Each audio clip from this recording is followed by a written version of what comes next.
Okay, so we should be, live on YouTube as well. We're going to pick up where we left off in SnowRunner. It has been a long time since I've played, so I don't remember what the heck we were doing or anything else going on. And we're just going to live to, learn to deal with that. For those who are unfamiliar with SnowRunner, it is lovingly or not so lovingly referred to as Truck is Stuck Simulator as well.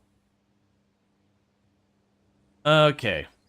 So, let's see. So we need to get medium logs to the lighthouse.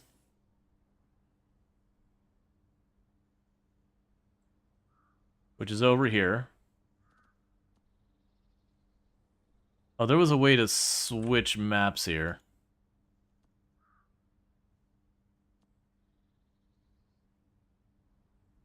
So I don't remember how to navigate around here. So there's the task givers, there's all that. We have the upgrades. We have move to player, add destination. I thought there was somewhere here where I could zoom out and have it go to the next map and the next map. Yeah, those are your daily quest kind of things. We're not going to worry about that. You got a bunch of random quests all over here. Right, so I believe I can move between garages. Oh, hey, here, no, that's a global map. That's all the way out. Oh, no, there we go.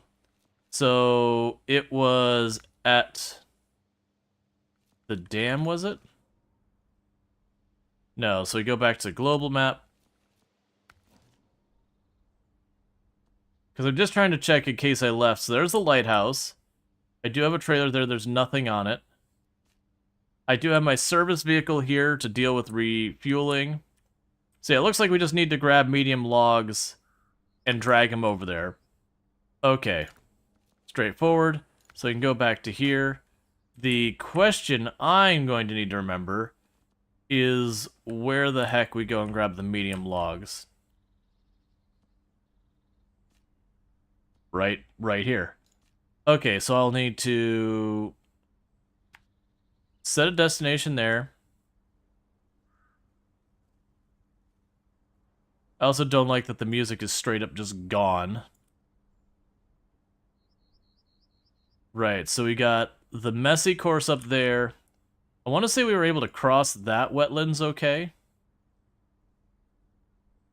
We might be turning on our own music. The lack of any music is deeply upsetting to me. I do hate how much of a problem it is in these games that you just end up with long spells of just no music whatsoever.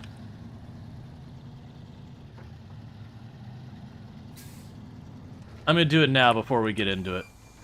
So settings. Get the music out of here because it's not bothering to play. We'll go up to ARM music real fast and hit play.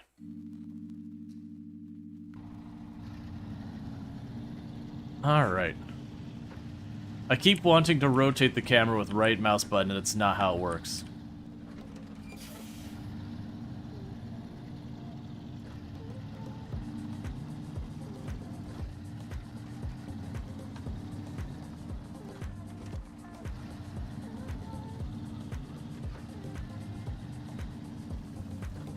And as I recall from this game, when you switch into four-wheel drive, it hurts your gas mileage.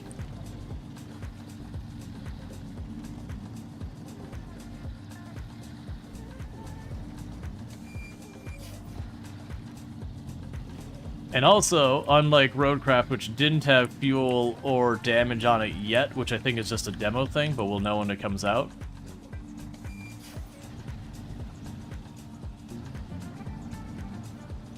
This one we do have to worry. Does it feel really fish lensed to you?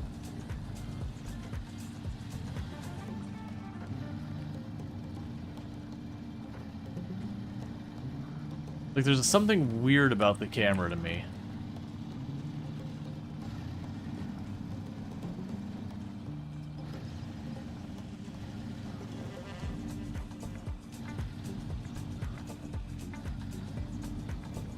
Yeah, so with the new game Roadcraft, what I'd be doing here is instead of just fighting with this and having to do that every single time, we would roll through that area to the right and I would spend time, resources to fix up this road versus having to drive around like this way every single time for all eternity. It's the same thing that people always complained about in State of Decay. You'd have like the little sedan that'd be broken down on the road, and you'd just be like, hey man, can I just please, you know, like, I'm willing to burn resources. Just let me just drag the sedan out of the road so I don't have to drive around it for all eternity. This is the farm. We don't need to stay here.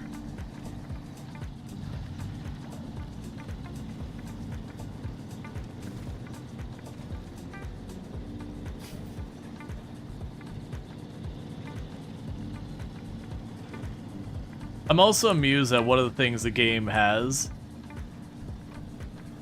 is, when you're playing SnowRunner, they do have DLC that let you just buy vehicles that are better. It's not balanced around those better vehicles. You can get a lot of that stuff in-game as you progress, but it's definitely, they recognize that some people don't have the patience, and so they're like, hey man, for $7, just get your better vehicle.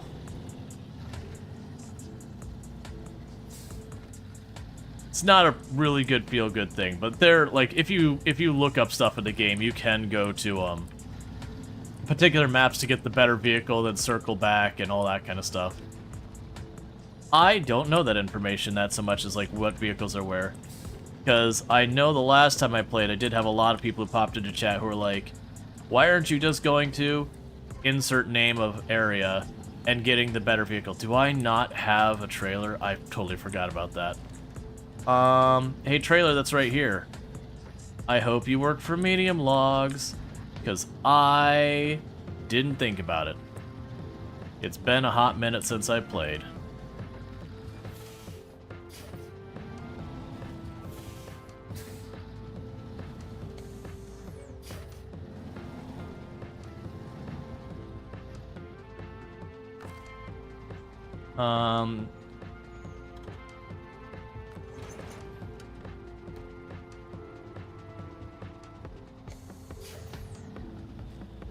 And if it can't carry medium logs, then I gotta figure out where I get my medium logs from. That's going right down into the soup.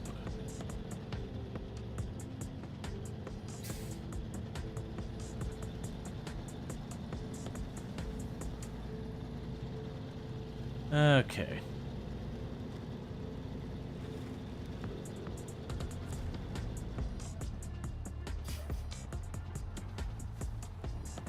Medium logs.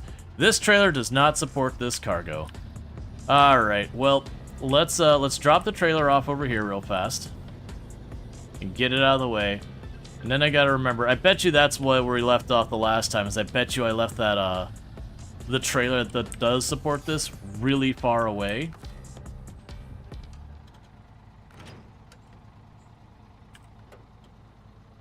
Okay. So stop the engine, because I need to check. Oh, right, and that reminds me of one of my complaints that we had at the game. That this game's pretty notorious for it doesn't give you information on a lot of, like, what trailers you need for what. Ramp flatbed, I don't think does. Sideboard? Let's see. So we can go to the global map. That's where we're taking this. I'm assuming that trailer is the one I needed to carry the logs. A sideboard trailer? Okay.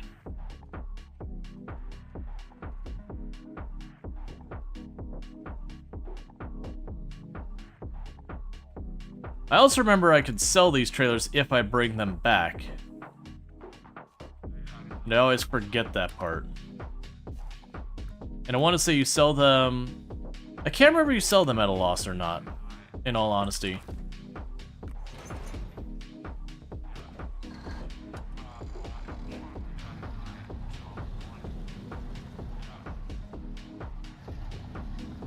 Okay, so let's go ahead and do that. Yeah, and I know they list on the trailer store, but it'd be nice if it was just, you could look at the actual trailer, like, right here, and it'd be like, hey, here's what I support. And that there's no having to just remember.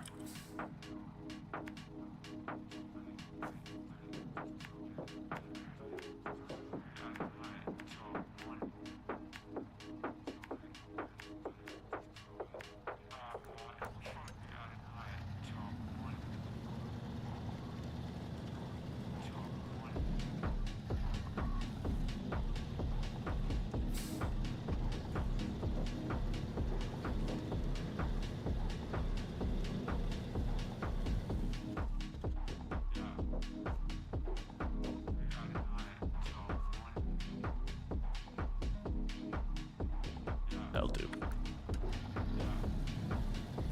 Because remember they had a couple of those things. Alright, so we're gonna go run this back.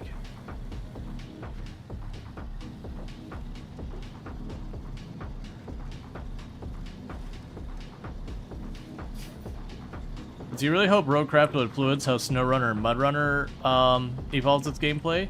Do they still add anything new to MudRunner? I know SnowRunner's been still getting content, has been, like, an Expedition's just got a, an expansion, DLC, whatever you want to call it.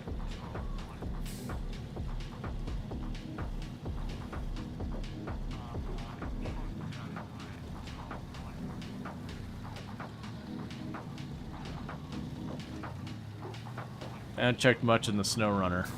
Sorry, in the MudRunner stuff. Because SnowRunner is my first game in the series.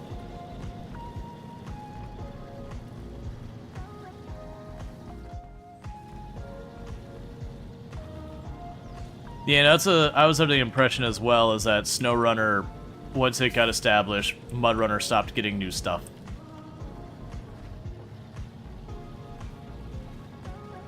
And then I assume had Expeditions really taken off, it would have been the same story, but Expeditions didn't. It got pretty mixed response because it's a very different game from the other entries in the series. Which I think was good, even though I do feel like some of the decisions weren't great. Like, it felt that there was way fewer varieties of gameplay in Expeditions, which to me was the biggest one. Like, having it was a lot more around the exploration, a lot less about hauling cargo. I think that was a good choice. But it was just the fact that, you know, you only had like a couple of different mission types that just repeated again and again.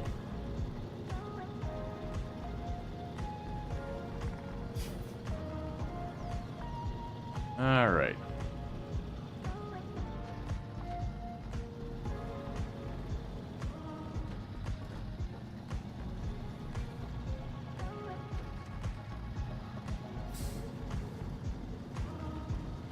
And see, SnowRunner is still on year update year 4, you think?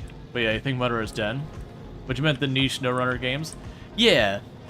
No, and that's just it. Roadcraft is the newest entry, and it is a very different dynamic. Like, just the sense that, as you can see with this one, you just have to deal with the environment for what it is. Good, bad, or otherwise. There's a couple things you can do to, like, slap down a bridge here or whatever. But otherwise, it's fairly limited how you can influence the map. Whereas, it sounds like Roadcraft that's going to be, like, one of your primary things. That the idea is you'll literally not be able to reach the other end of where you're trying to go unless you fix up the map, and that's kind of what you're working on.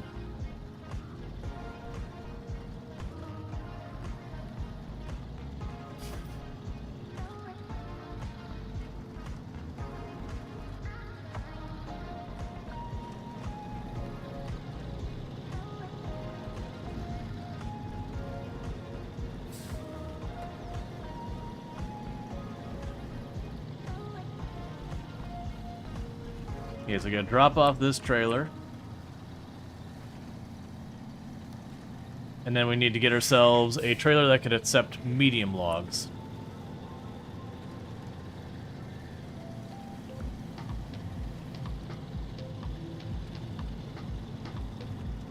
But yeah, no, I think it's good that SnowRunner has its distinct thing it does, and Roadcraft does its. And I do think that is good because, like I said, it's been one of those things that you would play SnowRunner. And I honestly felt, and from what I've heard, this isn't, I haven't played all the maps or whatever, it was a complaint I heard specific of the Michigan map, that there is just a point where you have to grab logs and drag them to the same spot again and again and again. And that there was a lot of complaints about, like, why can't I fix this one spot? Like, I'm just repeating the same thing. Just let me fix this one section that causes me grief. Okay. So we can sell that. Alright, so we need...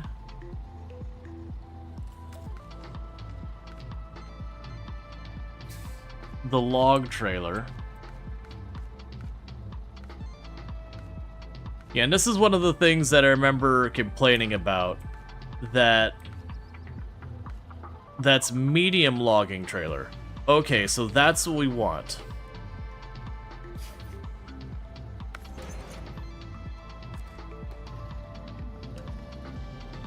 But the complaint was, it's not always clear, like, which thing is for what. Like, I almost feel like they need icons on it or something. They're like, oh, here's the things that it accepts. There was a little bit of difficulty getting the information you need to succeed.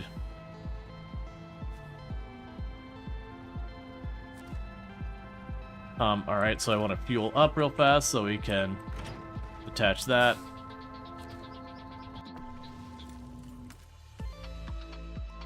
Let's see here. I don't remember what we even had here.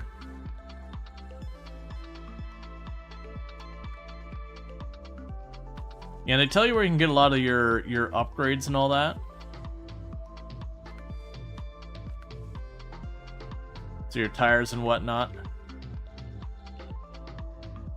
Okay, so I have the all-terrains.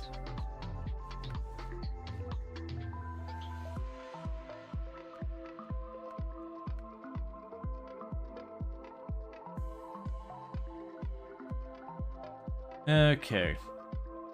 Mediocre pull strength. I can't afford the next one.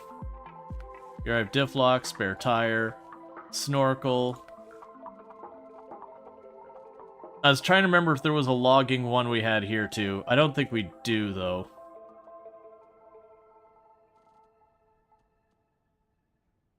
Oh, that's a log loader crane. That's fine, I don't need that. Because you're doing a hard mode SnowRunner playthrough at the moment, you decided 100% it, except for logs. But it'd be good with a game that lets you overcome obstacles through playing the boards. Yeah, I personally, to be clear, I would fall a lot more in the what I would love to see is that we can make the decision be like, hey, I want to, like, don't make it free where you can just fix everything for free. Like, have an expense to it. But be like, hey, I am committing the time to improve my map. So instead of just drag log to building, why? Because I was told to drag log to building. That I could drag log to building to fix the spot of road. And then there's that. It's fine. So attach trailer.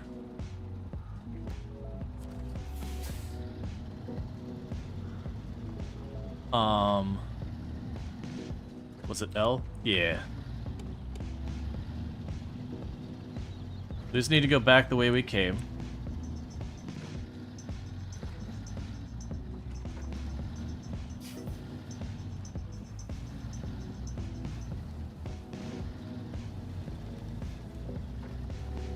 So, like Roadcraft, the idea is that's the entire focus of it. But it would be nice to be able to make some of those decisions in SnowRunner. Like I said, my bigger issue with SnowRunner is sometimes it get repetitive making you follow the same path again and again and again and again. And you would like to eventually be like, hey man, I have crossed the same spot of mud. Let me fix it. Just let me fix it.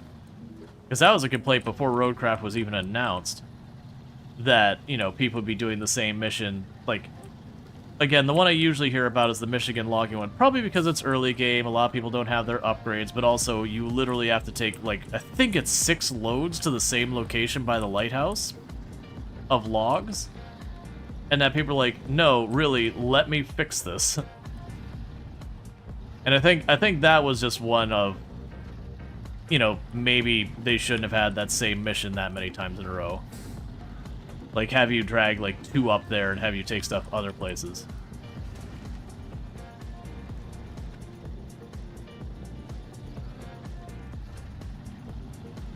Did I see some variety? Yeah, because by then they were hearing the complaints pretty solidly.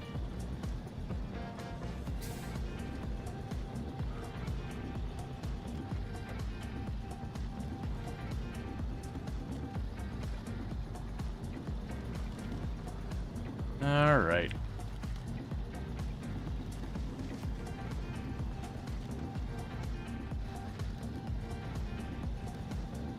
This is exactly the part he hates so much. Yeah, it's ones like this that you take the same path so many times that it's no longer like really that big of a challenge with all our upgrades. So it would be nice to be able to make the decision that you burn like 10,000 bucks to get a bunch of sand or gravel and fill that spot in. That's what I'm thinking. Make the player go back and forth and deal with the obstacle a couple of times to get the resources they need to then fix it up. And yeah. As you think that is a motive behind Expeditions and Roadcraft games, is feeling out the interest of gamers and what's really desired versus what sells, which is fair. I mean, those aren't necessarily mutually exclusive. One of some of the things that players desire can be what sells. I know that's not always necessarily true. But like I said, I've heard tons, I've seen tons and tons of people bounce off of SnowRunner. Like the other day, a friend of the channel was playing SnowRunner, and honestly just got frustrated with the game and stopped playing. Like, and he's very into like a lot of sim games that are genuinely not exactly the most accessible and all that. But it was one of those things that the game kind of does a really poor job of explaining itself. Like, there's no real clean spot in the game where it's like, hey, you know what? There's these upgrades. You really need to do them. Or there's these trucks. You really should go shopping. Obviously, once you learn that, it's fine. It's just one of those things that SnowRunner is honestly real crap on that end. Like, for all the things the game does well, it does fall in that pit of they've made a game, and there is something to be said when a game does like way too much tutorializing on you, where it holds your hand the whole way through. But I think it'd be entirely reasonable for the game to have had a point where it's like, hey, okay, there we go. Like, the whole game froze for a second. Like, the game's like, hey, you really should upgrade stuff.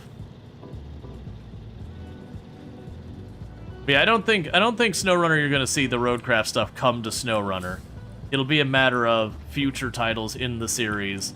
Will it have more Roadcraft stuff? Will they give us more equipment like we saw in Expeditions? Will it be more just like SnowRunner where you kind of just muscle through the environment? Like, there's strategy in figuring your way around the map, but a certain part of it is plan your attack and then just strong arm it. Just do what you gotta do to get through there. Alright. So, medium logs.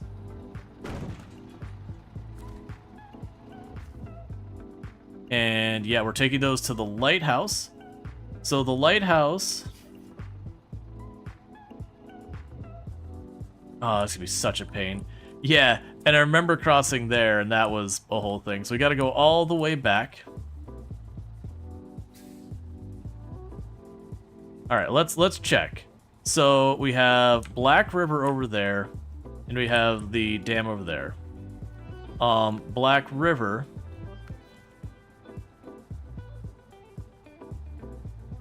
does not have a good route for where we'd want to go. Okay, fair enough.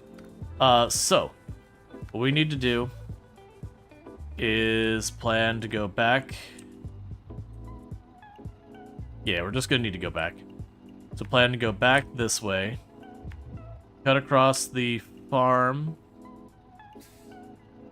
Honestly, yeah, we'll just cut across the farm. This muddy spot here is gonna be not great. I could go down and around this way, but I think this will be better. I could just take this across the dam.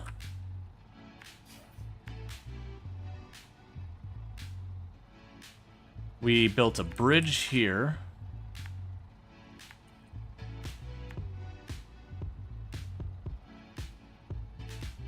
And somewhere around here I had gas, I remember that.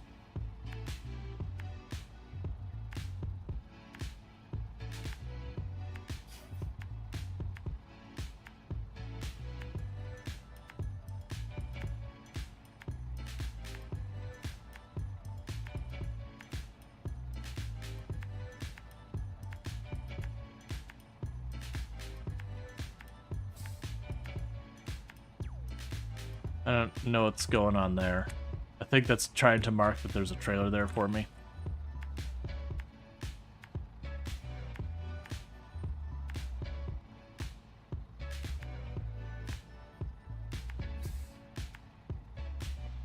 That may have been the gas vehicle? Okay.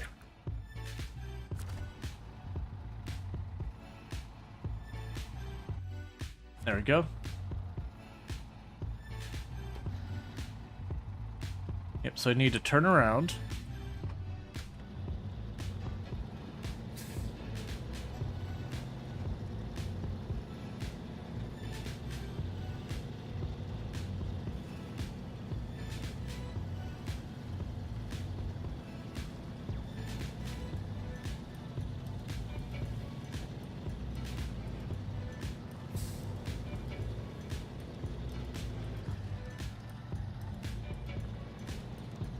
That's actually another thing I remember with SnowRunner. Is I do distinctly remember getting to the point where it's like, I want, like, the day-night cycle is cool and all that, but I kind of just want to be done with the night. You just get to the point where it's like, look man, I just don't want to deal with this. Alright. It's fine. I'm sure later on I'll start caring about it and all that and be like, oh, let's get rid of that, but...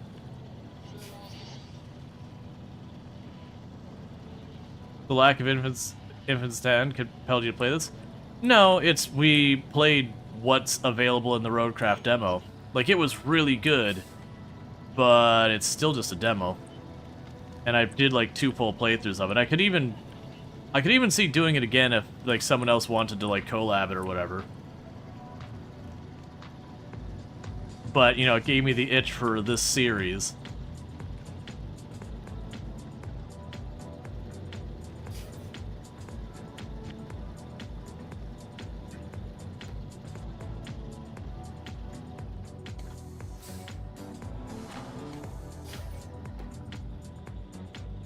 Right, now we gotta switch to low.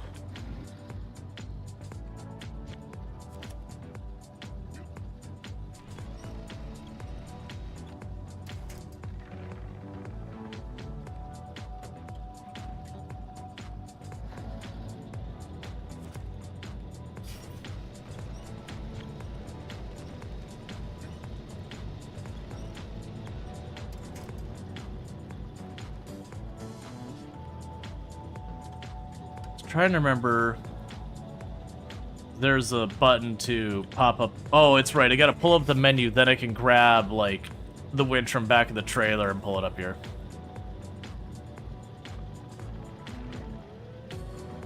I fully expect when we get Roadcraft that there will be limitations on the sand in the sense that we'll either have to buy the sand or we'll have to collect materials to take to like the recycling center to then make the sand. There'll be something of that nature.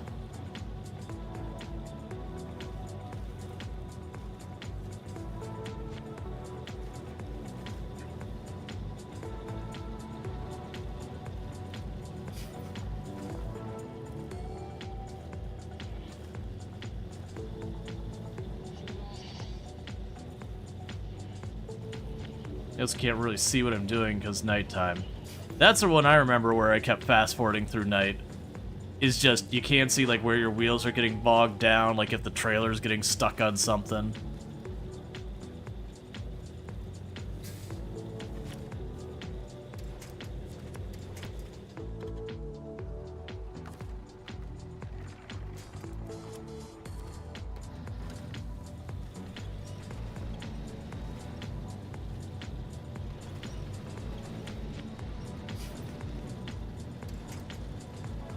Okay.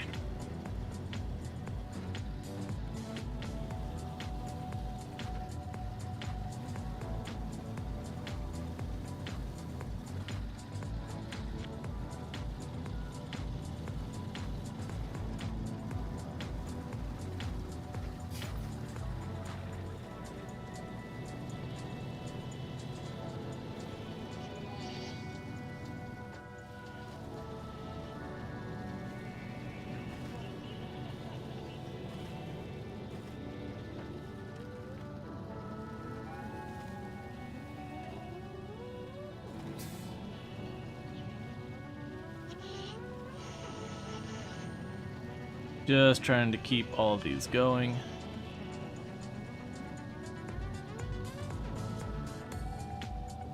You just assume you're always bogged? Right, but the nature of how you're bogged goes, oh, like I've got too much, like the weight in the back is sinking in. I need to do something to shimmy the trailer around. Or, oh, it's like the back tires on my truck itself. Okay, maybe I need to try a winch to pull it to the side so that my tires can get traction. Like, I definitely remember the last time I played, it would hit nighttime, I would turn off the truck, I would fast forward to daytime again. And it's kind of like, look man, just let me turn off the day-night cycle, which you can when you play custom, but then you can't get achievements.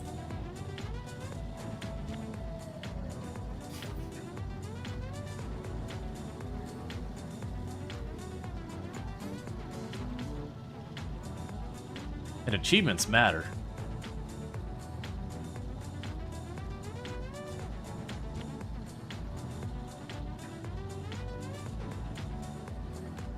Try to go around the soupiest part.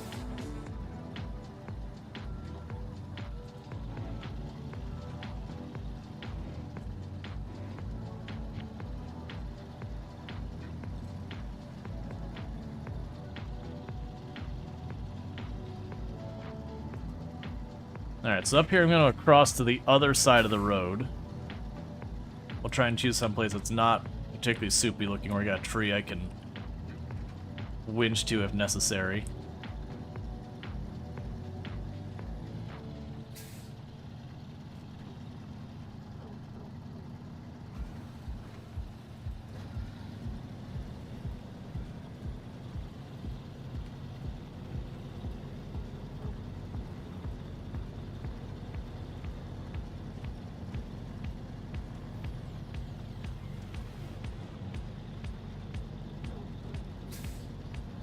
Okay.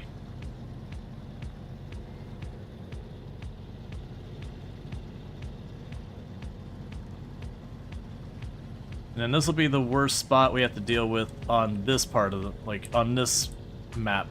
Then when we get up to where the lighthouse is, I think we got a spot or two that gets rough.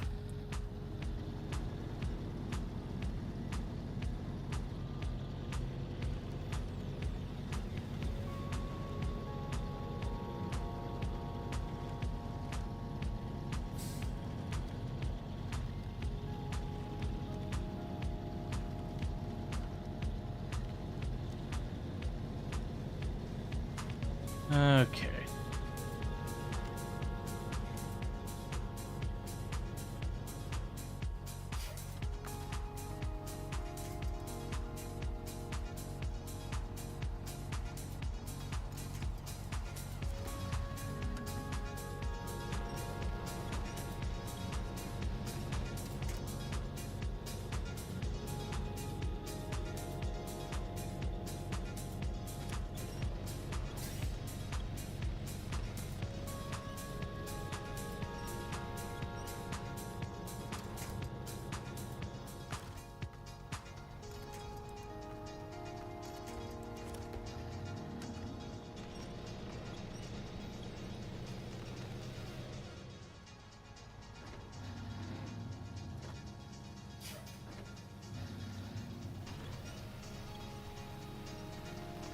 Come on.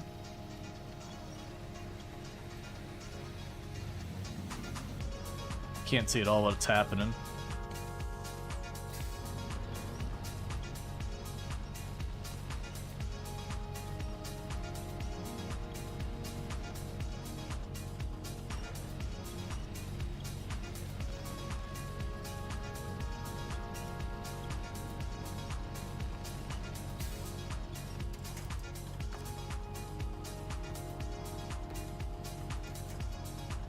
Yeah, it's barely out of range.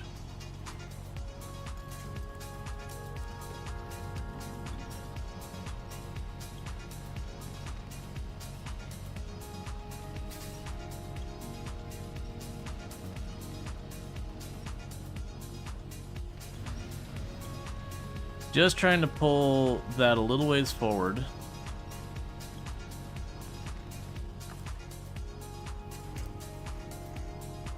Because if I can... Alright, that's fine. So what we can do is we can detach the trailer.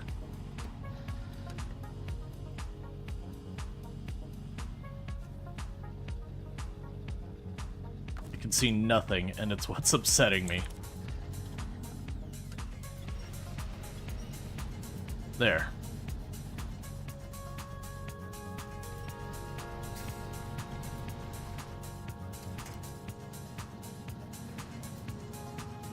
Alright, so now we turn this around.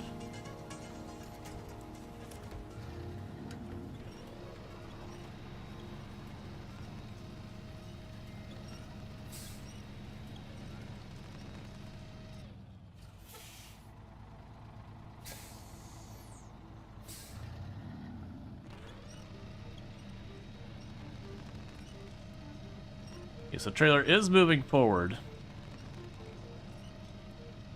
Not as much as I'd like. It's apparently sunk down in there pretty far.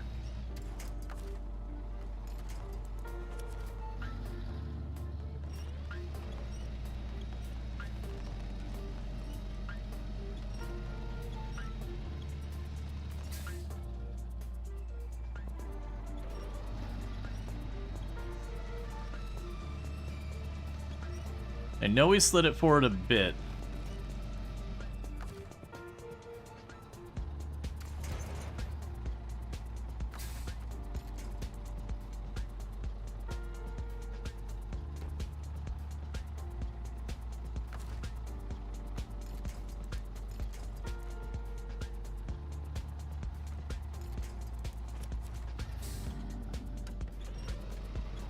It doesn't help I keep hitting all the wrong buttons. So the trailer's sunk in here pretty good.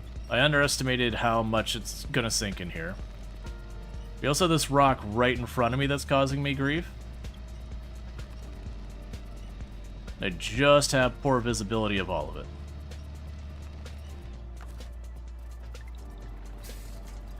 You're right there, man. Just give it to me.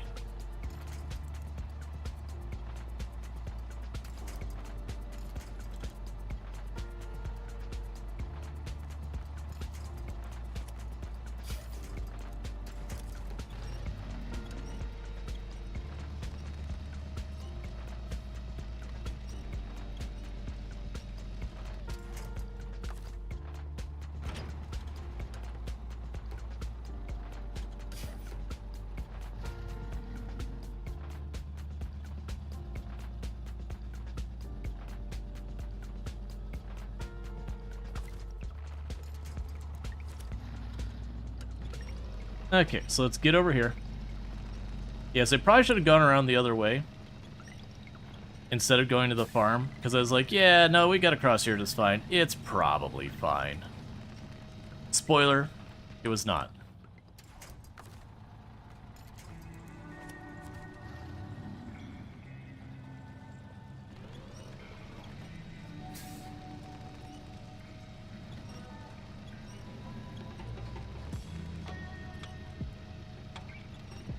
I just see nothing of what I'm doing.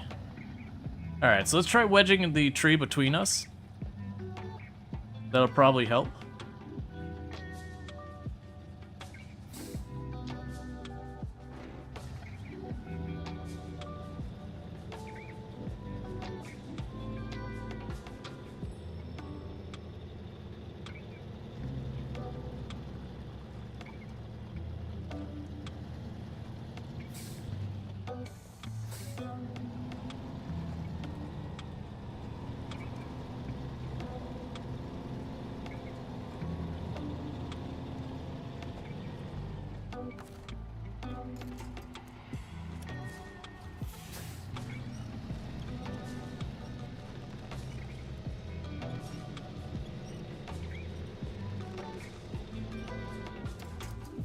did not do that right.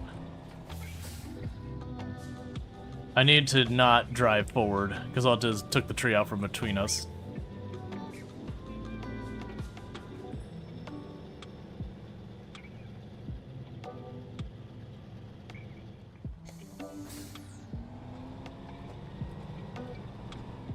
Alright. I'm fast-forwarding time because I cannot stand not being able to see for long periods of time. As soon as I remember, time skip.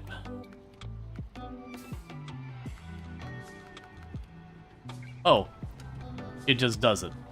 I was waiting for an extra menu. Yeah, so now I can actually see the damage I'm doing, where we've turned this all into soup. Where before I couldn't see that, I couldn't see my tires' positions, I just had to kind of go with it.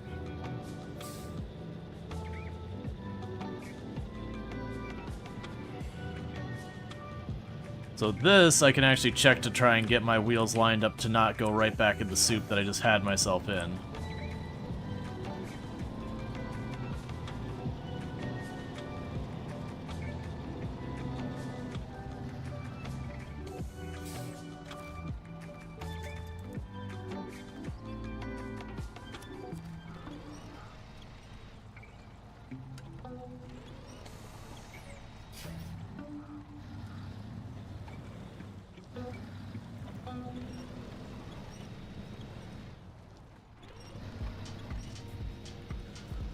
We want all-wheel drive on.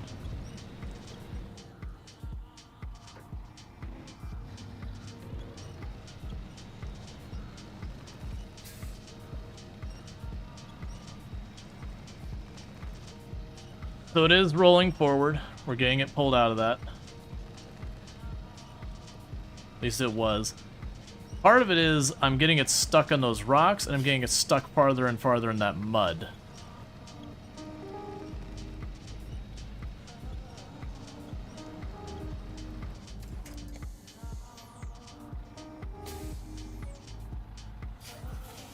Did you go in reverse?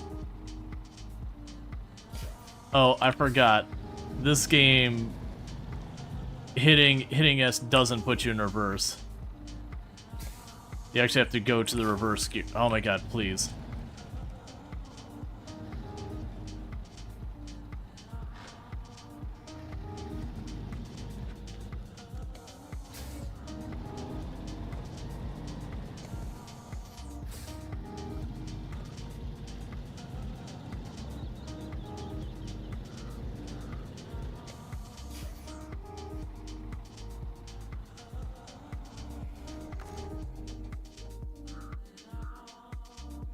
Start engine. It's kind of hoping to get the other side to try and wedge it out.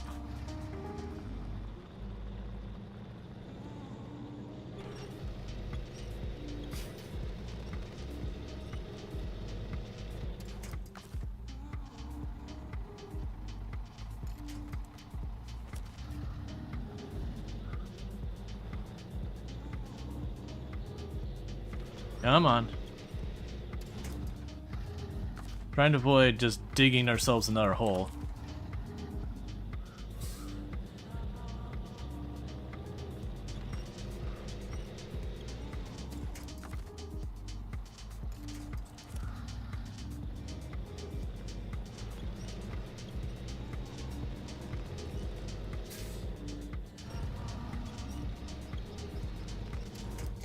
Okay.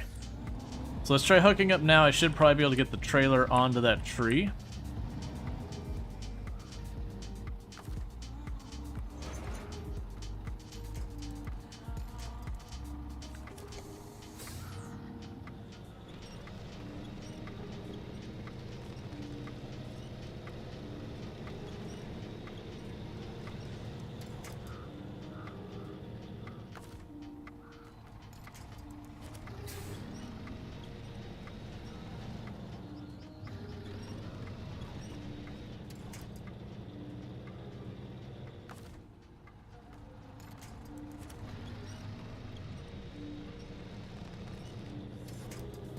Not really what I had in mind.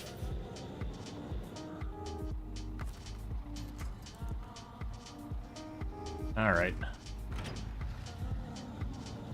I'm gonna go grab gas real fast, or we're gonna run out of gas out here. So I'm gonna quickly do that.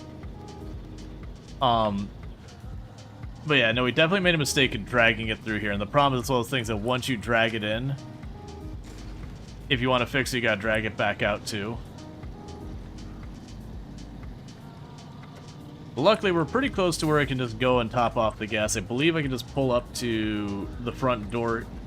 I gotta remember, there's somewhere out here that I don't have to go into the garage to repair. We can just kind of do it. I can't remember if it's like the front or the back of the building, but either way, we can just work on that. And we can make all that work. Hey, Inns, how's it going?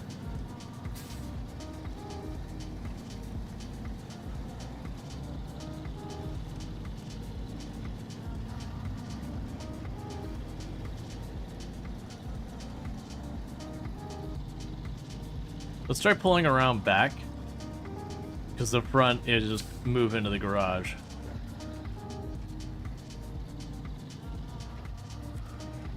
That's the trailer store. That's not what I need.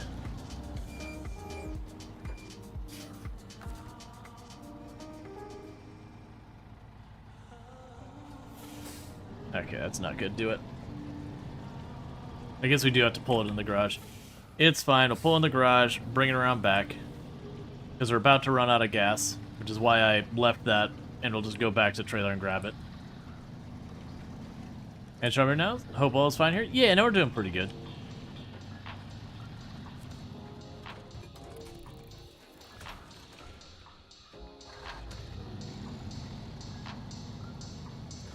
Doing the student thing. I've got 2 liters of fuel. It's fine. Oh yeah, and the number of times I've gotten myself in trouble in SnowRunner because you're just like, I'm gonna finish this real fast. I should have enough time, and it takes a little bit longer. And you're like, no, it's fine. It takes a little bit longer, and then you're like, it's not fine anymore. I can't get where I'm trying to go. Once I get out of this mud here, for this map, we're basically good. I just gotta move along the highways. There's like there'll be patches of dirt to do a little bit, but this is the only like proper muck on this map that we've got left to go through this route. I do believe the other tile we have some. All right. Just race right back to where we were.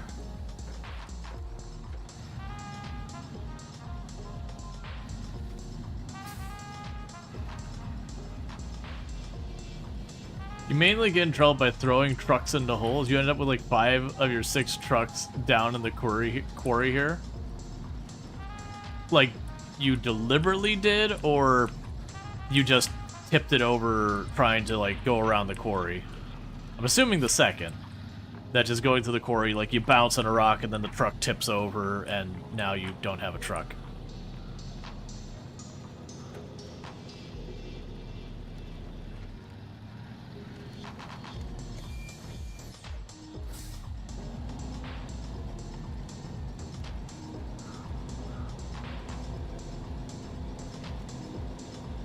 Okay.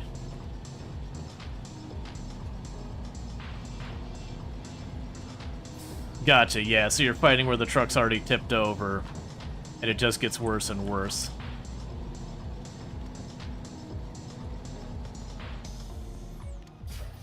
Alright, remember you actually can winch way better at, like, maximum range.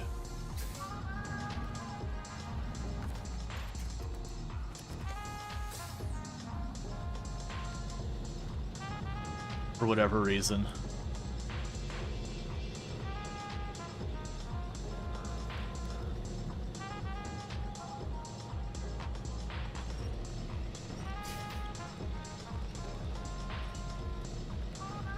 Alright, we got you out of that hole.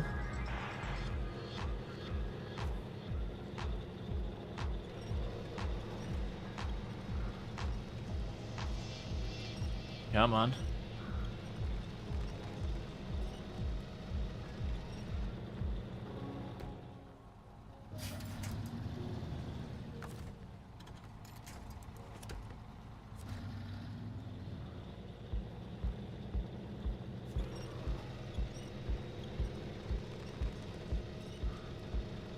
Yeah, so you see there's a rock there. So that was my mistake also going down there.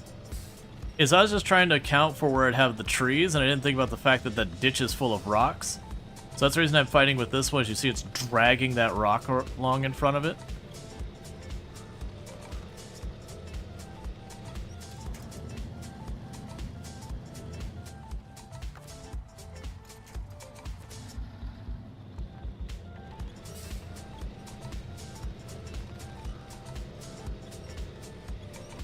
Okay, so now we're both wedged up against a rock.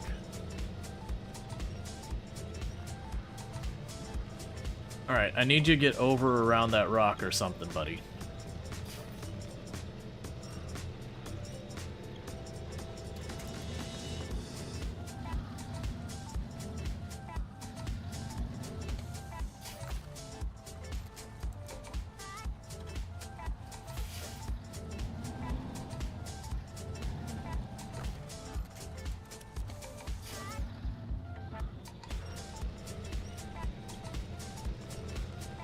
Okay.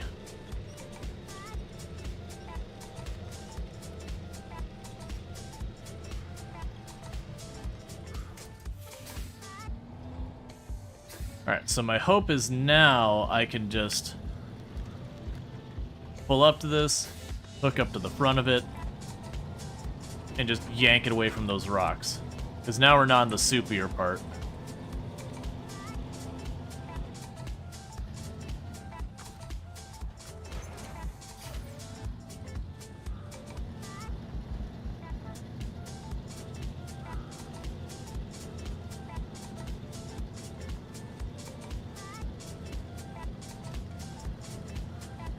And finally free of the muck.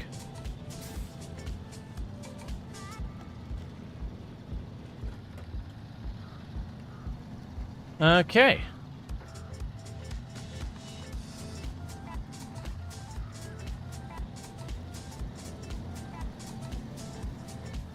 In hard mode, you have to pay for recovery is very low on money. Yeah, no, absolutely. And I do believe they give you, like, mini missions you can do. I don't remember what the cooldown or anything around that is, though. But it's just one of those things, you get, like, that little trickle of money, and then if you have problems finishing those, then they can burden you as well. Alright.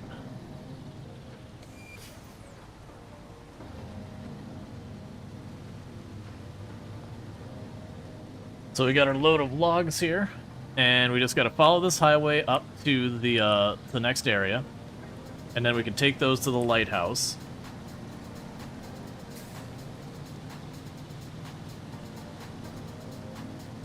And then we'll need to go and see where we need to track down our next load of stuff.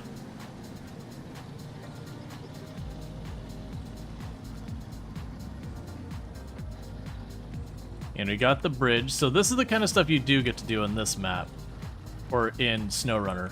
Is you'll have areas where, like, this was mud I had to fight across the first couple times. And then I was able to load up logs and cement or whatever else are required to build a bridge there. But it's not like I get to choose a lot of places to build bridges. Like, this is the place you build a bridge. Where else?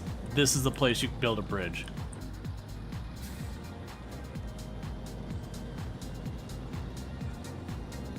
Okay.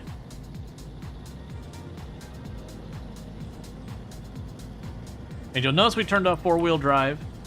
It does make your vehicle far less gas efficient when you're in four-wheel drive. You absolutely need it when you're dealing with, like, the muck and all that. But in situations like the highway here, you'll notice it doesn't really matter.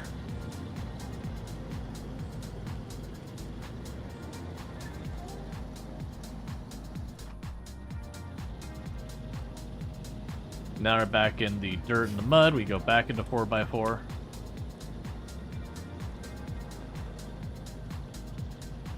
Because some of these routes, your gas is the bigger problem. Like, this particular route's long enough that I actually have staged along the way a truck that I refill with gas and just sits there, and I use it as a gas station going by kind of thing. Because then in a pinch, I can just take the one vehicle to top it off on gas. and not have to worry about trying to do everything in one pass super efficiently. The game's balanced around you making those decisions, being like, oh yeah, service vehicle here, like put it somewhere along your route, that kind of thing.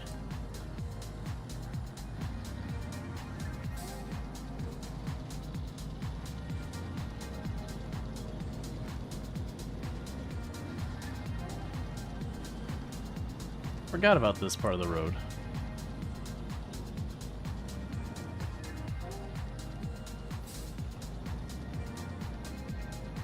Road in quotes.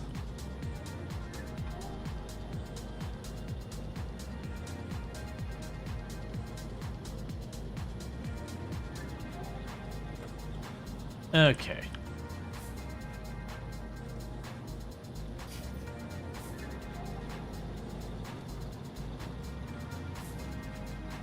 So you can take the medium logs and run them up.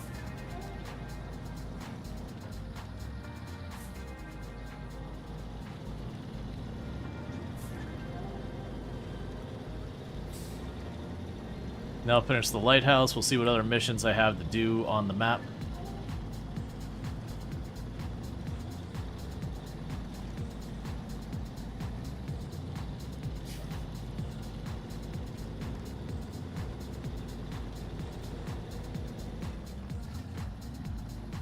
I also remember the times I was taking the temptation where you could take more than one trailer on a vehicle, and just put them in line and just kind of work with it.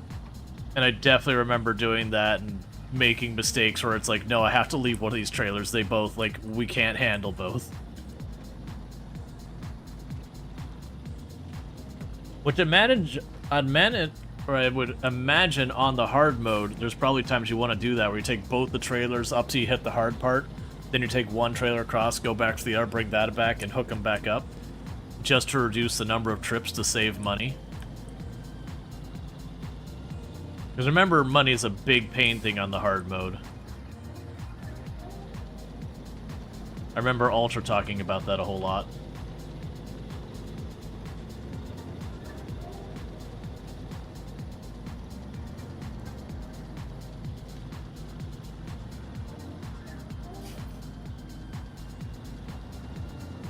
Okay.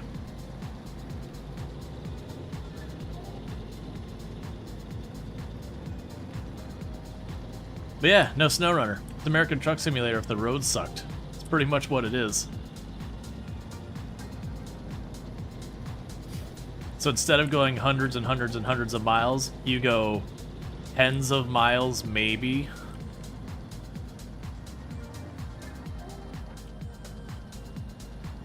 Maybe.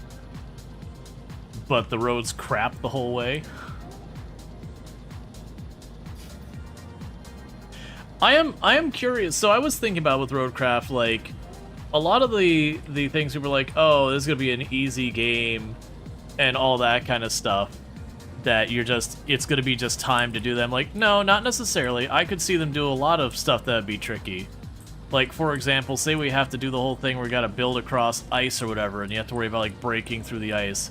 So you still have the challenge of making sure you're positioning yourself and figuring out how you can actually set up the stuff, because you do have to have your vehicles go out there. You can't just dump sand on the ice. Like, maybe we'll have to add some type of actual structure there first, which means I gotta get the stuff out on the ice to do it. I could certainly see plenty of space for a lot of things there. And that also is, we don't know what type of limitations we're going to have on our resources if we are going to have to go collect a whole bunch of stuff to make the materials to do the repairs, or spend a bunch of the in-game money, or what. And it could even be that some maps, they just don't have sand available, so you can't just slap down a road everywhere. They have to make do with, like, other means of securing the infrastructure. I could see plenty of ways that they could make it really, really difficult.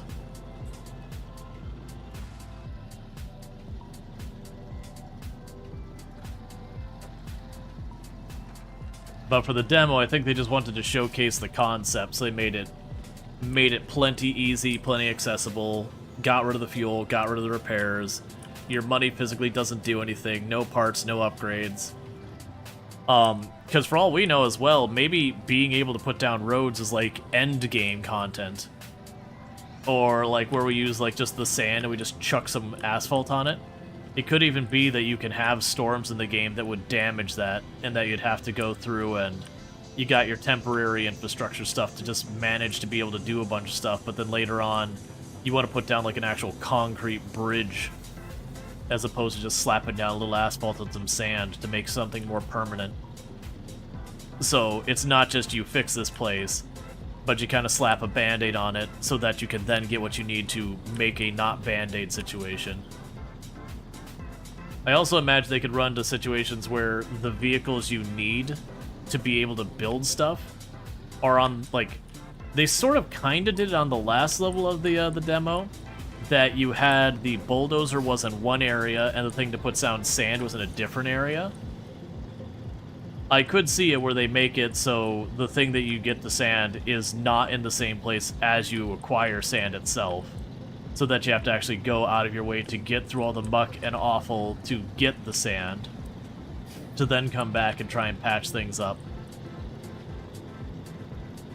And it could even be that you have the sand, you've got an area where you really need a bridge to properly fix it, and then you've got where your other equipment is to build the road, and then on the far end, you've got the thing that could bring the wood to build the bridge. So you end up having to just muscle the sand carrier past, you know, past where you're going to be building the bridge. Because, like, if they have the idea of erosion or whatever from, like, flowing water, I could see that as a way to make it so you can't just slap down sand everywhere and give a thumbs up and move on with your day.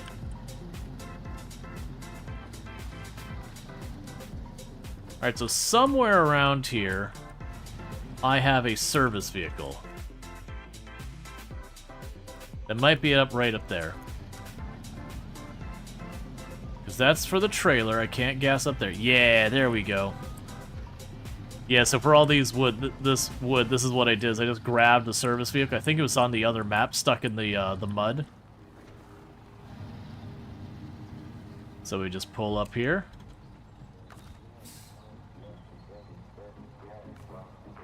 Refuel the Fleet Star.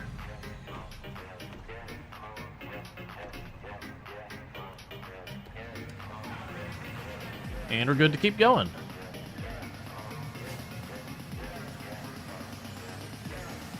And as you can see, we are slowly draining that vehicle. Eventually I'll need to take that vehicle and go get more fuel from it.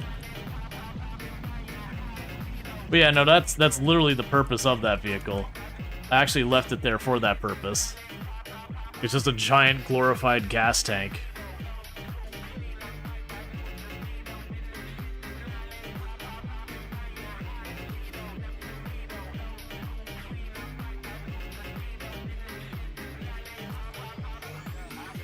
Okay, so we are up here, and I need to take it to the lighthouse there. I think that's, yeah, that's another service vehicle for us. So the first step is easy. We just follow the highway. I think we had to build that bridge.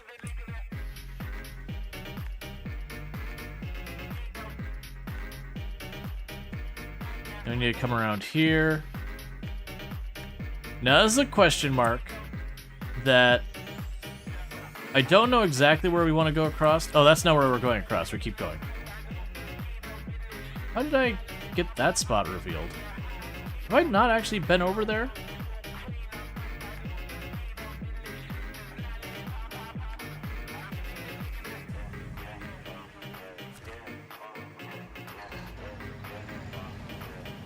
Okay.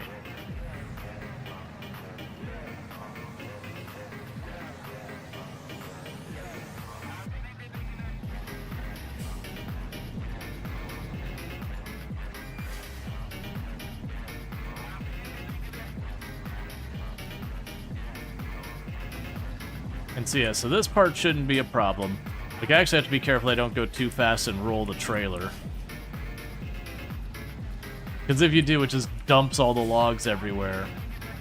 And you can get a thing to pick up the logs one by one. It's not a good time.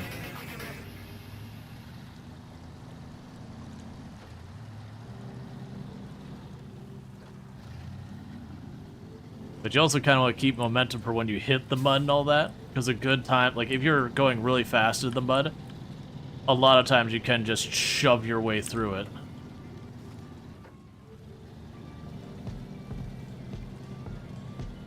We got a really soupy spot down there. Okay, it's just this one little spot right here. So I can probably just roll on through. I'm gonna try and ride up on the edge a little bit here.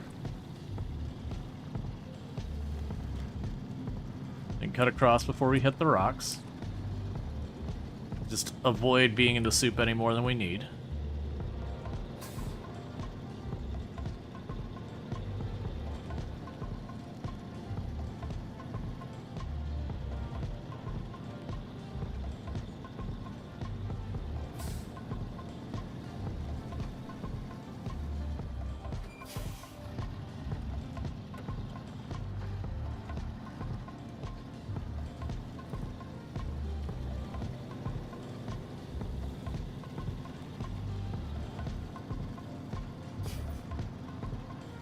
It's just looking like a dirt road at this point.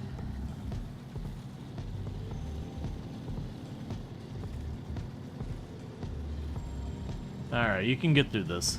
You're fine. I mean, worst case, there's no shortage of things I could use to winch to here. So the big thing is just kind of making sure the trailer's close enough to stuff I can winch it out if I have to. But also making sure I'm not so close that I get the the trailer's stuck on it. I haven't played in a good while, but I enjoy it. Alright, come on.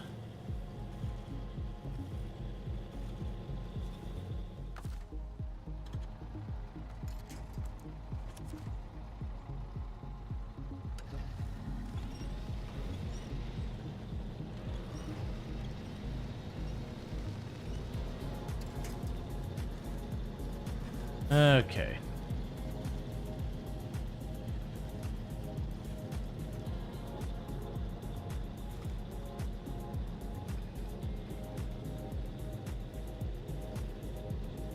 As long as we're moving forward, we're not stuck. Sometimes you just gotta wade through the soup a little.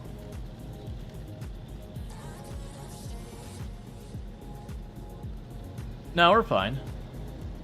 I said that one spot back there that the trailer got bogged down.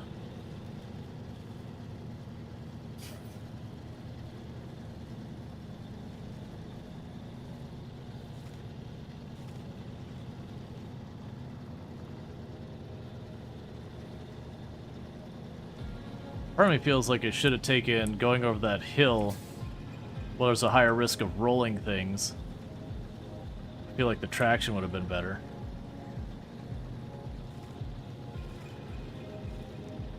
Not get stuck on the rocks like we did earlier at the farm.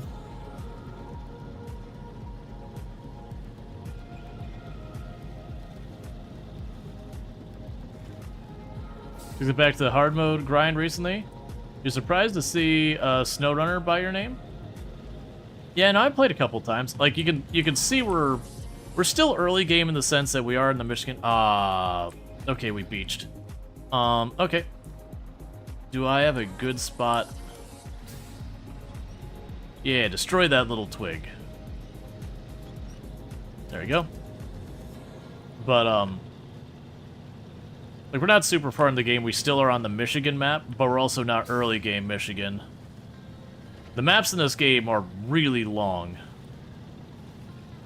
That's the reasons why there was a lot of people complaining about Roadcraft. They're like, it should have been a DLC. It's like, one, it's using the Expedition versions of the engine, which is way, way more far along.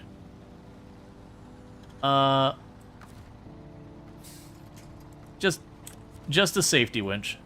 Don't worry about it.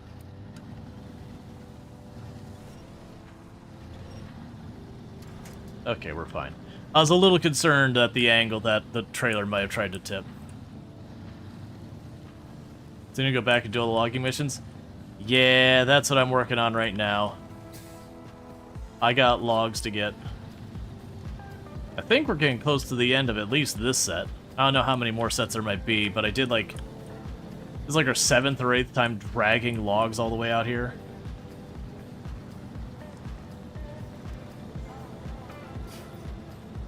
Yeah, you saw a tilt. Yeah, that was the reason. Like, let's do a safety winch. Just put a winch there. You just keep it just a little tight. That way, if it starts to tip, it gets stuck on the winch.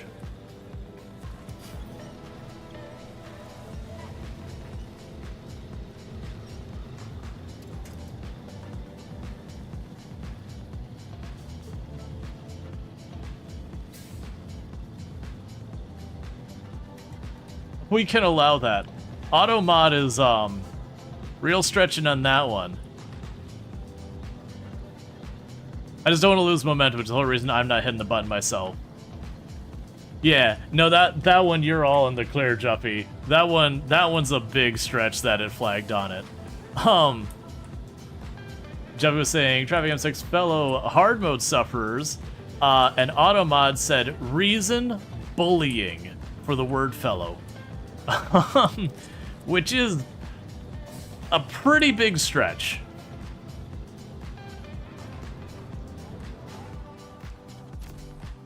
Alright, let me go ahead and allow that real fast. We unload these. You have been promoted to rank 9. I forgot there were ranks in this game. Contract completed. Okay. So, deliver to the lumber mill 3 sets of long logs. Deliver to the farm 3 sets of medium logs. Deliver to the town 3 sets of medium logs. Cool, man.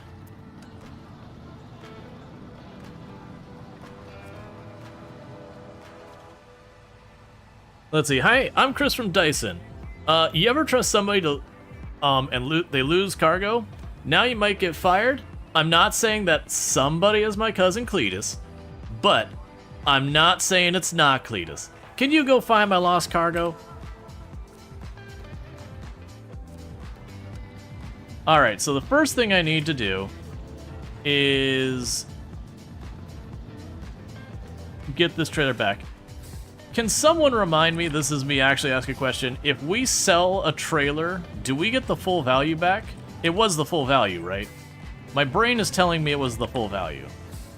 So basically, if I haul this thing back to that midway trailer spot, then I could sell it for the full value, go all the way back to where I get my medium logs,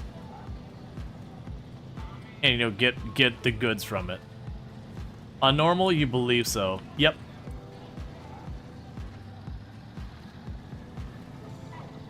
I mean, the alternative is what I would end up doing is dragging one of each type of trailer back to, I'd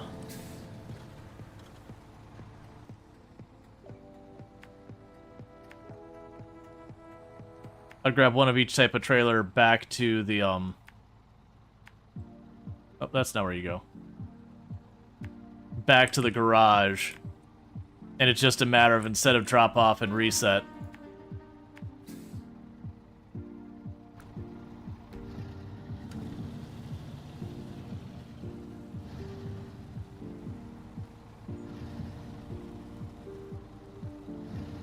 better yet, you can sell trailers that are not used.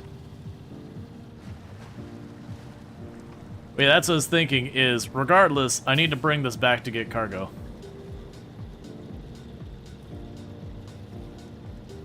There's also the advantage that a lot of times you could find trailers along your routes.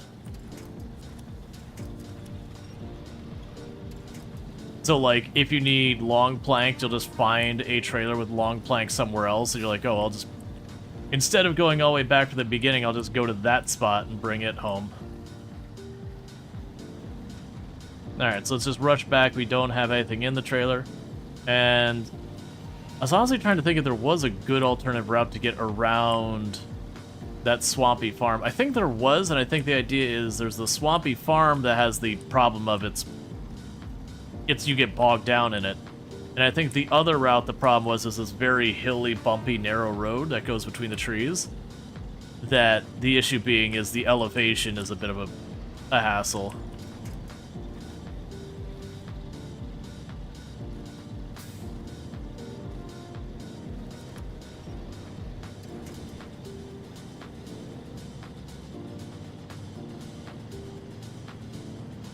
Alright.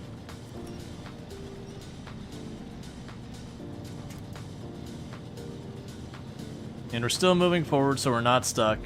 If I do get bogged down properly, that tree's in range, I can use it on the trailer and just pull myself out. And I want to say we're mostly upgraded on this truck, from what I can get at now. I'll have to check what rank 9 unlocked. I want to cross to the right side here. There's not much to anchor to on the left.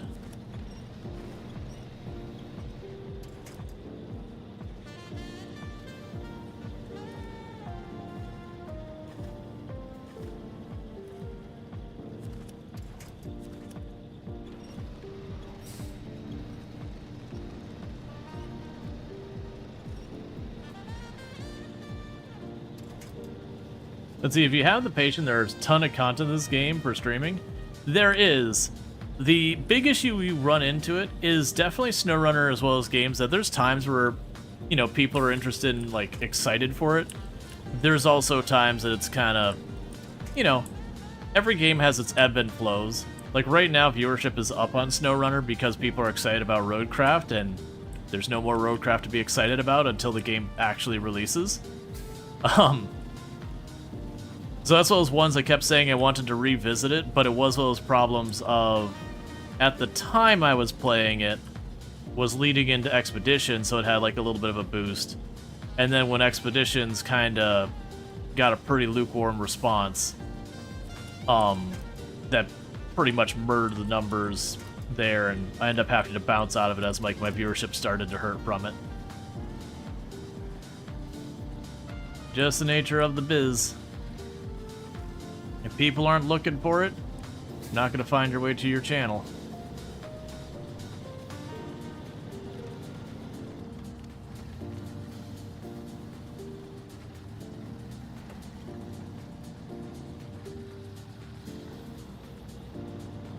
So what I can do here is we can ditch the trailer.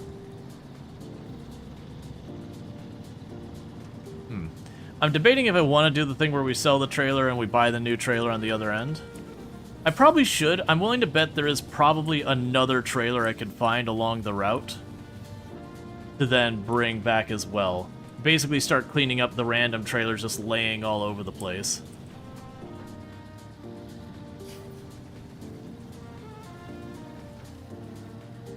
In hard mode, do you get the full value of the trailer back? I know in hard mode, like when you recover your vehicle, it's, you know, you do the whole meme, well, I will never financially recover from this kind of thing.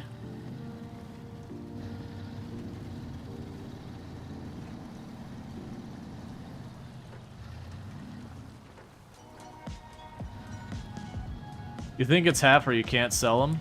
Gotcha.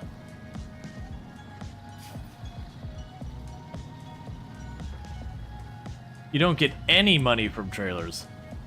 Ow. Well, at least that makes that clear with that.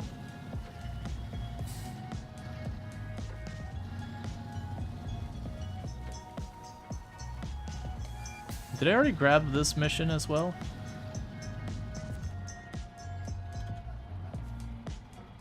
Okay. I figured I did, since it was sitting right there.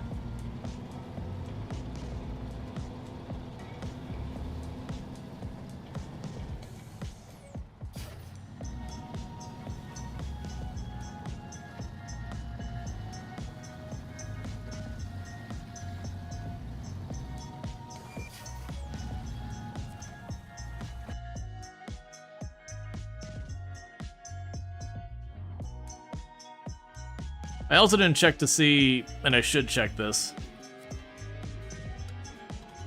So I know I can get logs from up there. I didn't check to see if there's anywhere else I can get logs from. So there's nowhere else here. I'm pretty sure that's the only spot if I remember correctly, but let's just double check. There's lost deliveries, no log things that we found. We haven't fully explored all these maps perfectly. Yeah, like I haven't gone up into this area. Okay, there is a place I can get logs up here. which has interesting implications. That might be a better way for me to go about this. No, I mean, that's dirt road the whole way there. No, that's got a bridge at, so that's fine. So we don't know what's over here. That's looking like it might get into the muck in that area. I probably should deal with discovering the watchtowers up there. Let's see. I remember...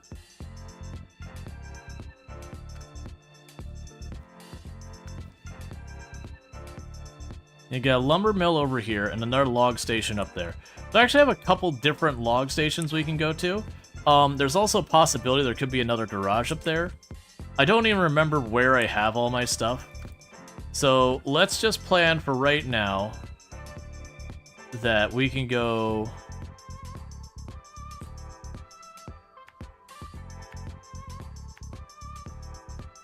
Just gonna try and snake these points. We're gonna be a lot less precise in this one.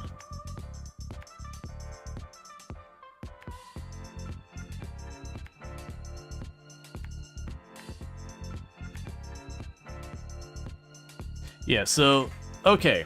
So the alternative is I want to go this way. I can go down this path and around. And I remember this being rough just because of the other stuff. So I can run up here real fast. And what I might do is I might take our Explorer real fast. Or Scout or whatever they call it in this. And we might just take our Scout real fast and go check in those 4 watchtowers. Just in the case we have like another garage over there. Or a potential another lumber place. So that hopefully we're not going as far as we possibly can to try and do this. Let's play it safe.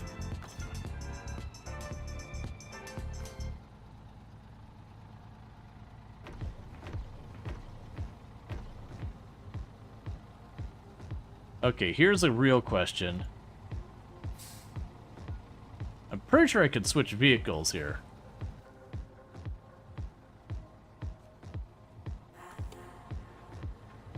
Okay, so it does take it out of its tank itself.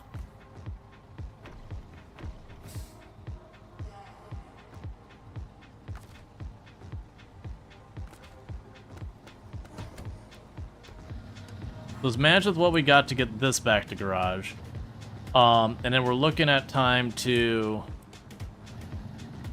then we're going to be looking at trying to get the other vehicle home. So this is the trailer drop-off.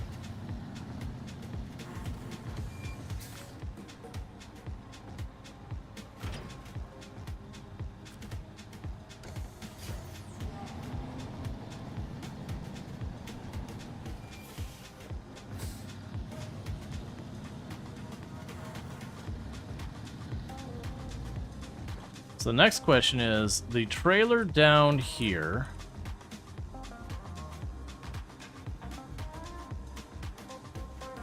You have mechanical parts on it. I don't know if we care about anything there. You've got cargo in there.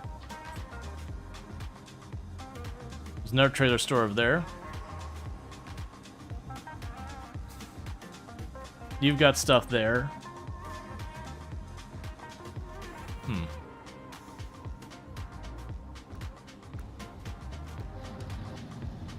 Was it that I'm able to take stuff from the trailer to the warehouse and drop it off at the warehouse and then retrieve it later when I need it?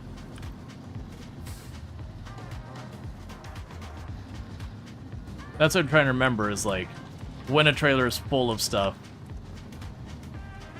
Unless I have a place that requires mechanical parts. Do I have a quest that requires mechanical parts?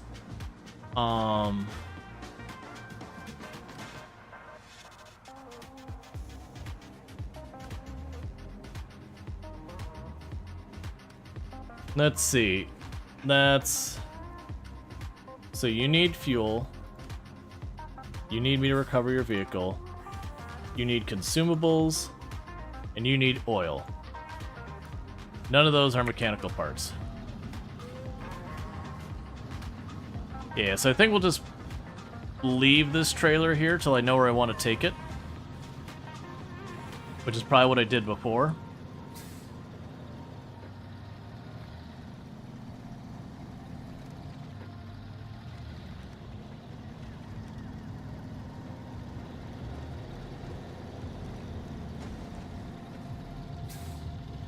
It's fine.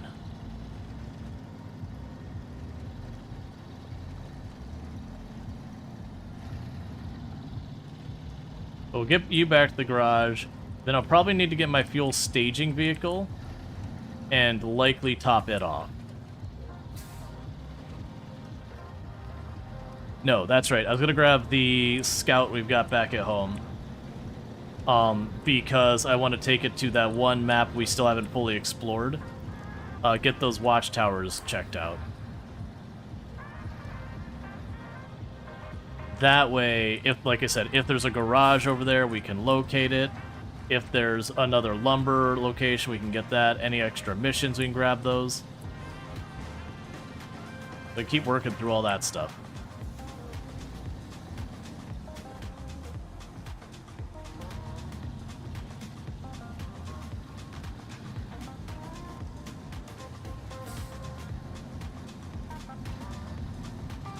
All right.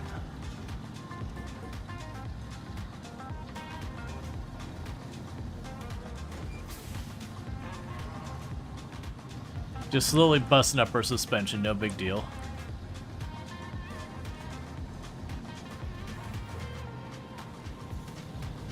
It's not like there's a real cost to it.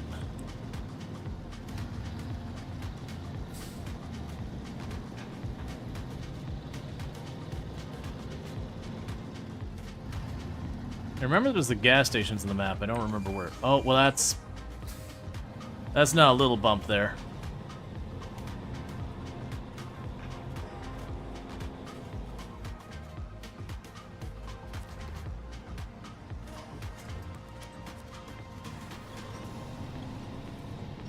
It's just a solid 44 hit on the engine. Because I overestimate how much this can turn. It's fine. Hey, Kim, how's it going? If they didn't expect us to trash our vehicles, they wouldn't give us repair services.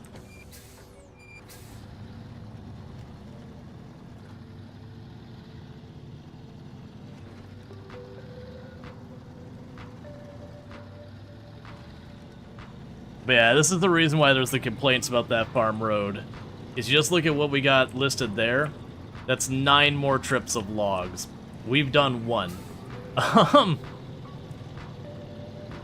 that's the reason I want to check to see if there's a better route we have available for us.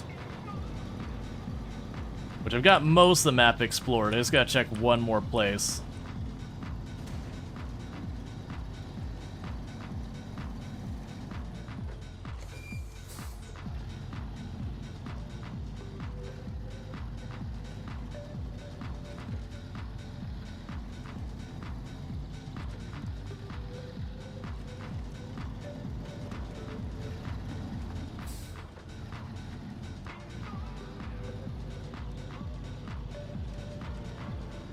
Although you get a better truck.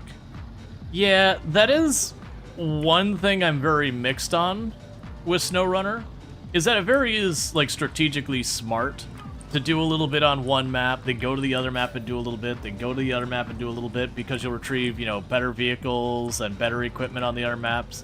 Knock out some of the easier missions here and there to like get yourself upgraded so that as you get to the harder missions on each map, you're better equipped for it. And it feels weird to me, because if we're looking at this game for what it is objectively, a disaster's happened here. Unless all these disasters have happened simultaneously, there wouldn't really be the availability to do that and have it make sense. But even if it did, it would be horrifically inefficient to, you know, do a mission or two, hop in a plane, fly to, like, the other side of the country, and do another one.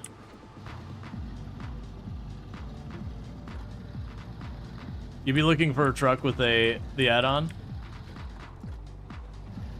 Alright, so we're over here. The bridge will be up there. Yeah, just you do it 2 once. Yeah, I did that, I think one of the trips, not for the lighthouse, but I think the one before it. I want to say I did do a delivery where I had a truck that I had the medium logs on the truck and the medium logs of the carrier, and I quickly learned that my vehicle could not handle that in a reasonable way.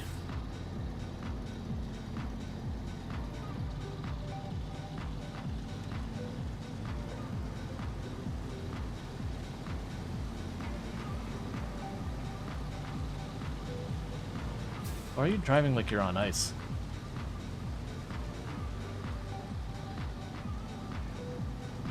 Like, I'm sure there's vehicles who are good for it. But I do remember the moment ago we were near mud, it just sank down in, and it was one of those things where just... You get through it, but you have to, like, manhandle it, where you winch a little ways forward, you reposition, winch a little ways forward, reposition, winch a little ways forward, just keep doing it again and again until you finally make it across.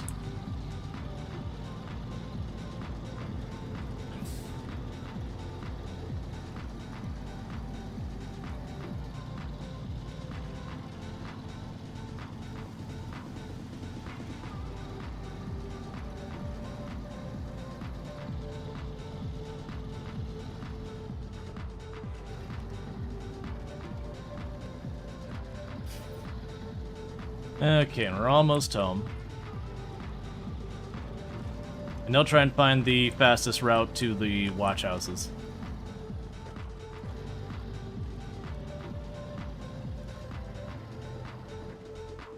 Just want to check one thing. Yep. I was wondering if, like, is I supposed to go up and over or straight over? Because I don't remember the maps well enough. I'm gonna try and rush up here and then snooze the ad just a little bit, because I do have around 9 p.m. EST my wife gets home, and I do usually take my first break for about 5 minutes to welcome her home and grab food, after which then I don't need to do that. Okay, so grab you, bring you over here. Alright, so truck storage.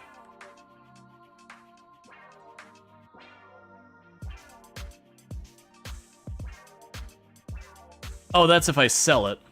Yeah, so I have... Was it this one that had the back? Yeah, so we've got the 2 trucks here.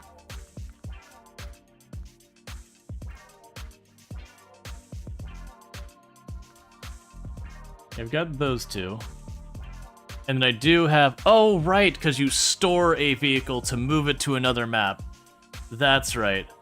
So let's go in here and check out our stuff. So you got the best transmission we can do right now. Right, we had stock. The freeway reduces its durability. And then you have the SnowRunner, which offers lower gears.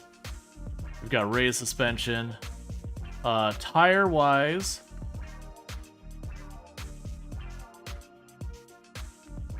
so we have average, excellent, good, poor, excellent, excellent, good, average, average. So we could definitely get the next tire here. I mean... Genuinely speaking, I probably care more about off-roading anyways on this vehicle.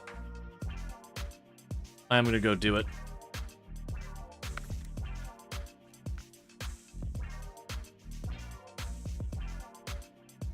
Yeah, we've got the extended. I don't care about the autonomous.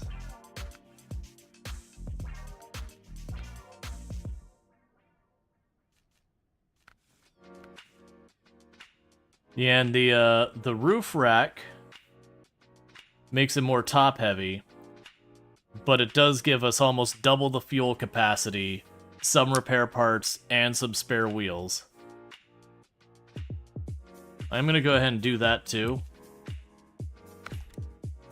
It'll make it a bit top-heavy, which is a problem, but that is what it is. Okay, so let me snooze that ad. There we go. And what we're looking for is I want to explore...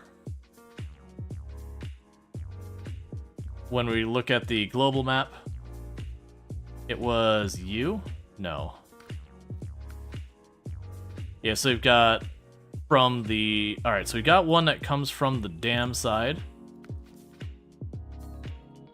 Yes, we can go boom, boom, boom, boom, boom. Or no, it's the isle. Okay, for the island, that's not gonna work. We do have a route down here. I don't know if we can cut across that. If not, we can definitely cut across here. So not your way. We can go right down here.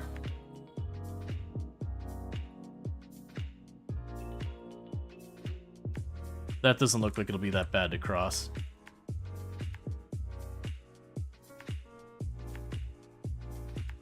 So then the question boils down to, can we cut across there, or do I need to go across here? I think we were able to cut across here, if memory serves me correctly. It's just really soupy and rough to get across. If not, we can backtrack. And then that takes us down this way. We can then cut across here.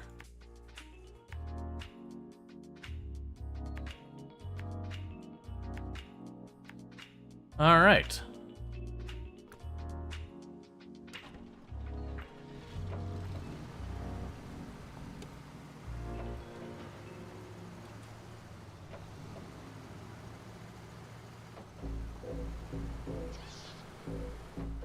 Now, if I remember correctly, this vehicle is a little bit top-heavy, and we made it a little bit worse for when we're off-roading and zipping around here.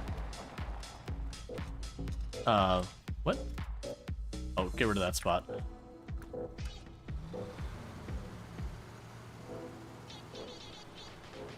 But one of its advantages is it's very fuel efficient. It can get a lot of places the other vehicles will struggle with.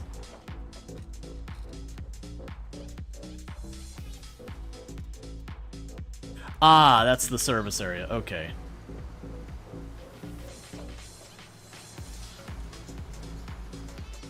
All right.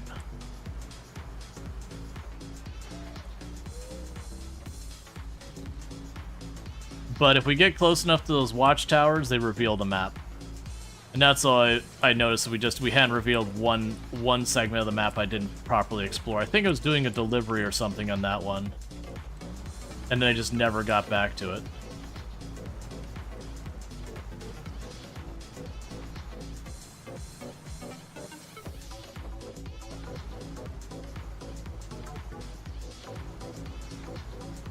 Okay. Because it also can reveal, like, upgrade parts we haven't found, vehicles we haven't found, other places I can get resources from.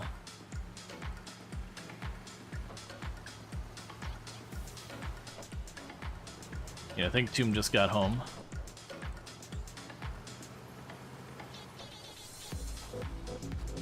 So we'll probably make good time. I'll probably get to the where we switch the map. And then once we switch the map, I'll take my little break here.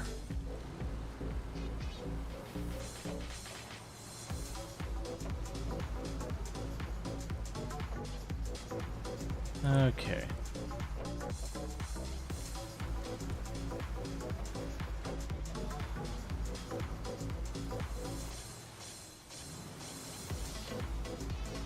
You bounce a lot.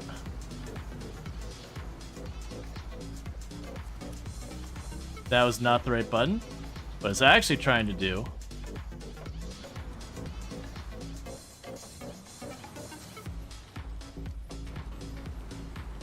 is get rid of our 4x4. It's not really in the mud anymore.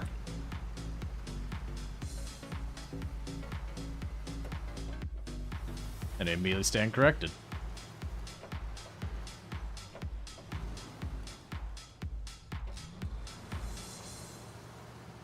And that looks pretty deep.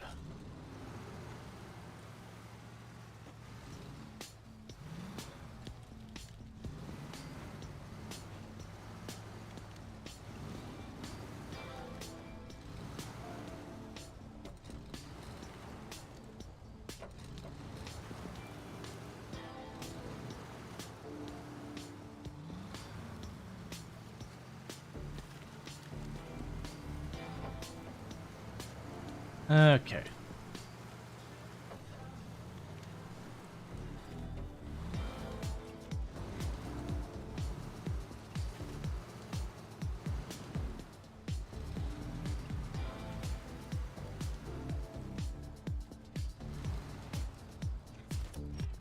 Ah, I winched the wrong way.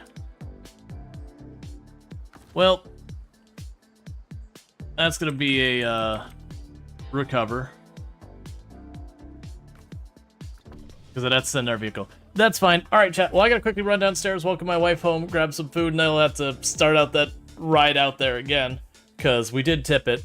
I was trying to do the rescue winch where I shot off to the tree and I grabbed a rock on the wrong side. I was still rolling regardless if I grabbed the rock, but if I grabbed the other way, it would have rescued us. Anyways, I'll be back in just a couple minutes, and thank you again for tuning in.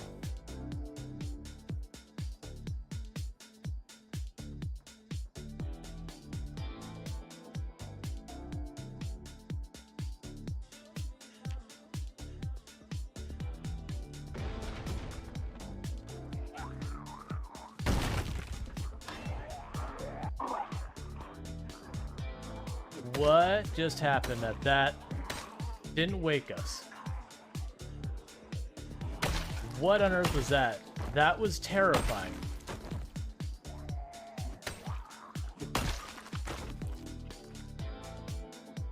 Huh. So, the moment I heard them smash it, man, I'm surprised. Well, here comes the train. I don't think enough time to move, so... Back it up, back it up, back it up, back it up, back it up, back it up, back it up. It's fine. It's fine. Yeah, that's what you want. Okay, so it looks like a oh no, wait. I managed to not hit it. I managed to not hit it.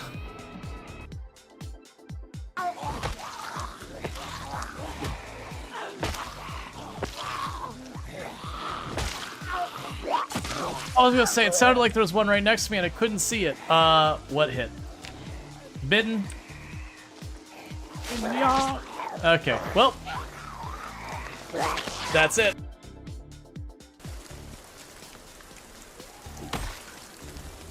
Okay.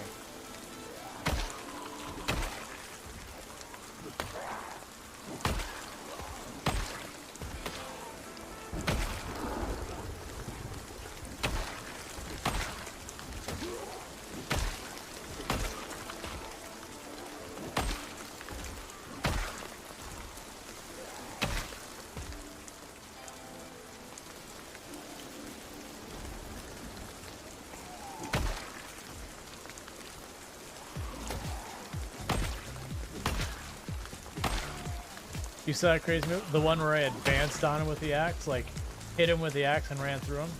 I did not feel good about that move, but I'm like, man, I'm getting cornered here.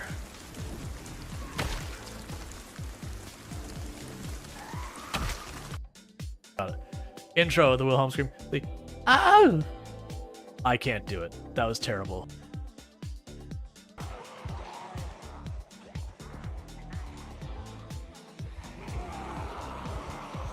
I hate all of this. This was a mistake. No. Okay.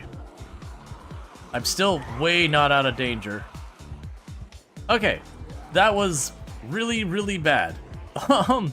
Because I got cut off and I saw the bushes. And that was really bad. Wait, I can attach the stick. Oh. Alright, I guess we're just gonna hit a zombie. Oh! Oh, okay, no. Alright, the wrong way. Yep. Yep. Nope, that's not the way we're going. She was in a fit of rage. She was really bored. She wanted something to do, and she had a knife. You know, we've all been there, right? Just you get a little bored and you would just attempt to murder. Obsidians without retaining walls. Yeah, and that's I deliberately try and make stuff. Oh, this is. Yeah, this is fine. Who wants to step out that door? This door right here. Because that is a pretty. Well, I mean, they just did it. All right, I guess it's fine. I'm not sure if you saw that. They walked out the door and then they teleport up in the sky and then drop back down. So, you know.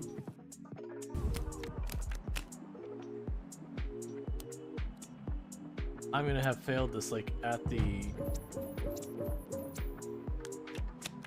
door. Oh, come on, just give me a tower. Great Architect. Excellent news. The wonder has been built. Completed the Great Monument. All of us are very proud to be part of the Glorious Empire. Great Architect. Excellent news. You did a great job. We completed all the goals of the city. We can move on to the next place and create a new city in order to expand our Glorious Empire. That's good, because I was going to literally lose the next term. Great Architect. The Empire, I regret to inform you that I've been dismissed from management due to low loyalty. Oh, okay. I won and I lost in the same turn. Excellent. Perfect.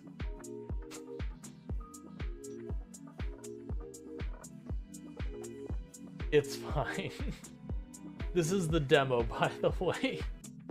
Sure. There we go. It's kind of wiggling to get the trailer to shift, and then turning the wheel straight so I have less resistance.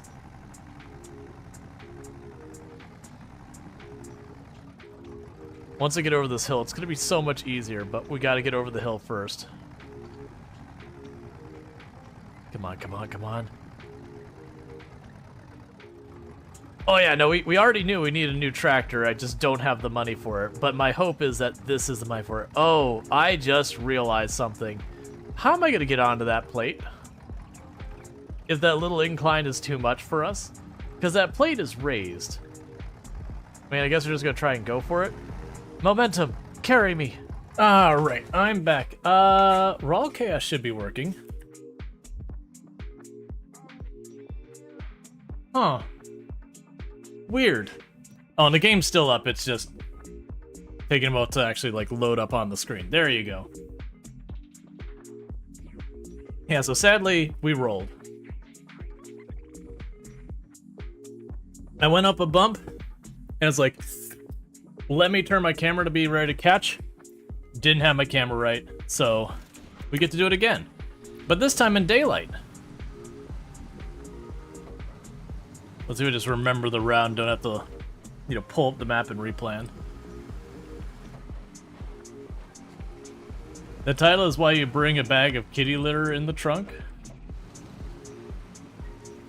Oh, yeah, to like dump it on the ground so you get some grip or whatever.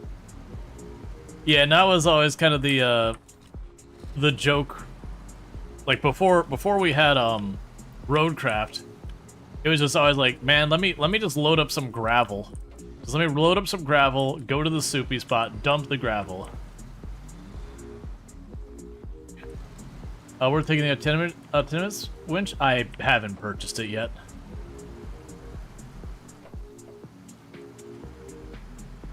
Your cat just used your arm and shoulder as a ladder. The cats believe in violence.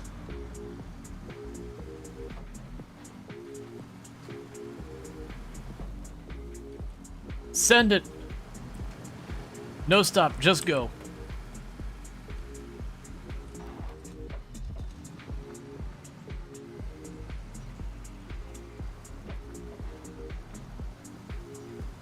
Yeah, so what we want to do over here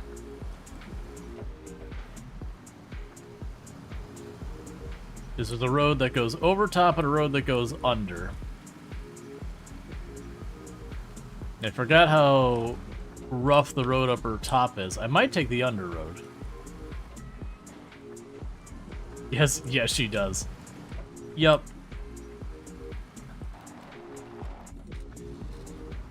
Cats aren't too worried about how much it hurts. Even ignoring the fact that this area was like hit with I can't remember the story behind this one. Was it the dam broke or something like that? But even ignoring that, where like it's all swamped out, you even look at just a bunch of these roads, you're like, you know what? I think it's fair to say, hey. I think it's fair to say that we should just not take those roads at all.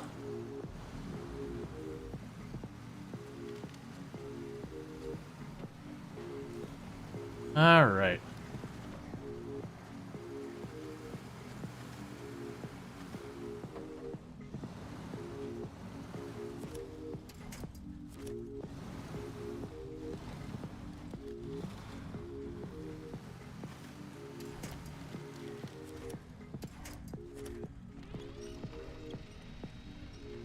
Okay, happened to have winched onto the one tree that was just a little twig as opposed to an actual decent-sized tree there.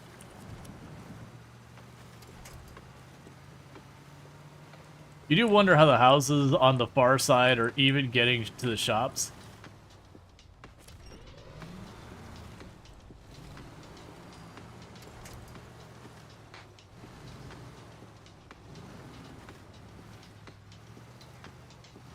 Okay.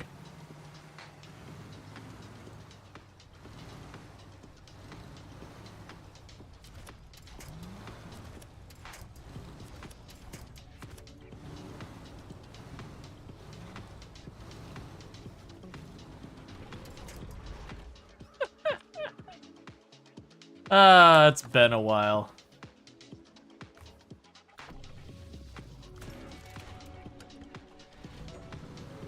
I need it to be on the side point.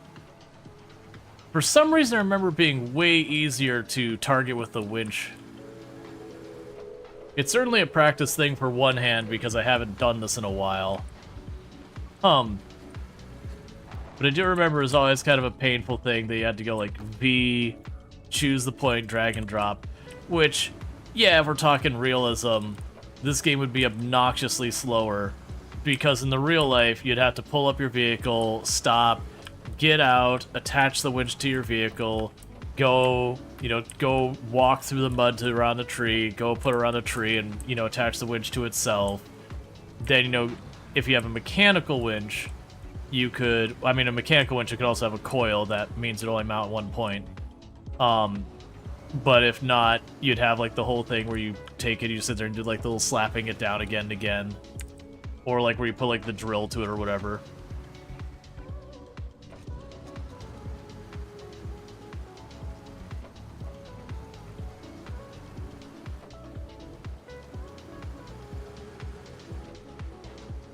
It's this turn over here that I need to take.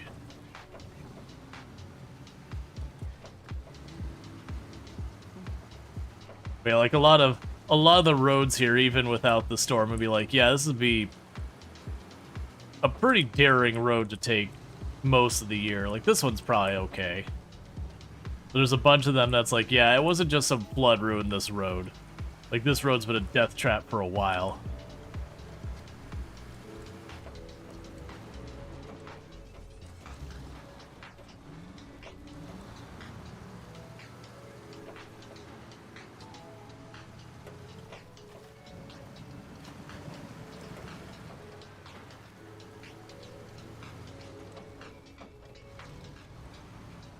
So this time, instead of going up to that same dangerous up top area, is this the road that goes? No. Yeah, so it's not this road. But there'll need to be another pull-off that, if I remember correctly, this other pull-off area is really tenuous when you first start it.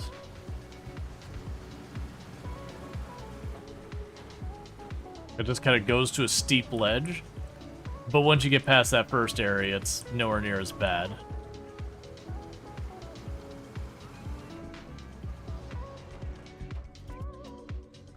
Okay, so it's right around this bend.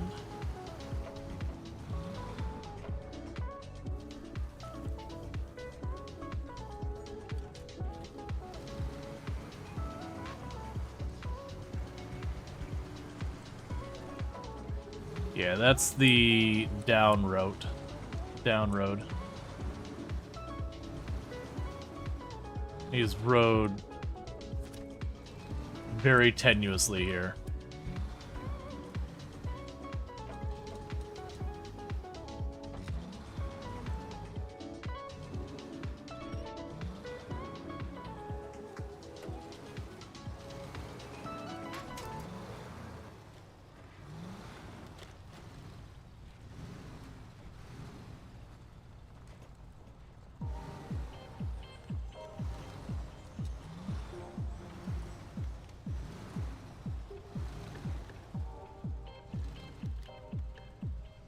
Okay.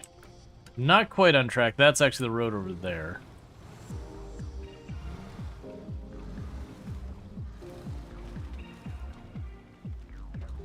Oh, right. I forgot the branches in this game are real grippy.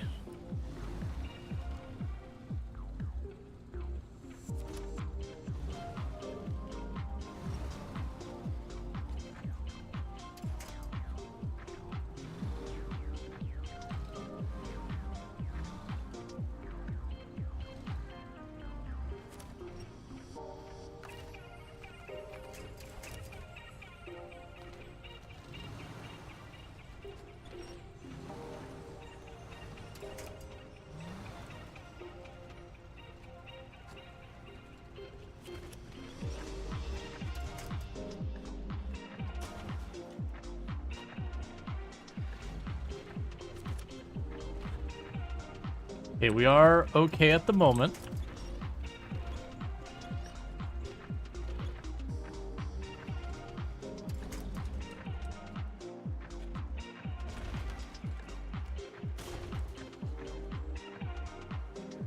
And now we're not okay.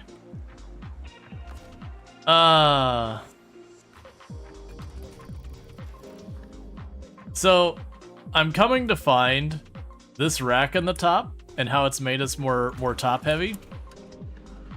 Probably's not worth it. Yeah, I think we just stick with the high road. Probably not worth it. This is probably also the reason those weren't scouted. Is because I know I've gone across that area. It's all revealed. I took the time to do it. It's probably one of those things that I went through like once, and then just being impatient, rush through it real fast and roll it. Hey, Belnar, how's it going? And yeah, Jeep's just a little sweepy. That's all. If we roll 1 or 2 times more, I'll switch up what we're working on, so I'm just not repeating getting rolled again and again.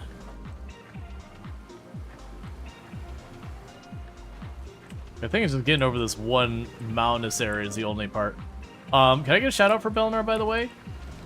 Another fantastic content creator on the platform, fellow member of the Halcyon Frequency stream team I'm on.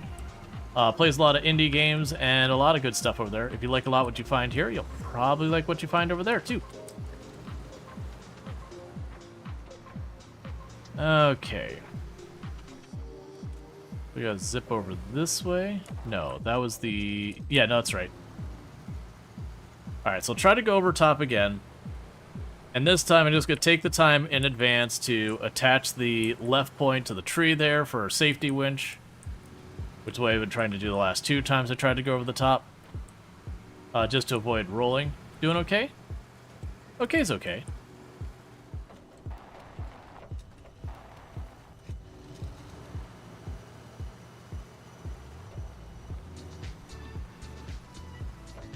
Alright.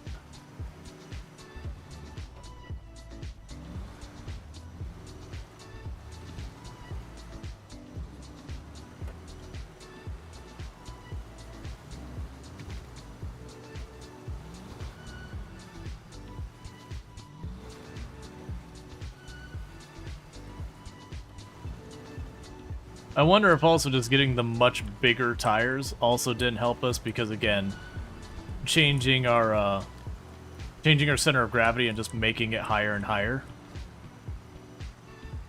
Because the higher your center, like, when it comes to something tipping over, it's basically a measure of where is your center of gravity relative to like where straight down is, where you've got like a balance point.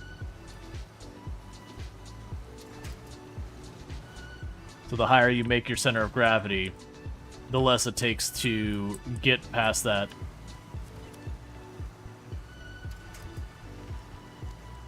That balance point problem.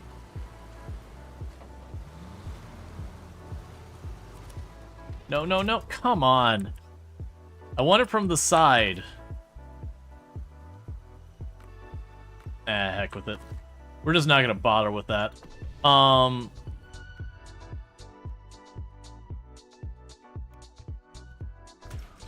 let's take a quick look at the map. So we can clear our route. So that would be going that way to the island. We also have the Black River. Let's take a look at the Black River route. So we show up in the Black River. I gotta go down through here. You don't have a route to get over there. Right, it shows the maps here. It went from the island, and that's cut all the way across, all the way down there, all the way over. It's fine. We'll try it again.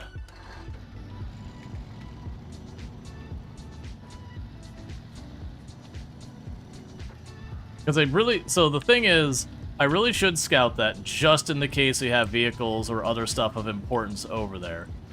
And the Jeep is the correct vehicle for scouting. I also wonder, because we put the roof rack on here, and that's because it gives me a lot more fuel and other goodies that we will potentially need along that way. But it is making our center of gravity higher. Like in that one, we weren't even at the spot we were getting stuck before. I remember not having problems with the Scout. But I actually really ended up liking the Scout, and I don't know what changed. I haven't played this in an age, so that's probably a big factor. We did get ourselves bigger wheels and the rack on top. It's probably the rack on top that's doing the worst of it.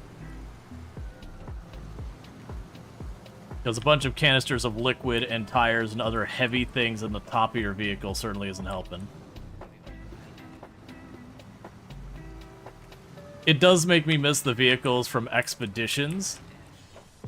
And raise this. Well, the suspension was already, I mean, it was already raised, but yeah, no, we definitely got the bigger wheels.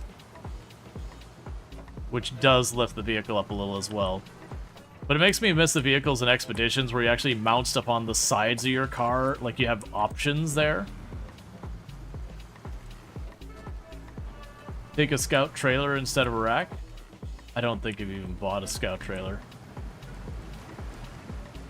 To be fair, I don't even know what I need on the other side yet.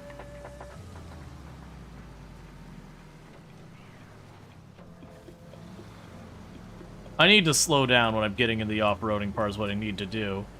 And it's just one of those things that when you lose time to, you try and rush back to where you tipped, and then you tip earlier. And it doesn't help anything.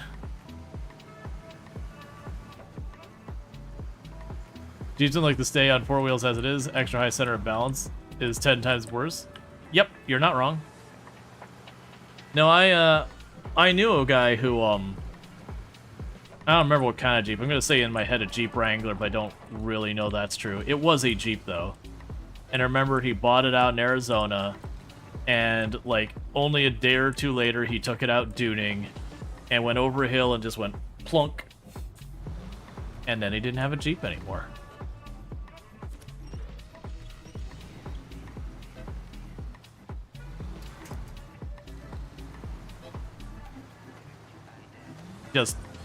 Just took a whole lot of money and said, just go ahead and delete it from my bank account. I don't need it.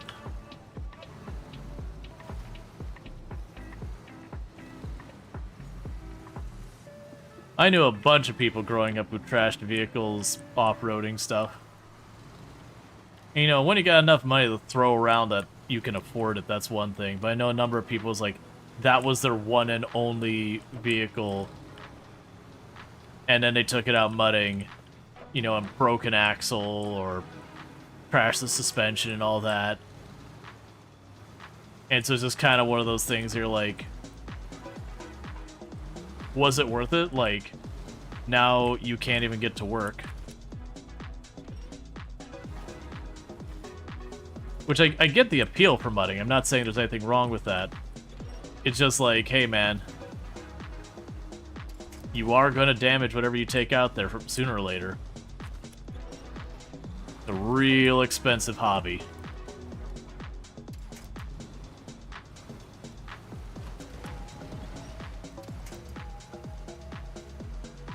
So your latest YouTube rabbit hole is an off-road recovery channel in Utah. It's like people will take sedans. It's wild. Yeah. And large RVs. I'm trying to be way more careful this time. So watch it for the areas where it's got a pretty good angle to it. So this is the part that's actually got us in trouble a bunch here.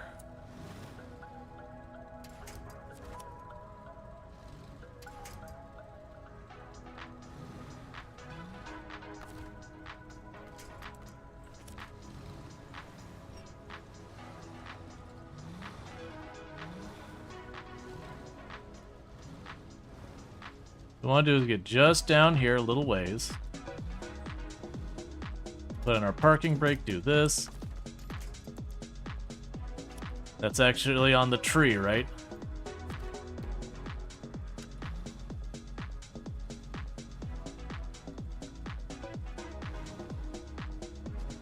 In hindsight, why am I not just driving over the left side there?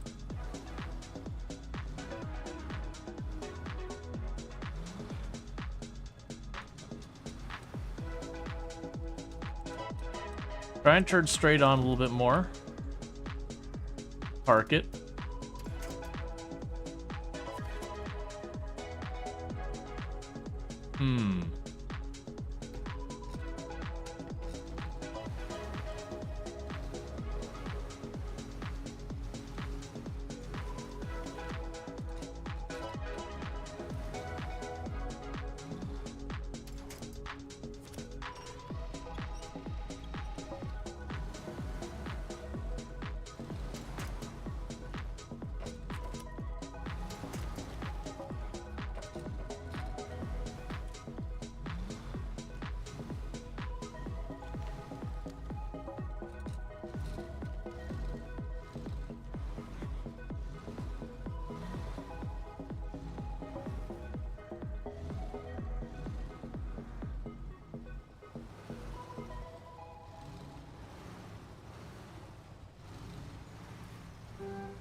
So what I'm learning is going down there following the road is a trap. Is the real lesson here.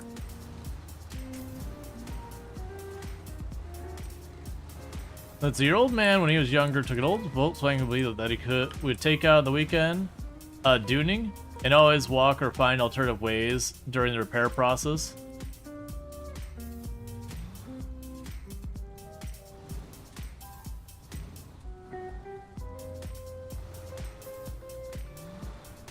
It's a really deep groove that just really wants to roll us.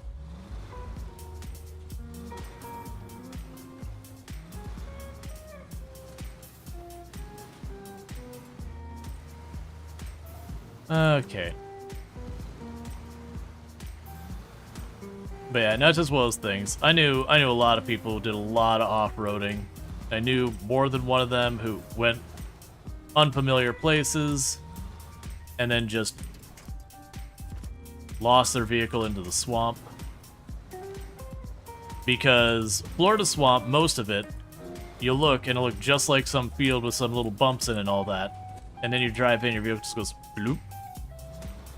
Because the ground's just like silt and all that. Never trust a road, even paved? I mean, to a certain degree, you don't have a choice.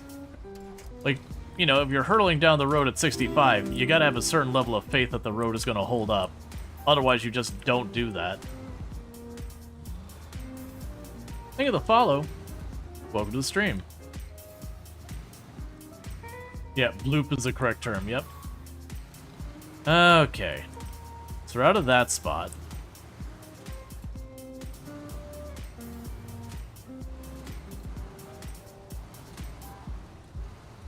Okay.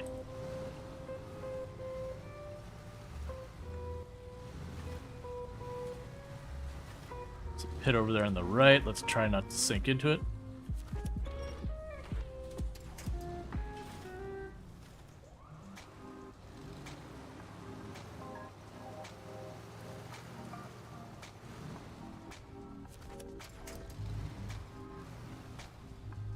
Okay.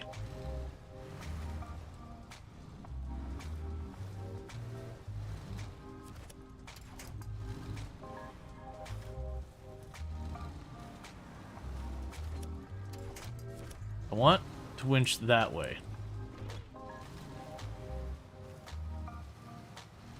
I don't want to winch to all these tiny little twigs that'll break the moment you put ice strain on it.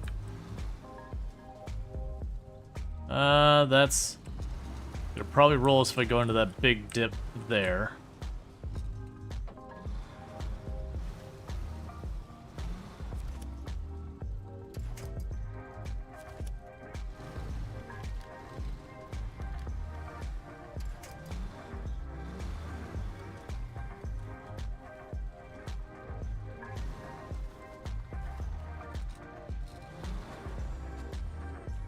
Okay.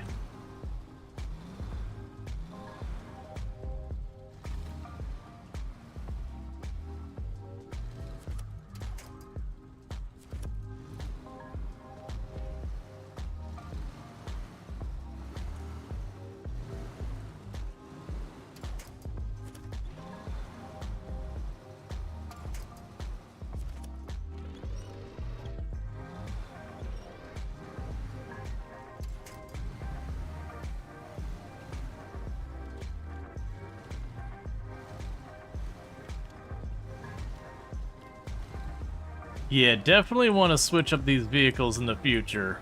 For scouting this thing with the extra rack on top, keeping those wheels on the ground is no joke.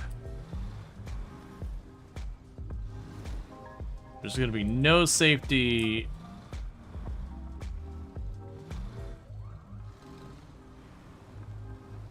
Yeah, no safety winches here. There's nothing to safety to. That's fine. Swimming across this little by little with mud tires works out perfect. We don't have to worry about tipping over then.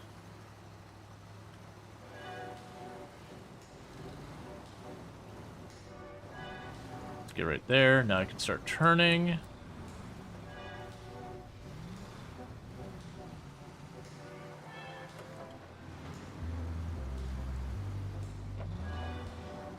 I'll just keep it in 4x4. It gets pretty good gas mileage even then.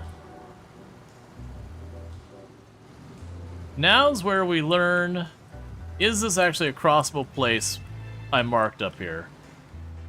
Because it was pretty tenuous on the map. And I believe we have crossed it before. But that's been over a year ago since I last played it, I believe. So I don't honestly remember. But we did explore the whole thing, so it's got to count for something.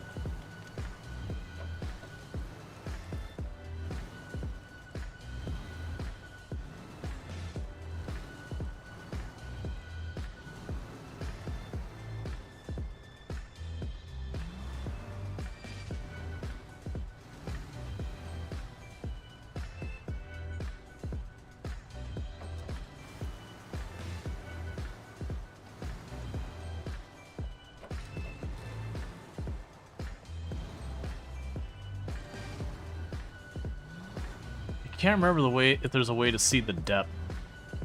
I know the other games have it.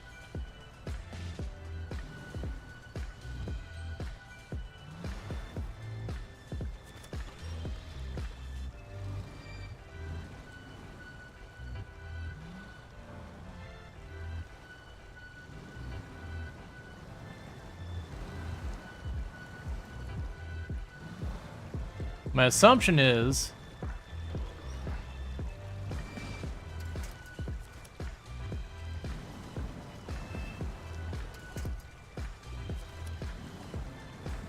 But if I stick to where these logs are, it'll be shallow enough for us. And all I have to worry about is the water washing us away.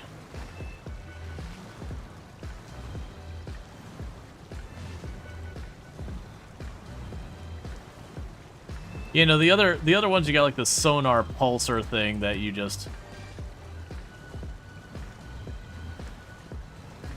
pop that and then you're good.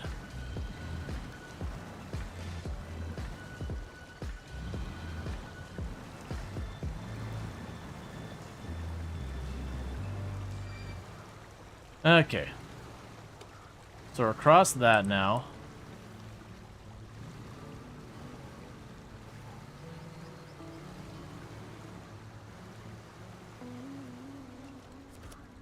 Say like, don't you dare tip on just plain old boring road after all the off-roading and other shenanigans.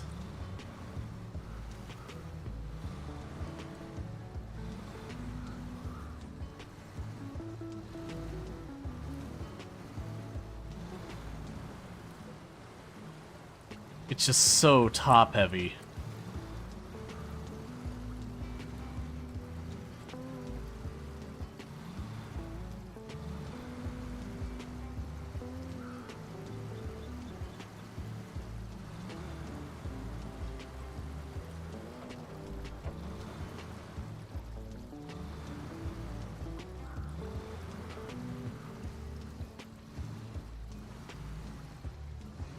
Got us also bouncy, I've noticed. Okay, where to now?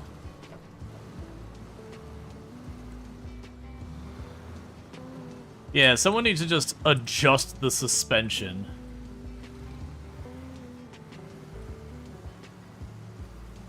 Like, make it so it sinks way deeper on that suspension.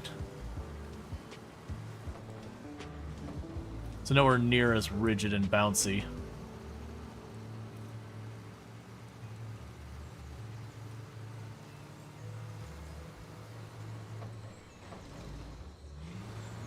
Alright, Bassett, you have a good one.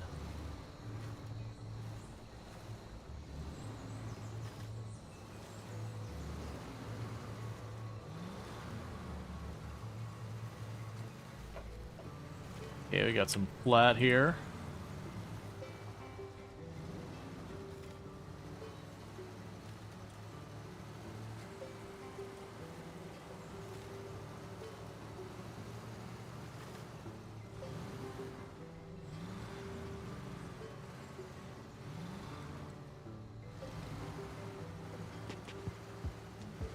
Yeah, let's go over this way. This is flatter.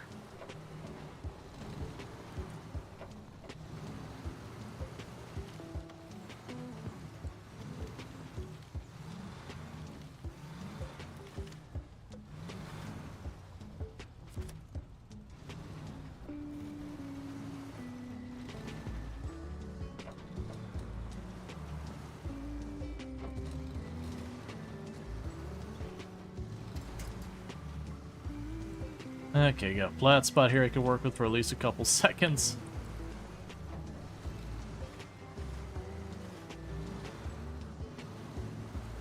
There are a couple ridges over here.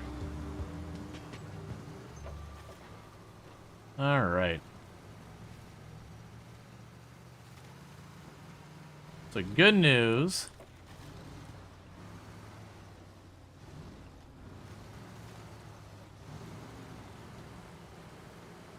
So we're getting close to the edge of the map here.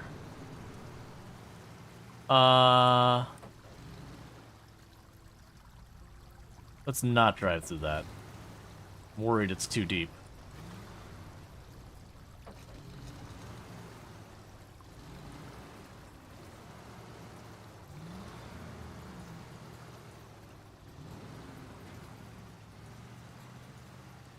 Okay.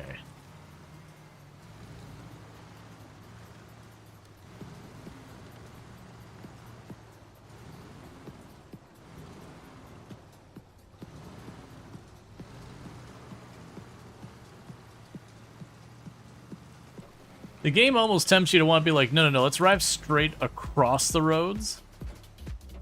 Because at least then I don't have to worry about rolling.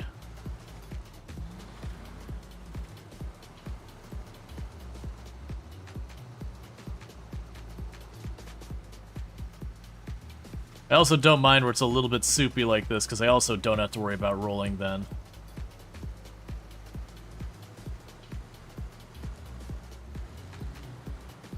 The soupy road, because you sink into it, you're going to level out, because the bottom of your car is going to flatten out in the mud. Are you deep? You look deep.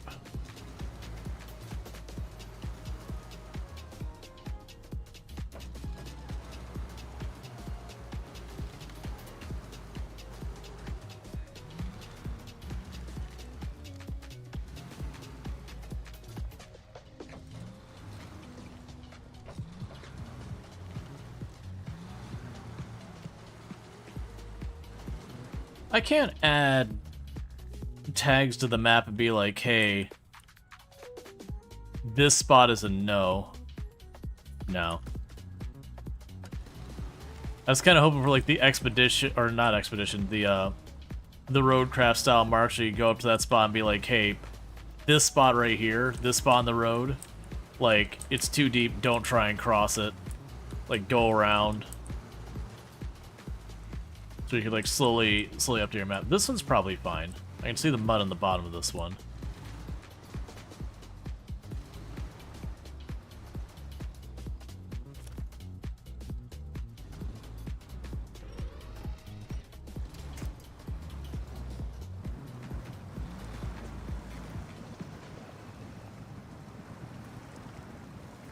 Okay.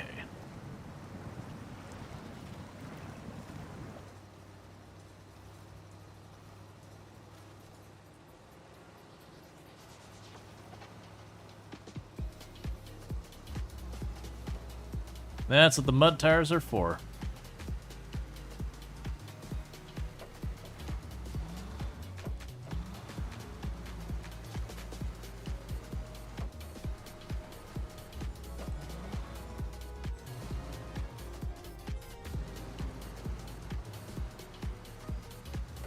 And actual road.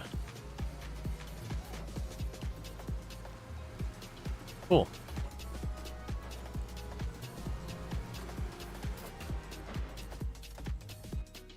Alright, so now we just need to get out to those watchtowers after all that.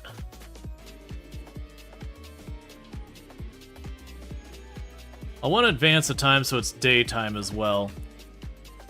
So skip time.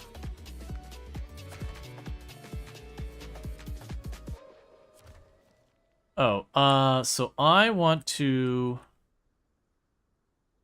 clear that mark. Okay, so from the looks of it, I probably got a route this way.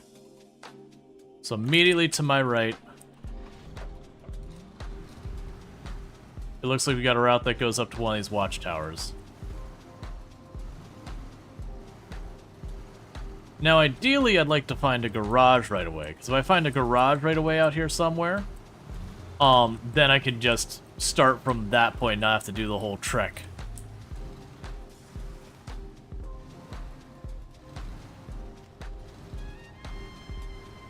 I'm gonna try and be extra cautious here. We have come a long way, and I do not want to repeat that route.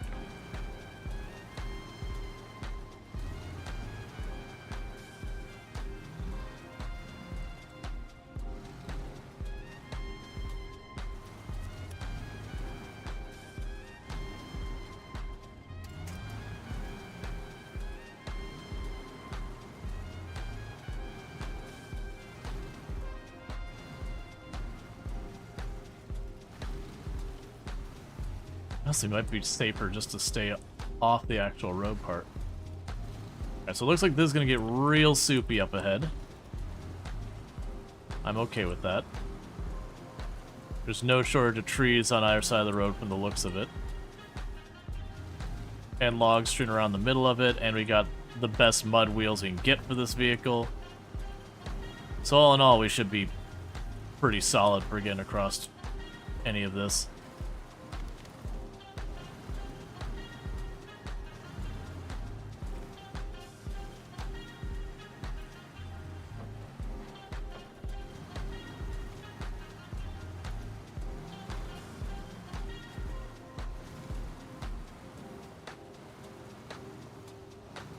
Okay, it doesn't look deep.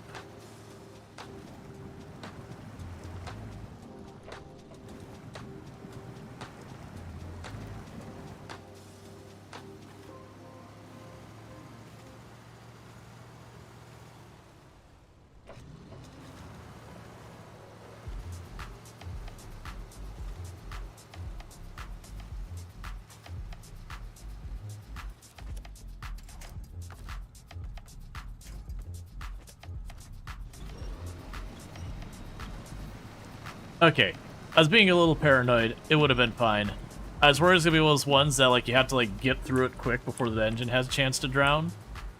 So it's like, all right, let's just get the winch so I can start pulling as fast as we can in case we start to bog down the wheels. But it looks like that was unnecessary. But the watchtowers are one of those things you basically visit once, and once you've gotten to them, that's done. You don't have to worry about it again.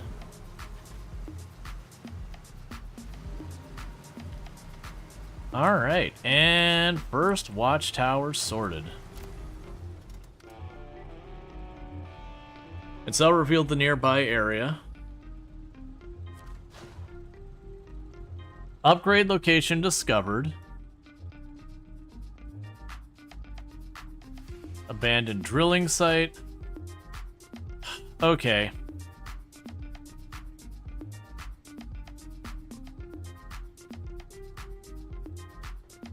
It's a watchtower there.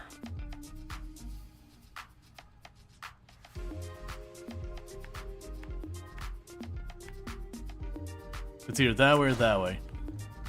Alright, I probably shouldn't be going for this, but those upgrades can be very, very valuable.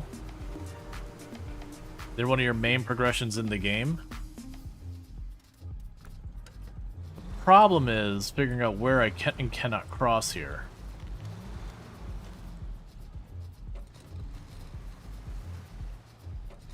The good news is I've got more than enough fuel and all that.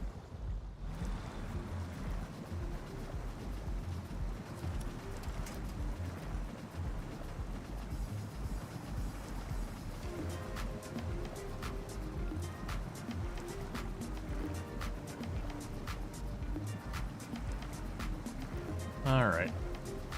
On the upside, I think we've got ourselves about as good equipped as we can be for this purpose.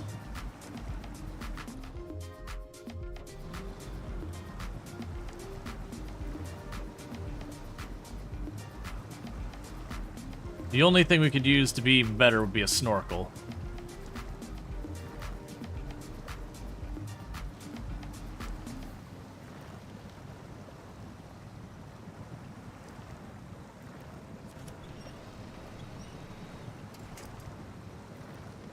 Okay.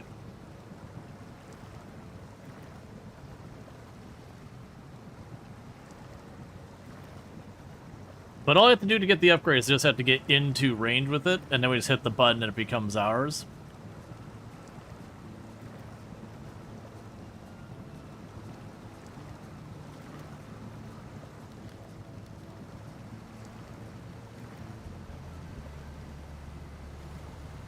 Cool. And that car over there will be our upgrade part. Don't you dare roll.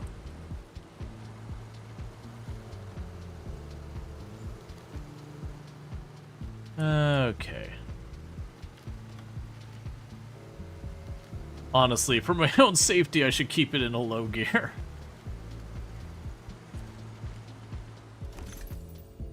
Okay, we got a 6.6 volt 5 liter engine. Show truck list. It goes to the Scout.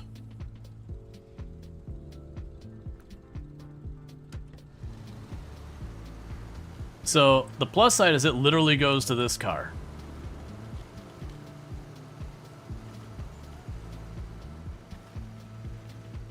Alright, so let's go ahead and plan our next action. So we'll go over here. I'll grab that quest.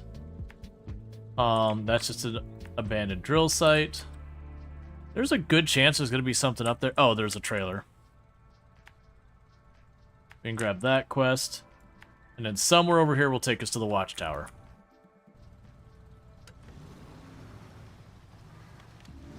So now I need to get back in the soup.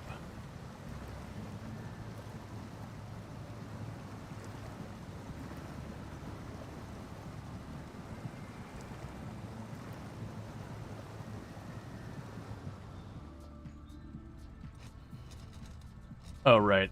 I'm in low, so I can't reverse. I'm worried that going to the right there is going to be deeper water than I can handle. I go a little left.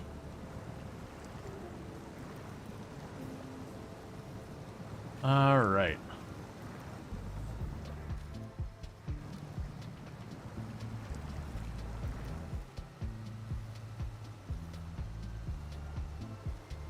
So, we did get ourselves an upgrade, so we can drive even faster in this car, which will absolutely help us tip. Still a good thing to have. This false advertising, there's clearly no snow. I'm sure there's a mountain out in the distance.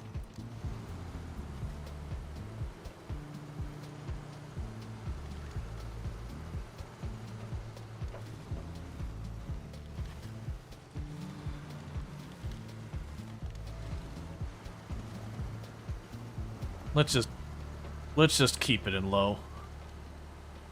As bouncy as this thing has been, let's just keep it in low. It's a safety feature.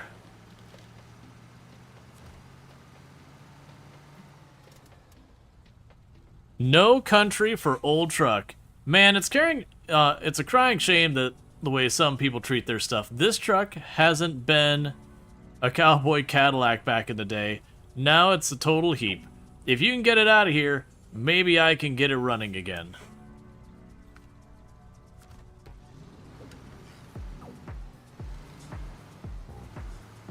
So needless to say, I'm not dragging that with the Scout.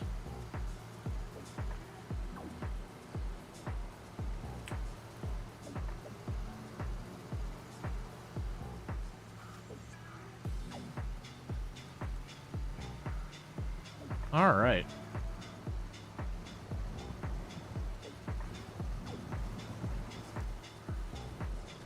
But we do know now where we can get another vehicle. It seems like the kind of vehicle that's going to be mostly just highway anyways. And we've honestly not been in need of that very much. I mostly need vehicles that can handle what I'm doing right now, which is just getting through the soup. It's just, I need vehicles that can carry heavy loads and get through the soup.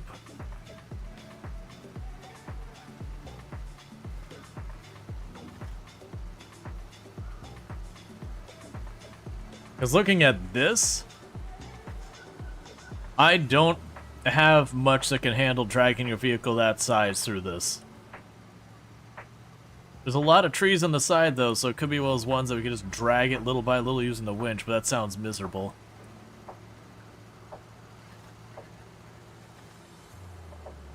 Alright. This is just soup the entire way. If we weren't using the mud tires, I don't think we'd be getting through this without daisy chaining the winch again and again and again between all these trees just to get across.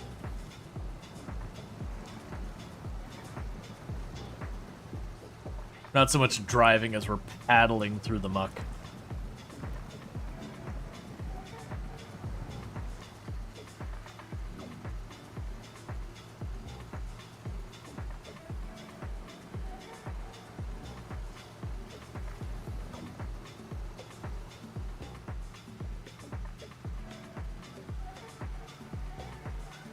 And I did see there's another trailer up that road, too. Can worry about that when we get there. Right now, I see a watchtower ahead, and that's our destination.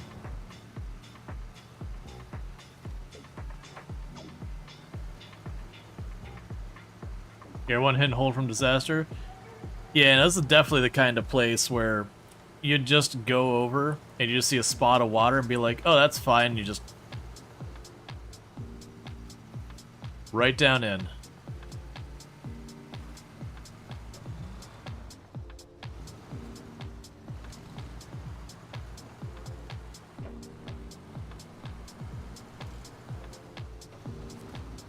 Okay, Rusty Legacy. Hey there, I'm Ted. I run the repair place in town. So, random story here. Buddy of mine found an abandoned trunk. Since I ain't got the time or resource to get myself, figured you might want to help. What do you say, pal? Yeah, so that's gonna be that truck right there. That's gonna be getting one of, like, the really big, heavy vehicles, pulling up the edge and yanking that out.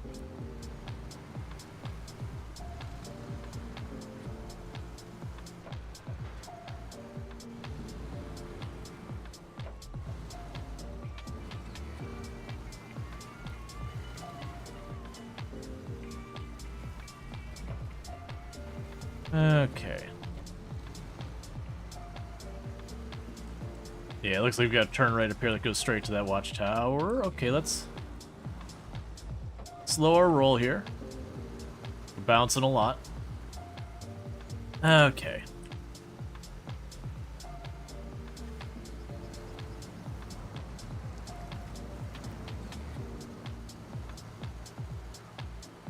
And I do have a ton of gas with us, so I could top off our tank 1.5 times over. So we'll be good on that. If we do run into a situation with the repair parts and all that being needed for anything, I do have a load of those on us as well.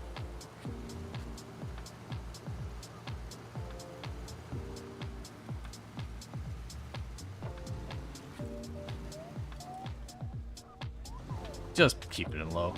The moment I take it out of low, the Jeep just goes boom. Like, wait, please, stay on the ground. All right. So it's another area explored. So interestingly enough, it isn't marking that truck in the map, even though it's clearly there. So we got these two up here. So it's probably going to be going this way. Oh.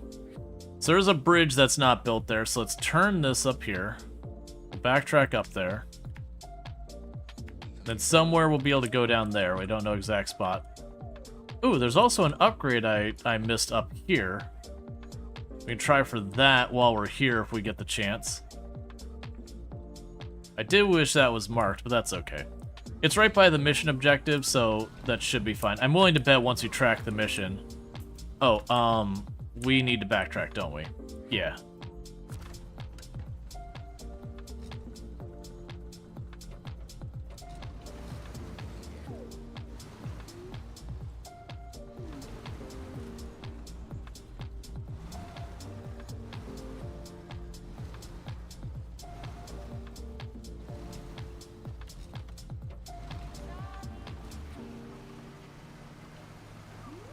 Okay. So back into the mud.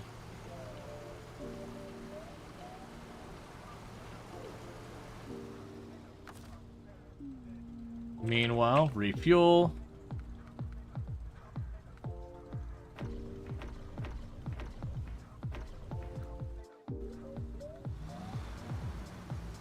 So we drained some of the gas up top. I don't know if that'll actually change the weight.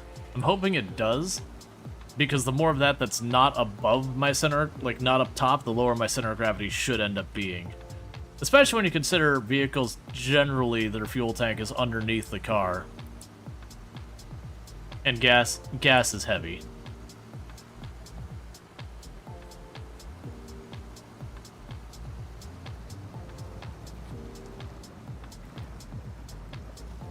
All right.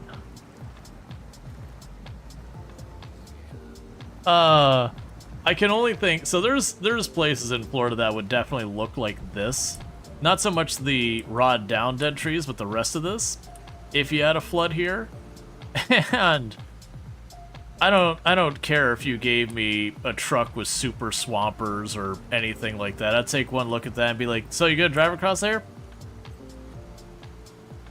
No. I don't want to walk home.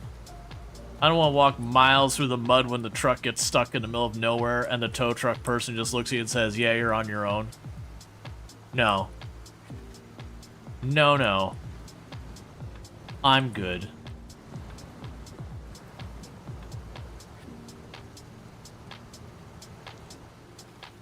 This is a place where you get an airboat, is what you do here. You get an airboat. Because airboats can go across the land like this.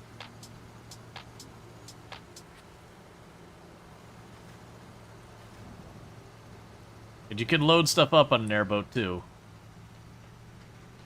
Not as much as you could load up on, like, the big semis and all that we could drag around. But you could definitely toss at least a couple logs of lumber on there and airboat it across. You may not be making good time. And you'd be looking, like, you'd have your own problems of, like, finding areas that are washed up enough that you can get up and over. But it's pretty hard to get an airboat properly stuck. You gotta, like, wedge it up against a tree or something like that.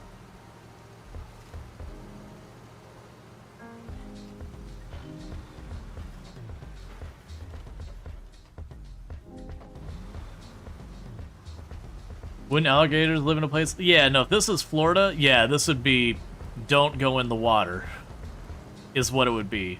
Just don't go in the water. If you can't see the bottom of the water, there's critters in there. And it's not like adorable critters like someplace. The critters you have in the water, stuff like, there's a snake that, you know, it's got a bunch of names like cottonmouth, water moccasin, whatever, which are very, very territorial and aggressive snakes. So, like, I'm chill with 99.9% of snakes. That 0.1% of snakes are water moccasins. Rattlesnake, no problem. You leave them alone, they'll leave you alone. But the water moccasins, you get into their turf, and they just get nasty. And they're very venomous. And then you got alligators. Now granted, in places that look like this in Florida, most of the time the alligators will just want to leave you alone. And the reason for it is about the only people who go out in places like this if it's Florida. Like, the trees are wrong. But if you go in a place like this that would look like this in Florida, it's going to be mostly just the hunters. So the alligators have learned to generally nope the heck away from people. I wouldn't try my luck on it. The alligators that get real dangerous is when they're, like, in lakes, in neighborhoods, and that kind of stuff, because you'll always have that one person who feeds them or whatever.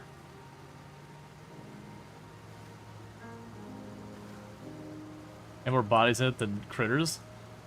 No, that's... We don't have, like, some ridiculous number of people who go missing.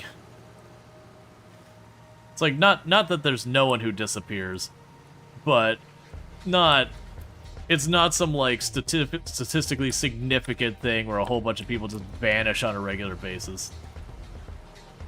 You've seen alligator scale fences? Oh yeah, no, it's wild.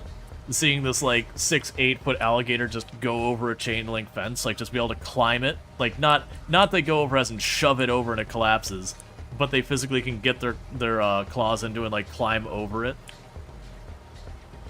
And you're just like, no. No.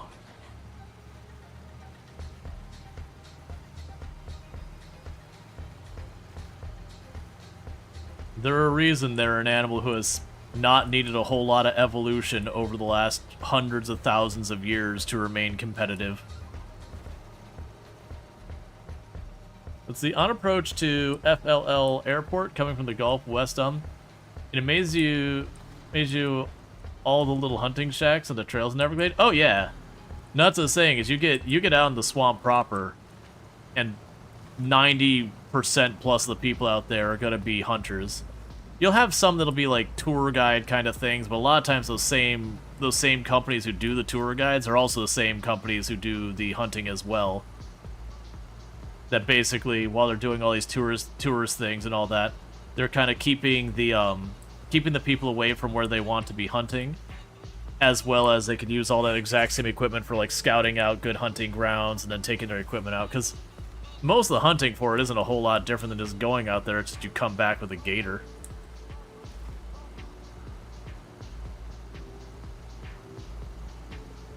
They're also the same people who go out hunting python, because we got problems with the python killing our wildlife here. If there's one thing Florida environment's famous for, it's invasive species. That everything that rolls into town becomes an invasive species and starts wiping out everything native.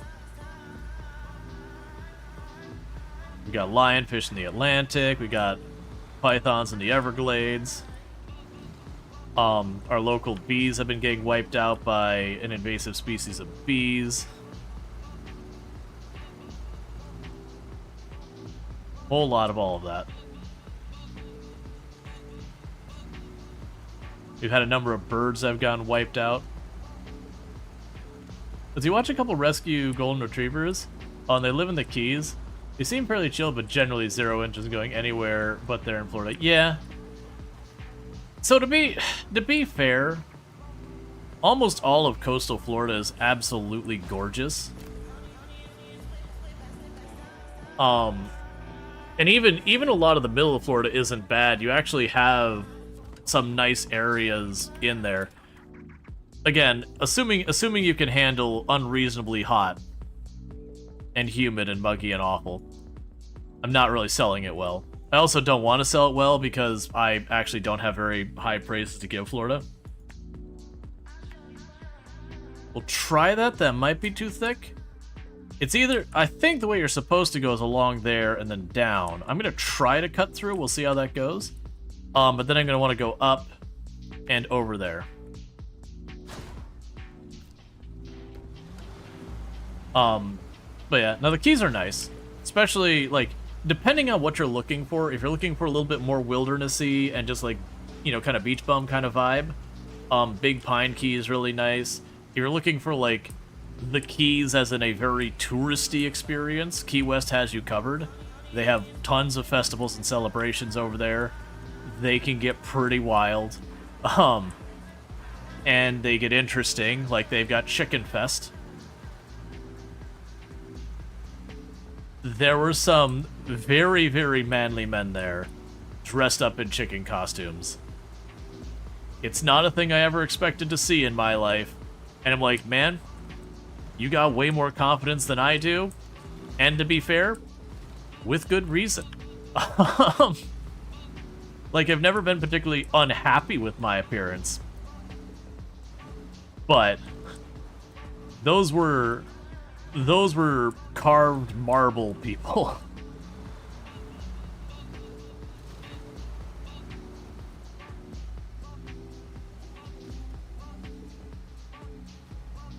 I think the second most southern point in America.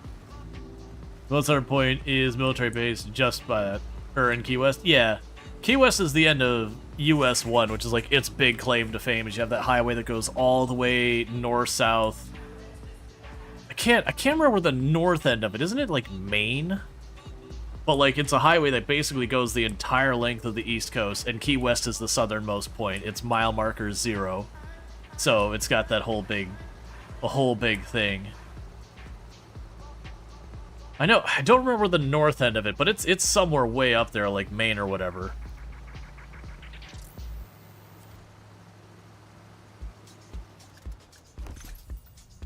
Alright, so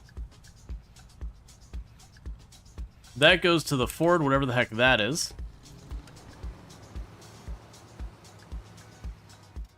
Okay, so now I just need to get up here.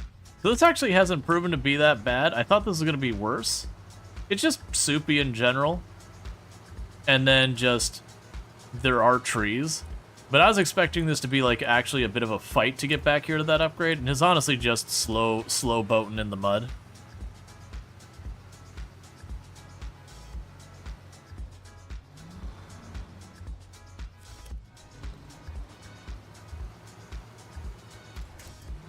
There's a little cement bollard on the civilian side of the military base, and that doesn't surprise me.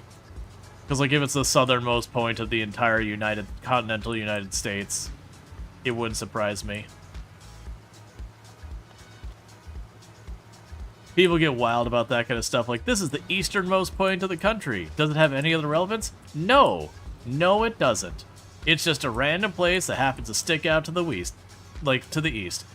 Is there, like, an important landmark on it? Not really. It's terrible for building. But, you know, east. And the northernmost point, which I'm pretty sure it's Maine. Well, no, okay, so we're talking continental US, it would be Maine. You were talking just in general, it would be Alaska.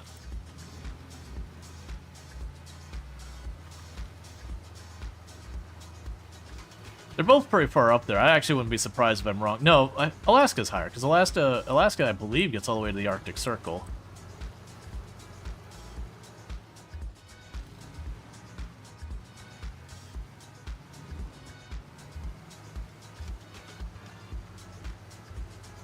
Okay, so we're back on the road again. And then we should have the watchtower over this way. Make sure I'm going the right way.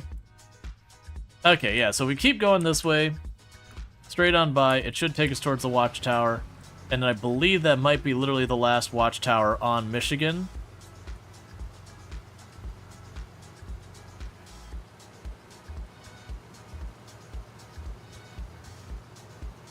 We also have, obviously, some type of thing over there. You think it'll be at least another 4 years before you visit the U.S.? I do not blame you at all. And honestly, unless you got a real important reason to be here, I would, there's better places you can go right now. A lot better places you can go right now.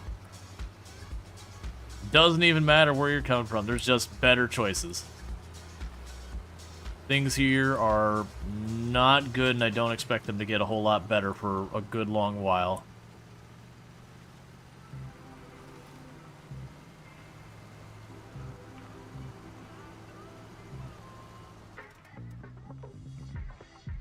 Okay, so it looks like we're going to be taking a left path. There's a good chance there'll be something worthwhile back here, too. Like an upgrade. So if we go and we scout this, we don't see another upgrade, I'm going to circle back and cut through there. And then we'll cut down to try and get that upgraded down the other side. Like, while we're out with the scout, let's scout.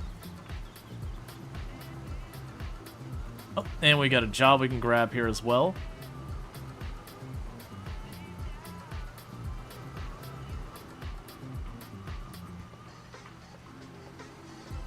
Can't imagine moving half these trailers through this. Alright.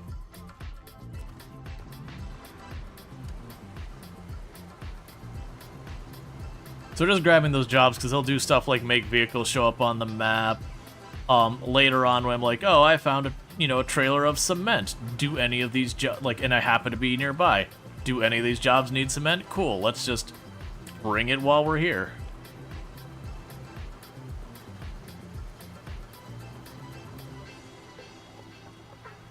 Okay.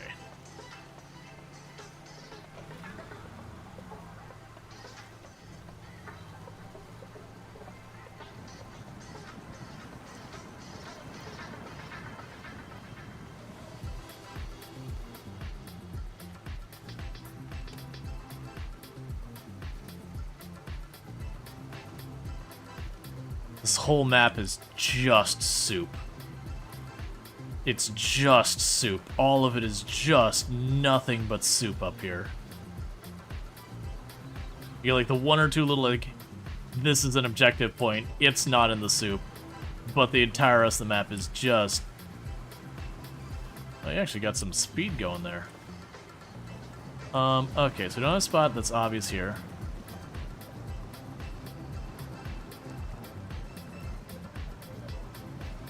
Yeah, where could we possibly cross up here? It looks like there might be a... I'm going to call it a berm up there. Then we might be able to cross that. We might be able to cross over here somewhere, too. Yeah, okay, so what looks like a berm to me, yeah, we can cross that.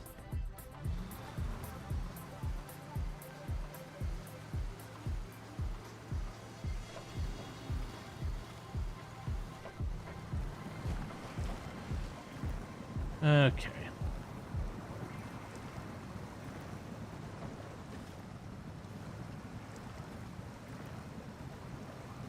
Yeah, so up there, we take that around. We can reveal stuff. And like I said, we'll do that one little side path just to check for everything. Let's see, you've also traveled International Peace Garden in North Dakota. You can freely jump or walk or weave between U.S. and Canada borders. Yeah, no, I've definitely had times in my life I've gotten to do a bunch of travel. When I was much younger, my dad used to consult for a company that, you know, where he would end up, we would be able to, like, go and visit for a while and all that. So I got to see, like, you know, Germany, Mexico, Italy, parts of Canada, like a whole lot of places. So I was very privileged in that regard. It's one thing I wish was more accessible to more people, is just the ability to travel the world more. Because I've personally observed. Oh, I totally blew past that was the road. That's fine. We can go around this way and get over there. So just hop. It's just one of those things that very genuinely getting exposed to a lot of different cultures, I think, is beneficial to, like, everyone involved. Like, it's beneficial to you as an individual to understand that your worldview is going to be different than a whole lot of other people, and you'll also notice that when you go to other places, that you'll hear people talk about, like, how different or whatever different people are. And a lot of those places, when you go there, you're like, oh, they're kind of the same. Like, they're just trying to live their lives, you know. Maybe they got different laws or whatever, but generally speaking, you know, people are just trying to keep food on the table, roofs overhead, and just generally benefit from, like, that thing. Because otherwise it's very easy for people to other different culture be like, oh, well, their problems are self-inflicted or yada yada, or they are just insert whatever. And then you go there and you're like, nah, they're kind of the same. Like, yeah, there's little nuanced differences, different slang, stuff like that. You know, there will be cultural differences, but generally, people, no matter where you go in the world, are similar. They have their differences, certainly. But, like, again, most people in the world are trying to do what's best for themselves, for their family, for their neighbors, yada yada. And it makes it a lot harder for people to put those narratives about, you know, certain people being bad, certain people being good, yada yada. Like, I remember one of the last, like, my grandmother on my father's side, she had never really traveled, and she was getting into her 70s, and every single time we would travel to some place like Germany, we'd be like, hey, Grandma, do you want to come along? And she'd be like, no, I don't want to. And I can't remember, it was like, she was up there. She was like 72 or something. And, you know, it's the normal that we're getting ready to travel somewhere. It's like, hey, Grandma, you should come along. It's like, you know, I think this might be my last chance. I'll go. And the comment, like, she had a lot of stuff that she saw and experienced while she was there, but the one that stuck out the most was she's like, oh, this is just like at home. We're like, uh-huh. It is. The people they like their bread more, and it has to be fresh. And I mean fresh that morning. But otherwise, basically the same thing. Okay, so we did see that route. So now I just need to get over here. It looks like there's one that cuts through the trees here. Yeah, it looks like either way will be fine. And that does go over there. I don't know if we'll find something on that end. But yeah, so... yeah, so then what we'll do is once we get back here, we can go around there, cut through the map here, get that upgrade, which will be down there. And I believe that'll be basically... we should also check... yeah, no, we've already seen that. Yeah.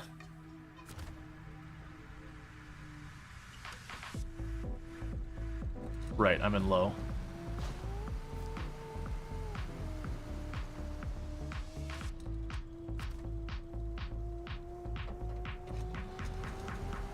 But yeah, no, it's just a big thing. And I think it's beneficial for everyone. It's also beneficial for the people receiving those tourists in a number of ways. One, there's certainly the economic reasons. Like, no one needs to explain that. They're bringing money. There's that side of it. There's economics. But even outside of that, that's another way you get exposed to other cultures. That could be a whole thing. It also helps people learn to be more reasonable.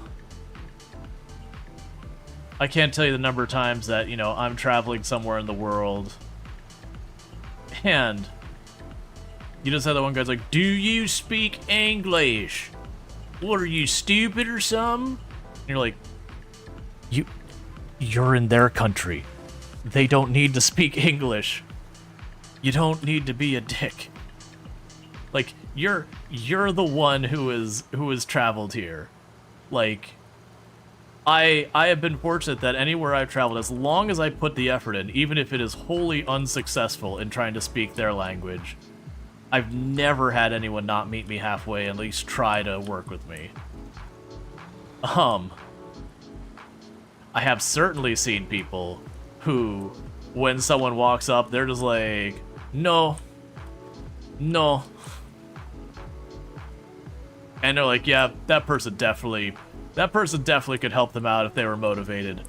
But because you walked up and made a total jerk of yourself right at the beginning, and called them stupid, they're not gonna help you.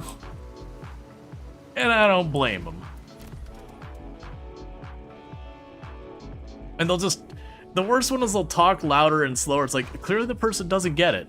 Like, use different words. Try something else. Okay, alright, so we do have an upgrade up here.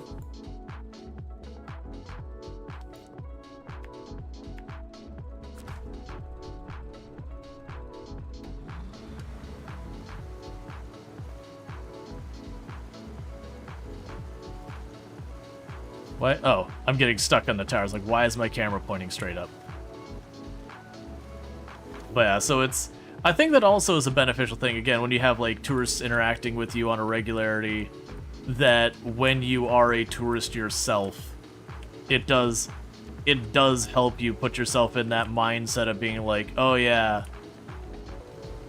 like, this is a person who's just trying to go about their, you know, their day. I'm disrupting that. That was some weird camera shenanigans. I'm disrupting that, which, fair enough. You gotta do what you gotta do.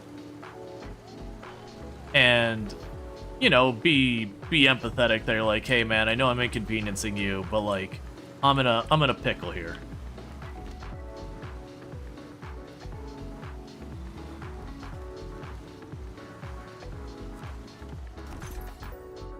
Okay, raised for the Kodiak. Alright, so the next move is he probably backtrack down there. I don't know if we can cut across here, but I'm gonna try. And then we want to go up and over this way, because there's a good chance that either A, I'm just gonna learn as an alternative route to get around stuff, or B, we'll find like an upgrade or a vehicle. That looks like it's another quest that I should go out and grab. Then we can go over there. Alright, so we gotta take the little road.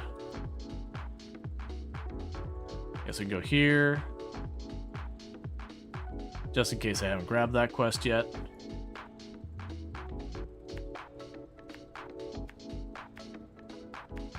I believe that'll be the last thing we probably have in this area. And that's gonna be about the point we start tapping out of my gas.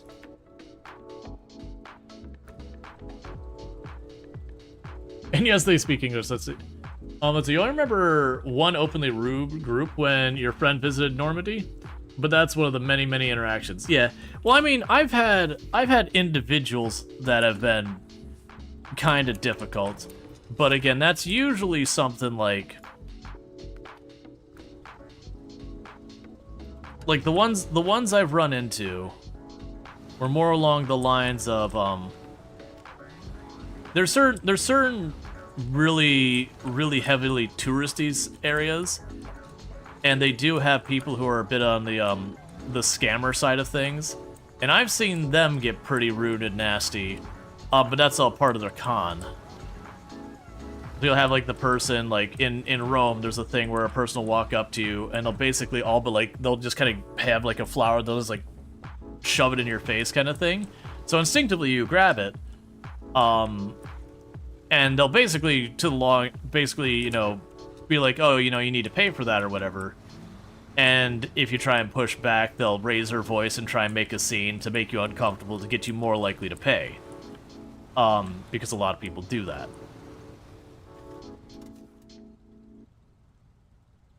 And, like, there is that kind of stuff, but that's usually, like, right at, like, peak tourist locations. And it's just as bad here in the US. We've got a lot of places that same kind of crap happens. That you go to some of, like, the really hectic touristy places here, and you got the same, like, literally the same scams.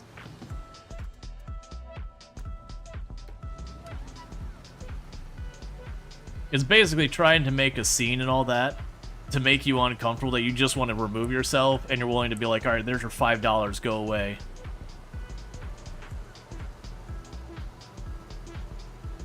Your Times Square is fun for that kind of thing. Yeah, I don't know about... So I didn't get to... No, we did walk around Times Square. Yeah, I didn't personally experience that in Times Square, but it could be, like, certain locations.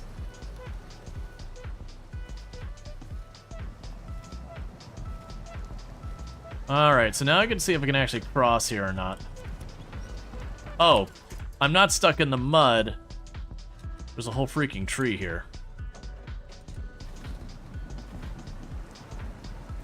I was so focused on the tree on my left, I just didn't even notice the tree on... Sorry, the tree on the right, I didn't even notice... Sorry, I was focused on the tree on the left that I didn't notice the tree on the right. I had it right the first time. We can never see your shadow. Oh yeah, no, it was like... I feel like we walked into just 1 or 2 stores. I think we had other things going on, so we kind of just went and did a quick walkthrough, if I remember correctly. Like, I think we walked into, I think, was it like Nintendo has a store there, and a bunch of other places? Same scams, why reinvent what works? Hey, I mean, that's what most scams are. Most scams are about putting a person off balance so they don't use their better judgment. It's one of the reasons why anytime someone calls you and it's urgent and they need you to take care of it immediately, or it's an email and it's urgent and they need you to take care of it immediately, that should set off every red flag possible. Most actual things are willing to give you a little bit of time to do your verification.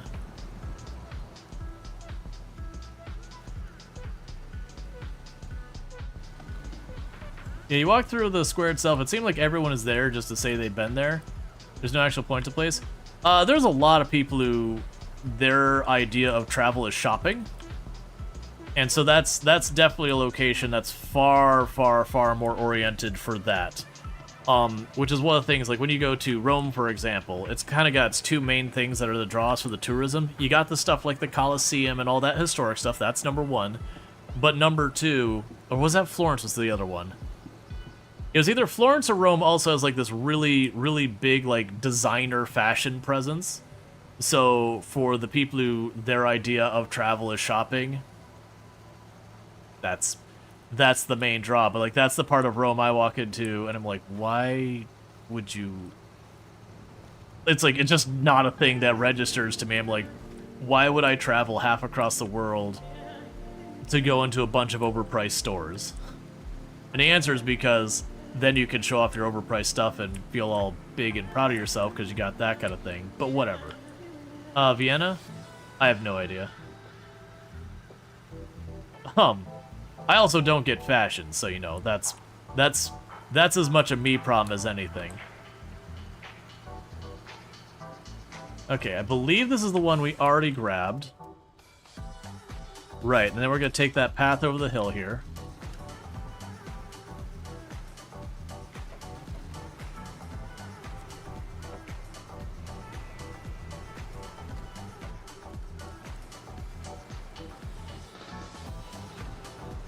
You'd rather buy tasty food than clothes? Agreed. Oh, I have to get really close for it to show. I understand. Am I gonna go buy that truck by chance? Yeah, we'll get... Or no, was the truck way down here? Yeah, no, truck's way down there. We're not gonna go all the way over there. The quest is right there. That'll be easy enough to just look at the map and be like, where's the quest? Oh, I see the truck. Never mind.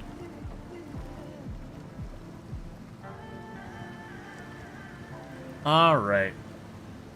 So I can get over here, and I'm expecting, just because this area wasn't revealed by the towers, a lot of times I've had that, I found like an upgrade or another vehicle or something else of interest along that way. Worst case, it might be one of those things that we check it out and it ends up being an alternative route to get to a location. So, like, when we're trying to haul stuff, we go on this, like, sketchy dirt road as opposed to mud where the trailer just sinks in and can't do anything.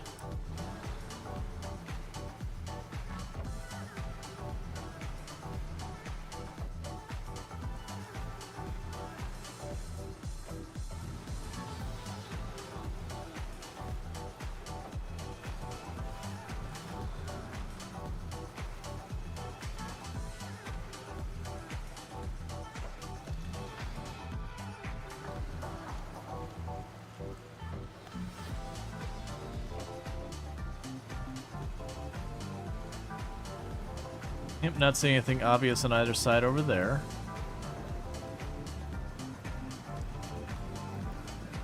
That's what I'm looking for, is the special parts. You'll see a car on the side of the road, and it'll have like a little icon on top of like the hood.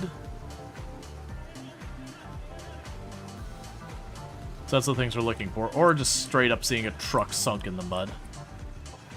And then usually what you have to do is you have to figure out how to get to it. Or for like a lot of times, yeah, so we have a trailer up here. That's a service trailer.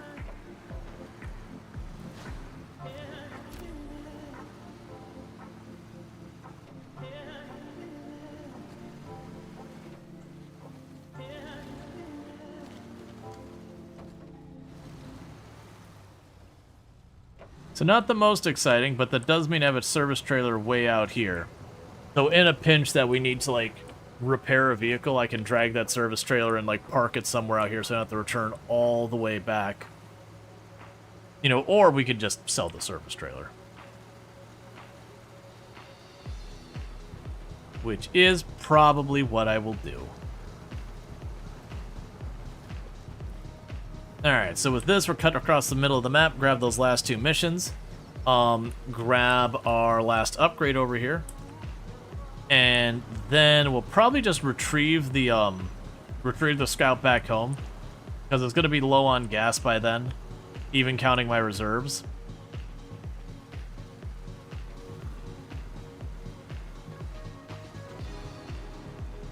And there's no trailer or something I want to drag back. Yep, no, I see the fuel's almost out. I got canisters on top.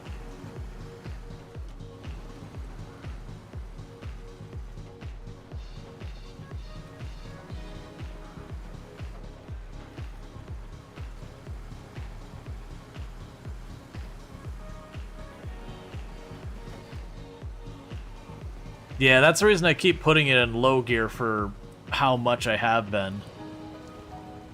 Let's go ahead and do the fuel. Since we're about to go...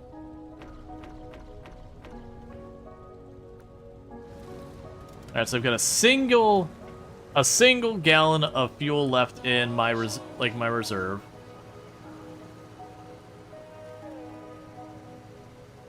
Yeah, for this area, the scout's been really good. Trying to go over those mountainy areas, yeah, the scout is just straight up bounces. So kind of learning that the scout is good for just getting through the mud.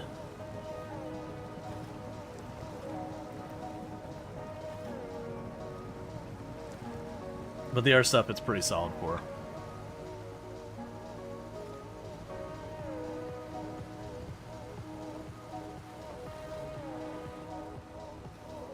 Yeah, we'll just keep it in low here. It's just all mud. We're just using our mudding tires to effectively use the tread as a paddle. So it's almost like just paddling through extra thick fluids.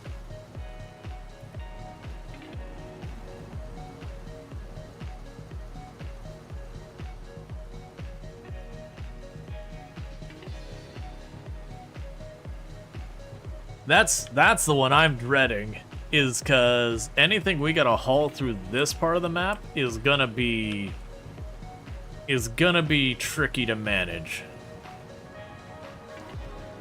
Because a lot of this doesn't even go that smoothly with the scout.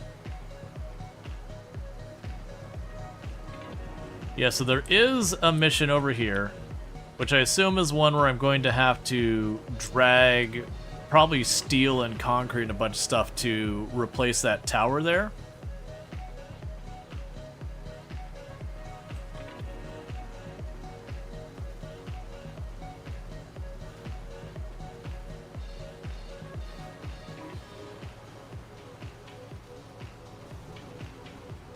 think I might be able to...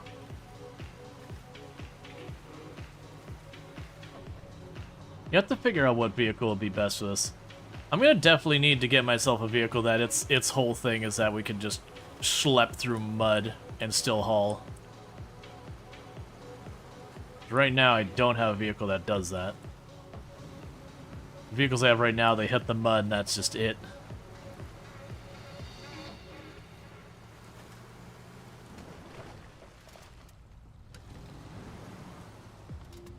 Oh.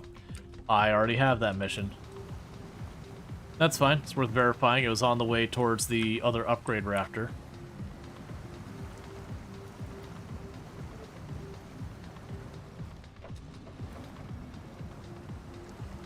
Okay.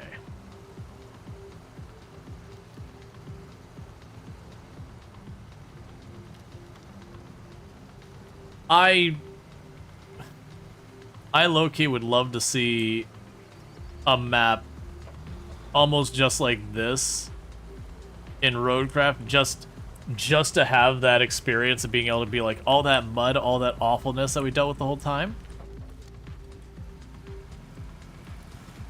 Like, we now have a way around it. Okay, so we got another vehicle over here.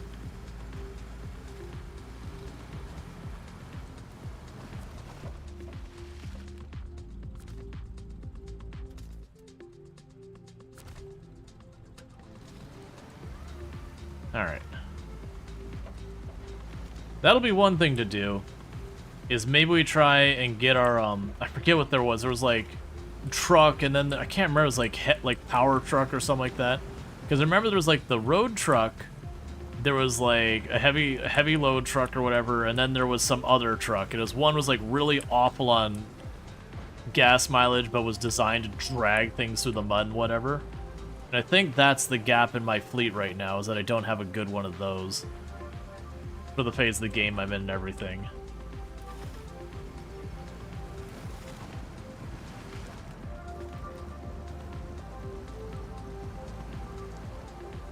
Because then what I need to do is try to get that out here.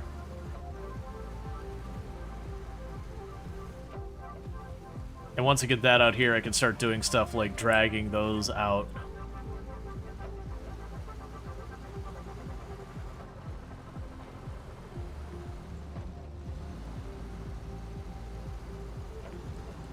Trying to low gear it out of fear of bouncing.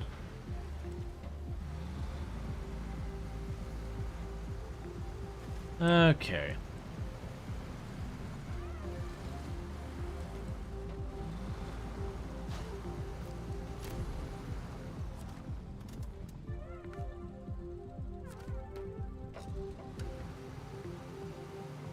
Grab another quest.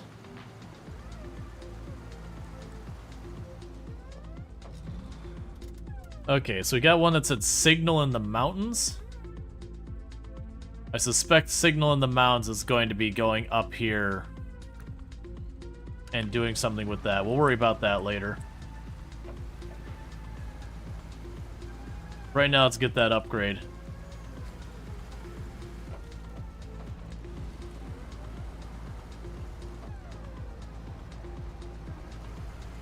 All right.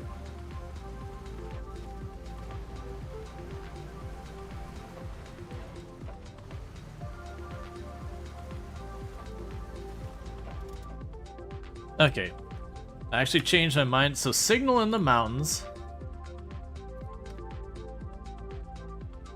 Yeah. I'll start tracking that. So we're going to go up, grab this, and then we'll already be on that road to go up that way. Just checking. Yeah, so the fuel carrier trailer is down there.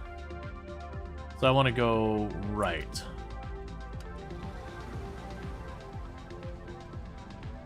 Is there like a righter than right or a kind of right?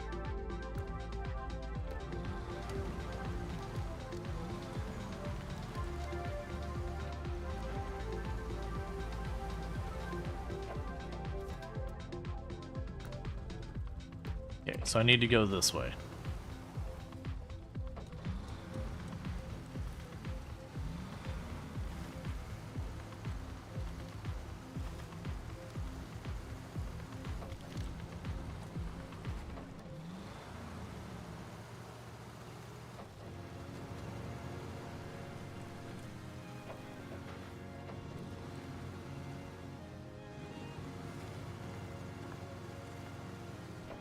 Then just up here should be the last upgrade.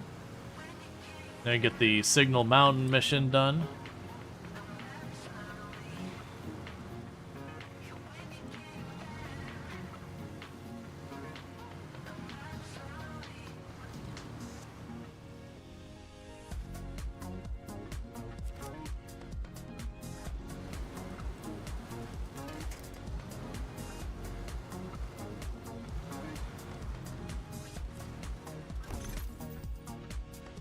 Alright, so engageable. So the White Western Star, we got parts for. We found all the upgrades in Michigan. How do I know? I just got an achievement for it.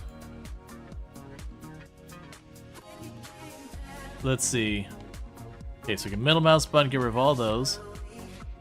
So let's go boom, boom, boom. Boom, boom, boom.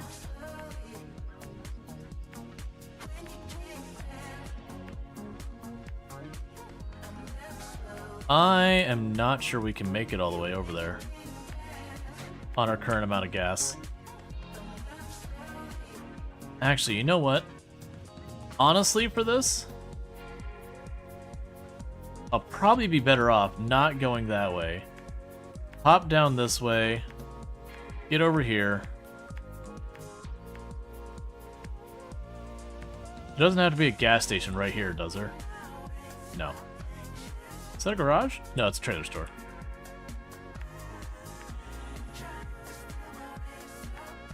There's probably something there we care about.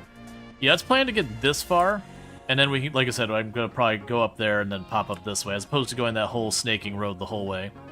Because we've clearly done that before.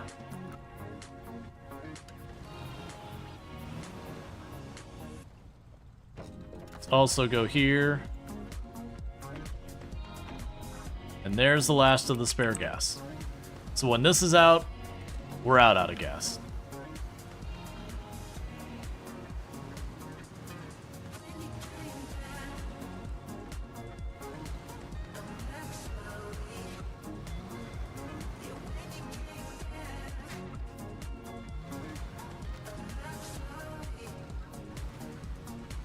So you can see there's the edge of the map by the big no sign.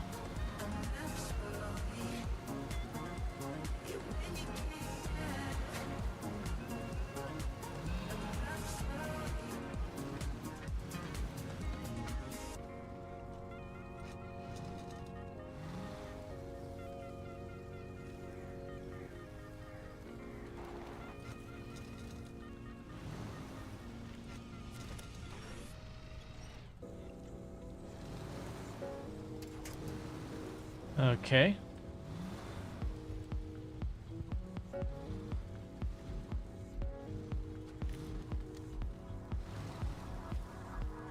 Coach there? Thank you. Like, that's the thing I remember the last time I played that I was really good at, was just snapping a cable out real fast when I started to tip and pulling myself upright. But you get rusty.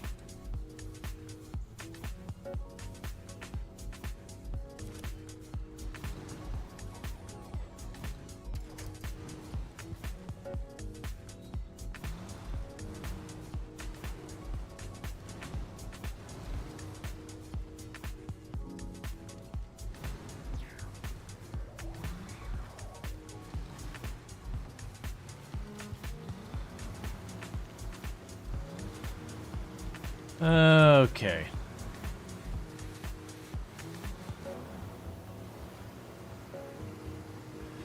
Yeah, so this did reveal another place we can get logs and all that.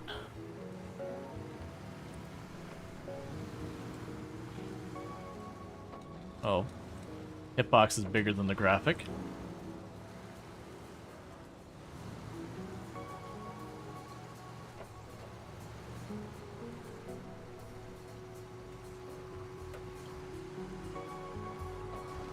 Clearly already grabbed that quest as well.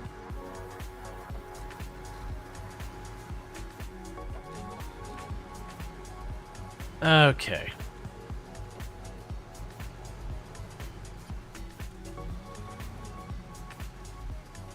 Now we're just trying to make our way up this road.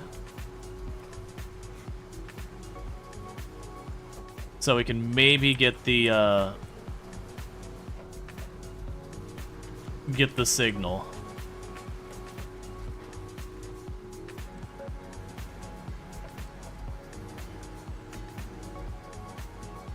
All right.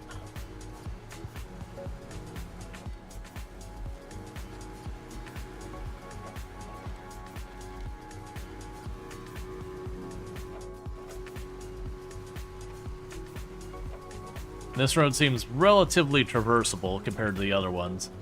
So my assumption is when we're hauling stuff, this will be one of the routes we'll want to take for the east-west on the map.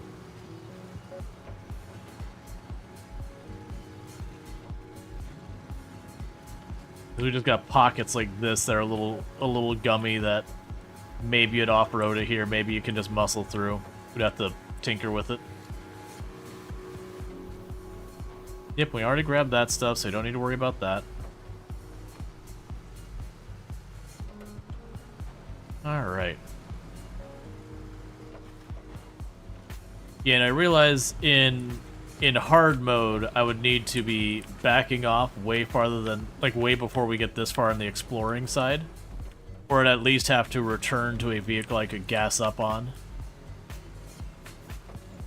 I suspect in a lot in the hard mode, you're going to be staging stuff.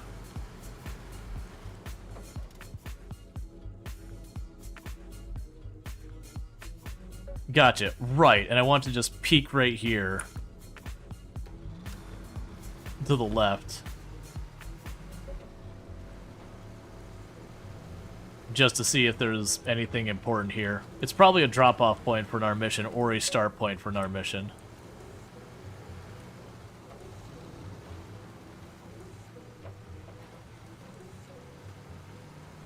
More than likely a drop-off point would be my guess.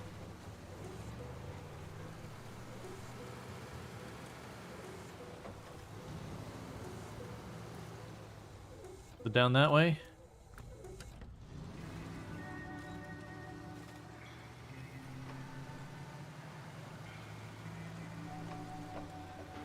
Try and be fast about going over here and not waste too much gas.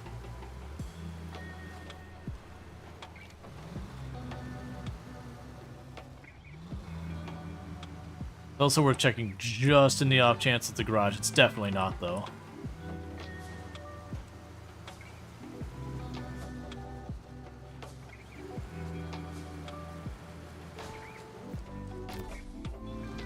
A scout fuel carrier.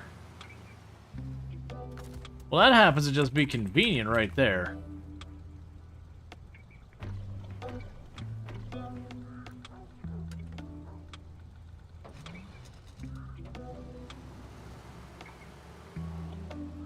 What's the difference of hard mode in this game again? Basically almost everything in hard mode costs a lot of in-game money. So economically it's real hard to make things work out for you. So what I'm gonna do is I'm probably just gonna drag this out to the main drag. I don't know where I'm gonna ultimately want this, but if I put it in this main area out here, it's at least a spot that I can go to if we get low on gas.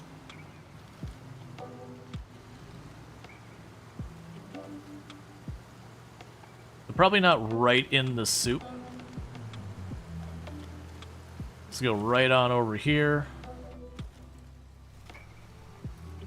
But yeah, so like recovering your vehicle is extremely expensive in hard mode. I know there's a bunch of other things that have money to it that you don't need to worry about. People are mentioning that when it comes to a bunch of stuff, like you can sell trailers in the regular difficulty. You get your full money back. So like if you take a medium trailer and sell it, you can just go and buy a medium trailer at the same price. So you don't have to drag them all back and all that. And people were saying, I think it was you get half as much money or you're not allowed to sell trailers and all that. Yeah, fuel costs more in hard mode. It's basically an economics thing. Yeah, that wasn't hard mode then if you were able to buy and sell at cost.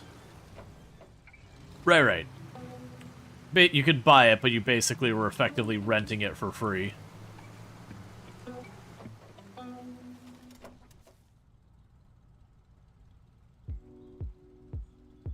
Okay, so let's plan just go right up here.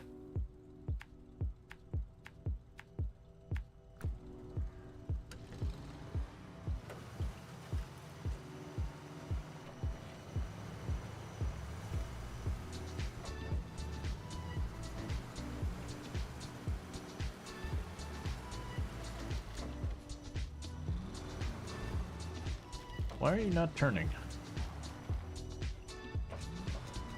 Oh, you're bouncing so much the front wheels keep coming off the ground. And so the back wheels dig in and keep pushing forward, but we can't turn because you need front wheels down the ground to turn. Basically, want a trailer to have a 8 or 10 times markup. When you sell it, you get lowballed on everything, including the transferring between garages. Oh no, it's just basically hard mode. Just the way to think about it is you just don't get the full value back. It's just basically the normal game is more about completing the tasks, and that's the difficulty. Hard mode also basically puts a constraint on you, that there's an economic limit. So like the normal game, you basically can't game over. Not really. Because you can always recover your vehicle, and they'll get patched up and gassed up, and you don't have to worry about it. But in hard mode, you can get yourself into situations where you're like, oh, the important vehicles I need, I've got them all stuck. I don't have a spare, nor do I have money to resolve this. I guess I lose.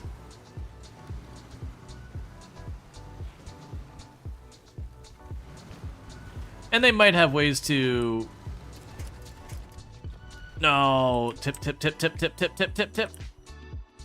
Okay, that's fine. That's fine. We got everything but that signal antenna one. That's what we can worry about later. Unfortunately, the Jeep needs sleep. And honestly, the next time I could just come from over here and just go straight on up. But that's fine. So we can go to our tracks. So there's a Flaming Barrels competition. These are like repeatable quests and all that. So we've got the signals up here.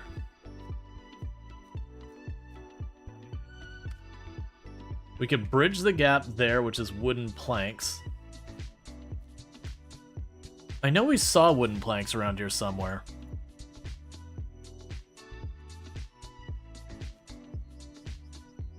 That's a scout fuel carrier over there. You have a bunch of stuff I don't need. That's another fuel carrier over there. That's a service vehicle. That's metal. That's a fuel carrier over there.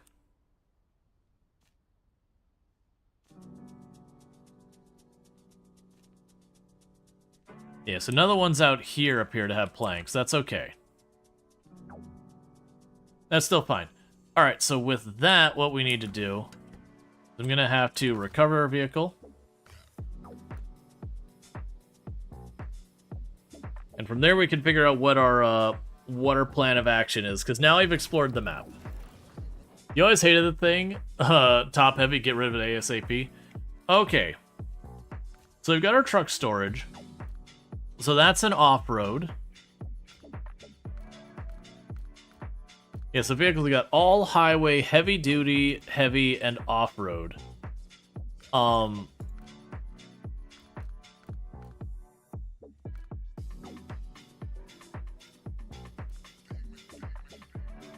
Yeah, and that's the off-road. A jack-of-all-trades large truck designed for a wide range of tasks across diverse environments, from oil exploration to garbage collection. This vehicle's versatility and fuel efficiency make it good for everyday tasks. Okay. As opposed, if we go into truck here, we've got you. What are you considered? You're considered a heavy duty. Simplicity at its finest, the F-2070 is a heavy-duty truck that can fill most roles when it comes to transporting cargo. While not necessarily the most elegant tool for the job, this model offers exceptional durability and sufficiently equipped to deal with off-road conditions. Yeah, no, the highway ones, it's like, there's not enough highway to use. So yeah, so the heavy duty and the off-road were the two I think I actually needed for stuff. Now I remember what the heavy's for. Because I want to say it was the heavy duty was the one that was good for dragging crap out of the mud.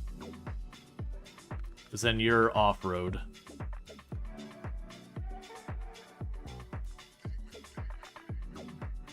Yeah, power to weight is S. Okay, so let's go ahead and go to customize. We got a couple new things. Yeah, so that is so that's saying I have to find that in Alaska. We've already got the off-road kit. We're already raised. For tires, we have the all-terrain tires, which are S minus A and B. Oh, sorry, I'm looking at the wrong thing. Good, average. Versus the off-road is average, excellent, good. Honestly, we probably should get the off-road tires. Because those will be better. Because those will be better in the situations I actually need help. The highway I don't care about. The all-terrain are good. I don't really care about the on-road. So I do think I'm going to pick up the off-road tires. That'll be your upgrade there. We can get the extended winch. And the extended winch will make it so we can like get ourselves out of a lot more pinches. So I'm gonna go ahead and get that. We already have diff lock. We have the spare wheel. We already have the snorkel on there.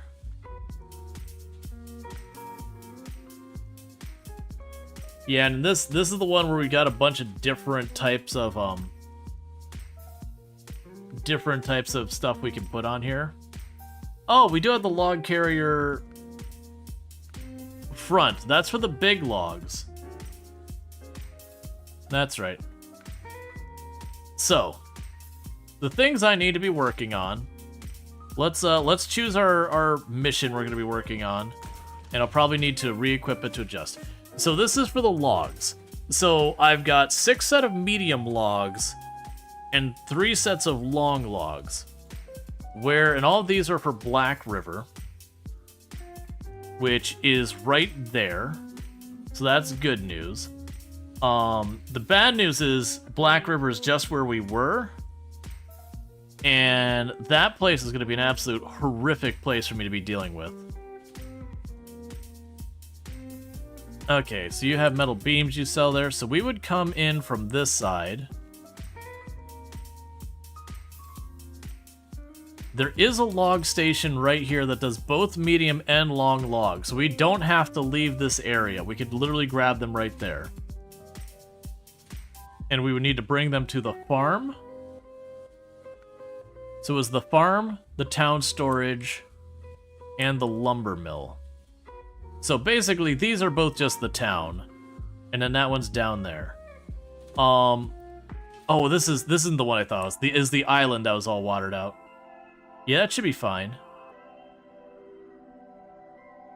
Yeah, it should be fine because I can grab that and honestly take that highway the whole way down and plunk it straight down there. So the farm should be easy peasy, straight on shot. And then this set over here. Honestly, it's probably go the whole way down, over here, up, and back, which is going to be a little obnoxious. So what I'll probably do for our setup is let's pull back in. Let's get the front half. The front half for the long logs. Because then I can grab the front half for the back half for the long logs there. So I can go to customize, frame add-ons, log carrier front. That does hurt our power to weight ratio, so we'll do the long logs first. So I'll install that.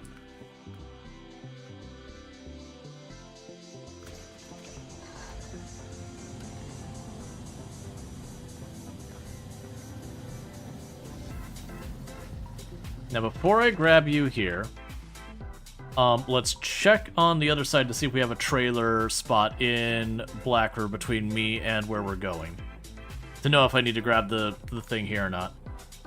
So we show up here. There's a trailer store literally right on that map. There's a lot of trailers here too. Okay. So yeah, then it'll be pop in here. We'll have to snake around, go the whole way down, up, back, up, back. You get the idea. Oh, there's also a garage over here too. It's fine. So let's go back to there and just pop, pop, pop, pop. Get out of here. The point is, don't pick up anything here.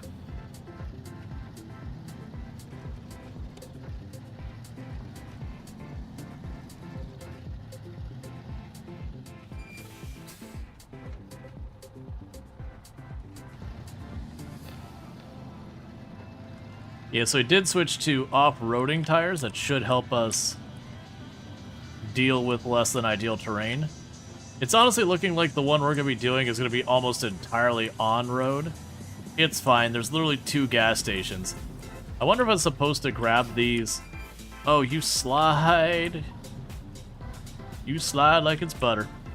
I wonder if the idea was you were supposed to do these ones earlier. It doesn't matter. We're going to get ourselves paid, and that's what I care about.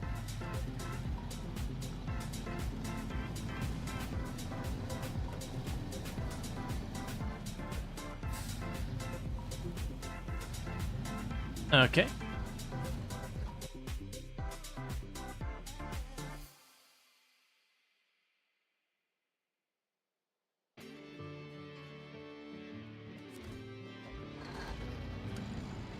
Alright. So just to our left here, we can grab the trailer from the store there. There's honestly another trailer store over here. I was wondering if we wanted to try and grab any of these trailers. Probably should, right? Like, cut over here.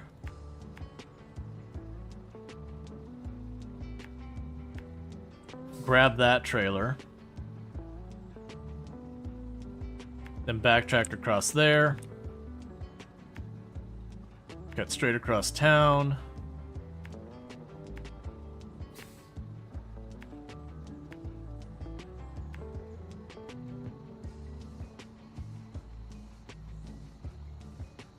Can't remember how bad some of these spots are.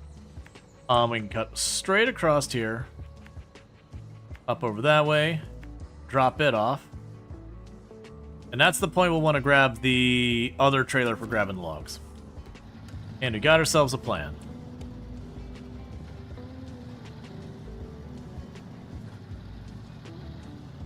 Because that way we're cleaning up some of these trailers that are just lying around and effectively free money just on the ground.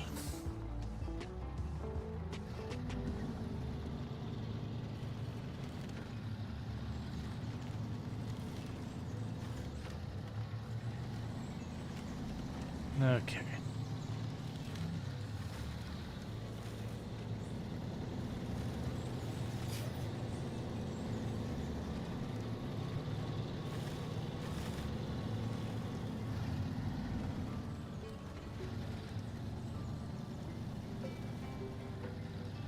Yeah, and I've been pretty happy. Like, I know when we first started with this truck, I was having a real rough time with it.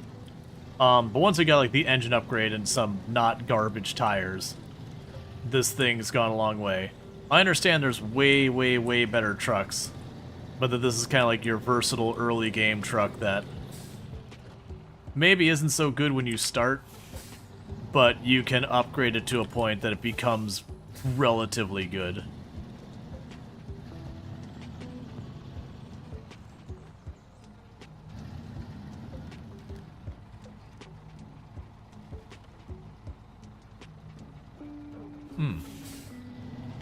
I must have put that there.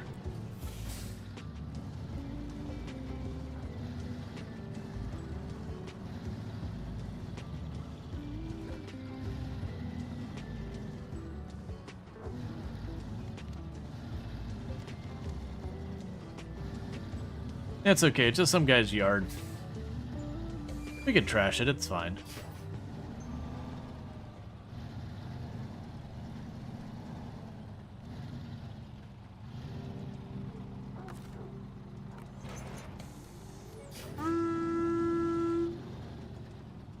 Hey, Rithian, thanks so much for the raid. I do appreciate that. I hope you had yourself a good stream. What were you streaming today? How did it go? But welcome in, raiders. Just bear with me a moment, just trying to get out of this backyard.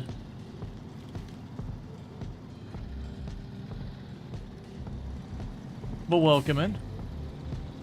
You gotta poop? Cool. Good for you. I mean, do what you gotta do for your own body.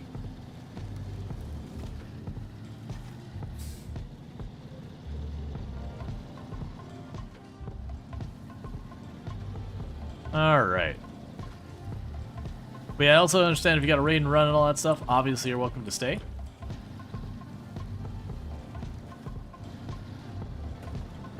Alright, so let's get through the soup over here.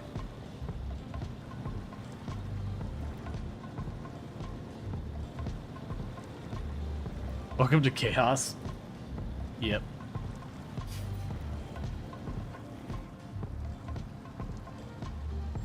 Alright.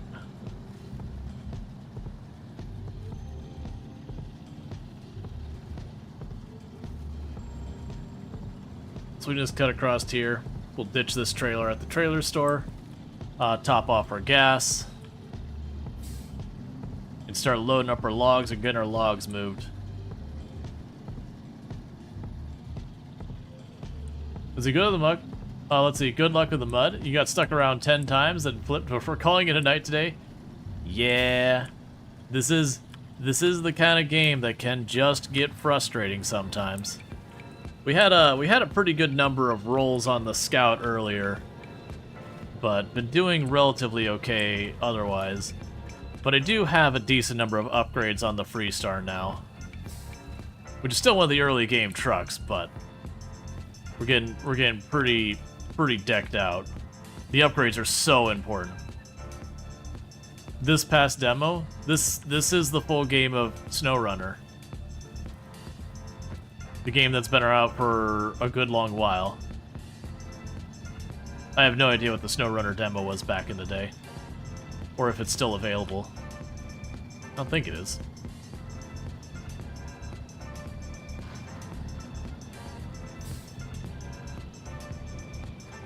You only rank 8? Oh, I think I'm only rank 9. So yeah, we're not much different then.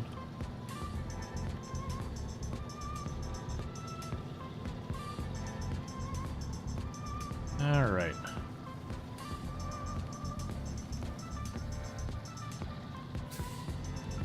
What's the original? Not the new one? Oh yeah, no, Roadcraft's gonna not be out for a little while longer. I think May? Oh, I forgot to say at the beginning of stream. I am in my Plus program push, for those who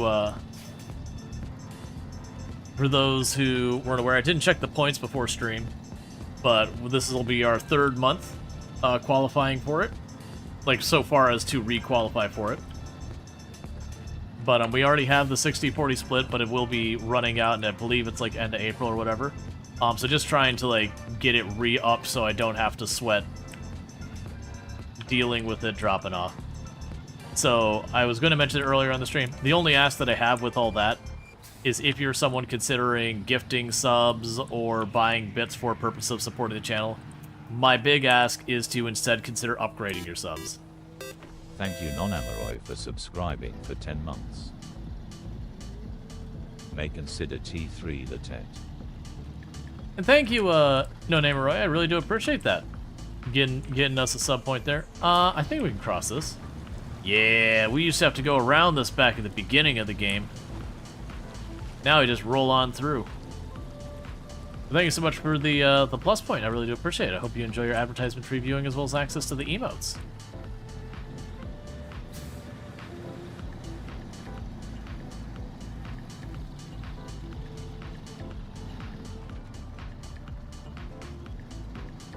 All right.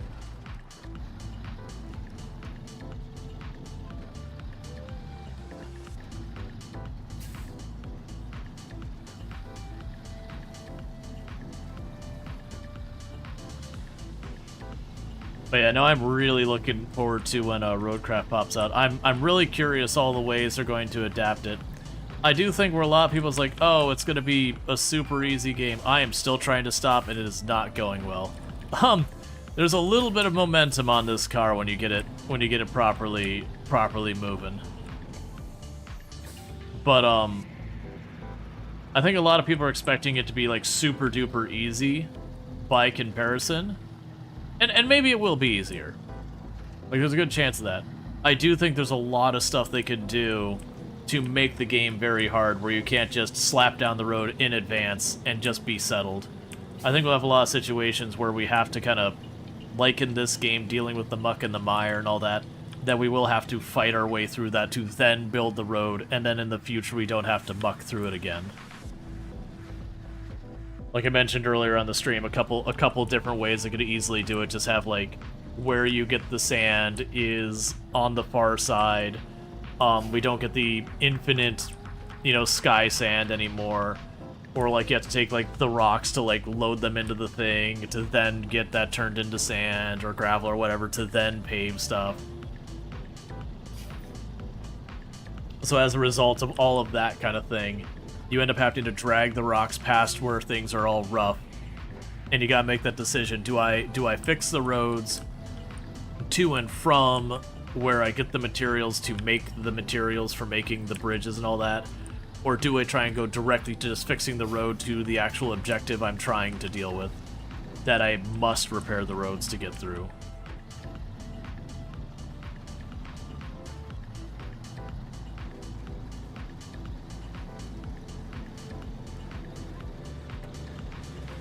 Alright.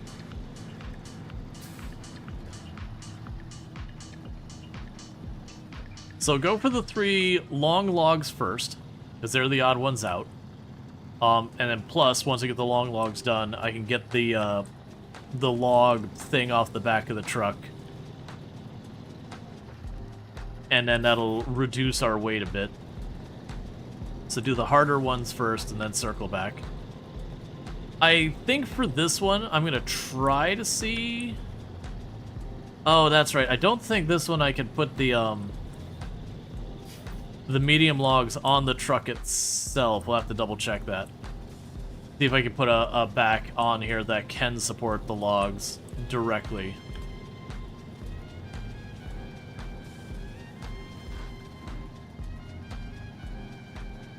And then if I can, I might try to stubbornly drag 2 sets of medium logs at a time. Because most of this route is highway.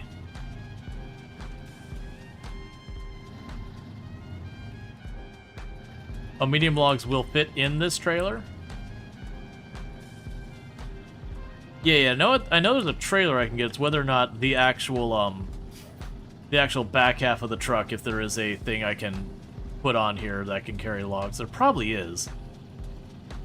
It is one of the things I know I complained about the last time I played, that when it comes to, I want to haul this, what do I need to haul this? And then you gotta kind of search through the trailers to try and figure out which one you can. To me, that doesn't add to the experience of having to memorize what can carry what. And having to navigate that UI. I figured they could do something like Farm Sim, where you go to pick up something and it's got like all the different icons of the materials it can grab. There's just no question about it.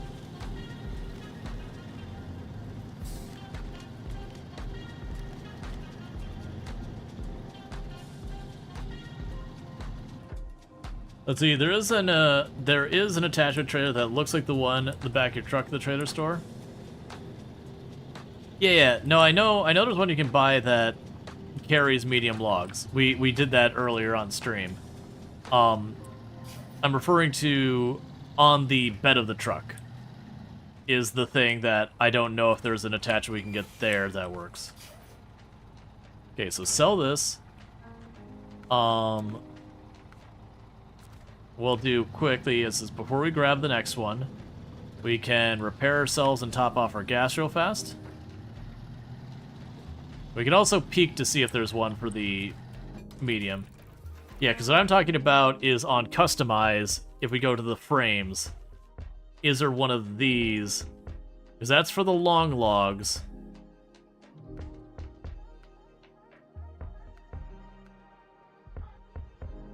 That's for short logs. I don't believe that does medium logs. And this is one of the things is how here do I see what happens? I'm assuming that's short logs. Let's see, medium log was a trailer you just sold. Let's see, 10 rain dash? No problem, you have a good one. But yeah, so right now we're grabbing the long logs. But yeah, no, again, Black Neo, I'm not looking at the trailer. What I'm looking is so I can have two sets. That, like, this is for short logging, but if this one could hold medium, if I could get this and the other one, so that way I could bring two loads at one go. That's what I was trying to figure out. But I'm assuming that can only support short logs and only short logs. Oh, here we go.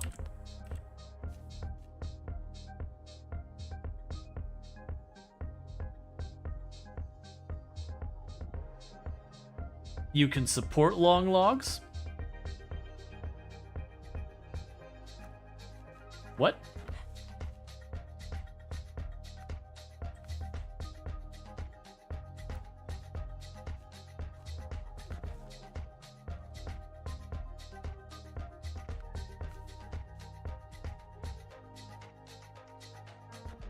It's just telling, no matter what I choose, it's just telling me that. That I could do the short and the long. Yeah, so it's just telling me for the backs here, I could set this up for short or long logs. That's fine. So, we want you for the long logs. Yeah, that's fine. It does mean we'll just have to get that. But the GMC, or GMC 9500 can do medium, but it doesn't have all-wheel drive. Alright. So now we want the...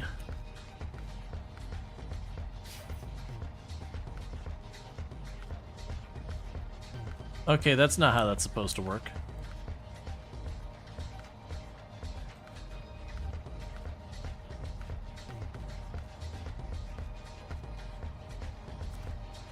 Okay,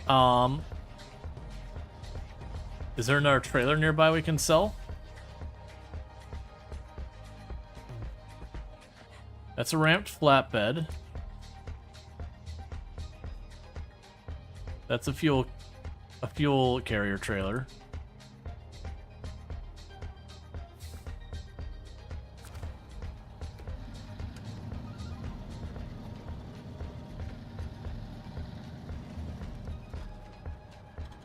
I mean, honestly, we already have a bunch of the fuel stuff.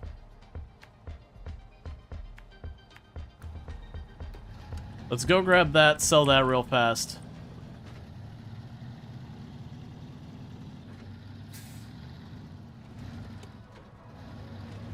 And that'll probably give me what I need for this.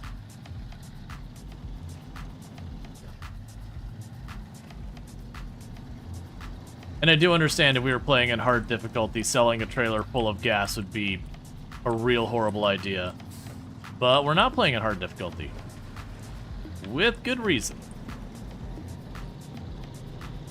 I actually do play a lot of my games like sweaty tryhard settings, but this is one I have not done that with. I feel like this game can be frustrating in its own right, that a lot of, like, not being able to get the upgrades and needing to just muscle through things a lot more probably is not a good way to have a good time.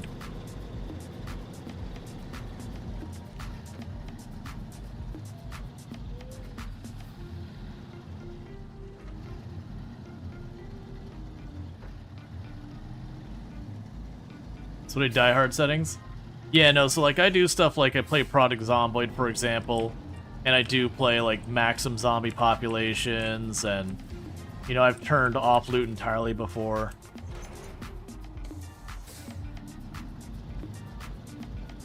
Stuff like that.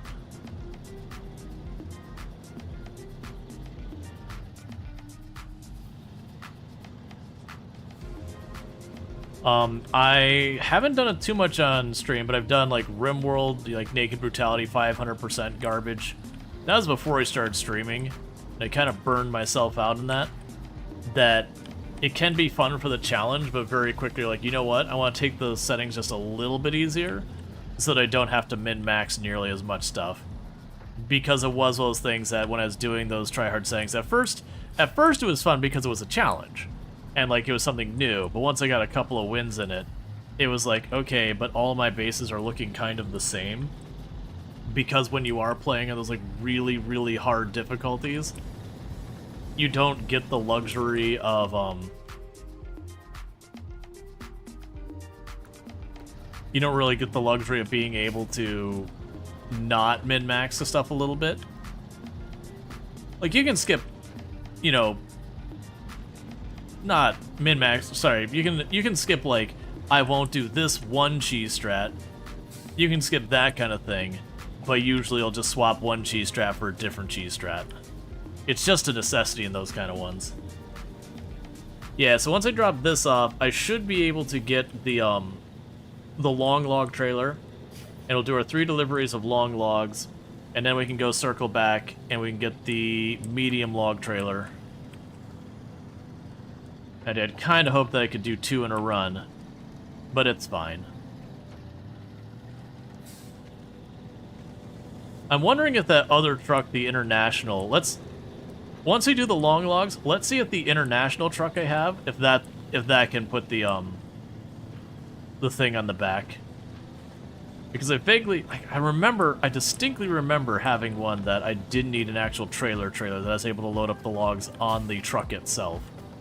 Because even then, having the actual thing that weighs a lot on the truck is a little bit nicer to deal with than having a trailer that's got all that weight.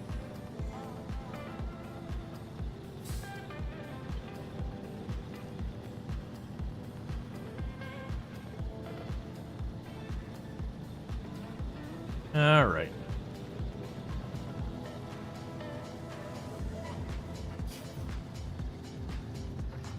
We can drop you off.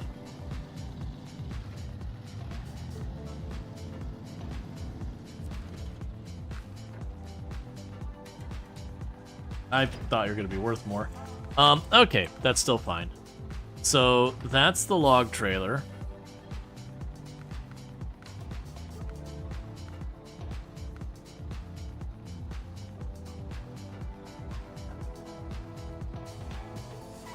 Okay, I think that's the one we want.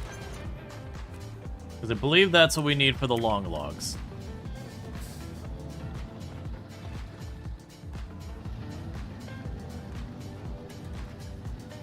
Yep. Nah, I figured that was the case. Alright, before we go there, so the route I want to take out of here.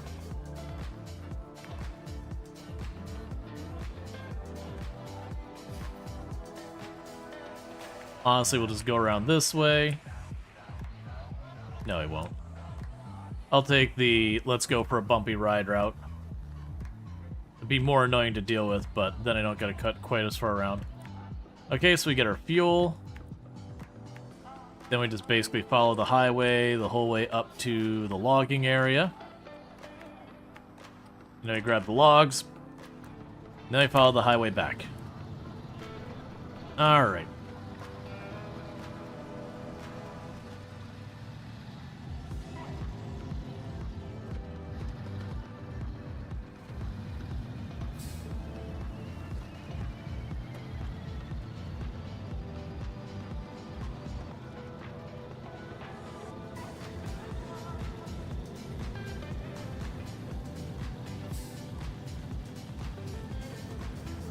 But I vaguely remember this trailer not being a big pain to deal with. Like, the weight gets a little bit rough once you're actually dragging the logs with you and everything.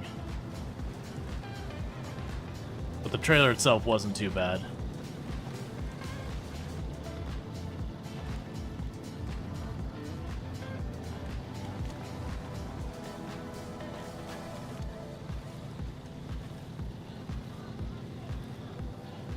Trying our best to stay out of the muddy grooves. This is the spot. You couldn't really avoid it too much.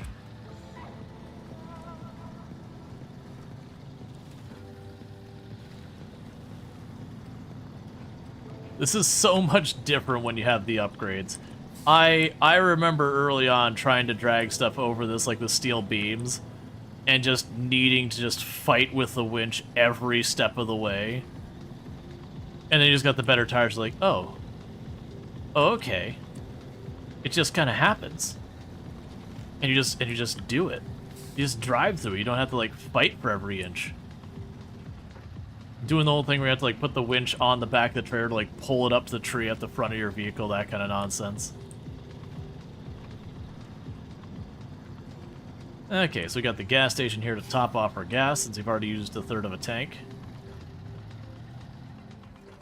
It's almost like big, heavy hauling vehicles aren't exactly the most fuel-efficient vehicles. Something about needing to be really high horsepower, some nonsense, I don't know.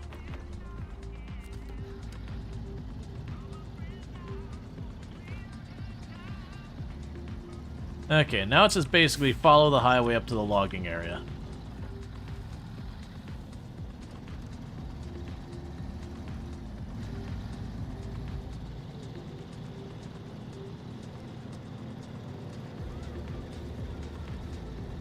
I use highway in the most relative way we can.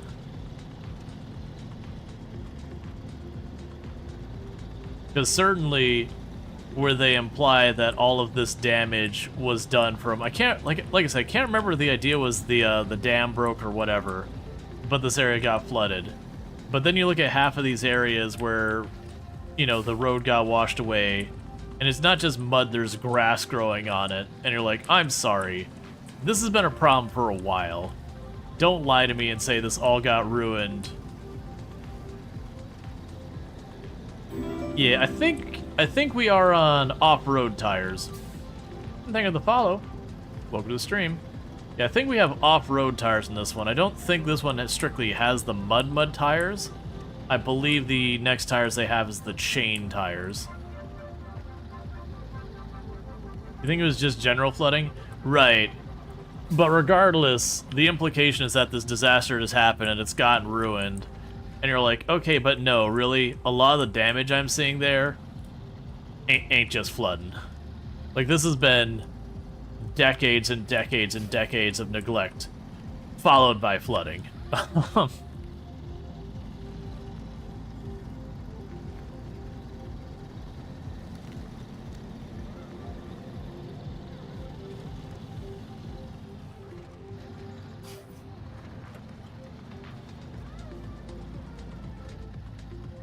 I am curious when we have to start hauling stuff through the aisle part of this, where it's just all mud, how that's gonna be.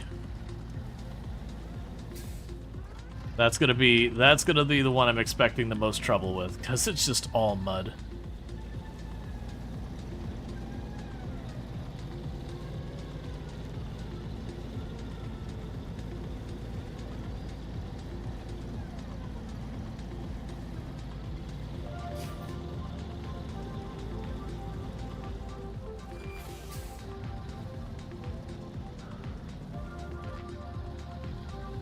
This is the actual platform here I pick up at?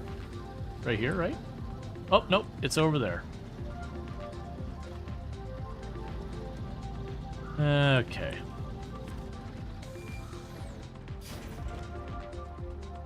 And long logs.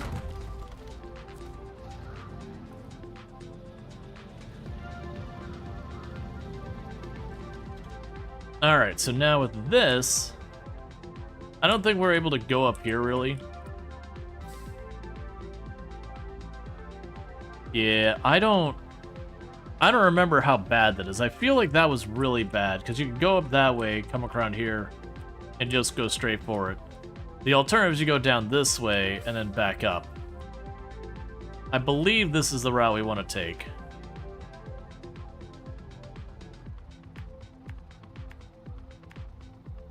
Yeah, we don't want to cut across there.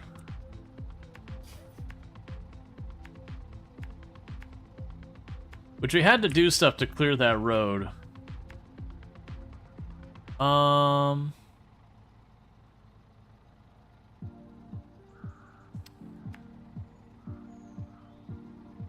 Not sure which one's our best one to go up and over.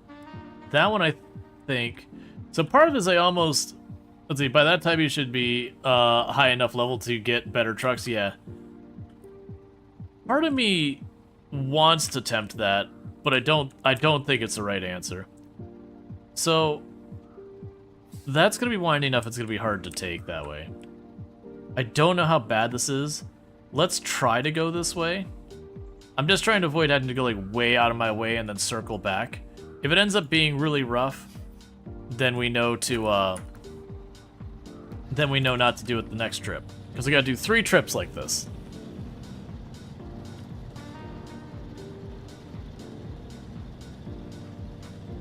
But I do think that north path, if I remember, was like you actually go into the water prop.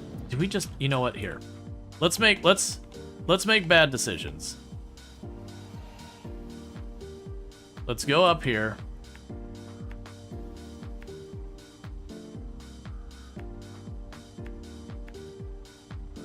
And see if we're able to just basically straight up drive right into this place.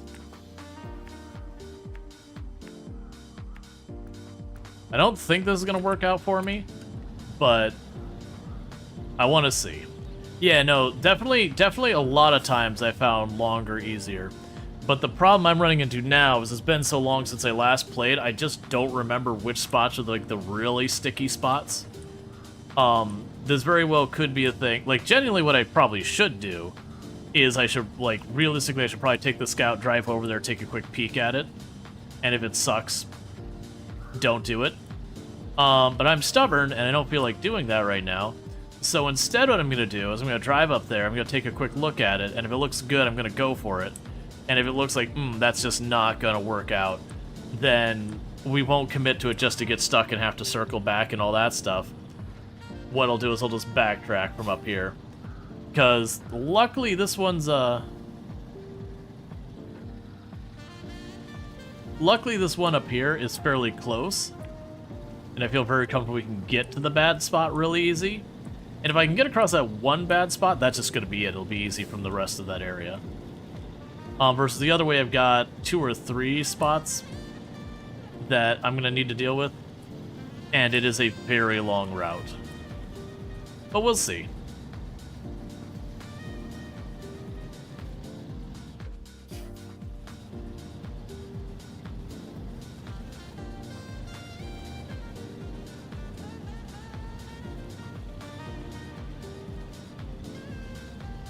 Because it could be without a snorkel, maybe it's not doable. And that might be the thing, but we do have a snorkel now. But that's just don't know what our circumstances are. Besides, everyone knows sometimes you just gotta make bad decisions. Even if it doesn't work out, it usually makes good content, so it still kind of works out.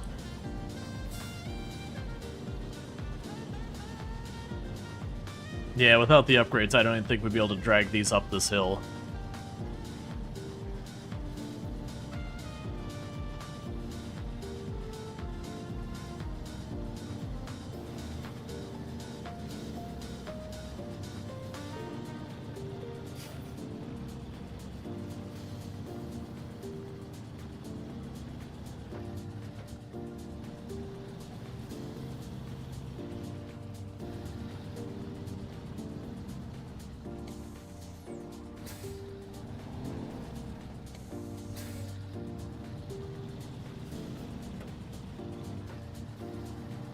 Okay.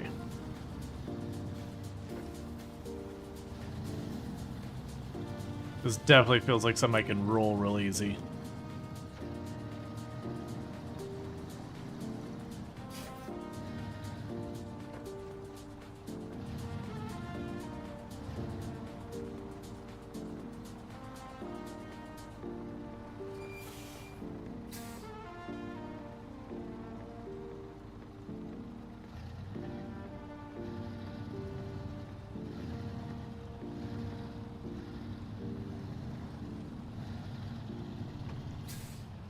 Feels like a real bad idea.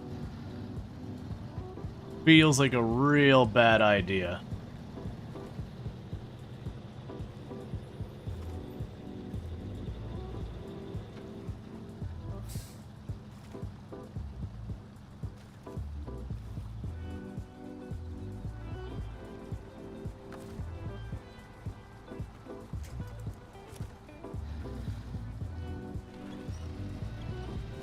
Because the fear is, how deep is this?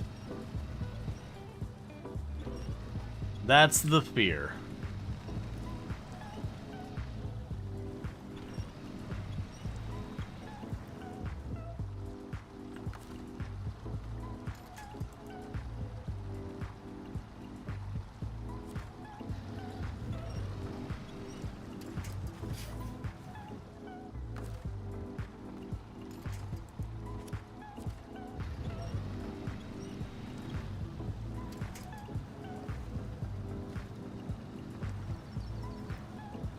No spoilers. Generally, I don't need to make. It doesn't look too bad here. It's this spot right there.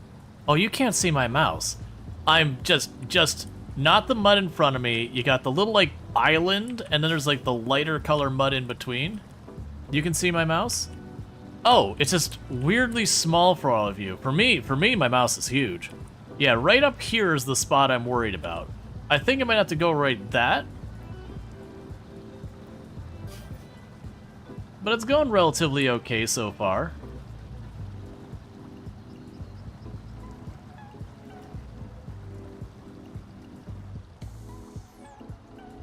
Well, there. The issue was that log got in the way.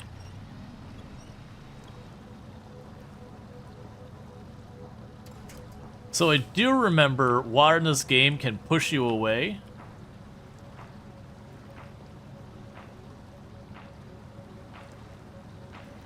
Be good, keep the light dark. Yeah, and I remember in this one you had a lot more being able to just eyeball it. And it was the ones like expeditions and all that that were a lot more sketchy.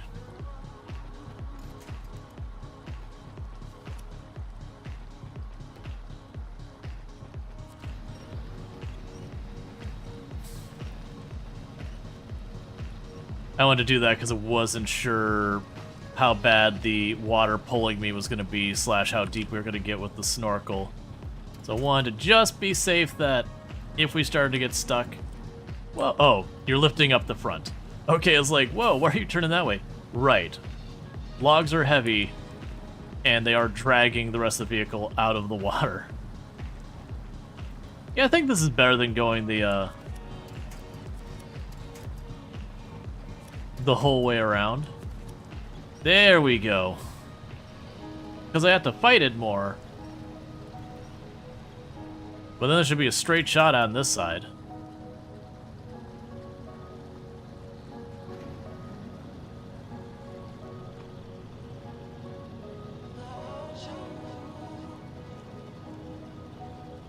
I think it's the beast you're cruising through this. Thank you, Black Neo 5150 for subscribing for 1 month.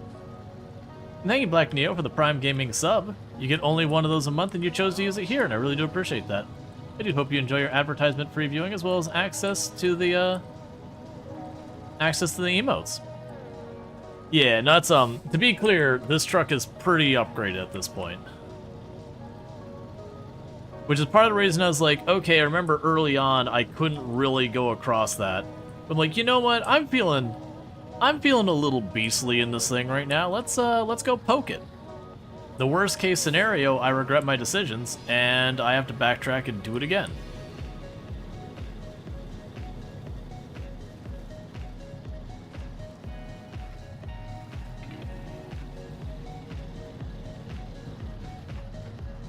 Nah, we'll keep it on. But yeah, so I think that'll be better, because I think the alternative way I'd have to go around is go down the entire length of the map, then come up the other side of the map, and then, like, circle down to then go to the lumber mill. And it's like, okay, but if I go this way, I just go straight down. Like, just cut across and then straight down. So, while there's definitely a lot more fight on this side than the other side, I do think this works. And it feels like that's almost intentional, where if you took this on before you got that many upgrades, you'd kind of be forced to go the south route. Whereas the north route that we're taking now is certainly the rougher of the two routes. But if you have a good enough vehicle, you can just make it work.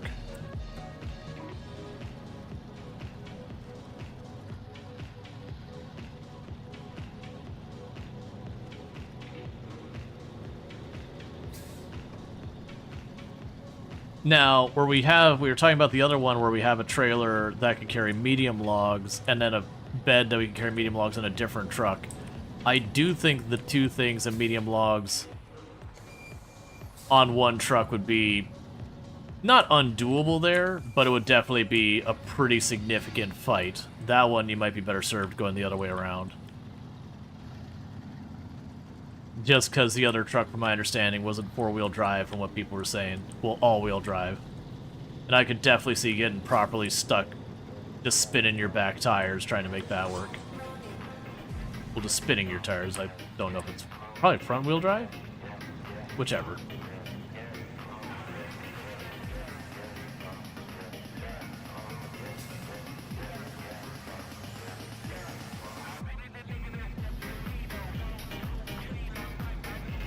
Okay.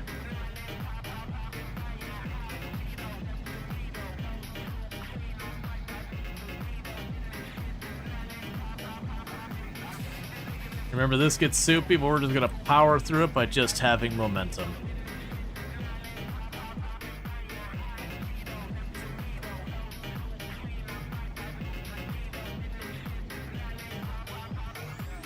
Alright.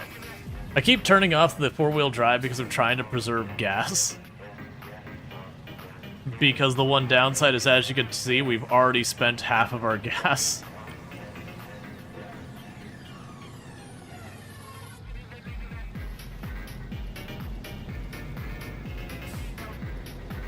It'll be fine.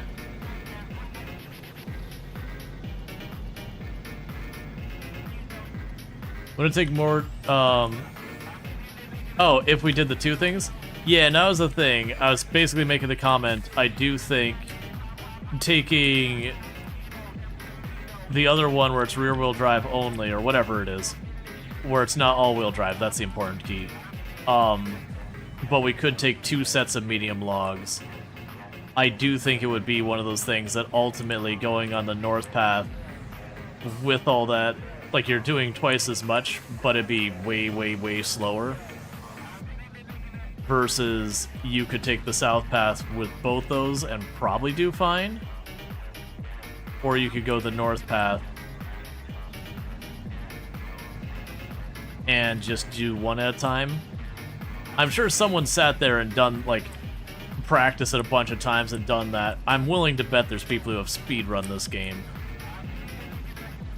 Like, and learn all the tricks for abusing the physics and whatnot.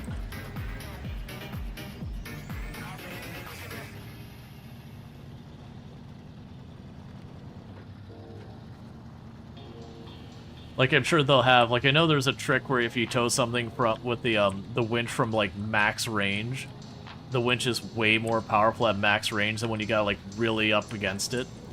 So it wouldn't surprise me for tough areas that they just take a vehicle at the absolute max range, attach it to a winch, and just drag it across the... We're just bouncing down this hill.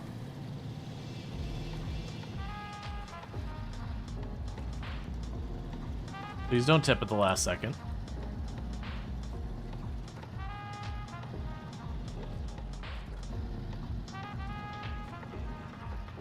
So you're marking that I should be here.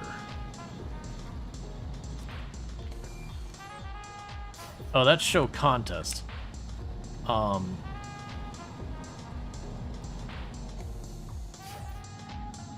don't want that.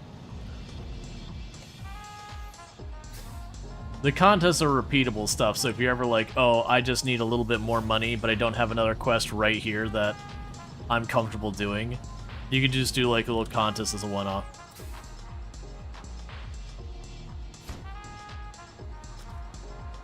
Okay. So from here, I am going to probably want to get the fuel station.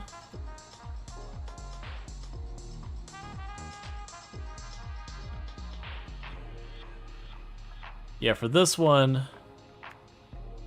because I am going to need to refuel.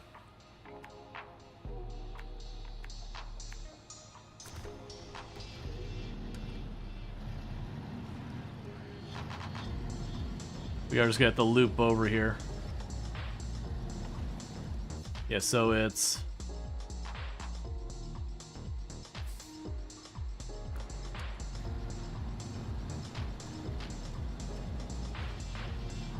Remember optimizing that contest?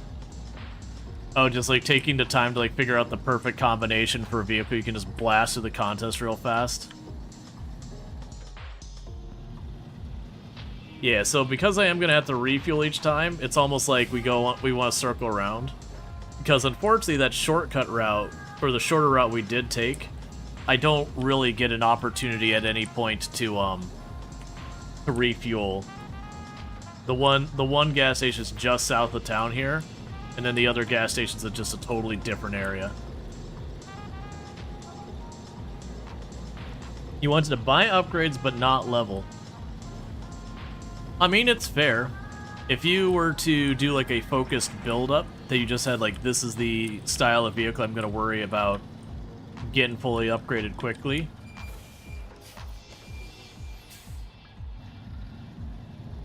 I could certainly see you putting all of your resources into doing one thing and then being able to do the contest. But yeah. I haven't been worried about it. The way I've been looking at it is like, yeah, I'll fight through some of these missions. Oh, right. Right. This makes sense.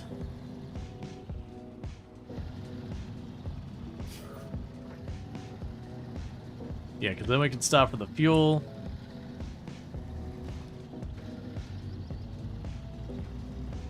This also gives me an idea of what we're looking at if I take the highway route instead of where we cut across that water.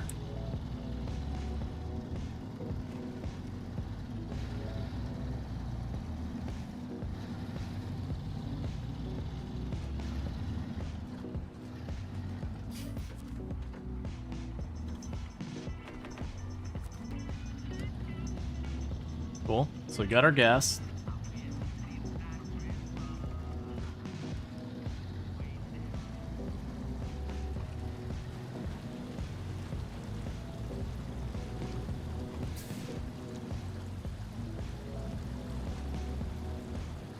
It's got the one little pool of water there, which shouldn't be a problem even with the logs. You don't think you grind it long? Yeah, no, it doesn't feel like this is a game, like, you need to grind real long. For the record, those contests, are those available in hard mode? I don't think they are they? Because to my understanding, that was the way you could get, like, renewable money. That you could just keep doing those again and again and again. Yeah, I thought I needed to cross a bridge. But, like, you could only do them once a day or something. There was, like, a cooldown on it. So if you did brick a save in the sense that you only had your one vehicle, as long as you could still do the contest, you could, you know, recover.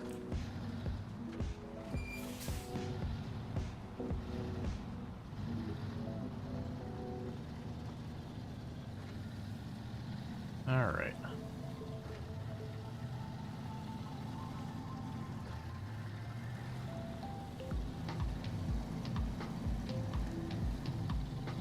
And I remember that telephone pole used to be knocked over. Then you got all the supplies and it picked it back up and fixed it, making this road available because it wasn't when you started.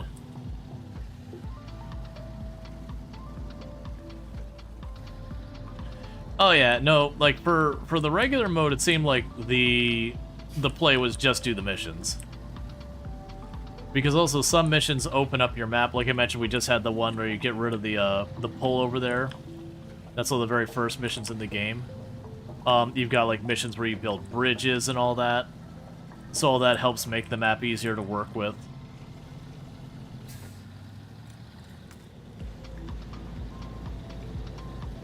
Which is always why it felt weird at certain places you could do that stuff in this game, but you couldn't fix a bunch of other things. They're like, hey, can we just get our resources on that one mud pit I keep getting stuck in? Like, let me fix it.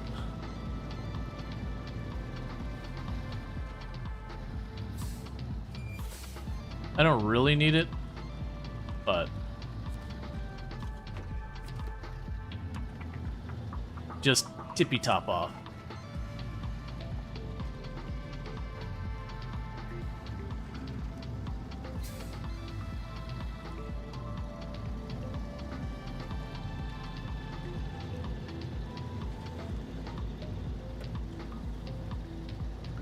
Okay.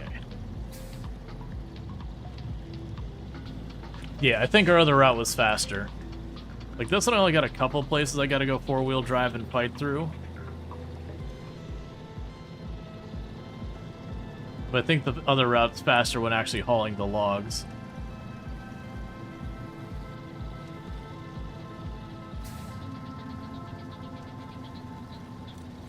When we're down to medium logs, it'll probably be... There was one spot that was to, in the town itself, that'll probably still be the north path. And I want to say there's another spot that's on... Yeah, it was the farm. The farm will be the way I'm going right now. I'll be backtracking that to the farm because it goes straight to the farm.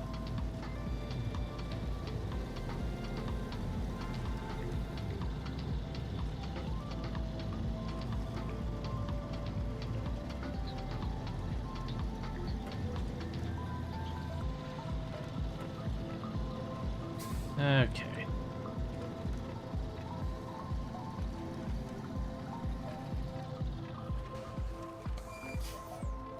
That's helping. Everyone knows slamming and doing a little bit of engine damage makes your car work better. Reminds it needs to work harder else. That your threats aren't idle. The fact that I keep going and every single time it swings, it like lifts the front tires just a little bit, so I can't quite turn when I'm going fast.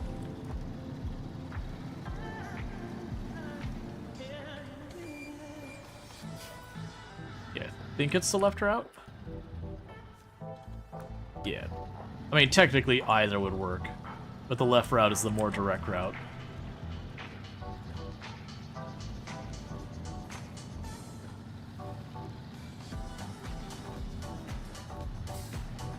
Okay.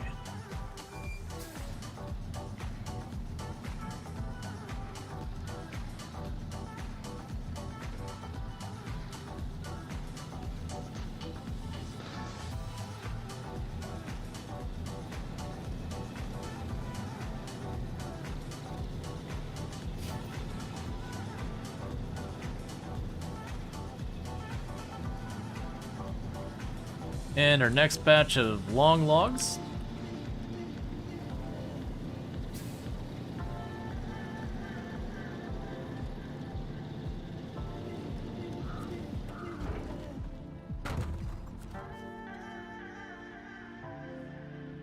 And same deal, up, over, this way, that way, up, over, down here, scooch through town.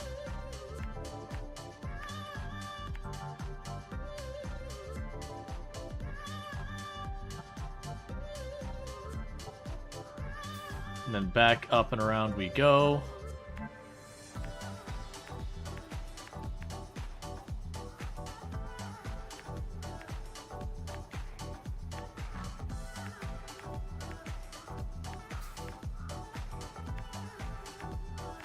And we just do our next lap.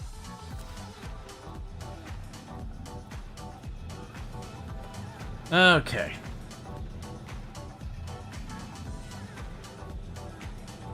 Yep, just round and around.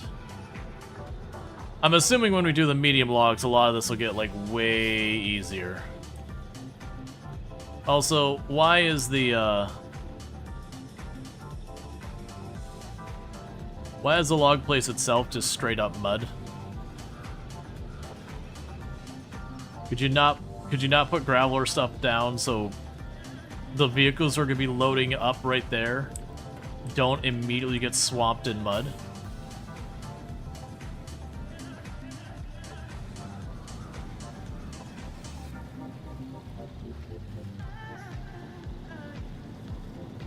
Okay.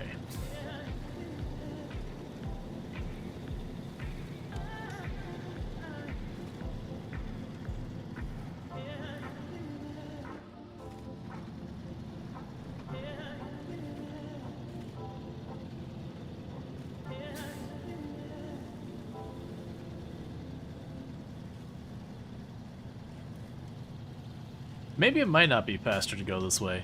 I forgot about this big uphill climb that's just slow. Either way, I mean, it probably doesn't matter either way. Like, they seem to be not a huge difference between them. Like, this one, I have this mountain climb to do, which isn't so bad, it just takes a minute.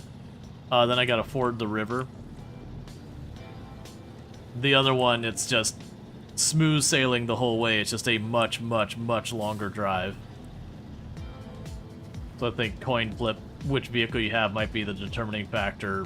What vehicle and what upgrades literally might be which one's the right answer for faster.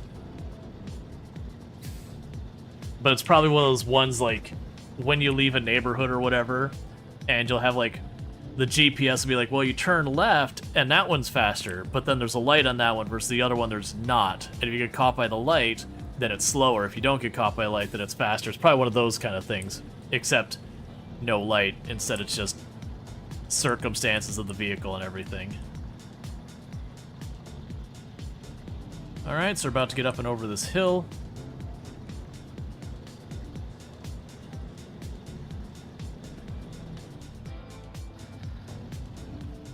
Stop lifting my front wheels so I can actually turn.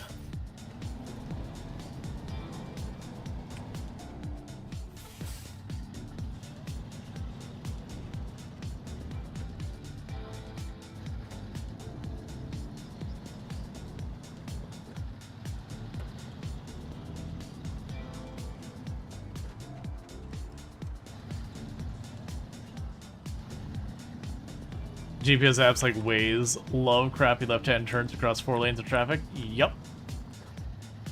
There's definitely been plenty of times using stuff like Waves and Google Maps where it's like, turn left, 1,000 feet. And you just kind of look and go, you want me to do what now? How on earth do you expect me to do that?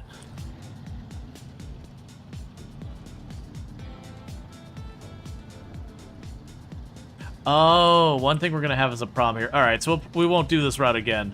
I forgot. We're going to go back over our same route, and we're going to have already dug this up a bunch. And it will become a problem that I won't really be able to get much traction because I'll have dug up all the mud.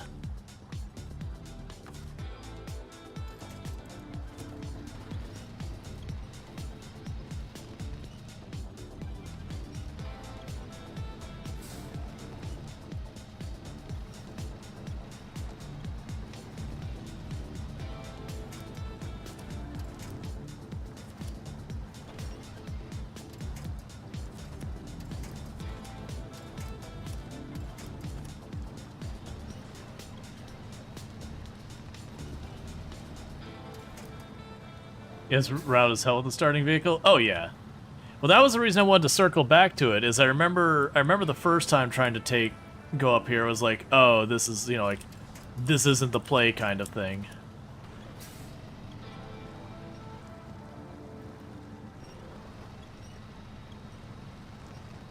Like you almost couldn't do it. Like you had to be very careful about like which logs you went for or whatever.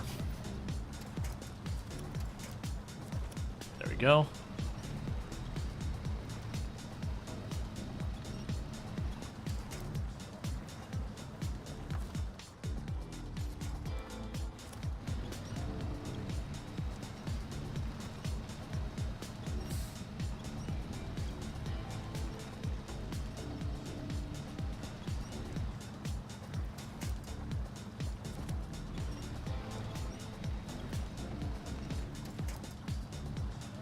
When you have to be smarter and know more about your route than the app, it means the app has failed.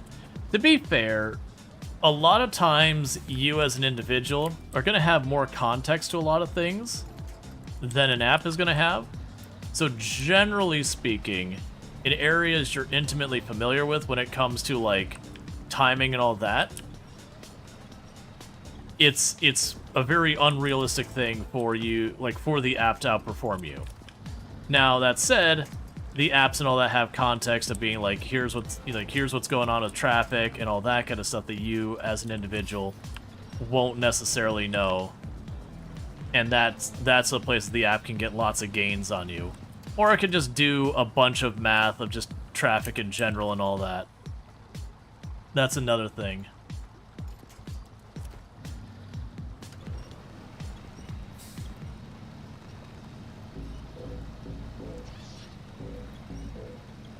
Because it's one of those things that you can look at and go, okay, well, statistically speaking, if I take this route home, on average, I will have a shorter drive.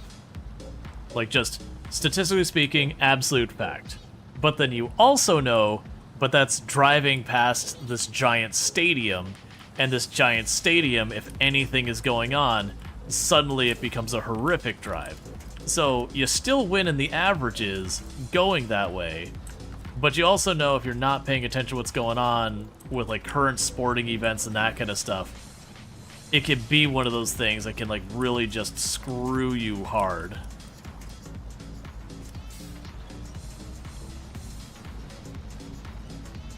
This way is faster when you get all green lights, otherwise the other way is faster level of knowledge.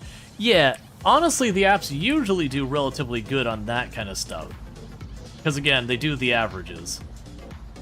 It's a lot of the stuff where it's like, okay, so I know that on Sundays, this street gets closed down over here for this event, and while I'm not taking that street so it doesn't route around it, on Sundays, I know the traffic sucks at that place because they close that street. The app doing its averages and all that isn't going to get that context. Or like, at this time of day, there's a farmer's market over there, and that farmer's market causes all sorts of, like, traffic issues. So, you know, again, the averages would say, all right, we'll go that way. But you as a person knowing your area is like, no, no, no, don't go that way on this day during this time window because that backs up. Or the whole thing where it's like, okay, this street usually is a very fast thoroughfare, except for this specific time of day here, when school's going on, it's slower. And a lot of the apps even count for that kind of a repeating thing. But then you can sit there and be like, all right, but this odd day, schools will be letting out a little bit earlier, a little bit later because, you know, graduation's going on, or they have like an open house or whatever garbage is going on, that you're aware of that event, and Waze and Google are just, they don't have a clue. That's what your old maps did? Doesn't take into account the variable traffic. The new one does. Yeah, that's the variable traffic is the thing that usually means, even without that stuff, the map apps tend to still, again, on the averages, outperform what your own guessing it was gonna be. I do remember way back, and this is back when my GPS was a standalone thing, but it did factor in traffic. It was like really not as good as the stuff we got now. But at that point I had like a pretty long commute, like a good hour-long commute to and from work and school. And so me and my buddy, like, I was leaving to go home to work, and we both lived in the same town, and where I went to work and where he went to work, we're only like a block or two away. And I pulled up the GPS, and GPS was like, I need you to go way out there. Ignore both the quick routes. I need you to go like north for like 15-20 minutes and then start your trek down and then take the 15-20 minutes south back to get home. And it's kind of one of those things like, you're telling me you want me to add an extra 40 minutes on the drive to do this like really roundabout way. Like, generally speaking, I'm looking at that being like, there's no way. But I was like, you know what? This is new tech. Sure, GPS, let's do this. So I called my buddy, and I was like, hey, I'm doing an experiment. My GPS is making me go, and I'm not going to say the road. It's going to have me go this other road because supposedly traffic's bad. I don't think it's going to be smarter, but I'm going to experiment. Let me know when you get home. Like, just let me know when you get home how long it takes you. I'm just curious. So I got home, and it did add 40 minutes onto my drive. And it was something like an hour and a half later, I got a call, and he's like, I just got home. That was over a 3-hour drive. That there had been some, like, you know, a vehicle turned over or something like that. I don't remember exactly what happened. Alright, we're still on our way out. And I was like, alright, don't listen to the GPS in the future. Because my better judgment was, this is ridiculous. I would never go that far out of the way. Not unless, like, every radio station of being like, oh god, go around, go around. But yeah, no, so it took me like hour and a half, hour 40 minutes for what normally should have been a 1 hour commute, and for him, I don't know the exact time, but it was over 3 hours. But yeah, no, that was the thing that surprised me. That was before we had Google Maps. Like, that's when a GPS was a standalone thing that you would put in your car, and you had to, like, fold out the antenna. And I didn't even have an expensive one because that was right going into broke college years. That was right before I was broke college student. Not because of buying it, it's just there was a recession. I guess it asked which average are you using app for your statistical modeling? Medium, mode, or mean? Yeah. Well, that's the snag there. That Cream's talking about is, like, there are times, like I said, the sporting event is a good example. That when it's doing the averages, because sporting events don't have like a specific every second Tuesday or whatever, their schedules vary wildly depending on when you have a home game, when you don't have a home game, that kind of stuff. So it is just kind of one of those things that very, very genuinely, you having that bit of information is where you outshine the GPS. So like having that knowledge is the stuff that really, really is like, no, I know I'm not going this way. Because it can be one of those things that you put the calculation in at the beginning, and that is your shortest route. But you got an hour-long drive, and about 15 minutes into that drive, the event lets out, and suddenly everyone, you know, like literally thousands of people are all trying to take the same road you are that weren't there 15 minutes earlier. So your area has only 4 main east-west routes and 3 north-south routes, and 3 counties, so very crucial to check. Yeah. Where I'm at, I unfortunately do have a lot of options for taking different directions, and most of the time they do pretty well. But, you know, nothing's perfect. I do know I ran into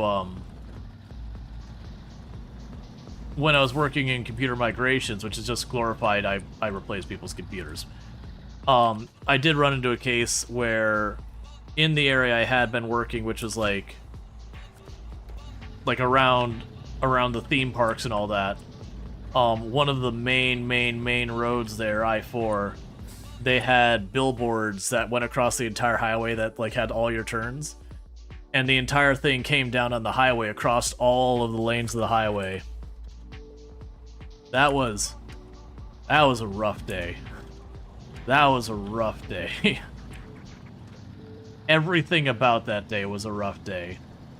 I was supposed to do like 6 computers. I got the first one up, like in, and then that billboard came down. And I ended up returning to the office without getting a single another computer done because I basically sat parked in traffic for multiple hours. That just, there was nowhere for literally anyone to go.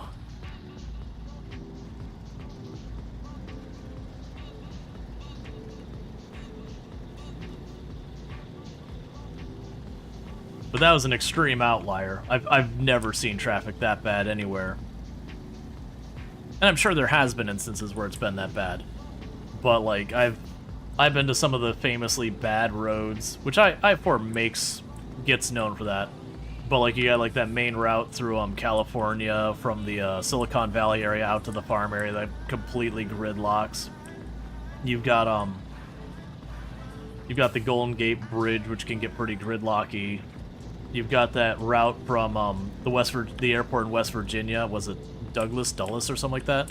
That goes to Washington D.C. That's another one that famously just absolutely shuts down. There's that main drag that goes to Las Vegas from the airport. That one That one's another one that can get pretty nasty. But even those, for as bad as they get, at least they were moving.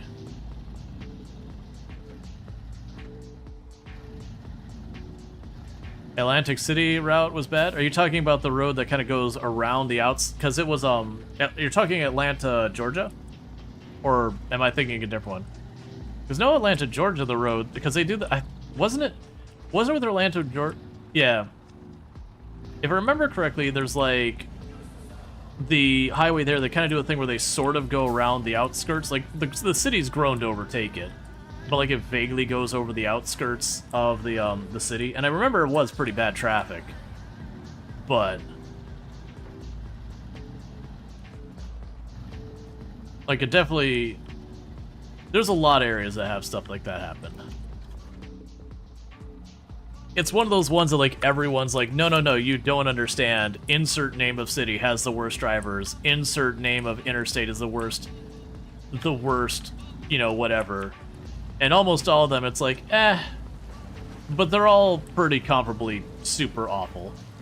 Too many cities are named after beach in Atlanta? Yeah. Ex-trucker talking, Atlanta is very, very slow. Yeah, no, I don't disagree at all. I absolutely believe you.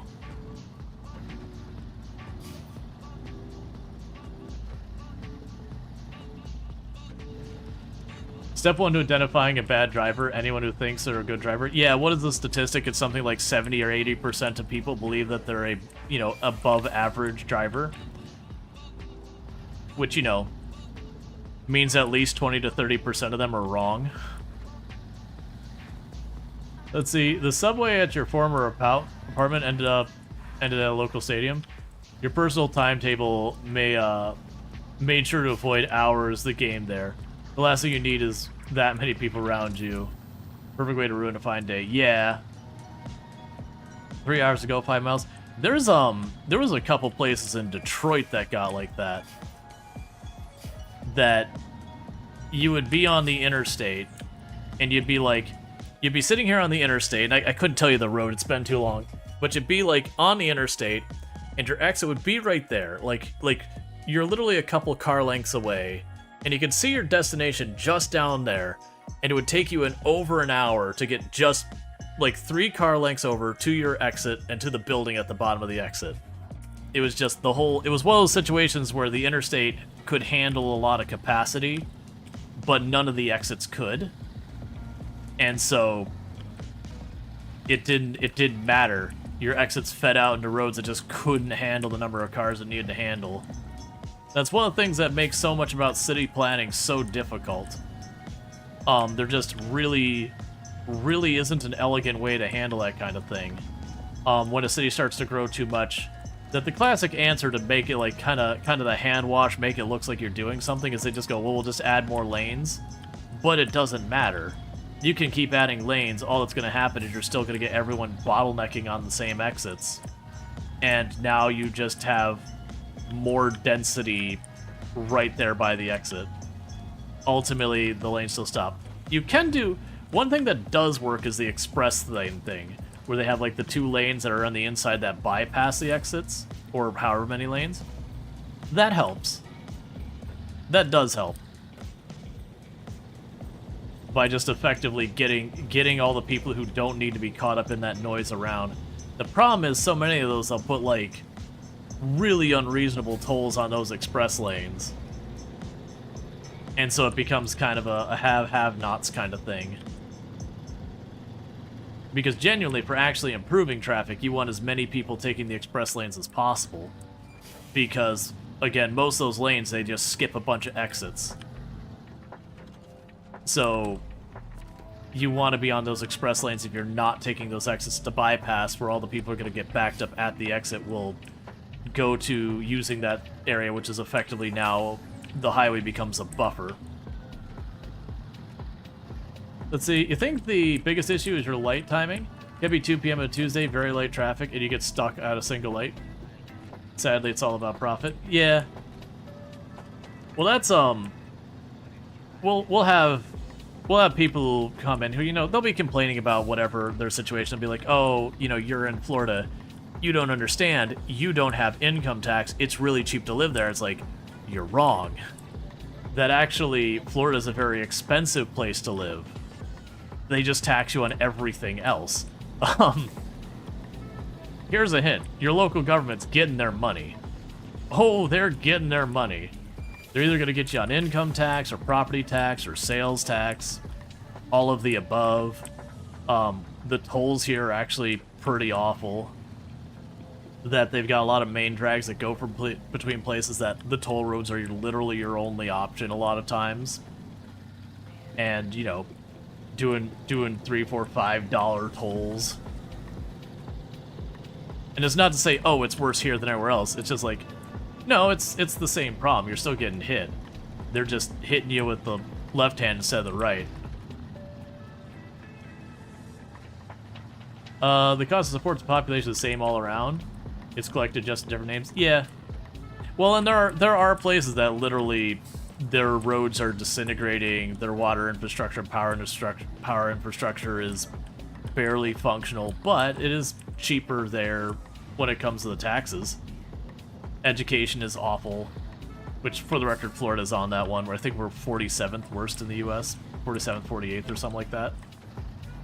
For grade school. I think college actually does okay. Yeah, no, there's definitely ways you can play the game that, like, if you're retiring, these taxes impact you less. If you're still, like, at your peak money-making years, those taxes hurt you more. There's certainly ways to work around taxes to your best benefit if you have mobility. Not going to disagree on that.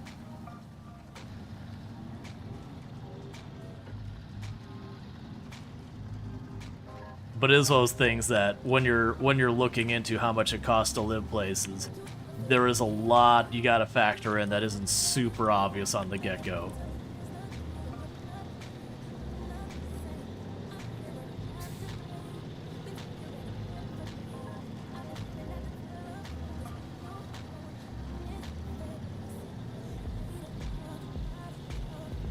Alright, this time we're not going to go through the soup, because like I said, we've been churning it up. So I'm a little concerned if we take that same route we did the last 2 times, that what'll end up happening is because I've churned it all up as many times as I have, it's just going to be that much worse to go through. It served us well. We got through it relatively quick.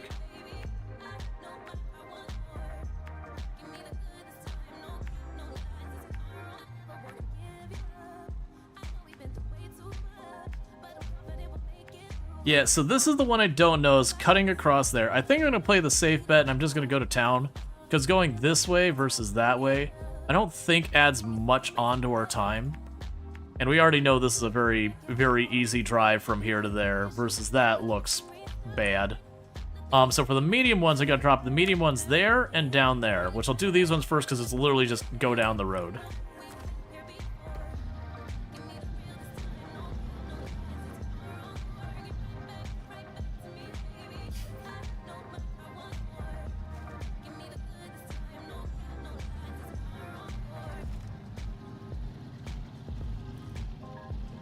Yeah, no, we took the shorter route a couple of times, and it went fine.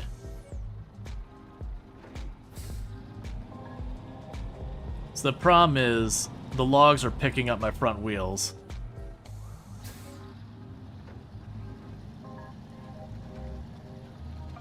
And when it does that, I can't turn. Alright, Luxray, I hope you feel better. I hope your hand, stops hurting as much and all that. Not a good time. But yeah, no, there's definitely one of those things. It's just, a lot of times when I'll have like, I'll have someone comes in, it's like, you don't understand, we pay like, they'll say something like, 10% income tax, and you're like, cool. What's your sales tax? How many toll roads do you have? It's not that simple. You're latching onto one number, and there's a whole lot of other numbers you gotta be considering too. Yeah, just one finger out of the 3 injured's hurting at the moment, oddly. Well, I mean that. You'll be YouTube. famous? Man, I want to be famous. I don't know what that really means, but sure. I'm not too worried about it, Hafiz, I don't know how to pronounce your name, I apologize. For the record, my audience is primarily on Twitch. I mostly stream to YouTube for the VOD. Obviously, people wanting to tune in on the YouTube side, it's super appreciated. Unfortunately, YouTube, like, streaming experience is pretty awful, both from the viewer and the creator perspective. Like, switching your game category midstream just breaks everything. And that's just normal practice that you'll finish a game and all that. And then it's like, alright, well, I would switch, but you gotta end your stream and all that, because otherwise it screws up the category and all that. A lot of the basic features and discoverability just aren't there on YouTube. The moderation tools on YouTube are way, way worse. So it is just kind of a bummer that situation. Because genuinely, I would love YouTube to take streaming seriously. Like, genuinely be like, hey, let's actually take on Twitch. Because I like competition. Competition is good. Competition means Twitch doesn't raise its prices as much. It means it invests more in making its viewers and creators happy. And so I would like that fire to be lit under Twitch and be like, hey man, I know you wanna chase your profit and all that. Just shoveling more ads on us. Not really gonna be the exclusive play. Like, you gotta go and fix all these other things. And to be fair, we're getting ads. Like, that's the reality. Is we're gonna get ads regardless of your content platform. Servers are heckin' expensive. People to run all that equipment is heckin' expensive. Bandwidth is really expensive. Then you actually got to compensate the creators for their time so that, you know, you actually have content made. So it is one of those things that, yeah, we're gonna get ads because ultimately they gotta make money somehow. And it's either A, you are giving them money, that's subbing and Twitch Turbo, you know, bits also. B, you're getting hit with ads. Or C, they're selling your data. Or any combination of all three. And so while people can certainly complain about ads, we all do, Twitch at least gives us an option where we can spend about 2 subs worth of month to get Twitch Turbo to have a no ad experience. So like you can get the choice. Do you want to pay for it or do you want ads? And certainly you can complain about the price. But that's a separate issue. To check the federal and state property tax, you can challenge a city when they overstep a bit of paperwork. Oh yeah, no, there's definitely that kind of stuff can happen where there's a lot of that. My point wasn't this tax versus that tax individually. It's just that it's more complicated than a lot of people will latch on to income tax as like the only tax they worry about, which it's the most in your face. And it can definitely be one of the ones that hits the hardest. There's a reason people latch onto it. But it is only telling a fraction of the story, is more the point. That they latch onto that one number, and they'll be like, but you don't have it. Everything is wonderful. It's like, no, you don't understand. This is a more complicated discussion than that. There's nuance here. That's what my point was more. But yeah, you got Turbo. Liked it better when we had the option for a year, but still good. Yeah. With respect to ad-supported video streaming, look no farther than Netflix.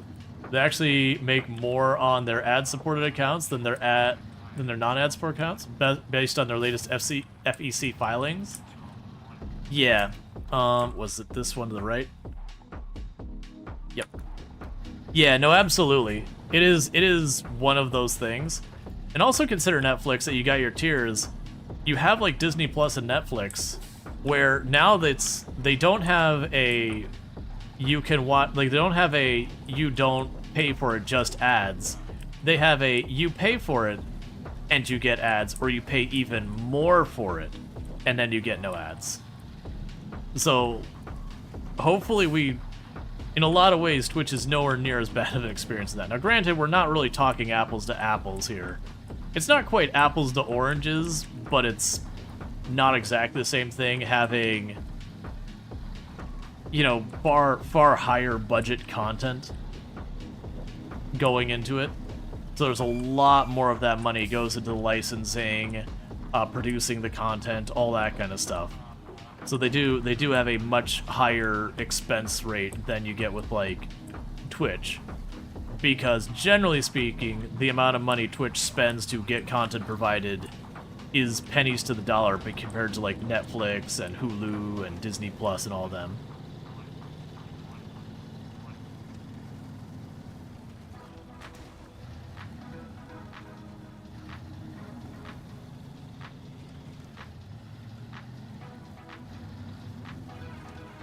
The big thing and why a lot of platforms like ads versus flat rate is if you pay, for example, you know, your $5 a month or whatever it was, like once upon a time. You also think TV ads are also worth more than Twitch ads? Yeah. So Europe is setting up a lawsuit against Amazon Prime for their Prime TV is not ad-free anymore. Just in case anyone's wondering what we do over here. Yeah. But it is one of those things that we talk about scale. So if I spend $5 and that gets me an ad-free experience, I'm just using it for a round number, but it gives me an ad-free experience.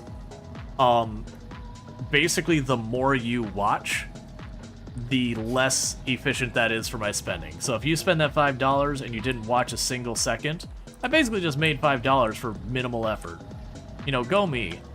On the other hand, if you spend that $5 and you literally are watching 24/7 the entire time, that you just leave it up and running, I still likely made money, but you bit into that $5 pretty deep, just because of how much support for bandwidth and all that I've had to do.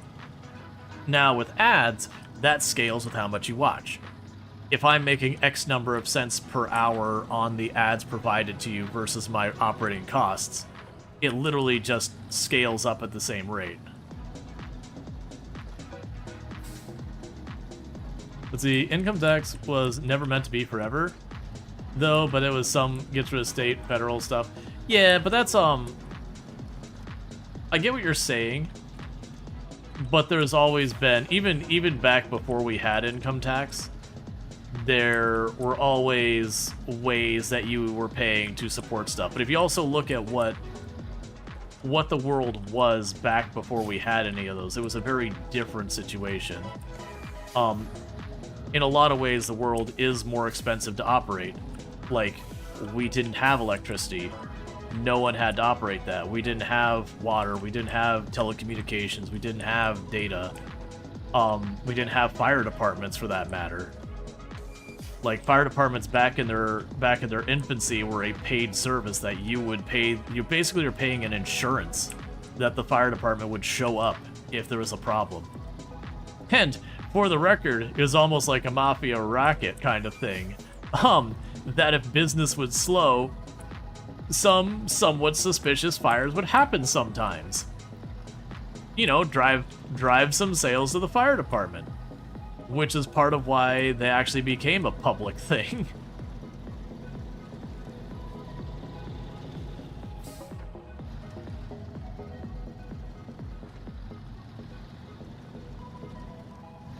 So even if it's gone, they would have to readjust. Yeah, no, it's ultimately they're going to do something to make it work financially.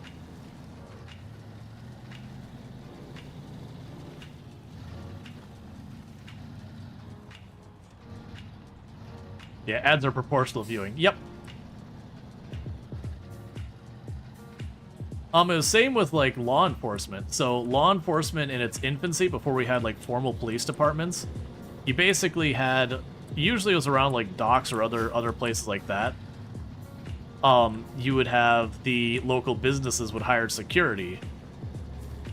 And one of the problems they ran into with that is, honestly, a lot of that security was hiring whoever the local thugs were, basically. The local muscle. They were usually not really on the up-and-up kind of people. Well, Pinkertons came later. Pinkertons came later. But yeah, they did fill that thing with the Pinkertons.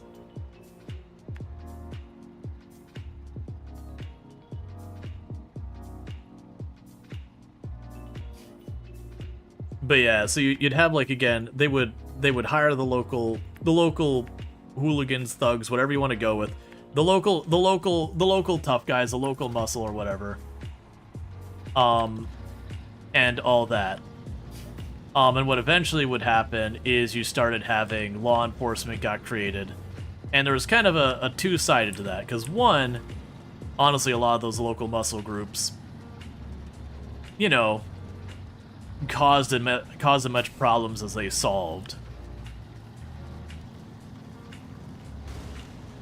And then the other thing you had was, it was a way that by making it a public thing as opposed to a private thing, they were able to effectively take that expense off the books of the businesses operating the ports and all that, and put it on everybody. And you'll have people present that in a very positive or negative way based on their individual outlooks and all that. It is another one of those things that I do feel there is a benefit to having certain things like that be a public thing. Not that I necessarily agree with a lot of things that do happen around that, which we don't need to dig into. But the point being, back in those days, basically the only one who got protection were the people hiring these individuals. Everyone else, if someone showed up and, you know, robbed you, that's a you problem. Get the local posse together, get your local neighbors together, and go out and start hunting people and go vigilantism. That's pretty much how it went. Which means a lot of innocent people got accused of stuff they didn't do. But later on you did get Pinkertons, usually in areas that didn't have law enforcement set up. So, like, very famously, the Pinkertons with the Wild West, you know, all that kind of stuff, the company towns, all that kind of stuff. Pinkertons had their fingers on all of that. They were hired in areas that did have law enforcement, as like an extra security thing. They got hired to do a lot of stuff that, you know, law enforcement isn't supposed to do, but they wanted to have done.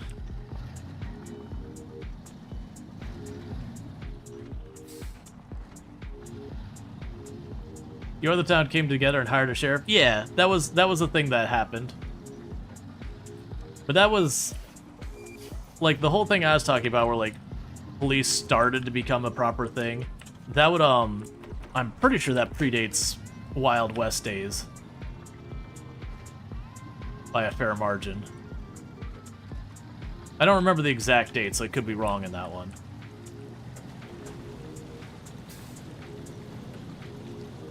But yeah, so that was another whole big thing. Yeah, no, the Pinkertons, everything about him is bad news. Oh, we... Okay. Right, so we're on our way back. We do not want that route. Yeah, so there's a trailer thing up there. Okay, so what we want to do is I instead need to go this route. There's not another trailer place way up there? Yeah. And the reason we need to do that is I gotta swap my trailers. So we gotta get rid of the long log equipment, and we gotta get the medium log equipment. So this part of the route's the same. I just need to take a quick detour.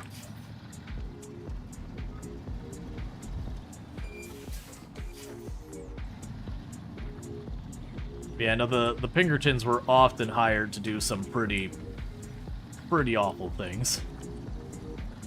Run people out of their homes because people wanted the land for cheaper.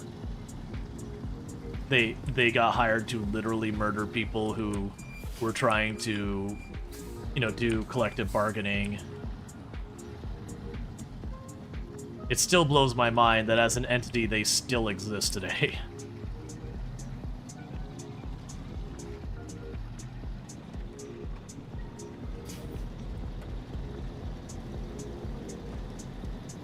Like, they have... I want to say they're under a new name now. It's like... InfoSec or something like that, I don't remember. Yeah, Securitas. Yeah, that's right, Securitas.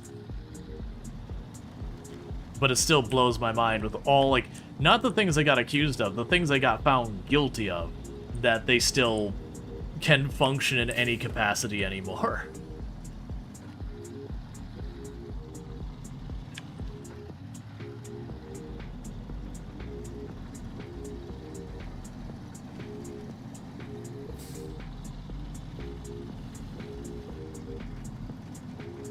I'm still amused that they tried to sue Rockstar.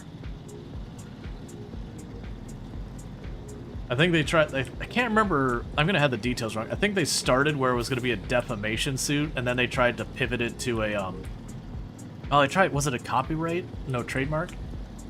I don't remember. Either way, they didn't win.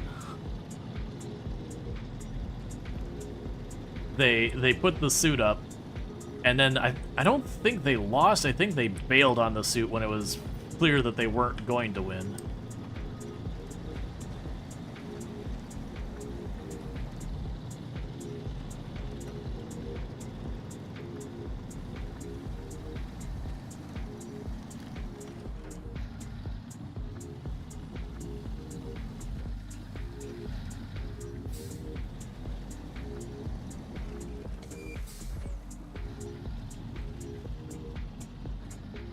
Okay, so we want to drop off this trailer, and I want to drop off the thing we got here.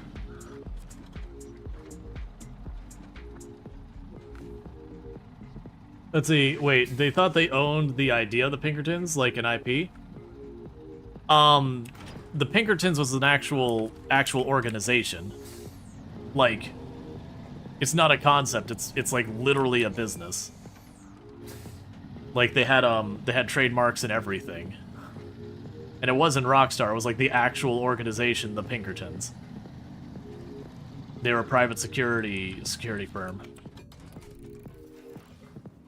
And they tried to sue Rockstar for using it.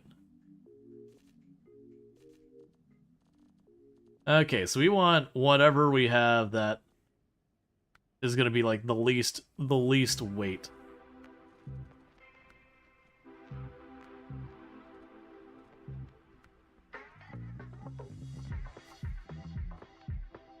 Yeah, so that I need these to tell me what they can do, because it'd be nice to be able to have another one of the things.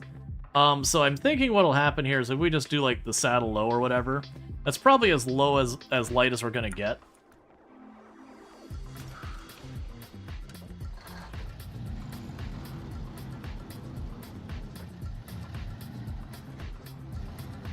Let's see. Just came in. Didn't they try to go after the Magic Gathering player too? I can't remember if it was a player. I remember, no, it was, I mean, maybe Magic Gathering. I know they went with the KB Toys.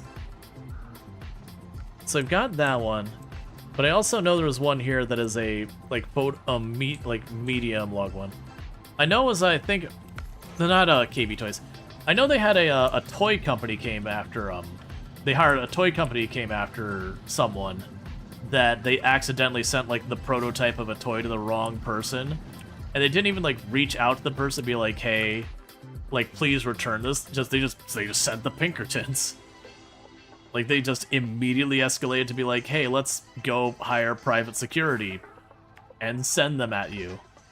Because, like, it wasn't like the person was like, oh, you need to pay me to return it or something. Like it wasn't, like, some type of, like, blackmail or anything like that. It was just...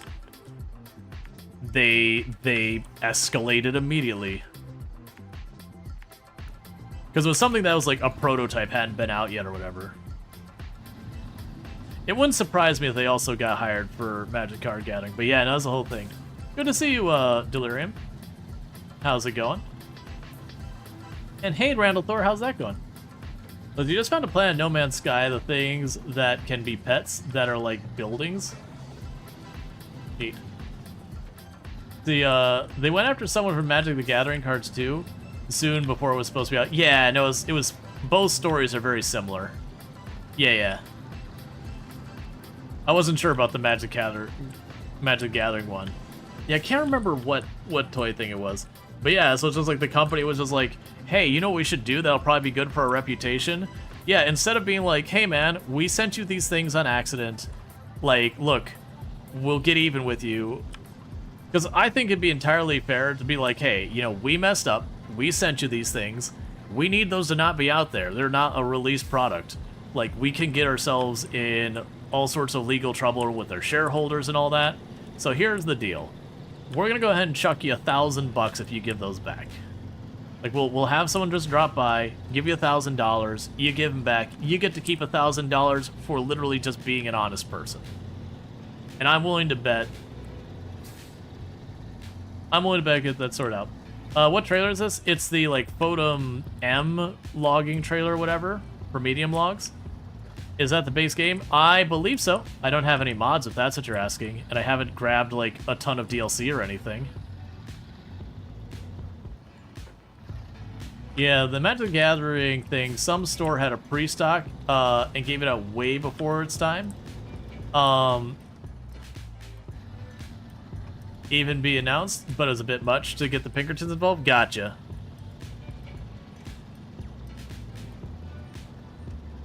Yeah, no, it's definitely... Maybe they came out expansion. I don't think I have, like, any DLC for this game. Like, very genuinely have... If I have any, it's, like, maybe one thing. And I didn't buy, like, any individual vehicles or anything like that. Like, I was given the key... Was I given the key for this one? No, actually, because all the stuff I give a key, I have a separate section in Steam to be like, hey... That way when people ask, I can fully disclose and be like, hey, I was given a key for it. I don't believe I was given a key. I do believe I bought SnowRunner. But I don't have any of the year passes or anything. I have looked at getting the year passes a number of times because they are only, like... It's the catch-22. On one hand, you look at how much you get for the DLC, and it's a pretty good deal. But you also look at the sheer number of DLC, and it's not cheap. So, like, even though you get, like, an extra map and a whole bunch of stuff, and it's, like, $7 or whatever for, like, each one, there's, like, 4 years of them. And those $7 add up fast. I think to get, like, all like, the bundle package that's all 4-year passes is something like $60-70. Which, again, the sheer volume of content you're getting... There's an argument to be made there that it's worth it. At the other hand, it's still $60-70, which is generally the price of a full game. Like not even like a whatever game, like a full, like, this in theory would be a very complete game. Like, generally speaking, I tend to be disappointed with AAA. But, you know, a AAA game price, where you're looking at, like, photorealism and all that garbage. Oh! What's the name of that game? There's a... I'm gonna call it a Souls-like game. I'm not sure if it is. There's a game, it's, like, South of whatever, that they do stop-motion animation. I'm real excited for that one. It's definitely not a normal fit for my normal content on the channel. But I'm very much looking forward to it. And like, there's a couple reasons to it. One is I find the animation very interesting, and I think it's going to be a very unique game. I've heard the combat, it's not bad, it's just not amazing. It's safe, like it just doesn't mix up the model. I don't know how true that is. That's just what I've heard secondhand from people who play like the earlier test builds and all that. But I'm partially excited just because it's new storytelling. Like, they are going to be focusing on mythology and all that from, like, the Deep South, like Louisiana, Mississippi, that kind of area. As opposed to, you know, the 30,000th game that's based on Norse mythology or Roman mythology or Egyptian mythology. Those are all cool, for the record. All those mythologies are cool, but like, I've fought Zeus in at least 12 different titles now. I'm down to fight someone else. It's not usually Zeus, it's usually Hades, but you get the idea. Yeah, it looks super interesting. So you got like the big crocodile creature and the giant catfish and all that. So I'm excited for it being that, like, you know, when you're playing something that's like Greek mythology kind of thing, you're like, all right, you know, I have booted the game up. I have played for 30 seconds. Hades the main bad guy. Or it'll be if it's not Hades, it'll be Chaos. That's gonna be the main bad guy. That's just the way it's gonna be. So it kind of really takes away from it.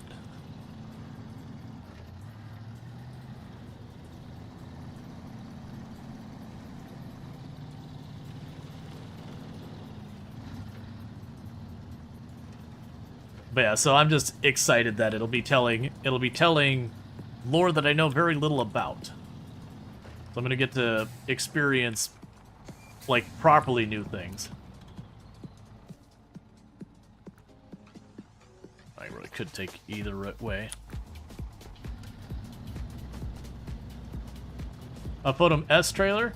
Yeah, so this is the Photom M logging trailer. There's the Photom S logging trailer and the Photom M logging trailer. So the S is for small and the M is for medium. But yeah, same thing. Let's see, have you ever had a game with goblins, dwarves, elves? You hear they're rare? Oh yeah.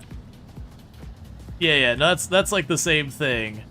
And I know I've upset a few people a couple of times when, you know, there's people who are very into zombie lore, and cool.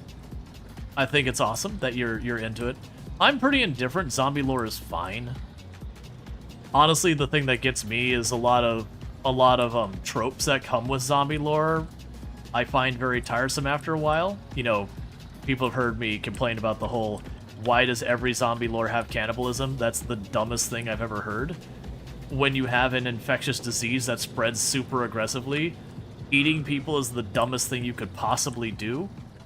There's these things called like prions and all that without zombie lore. Do you know how you get it? That's how you get it. You eat people. Or, you know, there's also like animals and eating their own type of animals and all that, same deal.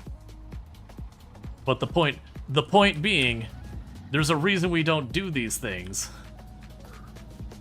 And in a universe where you've got this incredibly contagious disease that has all but wiped out humanity and it's on its last fringes, you don't want to be eating people, especially when they're the most dangerous prey you can have out there, and there's certainly better food options.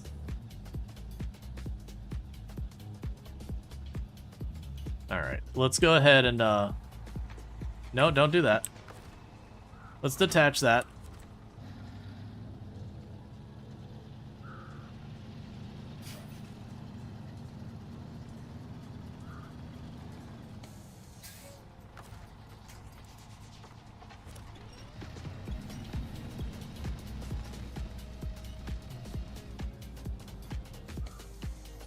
The hitbox net's a bit bigger than I gave it credit for.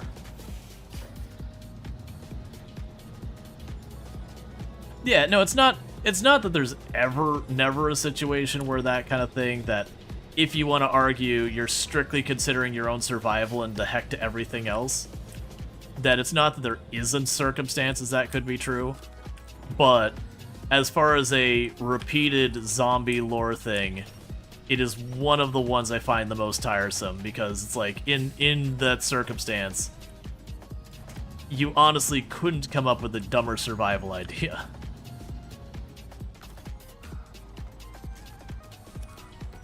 And people are like, no, man, if you're desperate enough, like, no, but you're basically inviting your end. Like, if they were to do that in a zombie lore, I would probably find it more entertaining if you just found a house and they're like, everyone's dead in here. there's a bunch of zombies. Oh wait, someone tried to eat someone else and they got the zombie plague. Because, of course they did. That's how that would work. But yeah, so my point with that was, you know, I joke about, to me, zombies are a perfectly serviceable enemy for a game. I don't have much attachment to them. They're fine. Like, I don't see a game with zombies, I'm like, oh my god, it's zombies again, or anything like that. It's just like, yeah, no, it's serviceable enemy number 9. If it was a goblin or skeleton or orcs or whatever, it's fine. It's just, you know, it's an enemy that's been done a bunch of times. There's nothing wrong with it. It's perfectly serviceable. They've got their lore, and their lore can be pretty cool. I know some people are really into their zombies, and that's fine. I don't think they're a bad enemy or anything like that. It's just fine. Even then, how would it mess with someone's head? Think of our, check out even? Yeah.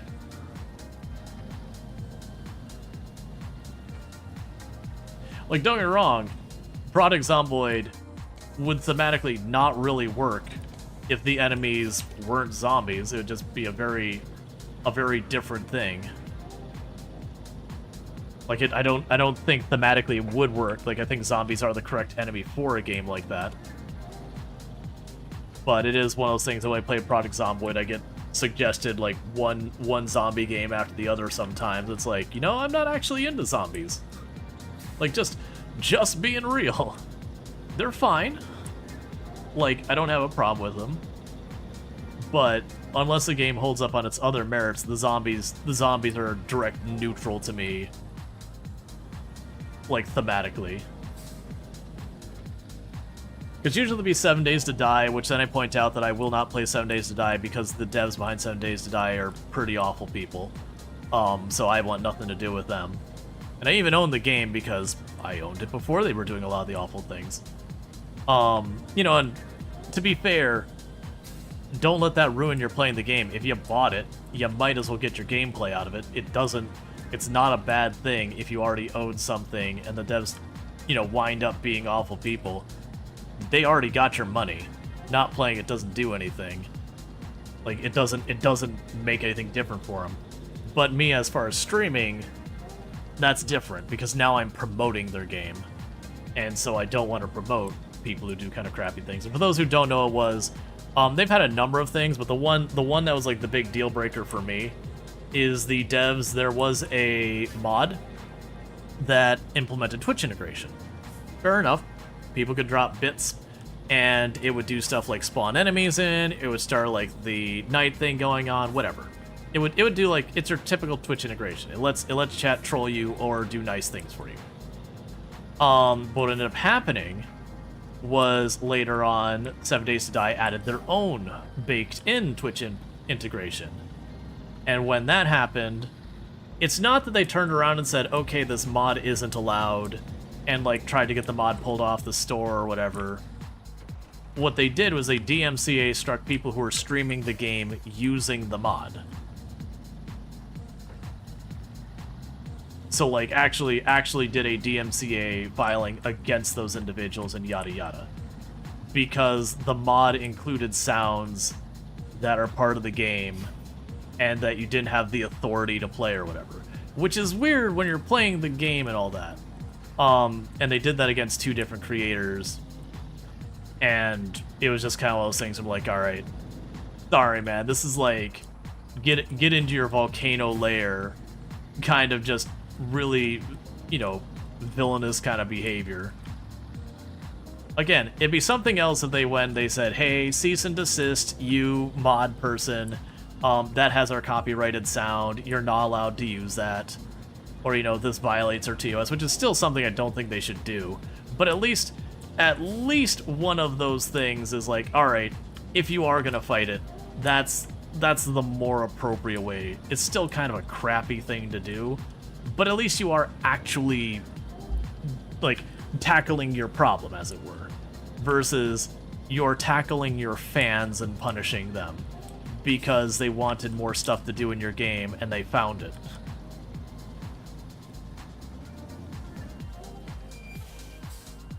But yeah. No, the idea is they saw someone else making money on their product, and they were upsetty spaghetti about it. They've had other things they've done over the years, but that's the one that, like, I was like, nah, man. The moment a game DMCA strikes me for playing their game, that game and that publisher's never seeing a single second of my time ever again.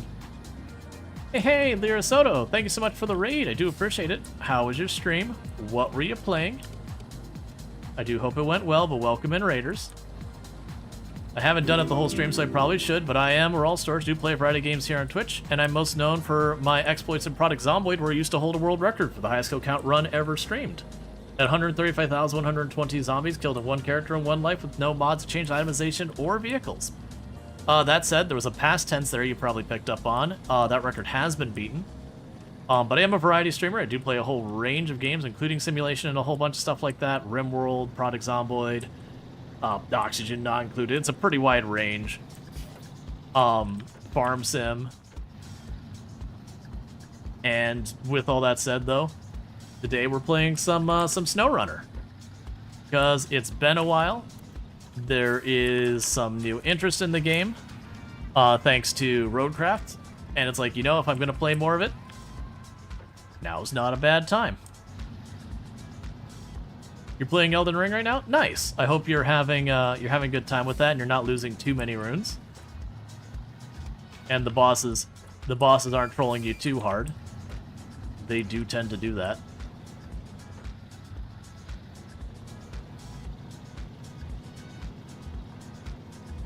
All right. So at the moment, we're delivering logs. Lots and lots and lots of logs.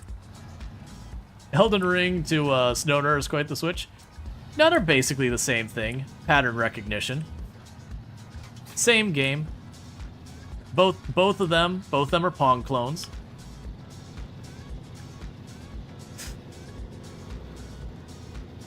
You're loving it, but this boss you just can't with. Oh yeah, no, that happens. And then you'll take a break with it, and you'll knock it out in your first attempt.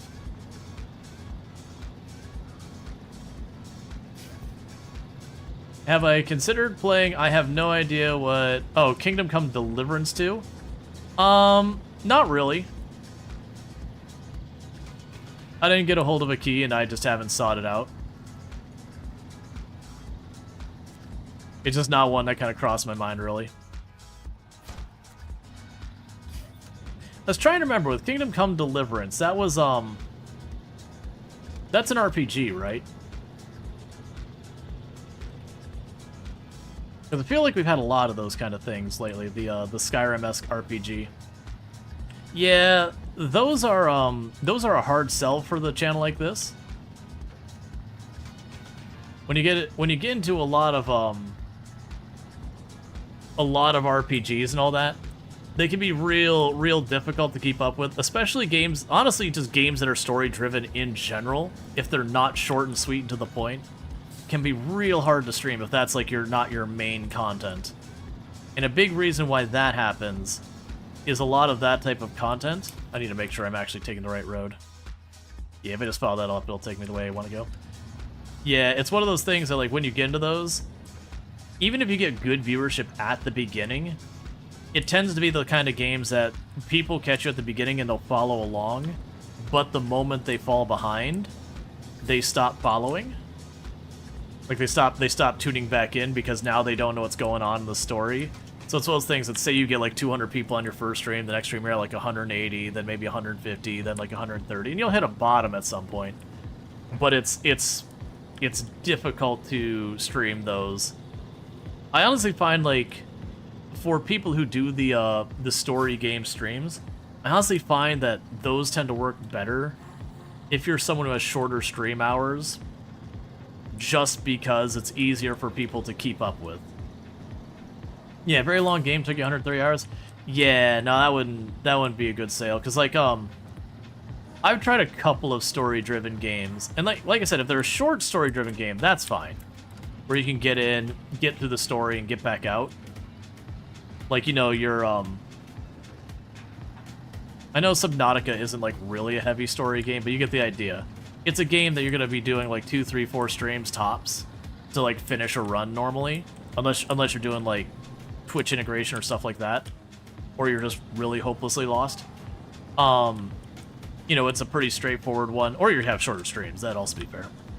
So you can get in, knock out a couple streams, so it's unlikely you'll lose too many people along the way, story-wise. But like games like Baldur's Gate looks amazing. At first I was like, I'm not gonna spoil myself, I'm gonna play it, and it's just too long a game for me to find time to play on my own. And then because of just how ridiculously long the game is, it's just one of those ones that, like, again, you run to that problem that it's kind of only people are able to keep up with the story with you the whole time, are the only ones that tend to stick around. And the longer and longer it becomes, it's way, way hard to... You're currently playing a game? For the record, playing all these games are fantastic. But it is just kind of one of those things that streaming it... Now, it's different if that's your main content. Like, if your whole big thing is you do story-driven games, which is a hard thing to do. There's not many creators who pull that off. But there are some that do that. If that's, like, your thing, you can make it work, but that's not my thing. I tend to play a lot of simulation games and games like RimWorld and Project Zomboid, which are nearly devoid of story in a lot of cases. We do also play games like Planet Crafter and Subnautica and all that, and they have a story, but the story is pretty bare bones.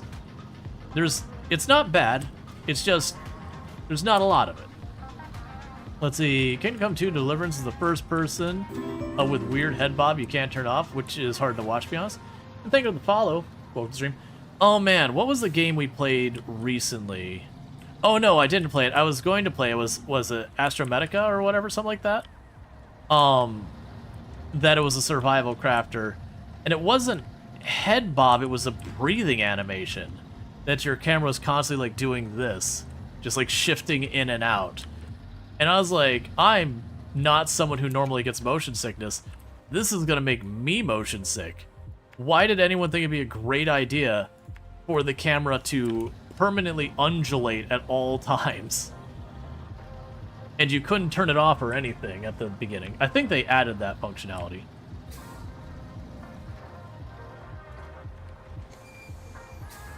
Sorry, I missed that comment. I think story games are best as a stream when they are older games. It's fun to watch people. There are certain story games that I feel stream much better than others. So you look at a game like Undertale, that's a story game. But because it has like the different playthroughs and it's got like those big upset moments and all that, they work extremely well for that kind of thing. Even those games can be a hard sell, though. But it's also, if you're just sitting down and just knocking out a stream of Undertale or something, it is a game you can knock out in just 2-3 streams pretty reasonably. Again, depending on the length of the stream and yada yada yada. But it is the big difficulties when they're long stories. Because even you look at some of the games like Skyrim and Fallout and those, that, yeah, they're story games, but if we're being objective about the stories, if you're going through the story of those games, you can finish any of the Fallout games pretty dang quickly if you're just beelining right through the story. Same with Skyrim. If you're ignoring all the side stuff that distracts you, you can knock out Skyrim probably in just low double-digit hours, like pretty quickly. I'm not even talking like speed running either. I'm talking playing at a reasonable pace, just with the focus being the main story.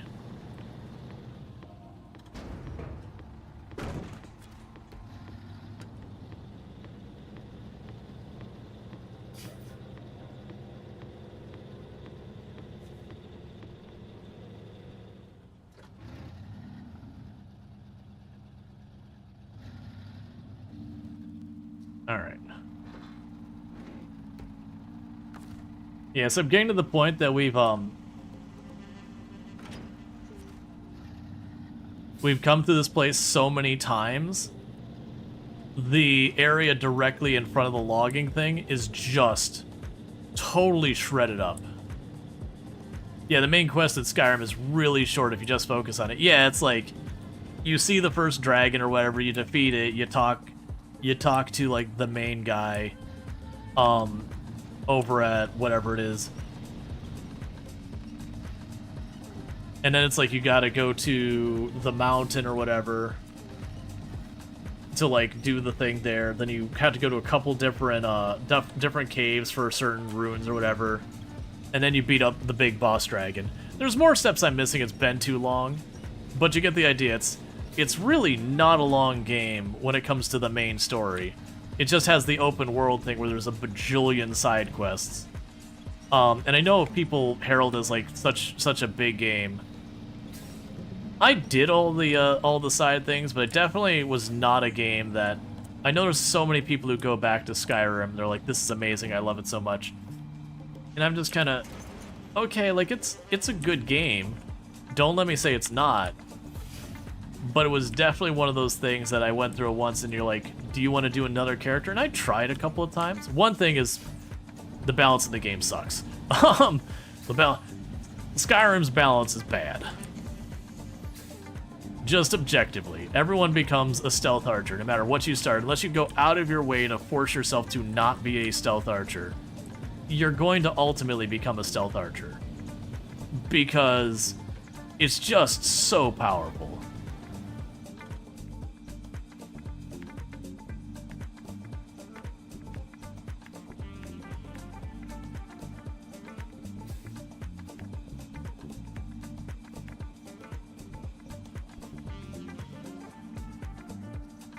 You missed fighting 2 more dragons and then going to Valhalla. But yeah. You never played Stealth Archer, because those 2 things I really hate? Yeah. It's just one of those things in the game, it's like, if you walk up behind someone with a dagger and you got the attributes, it's like 16 times damage or some nonsense. Like, so you straight up can walk behind a dragon, just go thunk, and then the dragon falls over, and you're like, okay, later, nerd. You know, versus if you're like regular like plain old melee, fighting dragons was obnoxious as all get out to like 2-hand fight them or whatever. The bow was fine.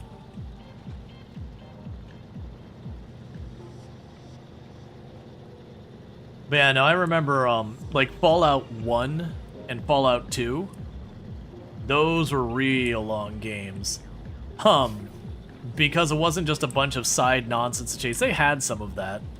But it wasn't like Fallout 3 and Fallout 4 and all that, where when you're looking at like main story versus side nonsense, the game's like 90+% side nonsense, which is fine. It's fun. I enjoy that. I'm not saying bad game or anything.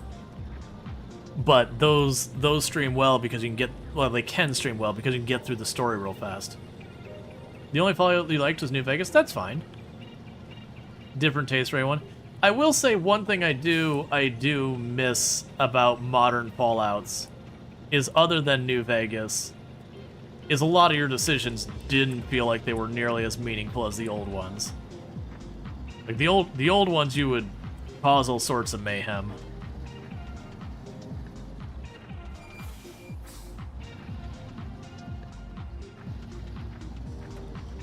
Fallout 1 is vaguely reasonably in size. I could just not be remembering that. You get very absorbed in a new game. It happens. It's good to have you. Do you prefer 2 one-handed axes, no shield, no magic, just naked brutality? It's very nice, different from the cutesy farming games. Yeah, no, Fallout 2 is definitely my favorite in the series. It's one of those games I will never go back and replay, because I've learned my lesson. Going back and replaying games that I loved in my youth and all that is how I stopped being able to look at those games with the same happiness as before, that I ruined the game for myself. Same with shows. You'll be like, man, you remember that show? It was so amazing. I loved that show. And then you watch as an adult and go, this show was terrible. How did I ever love the show? This is awful. I can't stand watching it. Like, what are they even doing right now? Or go back to some of like the old real-time strategy games. You'd be like, man, I remember playing hours. You'd be like, wait, I can't assign groups? What? I have to just like click and drag and grab them all as a group or do one by one? What? How? Yeah, Fable 2 was a lot of fun. Fable games were always fun because they were games that weren't afraid to let you break things. Fable 3 was disappointing because it was just cast magic, drag out to the maximum range, repeat, you won everything. But I did like Fable 2 going, okay, I'm gonna do a thing that nearly pauses time, and the thing that lets me hit, I think it was like 4 or 8 times per hit, and then also the spell that makes you do extra damage. Walk up to the boss of the game, cast your spells, just go, boss falls over dead. Yeah, Fable 1 I enjoyed. Fable 2 I enjoyed a lot. Fable 3 it's fine. It's not a bad game, but it's definitely one of those games that once you realize how easy of a game it is to win by just using the mechanics of the game, that you can kind of just like passively win everything. You're just like, oh, okay. It had a lot of systems that were interesting. It just, for me, it got ruined by the fact that literally every encounter was just hold the spell till it hits max size, let go, and just keep repeating until the every enemy dies. Like, there isn't an encounter you can't do that. So you just emulated Final Fantasy Adventure Quest because randomly remembering how much you loved it definitely doesn't hit the same now. Yeah, like I said, I've replayed a few games and rewatched a few shows that, you're like, you know what? I should have just left that in my memory. It was so much nicer in the memory. Like, once you level up certain weapons in Fable 3, you can one-shot some of the more powerful enemies. Oh, yeah. No, it's just one of those games that has, like, zero balance. Dragon Age Origins is like that. Defined your gaming experience, but then, it's just didn't hold up well. Yeah.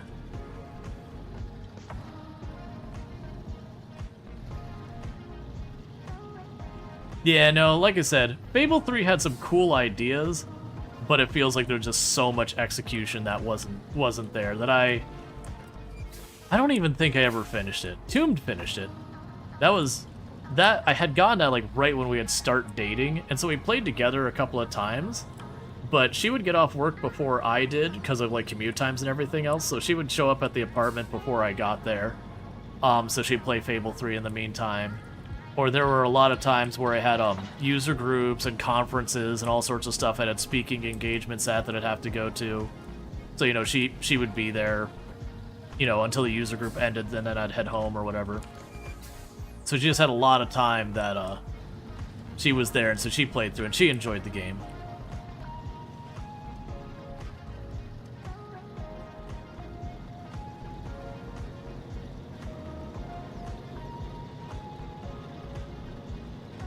But I fell off pretty hard. Especially when I came home and like, oh, we should play this. And like, and I'm just watching her just cast a spell, everything dies, cast a spell, everything dies. And I was like, wait, that's it? Like, you're literally just deleting the entire screen by casting the same spell, and there's like no limit on you on how much you can do that, really? Like, you could just do that? And it was kind of like, oh, this is pretty underwhelming. And it wasn't even just the one thing was overpowered. It was the most overpowered. But yeah, it was a lot of stuff.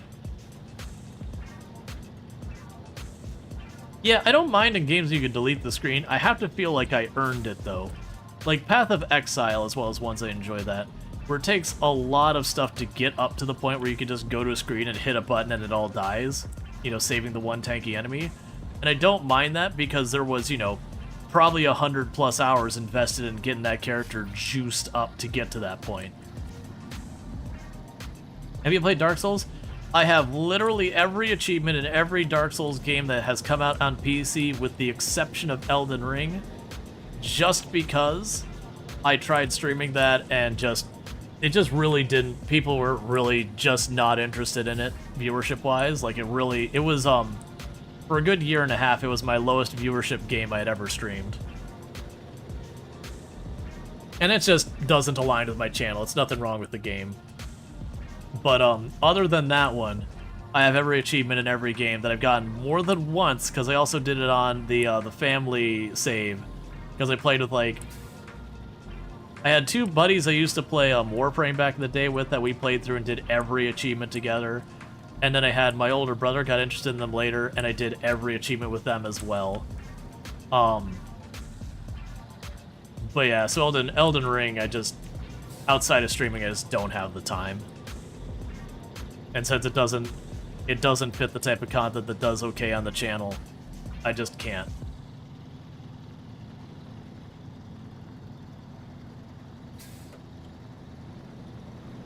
Does he have to absolutely earn it in Fable 3? It's not nearly as difficult as PoE, but you have to work to level up your weapons and skills. Yeah, I remember... So I know I leveled up a bunch. I couldn't tell you what I got to. But it definitely felt like I got it relatively quick.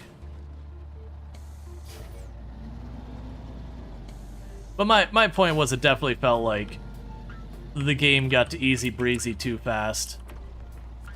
And then on top of that, once you got to easy breezy, there was really nothing that challenged you. At least, like with Path of Exile, even when you get like super juiced, there's still some of the boss encounters and all that could still be a threat. You had a terrible breakup and hated yourself through Bloodborne. This is and will be the only Souls like you ever played. Yeah, so Bloodborne is one of the ones I hadn't played because Bloodborne wasn't on PC at the time. But like, I did Demon Souls, I did Dark Souls, I did Dark Souls 2, I did Dark Souls 3, yeah, there was a 3. And I did the Dark Souls remastered. I did play a bit of Elden Ring, but yeah, it was just kind of one of those things. Yeah, no, Fable 2 and 3 were very easy. Like, Fable 2, it was you could figure out certain combinations of skills to put together and just straight up ruin everything. But, like, there's at least the, hey, I figured out I can put these 2 or 3 broken things together, and now the game is just ruined. So there's a little bit of a feeling there. Versus Fable 3, it was, I learned how to hold the cast spell button. And then they die. Some of the mini-bosses, big enemies in Fable 3 are still a pain. Yeah, I didn't run into those myself, but again, Tomb played more of it. By then, like, nothing was presenting a challenge.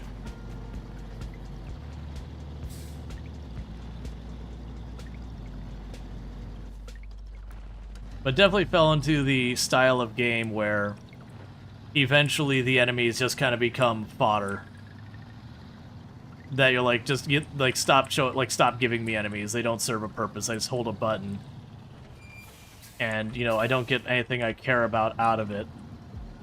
So you're just stuff for me to muck through that doesn't feel good. I don't know. It was a fine game. It was just... It definitely just didn't hit the same way the others in the series hit. I also feel like it didn't introduce enough of its own personality. That, they kept a lot of the jokes they had in the previous one, didn't really add too many new jokes that I saw either. Like, they still did the chicken chaser, chasing chickens.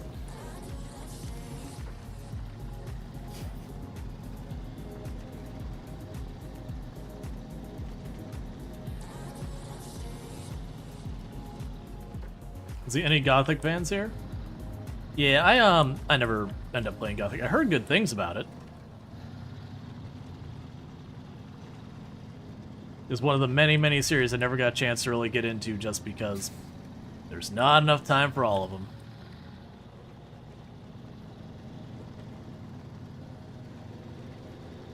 I was supposed to play the new Microsoft Flight Sim, like they gave me a key to play and everything.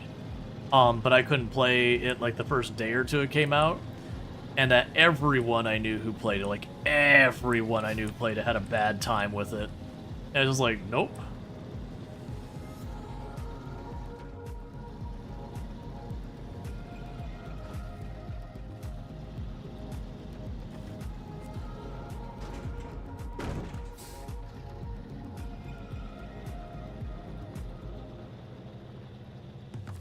Alright. It'll need to do the same thing we've been doing.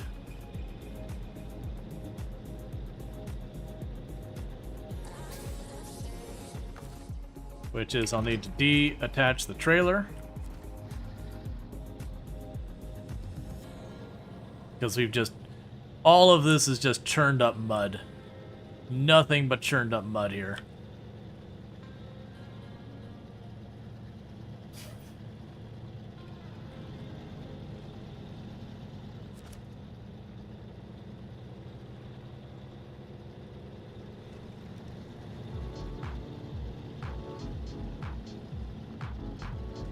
Let's say there's this one evil guy who is all wahaha and then breaks character, constantly asks you for favors to progress this quest line. It's great.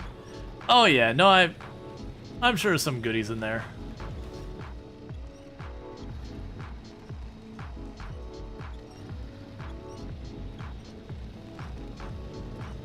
There's a fine line between too realistic and farm sim and flight sim or pass it along. That's totally fair.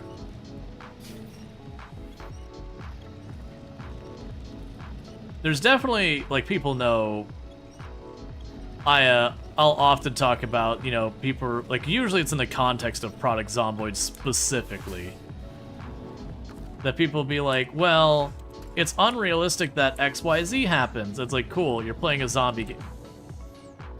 Whoops. Take a sip.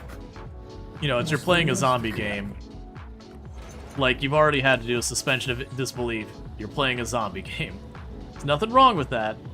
It's just inherently unrealistic. So if you're gonna get caught up on the crowbar breaks too easily, look, man, the zombies are the bigger problem here, and very, very clearly the crowbar breaking was a design decision to give you reasons to have to loot more and not just get your first weapon and never need to loot ever again.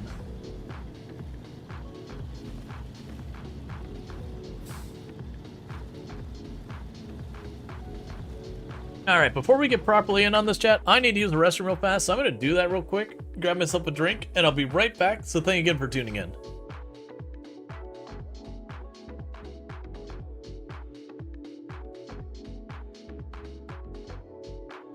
Like, are very not comfy. Alright. So we can dive deeper than the vehicle. Yeah, I mean, the idea behind this vehicle is like it's a big glass.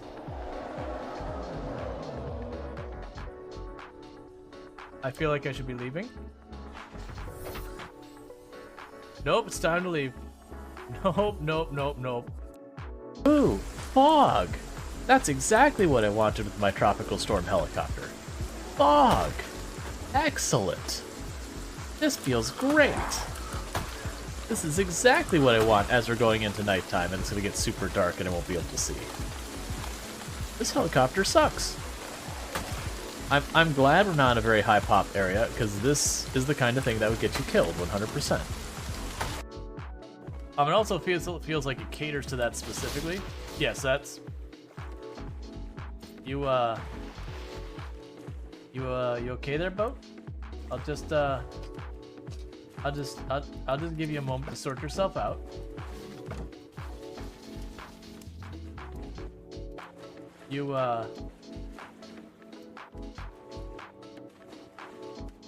Nothing's breaking, right? No. All right. I mean, you take your time. When you're ready, you can settle down. It's making terrible noises. I'm not sure how well you can hear it, but it's going crunch, crunch, crunch. And it might be I have to put it down.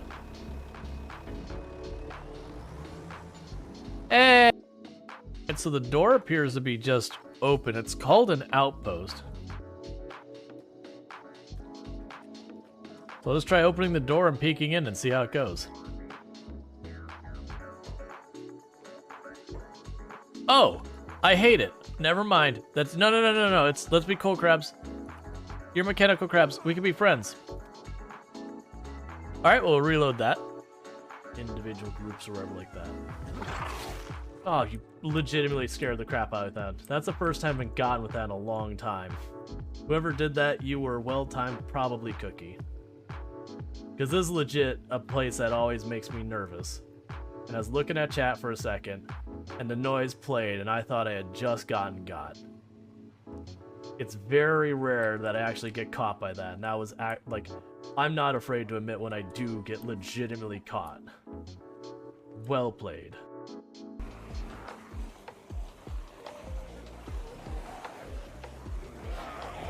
That's bad, that's bad, that's bad, that's bad, that's really bad, that's really bad. Get up, get up, get up, get up. And we're safe. Whew. That's fine. Right. And we can go ahead and pick up where we left off. But yeah, I know exactly. There's, the way I usually argue it is when you're taking considerations of your game and development, you have a bunch of different factors to consider. You have like game balance, gameplay mechanics, and you know, like audio quality, graphics, realism, all these different things to consider. And you only have so many spoons to give. There's only so much effort you can put into any and all of these things. And generally speaking, to do more into one, it's going to cost you someplace else. And so for me personally, realism is like pretty close to the very bottom thing I care about. Yay. Gotta find the perfect balance between realism and fun. Hey, Alexis Simi, good to see you, and Zoside, and Kal-El, thank you so much for the 100 biddies, I appreciate that, so thank you so much for that. Yeah, so for me, when it comes to realism factor, balance consideration, here's gameplay, here's realism. Realism is welcome, as long as it costs absolutely nothing in gameplay. As far as like gameplay, fun, game balance, all that, realism, secondary. No, I wasn't paying attention, and that's tipping pretty far. Okay, we're fine. Huh. I wasn't paying attention, I almost dumped the load of logs. But yeah, no, it's just kind of one of those things that, like, I don't hate things being realistic. I do think it is objectively a mistake when games prioritize realism over what's fun and interesting and balanced and all those things, and it does happen. The survival crafting genre is the one that I see as the worst offender. Simulation games, honestly, a lot of times the realism doesn't cost you anything on the gameplay and fun side, not often. You know, some exceptions. But like, the survival crafter will be like, realism, you drank any water whatsoever that you didn't boil. Congratulations, you've now got parasites. And you're like, okay, like, don't get me wrong, in real life, there is a certain amount of risk if you're drinking water that you haven't properly sanitized of having a real bad time. Fair enough. But, like, every single time is a little obnoxious. But you know what? That's fine. It's unsafe. Oh, you lay down on the ground every single time if you don't have your proper bedding. You get, like, worm things that go under your skin, and they gotta take, like, a fish bone to poke them out. And it's kind of like, all right, now you're just making this all a chore. Like, this isn't fun. You've just given me chores to do. And don't forget, you somehow need to drink like 15 liters of water per hour. Oh yeah. So it's one of those things that they'll purport themselves to be the most realistic thing ever, but then you look at all the needs your character has and they time compress it to an absolute extreme.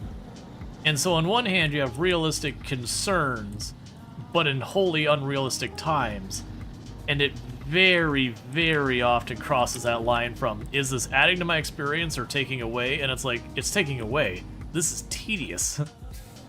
Like, I'm down for the game to pressure me to have to go after resources and all that and to be difficult. Cool.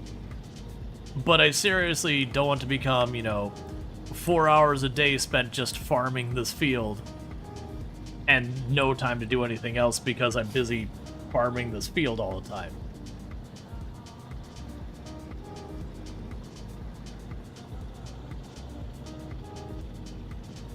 But that's a very, very common thing in a lot of survival crafters. Any of the ones that go for like realism, a lot of them are notorious for that kind of stuff.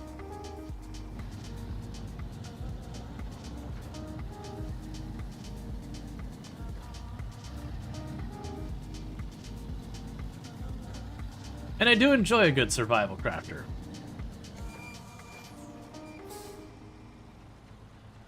Right. If I try and hold the brakes, we get shoved by the trailer. Alright, Lyricito, thank you for dropping in. You take care and you sleep well. Good to have you. And don't let me yuck your yum. Like, you can absolutely enjoy those games. They are made for someone. Nice. When does your driver need to take uppers to keep driving? Never. Because this is not that level of realistic game. Like, American Truck Simulator has those kind of things. You don't take uppers, but your character's required to sleep. Because it does lean on the side of realism. The good news for that is that one's not so bad, because one, you can turn it off. But two, at least all that is when you finish a mission, you just go to the nearest rest stop and you hit a button, and it takes care of it. But, again, once you've played for a while and you're like, you know what? I just don't want to deal with this. You can turn it off when it starts to get tedious. It doesn't throw the entire game's balance out of whack because it's just, that game isn't a hard game. It's not supposed to be a hard game. Because you played a lot of Enshrouded last year and you liked that one, but you decided to play Subnautica without food and drink requirement? Yeah. I didn't mind the food and drink in Subnautica. Early game, it's a bit rough. That one, that is one of those ones that the amount you consume is just kind of silly.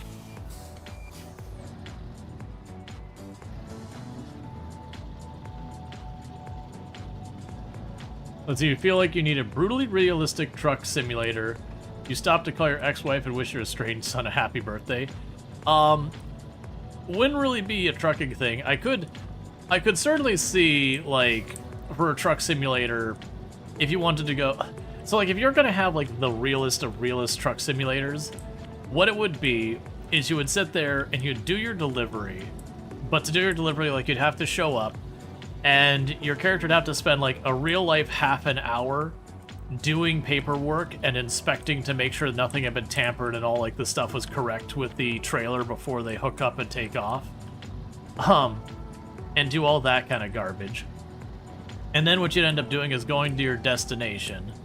And if, like, depending on the mission, some of them you'd go to, like, the local hardware store, you'd back your trailer up, and then you'd have to do another set of paperwork. And again, verify everything is good before they pop the seal and all that. And then once they pop the seal and all that, then you'd be stuck waiting, like, a real-life 2, 3, 4 hours, where you'd, you know, you go out to lunch or whatever, as they unload the truck. Then you have to go back and get your truck. Some of them you just you just drop off the back and move on to your next order. But it'd be a lot of waiting around for things to happen and paperwork. The truest of simulation experiences of that.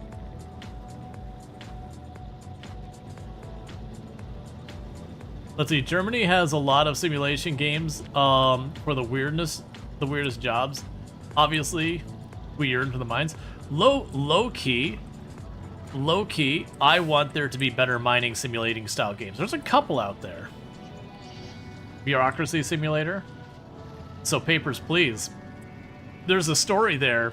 That's bureaucracy. That's literally all you're doing is you are just handling documentation.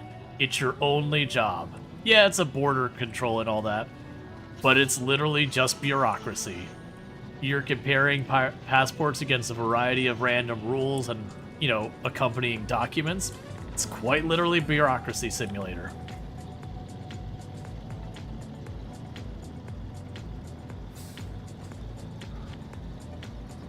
But yeah, I've seen 1 or 2 games that have been like mining simulators. There's one I remember that was early access that was showing some promise, but it's still early stages, so who knows. But yeah, most of the mining simulation style games are pretty not great. I think the issue is trying to go with the realistic, like, when I say realistic, I'm not talking about like actual like hyper-realism. So far it's just generally a realistic vibe style game.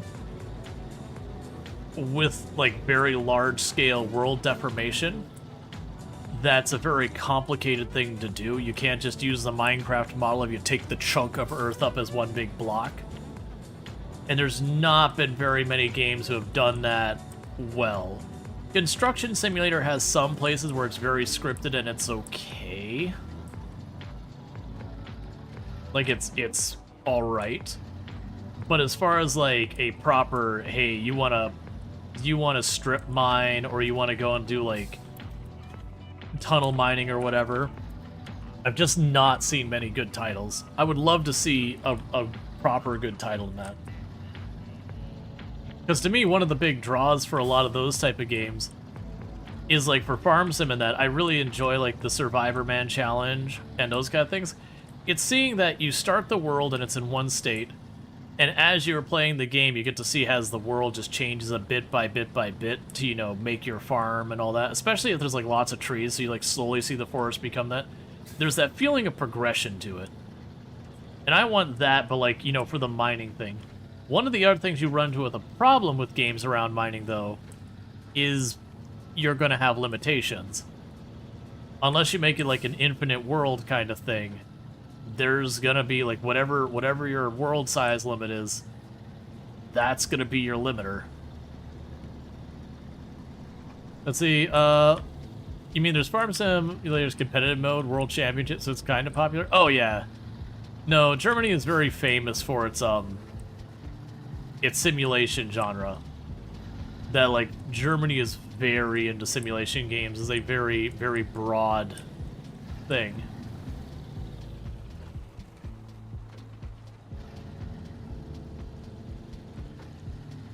Yeah, Farm Sim, I almost played Farm Sim tonight as well. We did have the vote the other day, and it didn't do super spectacular on the vote, but we've played lots of it on the channel in the past.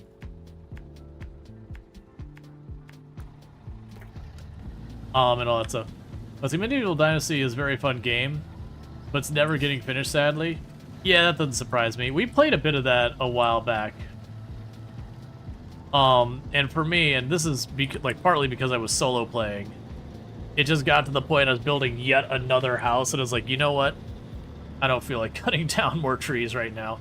Like, and you assign workers to do it and all that. They're just, you know, they only go so fast.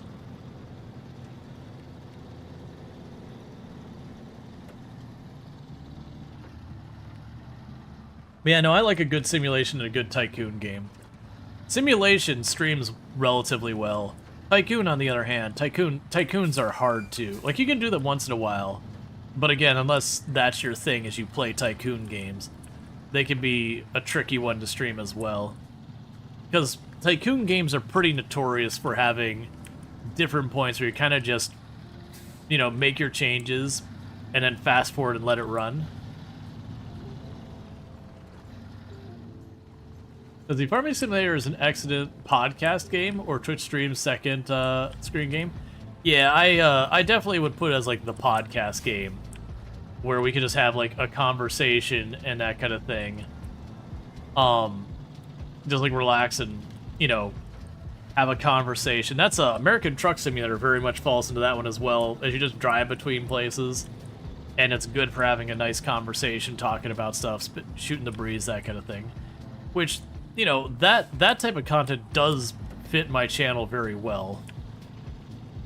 Like the whole having a conversation, you got a game going in the background. That's one of the reasons why I think RimWorld does so well on Twitch, is it does a really good job of balancing between having stuff going on where the player's working on things, but also having those downtimes where there's not an immediate chaos. There's also a very strong feeling of progression as you watch the base start coming together and all those other things. I'm going to try going the other way around to see if I can't avoid the muck and mire a little bit.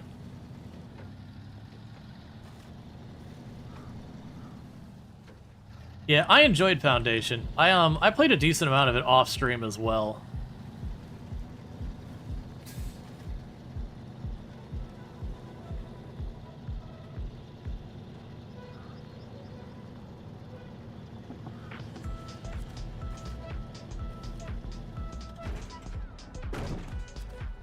Alright, so this is going to a different destination. That's not going down to the farm anymore. We gotta take it to the town. And I do think it is going the long route because we did really, really soup up this road up there. Like, it was a good shortcut for a couple of rounds. But we're now at that point where we've properly made it all soup. Yeah, so I think what's going to happen is that trailer's going to dig into this mud. And then I'm going to have to winch to drag it out.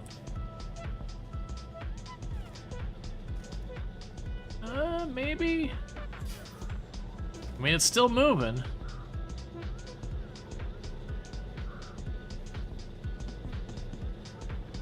He's really in there, though. You sleep very well to that war crime simulator named RimWorld. Yeah, it's like I said, it does. I feel like it does a good job of balancing having stuff going on and not having stuff going on. Like, it's got a good pacing to it. It's also a game that will 100% ruin your day. And you're actually looking forward to Roadcraft? Oh yeah, no, I really enjoyed the demo. Like, really, really enjoyed the demo. That's part of why we're playing SnowRunner, is it's got, you know, it got me in that whole itch of getting into that style game. Which we played this before. And I just basically played it for a while until, like, viewership kind of started to drop off. It's also very nice if it's not your own colony burning for once. Yeah. I've been low-key messing around with... I want to come up with some type of challenge run. Like, I know there's been a number of, like, melee super-powered runs or, you know, super ghoul runs right out there. And I did one or two of those over the years. I kind of want to see what I could do for, like, just really breaking biotech. Like, really, really, really breaking biotech in completely unreasonable manners. To be able to make, like, just a proper, disgustingly strong melee-only run. But the thing I'm running into is I kind of don't want to just give myself, like, the super powerful pawn right away. I want to earn it. Because that's just always the way I'm in a lot of these games. And so I'm trying to think of a way I could set up a challenge that it won't just be me waiting forever and ever for opportunities to trade for the genes I want. Because a lot of that is just RNG of, did they offer me the thing I need? No? Okay, later. From Zero to Hero RimWorld run? I mean, I've done Naked Brutality, that's what that is. Naked Brutality is Zero to Hero. Yeah, I like the idea of, like, thematically having a group, like, trying to aim to get, like, blood clotting, super fast healing, deathless, like, just, like, really, really all the stuff, robust, strong melee, jogger. Like, we'd have to take some absurd negatives to afford that.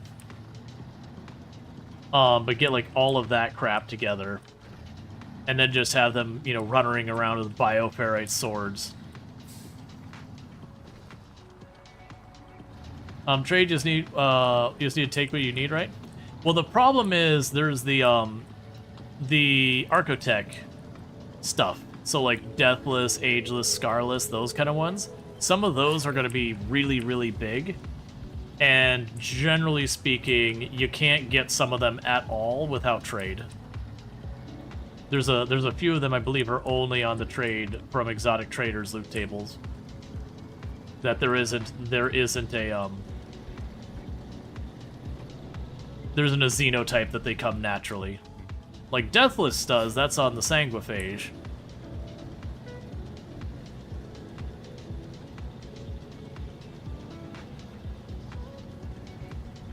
So Scarless.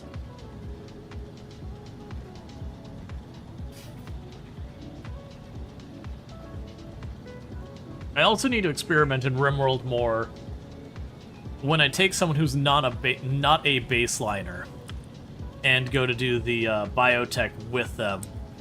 Better understanding that, because with the baseliner, you basically get a clean slate. But if you're using anything but a baseliner for biotech stuff in RimWorld, it keeps whatever they had before unless whatever you're adding conflicts with it. And then you have to deal with the point difference. So it's way more complicated to like figure out, okay, what do I need to do to get myself to not have these people needing to eat everything humanly possible?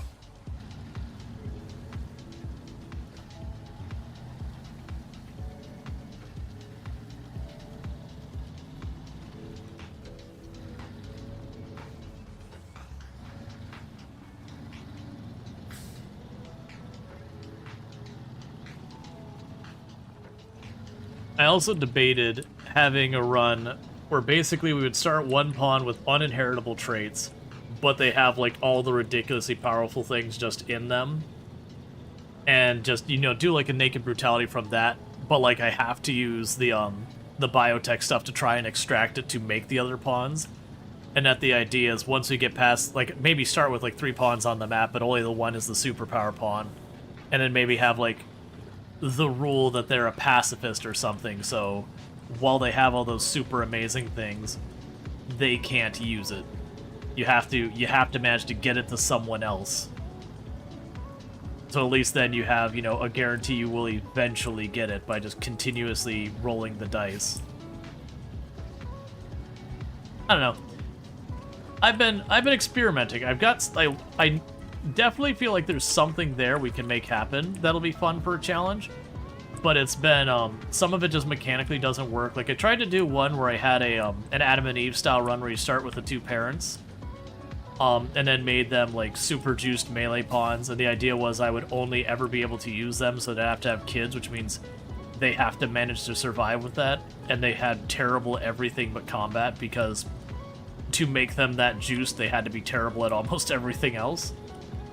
But the problem is all the architect, whatever, are not inheritable. So they don't get those.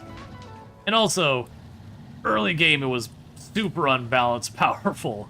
Because a person would show up with a club and you'd run up and just blast them to bits because you had all these bonuses. So that was a kind of dead-on arrival, you know, strategy. I'm also trying to come up with a Sims 4 challenge for something to do on the channel. It's been a while. They've got the new DLCs dropping. Like, people who are in that area already have early access to it and can stream it. I don't, because I don't play The Sims hardly at all on stream, or honestly that much in general. But I do enjoy the game. And I figured that'd be something to mix up content a little bit. You know, play a challenge on that, then put away and whatever. And I got, as a birthday gift, I got the Life and Death DLC. Because I had mentioned it was one of the few DLC that looked good. And then the hobbies and businesses. But, you know, come up with some, like, horrific thing around all that garbage to make a challenge run around. I don't know, I haven't come up with stuff. We did a Rags to Riches on the channel. That was actually pretty popular for a while. So you find the concept appealing, but the actual gameplay bores you to tears after a bit? It can. It depends on what you're doing, but yeah. Like, that's, to me, a game like The Sims, if I have a challenge that I'm trying to accomplish, it's entertaining. If I don't, I'm just, you know, quote-unquote playing The Sims. Yeah, no, I fall off almost immediately.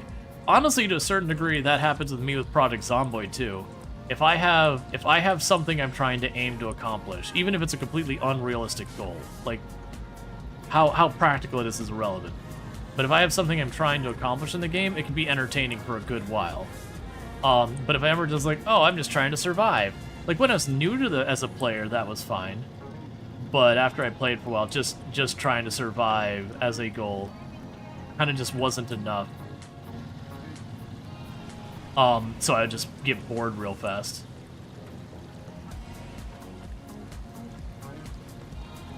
Let's see, you like The Sims a lot with DLC? A friend got you all the DLC, though. Yeah, so I don't own much Sims DLC, like hardly at all.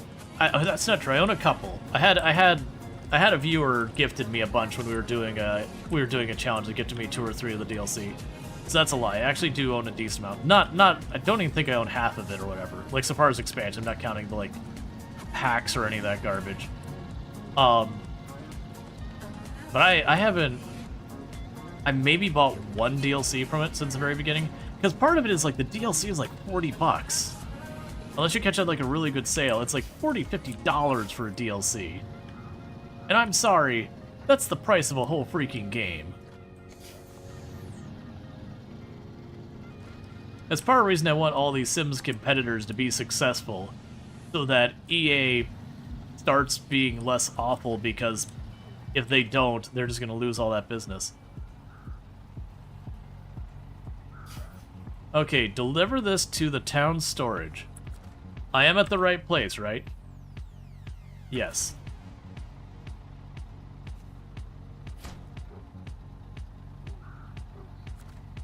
Cool. I was just worried, because I remember one of those I was able to remove stuff from earlier, and I was about to be like, wait a second.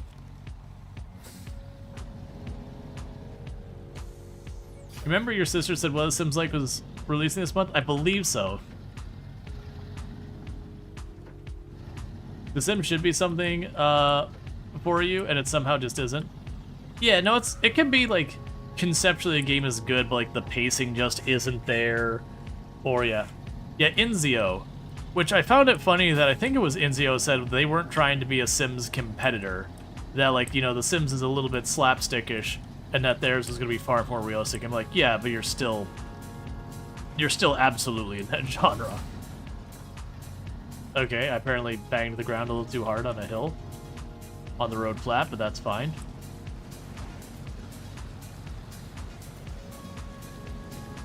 Yeah, no, I think it was 3. There was one of the, so... Young me, who had no money, and grew up in the 90s, and had internet access, definitely, despite not having money, somehow paid for all the Sims games earlier on. That's certainly the thing that happened, and not alternative things. But I think it was Sims 3 was the one that, like, you know, I had played the previous one, that I definitely legitimately acquired as someone with no money. But, you know, by the time 3 came out, like, I actually had a job and everything. And so kind of, like, to make it right, you know, I went and I bought The Sims 3 and, like, all the expansions or whatever. Because, like, you know, I've gotten the hours. They deserve the money. Like, I played it.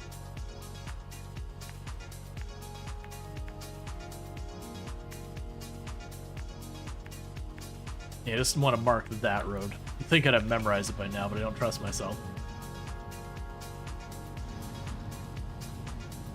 Hopefully it's 100% better than The Sims and EA gets... Yeah. The Sims 4 is an amazing build mode, but you prefer the Sims 3 gameplay too? Yeah. The traits give personality with complete vision and everything. Let's see, your wife has a few Sim plans. It's one of those times when you had to sail the high seas to get her a complete version with everything.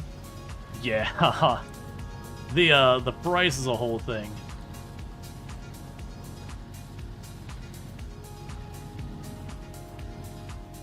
Let's see, you have 4, and a lot of the DLC you got gifted.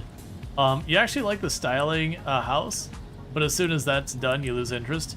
Yeah, and that's, honestly, that's, for some people, that's just the play, is just making the houses. They use it like, almost like architectural simulation or whatever.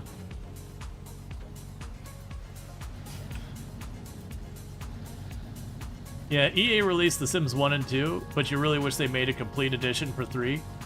Yeah, that might come up eventually. I do think it'll be a good thing when we have, like, Itzio out there, and there was 3 of them coming out, and I know Paradoxes got canceled, which, no idea if it's the truth or not. The 2 things I've heard from people in that realm is, 1, there's a bunch of people saying it was basically ready, it was just needed that, like, final bit of polish, you know, and it was good and all that. And then there's also people who are just about as trustworthy there that were saying it was basically done and it just wasn't fun. Like, they put all the time in and they're just like, it's just not a fun game. And that does happen sometimes, that you'll put time in, you're like, okay, I think this concept will work. Like, it's fun, but then you play it a little bit and you're like... And there's this thing where you keep doing the whole thing, it's like, well, if we can just X, it'll be so good. But then, you know, that just X, even despite your effort, never really materializes. So it sounded like with the Paradox one, there was a lot of rumblings that it's just, oh, this is just not going to perform. Like, we put all this time in and it's just a miss. Which if that is the case, you know, actually kudos on them for not just releasing a bad game and expecting us to buy it, or if they did, sell it dirt cheap. You know, just to try and recoup losses and be like, hey, this is whatever. Honestly, there's probably more to lose with a bad release than that than gain. But that may or may not be it. There could be, like, tax stuff or whatever as their reason. I don't know. But like I said, from what I had heard from a number of people was that internally it was not getting positive one. I can't remember the name. It was the Paradox Life Sim, the one that was going to be the Sims competitor. That got canceled. And like I said, the rumor was that, like, one, it just got canned for all sorts of weird, nefarious things. But then the other one was like a whole bunch of people was like, yeah, no, the internal testing and all that. People were pretty just not having a good time with it. It was kind of one of those things that the not good time was like fundamental design things.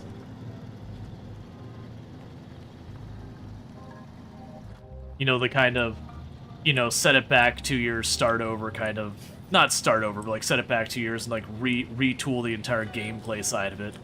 And honestly, at that time, you're investing the making a new game levels of time. So they just decided to cut it loose, which right now isn't surprising with current events when it comes to investing.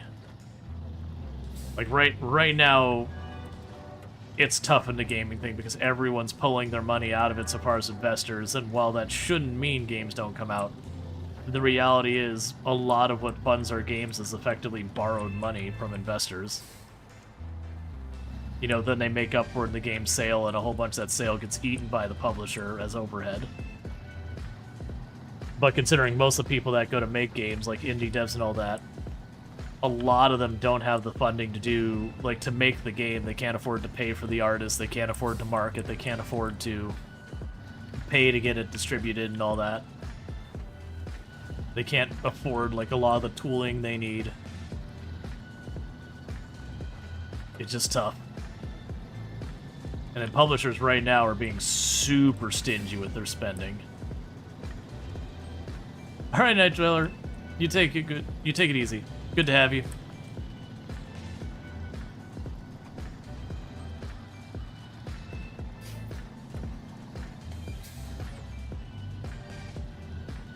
The one that upsets me the most right now with publisher stuff is Humble's nonsense, where they just close their doors.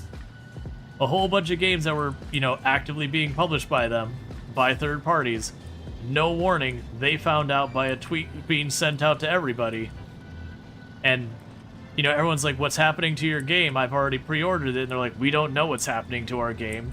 Like, we're learning that we no longer have a publisher the same time you are. And I take a lot of issue to that.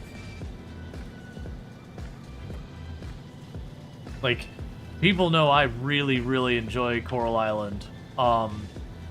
It's a Stardew Valley style game that came out a little while back, and it had problems early on, which now that we got our crystal ball, not crystal ball, we got like our 2020 vision where we can look back at what happened. It's basically whatever was going on with Humble Publishing. That it sounds like they basically forced Coral Island to release way before it was ready, for whatever reason that they needed it. And so Coral Island kind of got screwed by that. So it released nowhere near done. Like, it was still good and fun in 1.0, but it's very clearly missing main content that was supposed to be there. Oh yeah, no, it's up to version 1.2 or whatever it is now. Oh, it's real good. They got the Savannah added and everything. The only things they promise that aren't in the game yet, is it does not have the multiplayer in it yet, which they already have had like public testing of that, or sorry, they've had like betas of it. It's just not out yet. And then they're also supposed to have the kids don't stay as kids, that they grow up. Well, they grow up to like late teens or mid-teens or something like that, and that's not in yet. But like everything else is in now. Okay, that's properly... Nope, not that button. And that's just because we keep doing one thing after another here. And... Did they add the merfolk? Oh yeah, the merfolk got added over a year ago.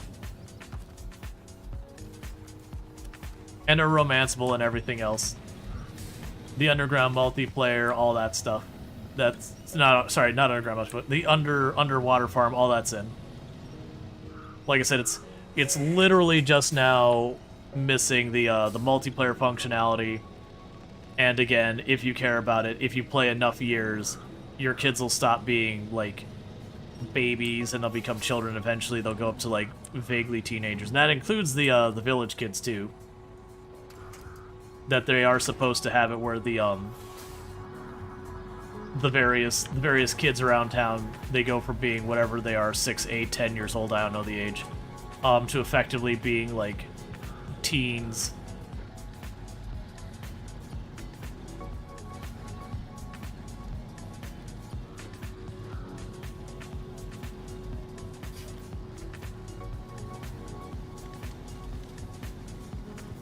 They've also had a lot of quality of life stuff, like lots and lots of quality of life stuff. It's still got bugs, to be clear. It's still got some bugs that honestly have been there far longer than they should have been.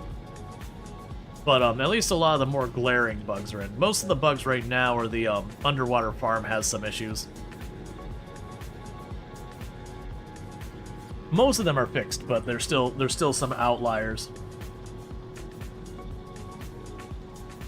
You have Coral Island in your library? Guess it's time to revisit it. Oh yeah, for me, Coral Island would be one of my like game of the year games. Like very, very genuinely, where if you look at what Stardew Valley did with Harvest Moon, to me Coral Island does to Stardew Valley. And to be clear, they're both amazing games. I'm not just saying Coral Island's the better game hands down or whatever. But my comment there is they took the formula that Stardew Valley had, and they're like, what can we do to make this better? And added a lot to it. And you'll have people certainly argue, it's like, oh, well, I prefer the pixel art over the 3D art. Hey, that's fair. That's honestly entirely reasonable. And I will say, there's definitely something to say for Stardew Valley that you tend to get way more attached to the characters, mostly because the cast is much smaller. So you're not quite as juggling that many different people. At the same time, having that many different people in the city does give you a lot more to it. One thing I will say Stardew Valley does have over Coral Island is Coral Island right now just has one ending to play through kind of thing. You can't side with their equivalent of Joja Mart.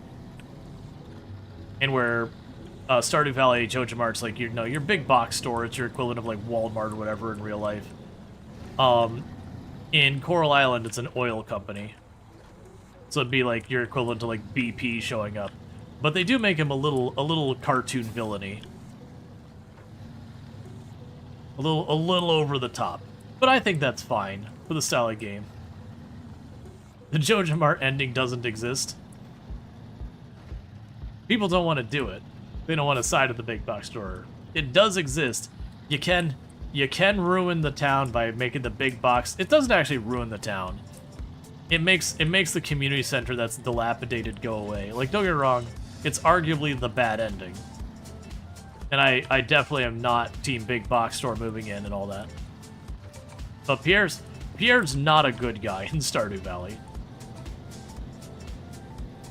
Joja Mart playthrough, get Greenhouse Spring Year 1. Yep. You really like Fields of Mysteria? When it releases, you might even surpass Stardew Valley for you. Yeah, I heard good things. I played it just a little, but like it was super duper early access when I played. I'm like, you know what? I want to wait till it's more done. It was very promising for what I did mess with though. Like it did seem good, but it was very early access. Which, to be clear, in that one, it wasn't early access isn't the typical buggy whatever. It was early access in the very, very dry on content kind of thing. Like, it's just very early.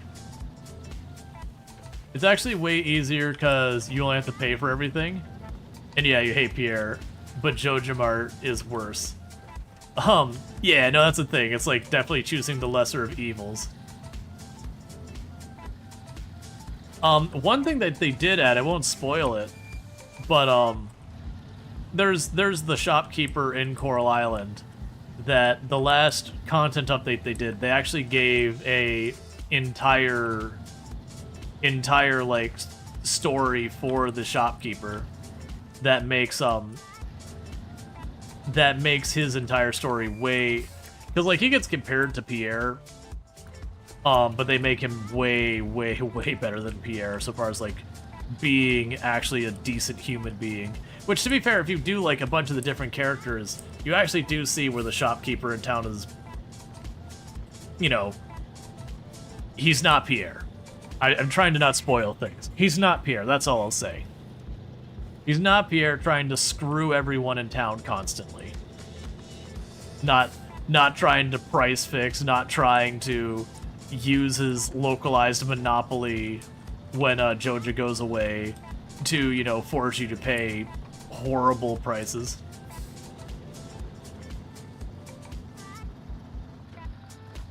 You just want Rihanna to be a romance object? There's a lot of people in Coral Island that people are like, I should be allowed to romance this person.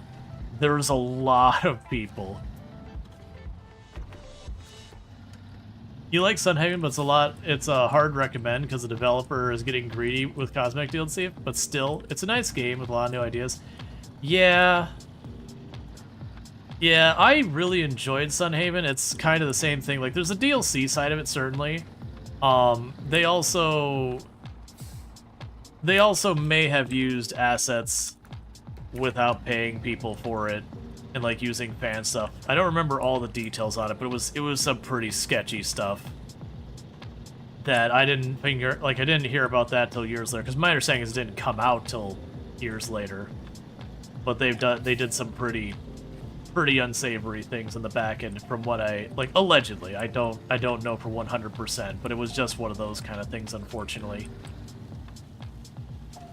That's one of those ones verify for yourself kind of things. For me, it's more of a grapevine thing. But I did look up and see the accusation and all that, as well as what was presented there. I don't know if it's true or not in like the whole thing, but it was definitely one of those ones that I'm seeing smoke, probably fire. But it is a bummer just because Sunhaven was pretty solid. They had a number of people who left the company and basically had a lot of bad stuff to say about it.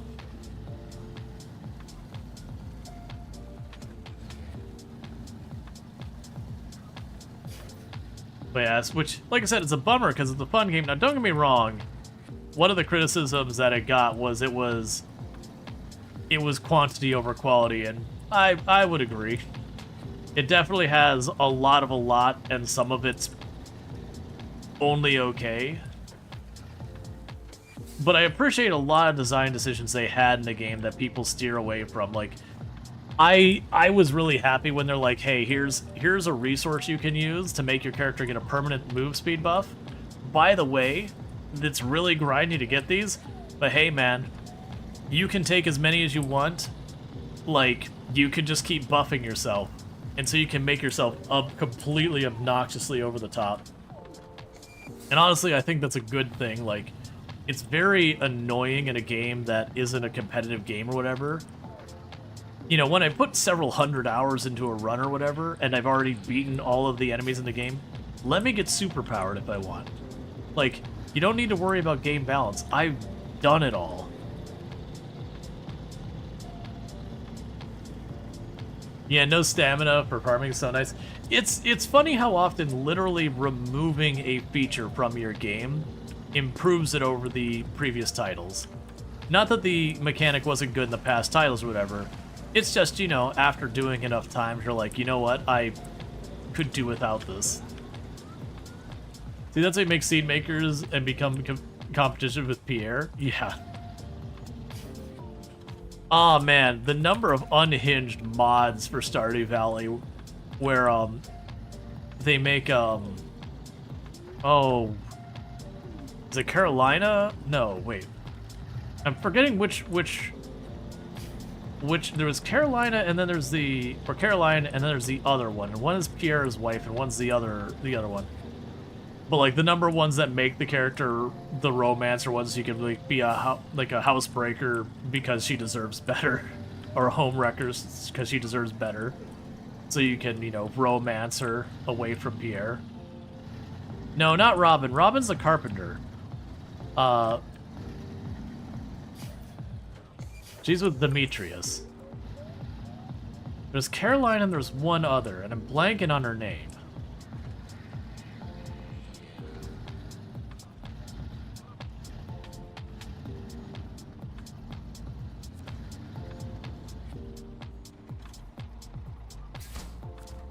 Jody, that's the one. Yeah, Jody is, I believe, the other one. Yeah.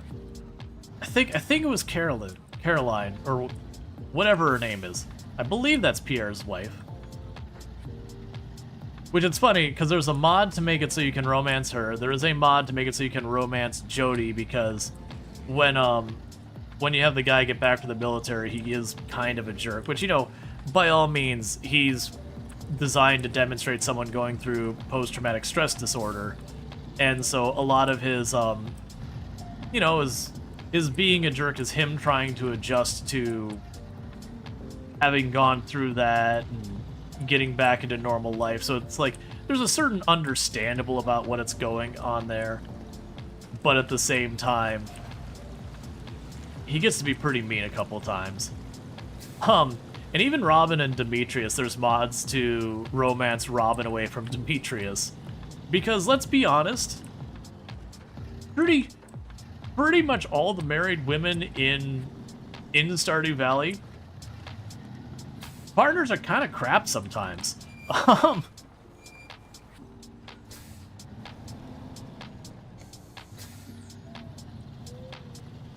You feel like you're too old, you're too old for the cats in Stardew Valley? They're usually stick to Leah, and female Leah, aka Elliot. Yeah, well that's, I definitely remember playing Stardew Valley. Even when I played it when it first came out, it was, like, Haley was the one who just like, no, I'm sorry.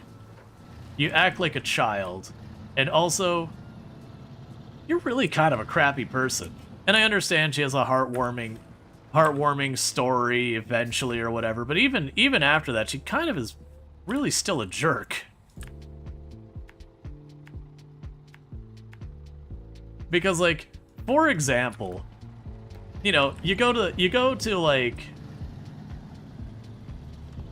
one of her, I'm gonna get the words wrong, like one of her first comments would be like to you, it's like, you know, you might even be attractive if you didn't dress like a slob or whatever. It's like, what a backhanded compliment.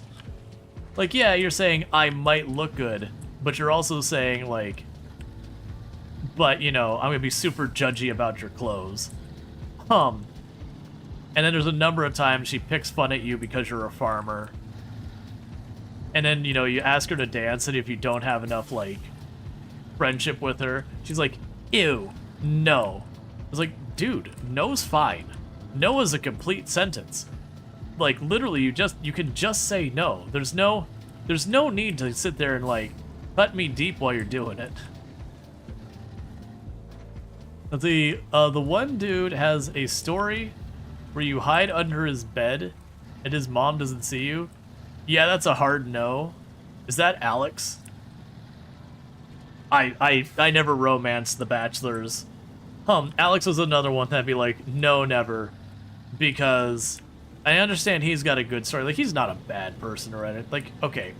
He's got one or two lines that's like, you know, that's a little sexist, right? that's like good catch for a girl kind of thing. You're like, dude, Alex, come on, buddy. Come on, bro. You can just say it's a good catch. You don't need to preface anything on that.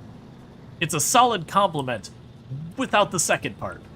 Then you add that second part, and the compliment loses a lot of the positive from it. It's still not terrible, but it doesn't land in the same way it used to. Because maybe we can read between the lines that, like, it's a joking tone or whatever, but it's text. And we can't really tell. But yeah, so for me, you know, the whole Alex thing, it's like, what am I? Football. What else do I do? Football. What is existence? Workout and football. And it was like, sorry, man, we're different wavelengths. I've certainly done my time at the gym and all that, but I don't sit there and live, sleep, and breathe working out. It's like, no, I work out because I don't want to die young. I want to have a healthy heart. I don't work out because, you know, working out makes me a happy person. It's, you know, a means to an end. Yeah. Sam is another one who acts totally immature. At least he's got some personality. Now, granted, his whole problem is, like, what are you gonna do with your life? I'm gonna start a band. What else are you gonna do? Band. By the way, gonna be out here on this cobblestone road, just doing kickflips. You're never gonna see me ride the skateboard, just kickflips. No, I take that back. There is one cinematic where you see him ride it. And then he botches a grind.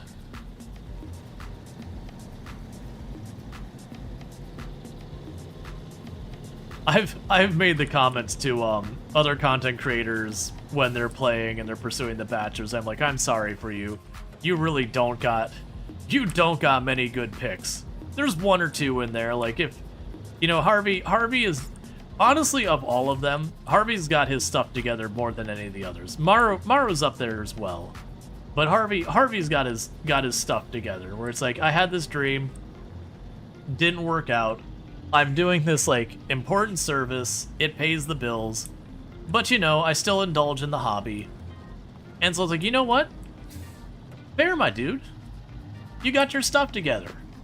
You've got this nice, balanced life.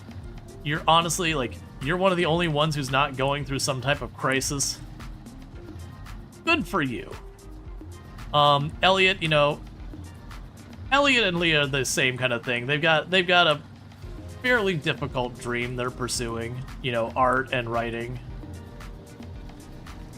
But, you know, kudos to them, who clearly have more money than they let on to, because you're living in a tiny town right along the beach. You know those houses are big money. You know those houses are big money in the real world. They are not someone who is short on cash if they're living in those areas.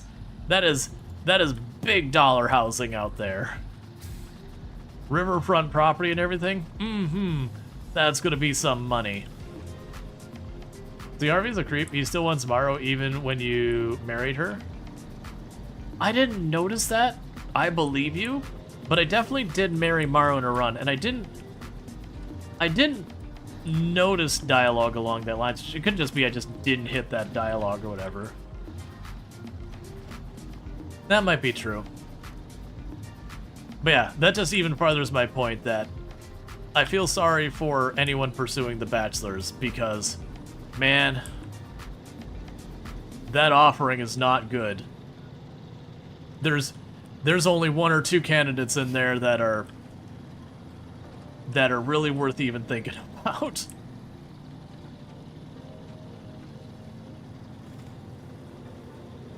You got a bunch of man children on that end.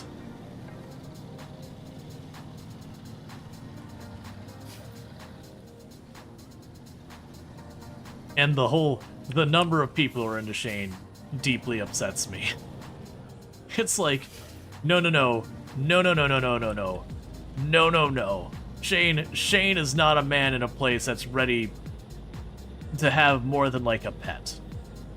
Shane needs a lot of work before Shane's gonna be in a place where Shane is ready to do anything and it not be like, it would be one of those things that whether you mean to or not, you would potentially be taking advantage of someone in a very, very difficult and vulnerable place.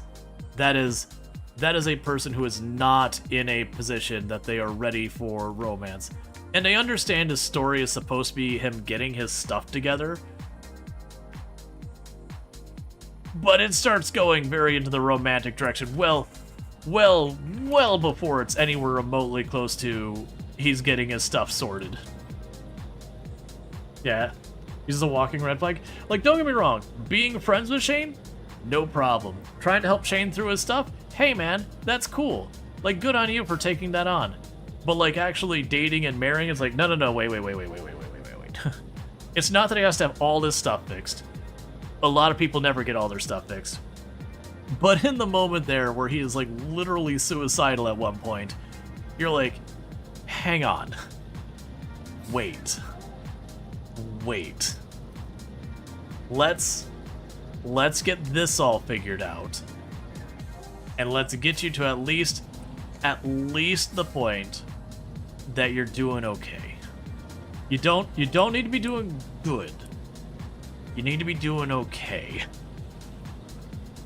Otherwise, you are begging to be the thing that this is the do or die for this poor person.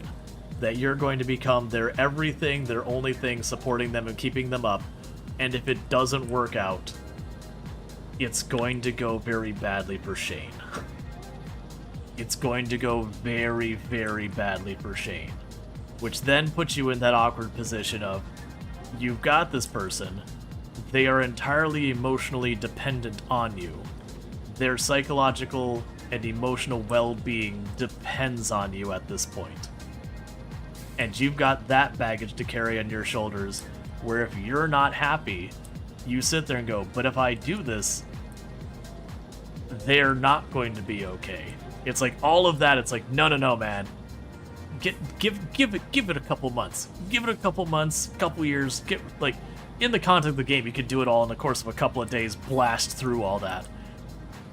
But give it a couple years to work, or a couple months at least, to like get that into a stable situation.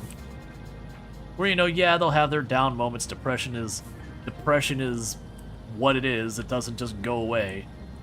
But where at least they're not standing at the cliffside being like, I could hurl myself off this. No. This is not the time. All the red flags.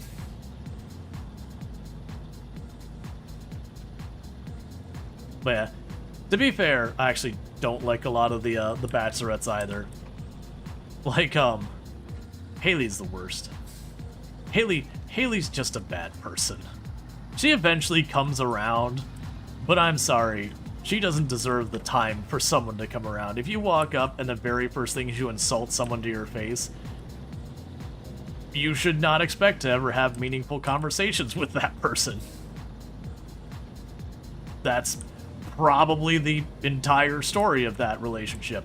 I insulted him. What did he do next? Nothing. Nothing, because we never spoke again for some reason.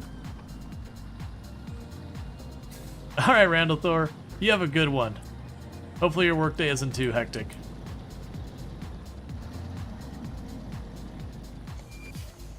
Like, Maru's good. Maru's fine. Leah's good. Leah's fine. Abigail is a little immature, but she can at least be fun. There's at least something there, but yeah, she can be pretty immature on a lot of things. And it's fine. They just wrote her as, you know, someone who's hitting their teenage or early 20 years and just bristling that they're trying to be their own independent person, but they're also kind of under their parents, so it's that whole awkward phase in life where you're an adult, but also struggling to get your autonomy and all that.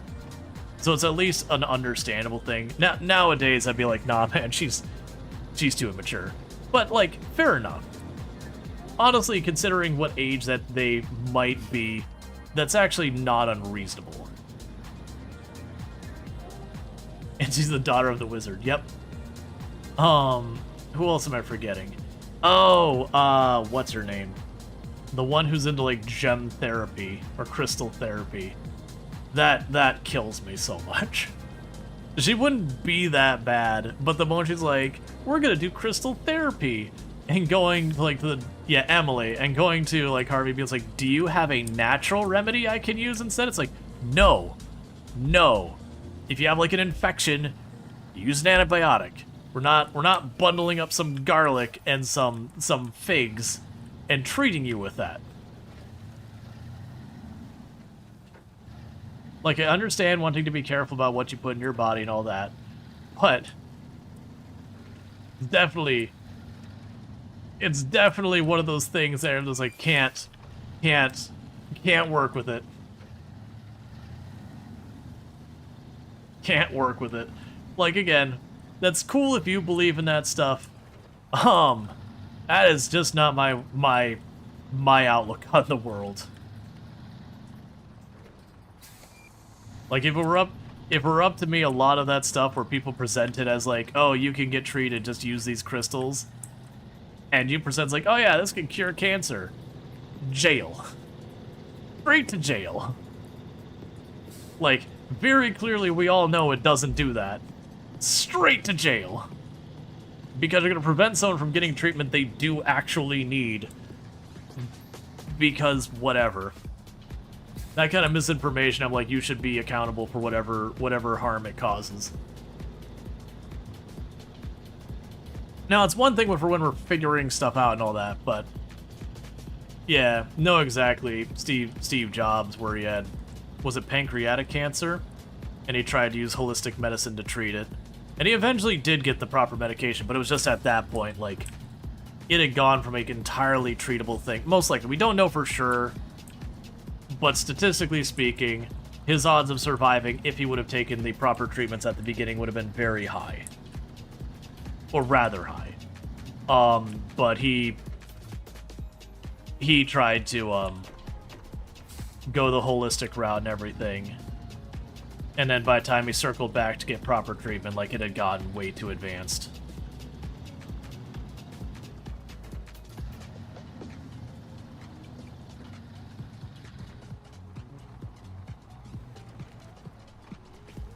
Yeah, Jobs had a neurodoctrine pancreatic tumor called lipoma. Yeah, which I believe is a form of pancreatic cancer. Like, you're telling the specific flavor, which is fair. Like, it's good to have the specifics. But I'm under the impression it is a form of pancreatic cancer. It's layman's, we call stuff cancer because, one, I'm not a doctor, I don't know.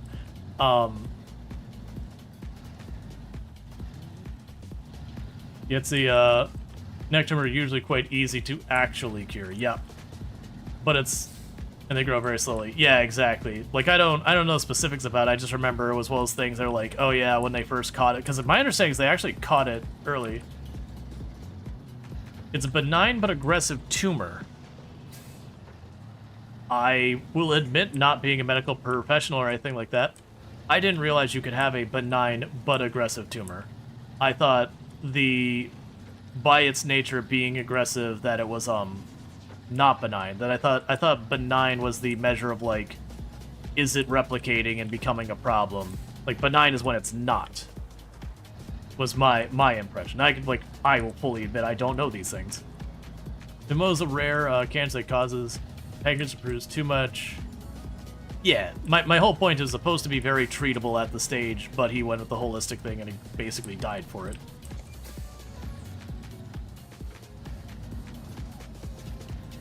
Your mom has colon cancer, the amount of people getting bad advice still makes you mad. I understand that feeling. My father has been fighting, not that cancer, throat stuff, for a long time. And he has gotten some terrible advice over the years. Granted, while reluctantly, he has mostly done what he should do, with some exceptions. Like, like get it properly taken care of, it's usually after a lot of people, you know, breaking things down and walking him through it. You know, and I'm very thankful there are people around to do that for him. Because he probably wouldn't be around otherwise. And unfortunately, he's not gonna be around much longer regardless. But he has survived far longer than any of us could have hoped or dreamed for. So, taking what we can, as it were. Let's move on to a more positive. Let's see, benign means it won't metastasize, or have lesions at a distance.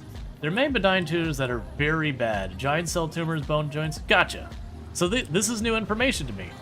Because my layman's incorrect understanding was that, you know, benign meant it wasn't effectively growing, which apparently I'm just wrong, which is totally fine. The reason I'm not an expert. Versus malignant is where it was, you know, it was doing what it do.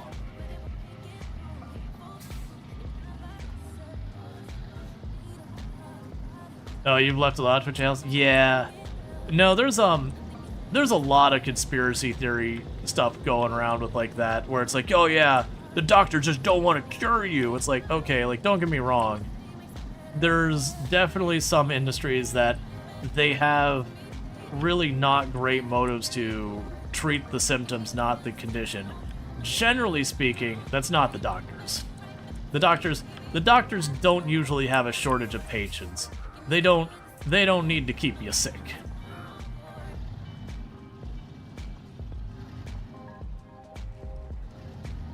It's a common misconception, just trying to be informative. No, I appreciate it. I appreciate it, because like I would have gone on thinking it's the other way. Or not the other way, just different.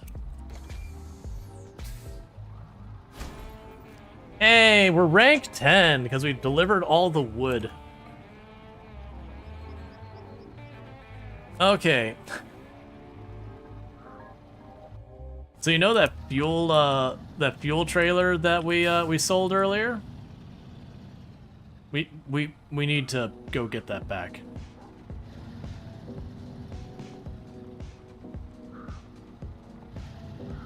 Alright, so let's take a quick look here. So what do we got in the area so far as trailers? I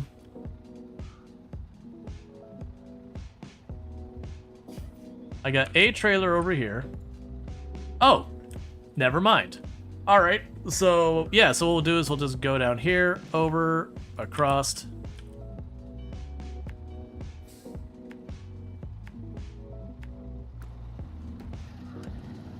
But first I'm going to drop this off. I need to get rid of this trailer. And I believe the truck configuration other than the trailer will be just fine.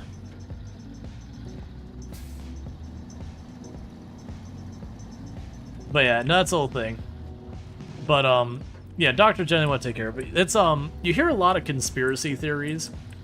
And a lot of the times when you hear a conspiracy theory, one of the easiest ways to know that it's just BS conspiracy theory and not anything legitimate is if you step back and you go, is there a much more reasonable and easier explanation? Yeah, then that's probably it. There's very few times we get like proper conspiracies, and usually they're nowhere near as exciting or sexy or interesting as people make them out to be.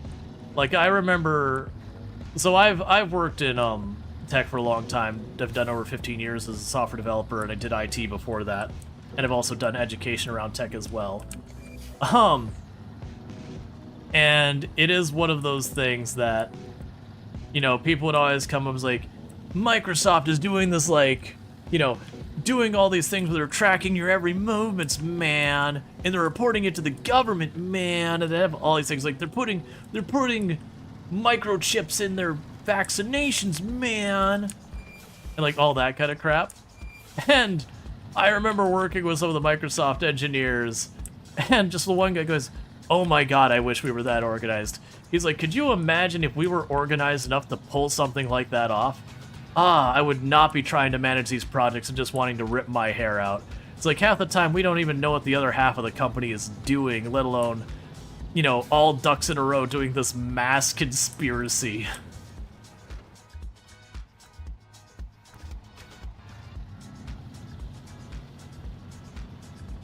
That's basically what people say about AI nowadays. Yeah, we actually, the AI topic comes up a lot because it's, you know, it's affecting gaming and all that. And a lot of people be like, AI is almost to the point of sentience, man. It's gonna be able to like be fully autonomous. We're gonna have like true artificial. It's like, nah, man. I'm sorry. I've worked on a bunch of different technologies that all go under the AI umbrella. We are nowhere near that. Like, AI doesn't even understand the basic context of anything. What we have that we're calling AI right now that's being presented is just a prediction engine. It's machine learning with a little bit of spit polish. And don't get me wrong, machine learning's some pretty cool tech that does some amazing things. But it's you don't need to worry about the thinking machines getting smart enough to, you know, outsmart us and, you know, do all that stuff. We're gonna have like the most boring end of world event with the coming to technology. Like, don't get me wrong, we can have the problems where we put AI on drones and it misidentifies friend from foe. Those are real concerns. There's a reason we shouldn't have like AI have a big shoot the person button, because that tech is nowhere near that reliable.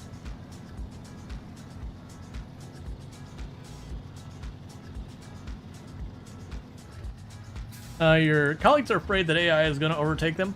Though, to be fair, there is genuine concerns that AI we should have. Like, I would not be surprised if we have a bunch of companies let a bunch of people go and get some, like, subpar AI that delivers a pretty crap result. And, you know, there's a reduction in the workforce because of that, even if the AI is nowhere near as good. Or the case where what is most likely to happen is certain AI technologies, not the generative crap we're seeing right now, certain AI technologies will help us improve some of our efficiency at work. Stuff like where you can use AI to generate a template. Those kind of things.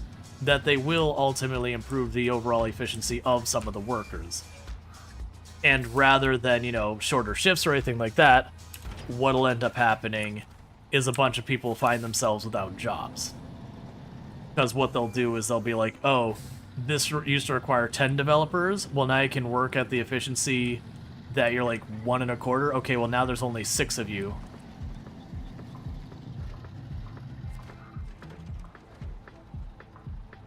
So it's one of those things. It'll be an overall reduction in the workforce, but it's not gonna straight up replace. I do think we are going to see a massive degradation in the quality of a lot of things. Like, I know my buddies who work in like cybersecurity and all that are absolutely terrified. Absolutely terrified of the AI generated code going out there. Where you take one look at it and go, this is bad. This is bad, dangerous code that should not be allowed. But ChatGPT and the equivalent technologies just spitting it out, being like, yeah, use this function. And it'll be grabbing it from like a Reddit post or something, where the Reddit post is like, oh yeah, I found this in the code. It's really bad, and we should definitely not do that. Let's say healthcare AI is so bad, the tools are so poor, it's basically useless. I know there's the thing I saw that honestly looked good, and this is again me outside the industry, that looked promising for healthcare AI, isn't actually doing a proper diagnosis of anyone. You still want a human involved in that. But like, with how many different conditions and situations that you can run into, it can be very difficult, even for someone who is an expert in medicine, to keep up with, because, you know, you might be someone who specializes in respiratory disease, but it's actually a neurological problem. And I do think there's some value in where it goes, okay, based on the big mountain of conditions you provided, thank you to follow, welcome to the stream, that the AI can go, hey, based on what we've, and this is actually more machine learning than AI, based on a bunch of the conditions we're seeing here, here is a list of conditions we are aware of that have those symptoms, and based on it, here's some that we are weighing are very likely candidates. And then obviously you'd then have the actual human being look at it and be like, it's not that. It's like, I don't know what the rest of these are. It's definitely not that one. Like, you still want that human being to be that middle layer that's interfacing to make sure. And then also they can then go in and go, okay, well, sure, it could be that one, but the only way I can test this is extremely invasive. I gotta get, like, bone marrow or something. Let's not start there. This other one, I just need blood work. We can just do blood work. Yeah, helping differential diagnosis is very cool. But the tools you saw advertising, that all failed miserably. Yeah, no, there's been a lot of stuff where it just kind of feeds it. Let's see. The thing you found you like on ChatGPT and the likes, language models, is they help with languages, although still with a grain of salt. Let's see, the thing you found stuff like ChatGPT and the likes. Are you saying, like, if you're trying to say translate something from one language to the other? Sorry, I'm not fully understanding what you're saying. Yeah, you're saying like translating? I could see, yeah, I can see stuff like that. It's still a mixed bag, but that's still, I mean, it's better than nothing. It's like using a smarter Google Translate. Let's see, as Miss Kaja say, our best AI is dumber than our dumbest insect. Yeah. Well, computers aren't smart. Computers are dumb. Computers are just really good at following instructions at alarmingly fast speeds, of which that is not the way I'm supposed to be going. At speeds of which human comprehension cannot handle.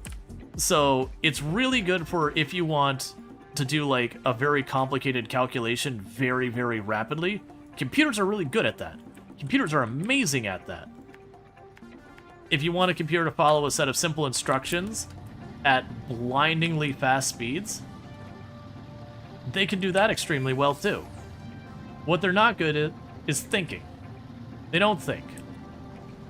All they do is they follow a series of conditions and variables and weights and then act according to that. They don't understand what those condition and variables and weights mean. They don't get context. We don't have tech that can do that. Like, it doesn't exist in our world right now. We have some stuff that can appear like it does it, but under the hood, it is still just going, based on XYZ, weigh this variable, weigh that variable, do some complicated math, and spit out a result. It's getting complex to the point that the person who wrote it can't always keep up with what it's actually doing, which is its own scary demon. There's a really good book that I promote a couple different times that I actually know the author for, called Weapons of Math Destruction. So math as in algebra, arithmetic, math destruction. And it's nothing, like, if you already know a lot of the dangers of, you know, just blindly trusting systems and all that, you're probably only going to learn specific examples as a new thing, whereas, you know, whatever. But it does go through a whole bunch of different types of technologies and systems and all that, of examples of people who are well-meaning, like, who had genuinely intended good efforts with technology that ultimately made a problem worse than the thing that they were trying to solve, or in some cases literally did the opposite of the thing they were trying to solve. To be fair, there's a lot of people capable of not capable of thinking. I would disagree with that. There's definitely people who have flawed logic, and I would certainly say there are people who make very poor decisions, but there's a difference between that and thinking and not. Honestly, a lot of people who do really not smart things, one, it's either just impulsive. That's certainly a whole thing. Okay, so now I need to get you down this way, down the highway, across here, up there, and over here. Wait. Yeah, to Town Storge. Yeah, because it's just a lot of times, like, people do stuff and they either, one, don't fully understand what's going on, so you can't really Like, you can sit there and be like, oh, that was a dumb thing to do, but if they don't have context of why, that's a little different than, like, not thinking. It's just they're on a flawed premise on a flawed basis. It's a whole semantic, a philosophical rabbit hole. Even taking these... One second. Even taking these technologies as smart or stupid is misleading to a lot of people. Yeah. It just boils things. They follow instructions efficiently. See, to be fair, there's also a lot of people... Yeah, I already read that one. Let it sort taters, it will outperform a person, but the same program will do nothing outside of that. Yeah, no, exactly. Like, that's the thing. Like, you can make machines that goes, okay, I detect if this potato is green as opposed to brown. And they can be amazing at that. Like, watching some of the farming equipment when they're, like, picking... Like, when you have the tomato harvester, like, for commercial farms, and they just pull in all the tomatoes and they sort them. That is genuinely entertaining to watch. Because it's just like this wave of tomatoes coming over the machine. It's got these like little hooks, and all that happens is you just see it just going poke, poke, poke, poke, poke. All the other tomatoes are going by, and it's just these little hooks poking the green ones to cause them to go into a different bin. And it's just, the tech is so swift, it can detect the moment it's not the right color and just knock it down real fast. And you're like, oh, that doesn't sound that impressive. I'm like, yeah, but it's literally thousands of tomatoes per minute. It's going through that. The speed is ridiculous. And considering that's the whole thing, doing that, you know, detecting the color, doing the computation, doing the calculation, activating the actuator to then make this thing go back, that it could do it at that rapid of a pace, is still pretty impressive tech.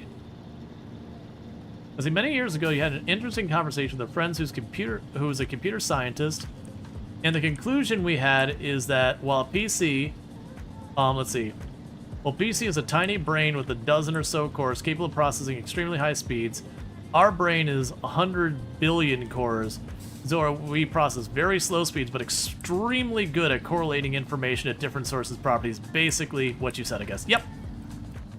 That's kind of the big thing that separates us out from, like, computers and a lot of stuff, is the fact that we can step back and kind of contemplate a whole bunch of different factors in that manner. Like, any predictable process, a computer can eventually outperform people. It might take some work, and there might be some stuff we gotta figure out along the way, but we will eventually get there. That's the reason why stuff like, you'll hear the things like, oh, computers are smarter than people. It beat this chess master. Well, no, you can have the game studied to such a nauseum that you can ultimately have it work again as a prediction engine, that it can look at all the different moves and all different combinations and go, here's all the ways we expect this game to play. I can wait to say these are the most likely ones to win, and I would, you know, you could take each and every image of the board and the ones that came before and after, come up with those strategies. It doesn't actually know what it's doing, it just knows that, hey, if the board looks like X, and we've had these things building up to this point, these are the next steps to give me the best, you know, like the best outcomes to achieve the objective of this program. It doesn't know what a knight is so far as, like, it has some reference to some meaning before. It doesn't know a lot of psychology around people. It just knows these patterns, you know, those other patterns work better.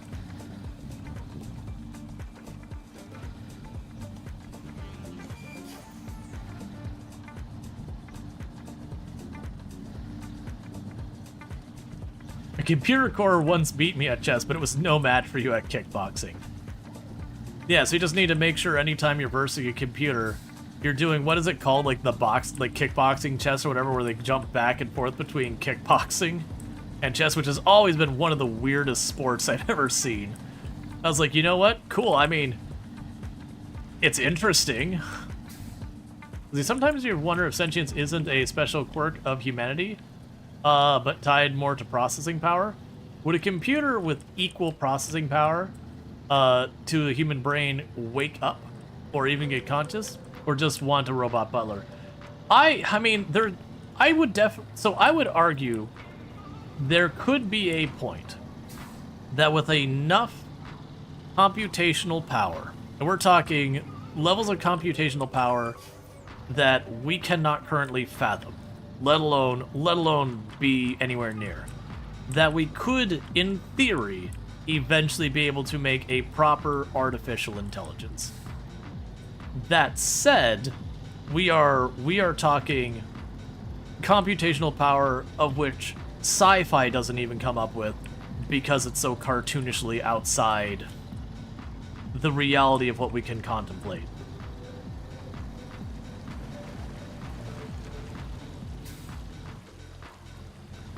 See, one of your regulars told you about Bocker. You think it was called that anyways, a combination of boffer fighting? You think LARPing and soccer? How... This is going to be, again, my naivety. I'm familiar with what LARPing is. How do you compete in LARPing? You've got... I mean, there's got to be some type of structured rule around it, because LARPing is usually just a bunch of people going out and, you know, they're doing Dungeons and Dragons stuff, or you can... I mean, it doesn't have to be Dungeons and Dragons. It can be other stuff. But, you know, you're basically... What's the word I want to use? You're not... Acting isn't quite the right word. But basically, like, you're role-playing, acting, whatever you want to go as, whatever it is you LARP. Whoever drops hit points first... Like, again, this is probably my naivety. But, like... There's got to be rigid rules in how that works.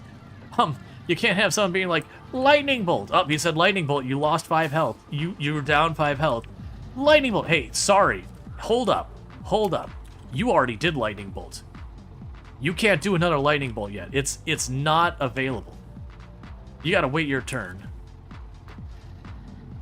I think you have to take it to the hook. Like, I'm sure it genuinely is something like that they have a rigid rule set, that there are turns or something like that. They have to. I'm not trying to, like, pick fun at it. I genuinely don't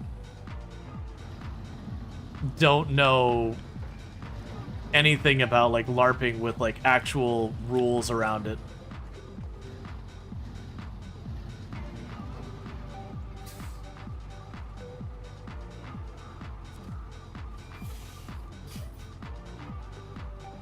Oh, I think I just need to be in this zone.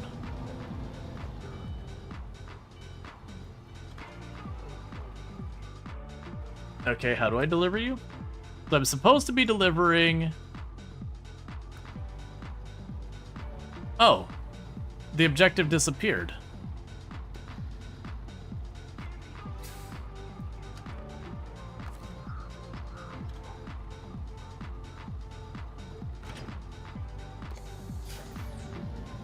Okay, I guess I don't do anything, it just sits there.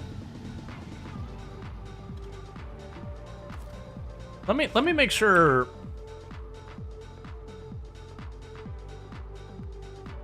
Yeah, the food delivery. Oh, those are the competition. You've got that food delivery, so consumables. Oh, that's. Oh, those are all contests. Get these out of here. So contracts. Oh, right. I totally forgot there's these ones where they have you go all over the world or whatever. I've just been running through these. So we have,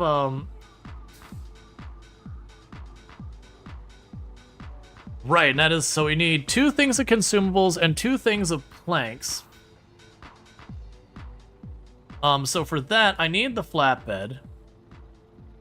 I thought there was a flatbed loaded up with a bunch of stuff around here somewhere. And we're taking that to town storage.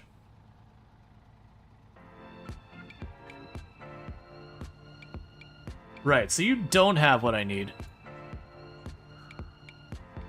So, that can hold 4 things.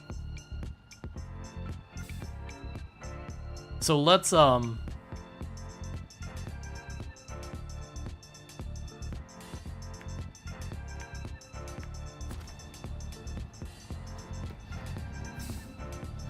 genuinely curious if we can... Oh, right, we can unload the cargo here. So let's unload this cargo. And then we can go and get the wooden planks and consumables.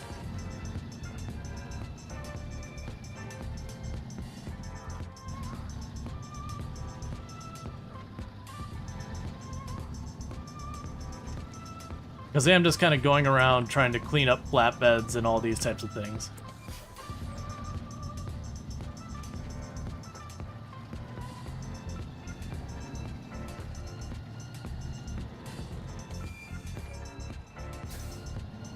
I believe we can also just dump the cargo too.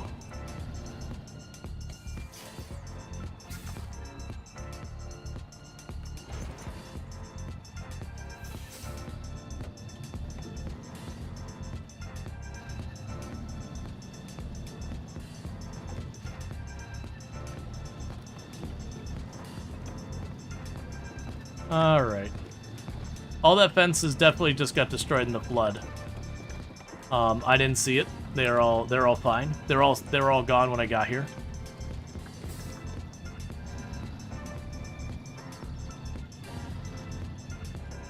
Gotcha. Yeah, and I never got into that, but it's the same thing like I've talked about before when people bring up playing D&D, that I gave it 1 or 2 attempts and it just didn't land for me personally.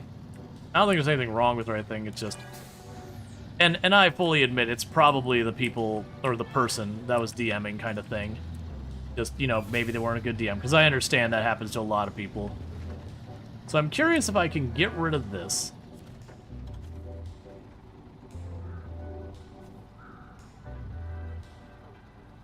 Yeah, so I can't just ditch that.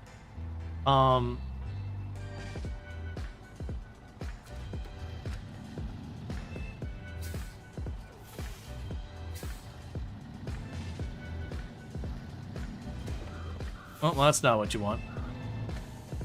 Is there somewhere that I need these things?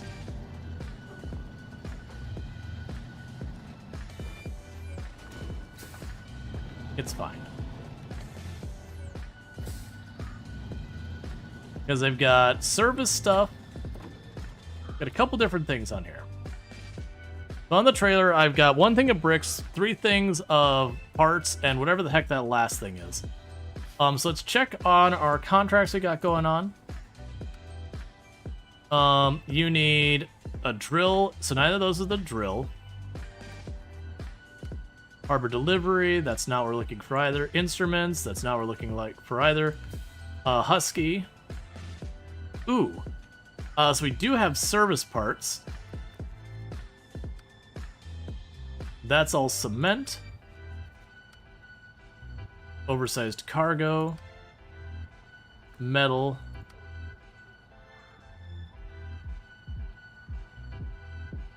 That one I have to get the certain vehicle. Cargo. 2 service parts and a concrete slab. But that's locked. Oh, those are all locked. I can't do them anyways. Consumables and planks. Logs to our workers. And more logs. So as far as I'm seeing, I want to...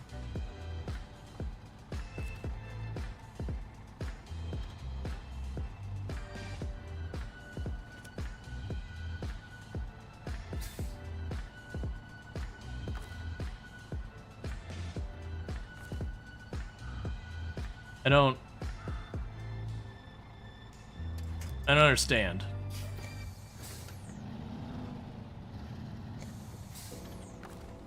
Yeah,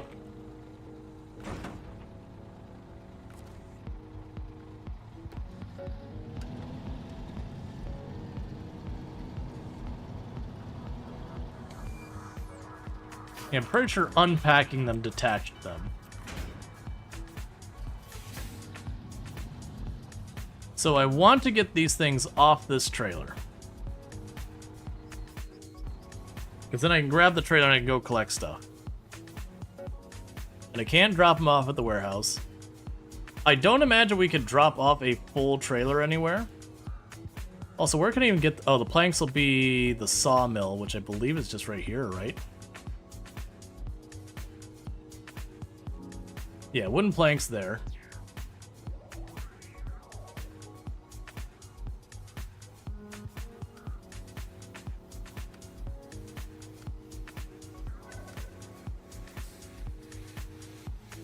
Okay, we got a scout flatbed up there with some bricks. I wonder why those ones are gray.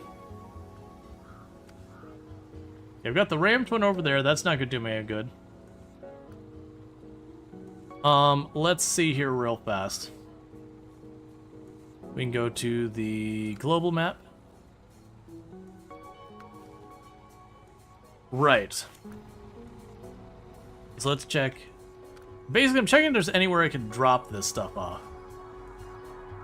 Yeah, cargo info, cargo info, cargo info, cargo info. I don't seem to be able to ditch any of this stuff here.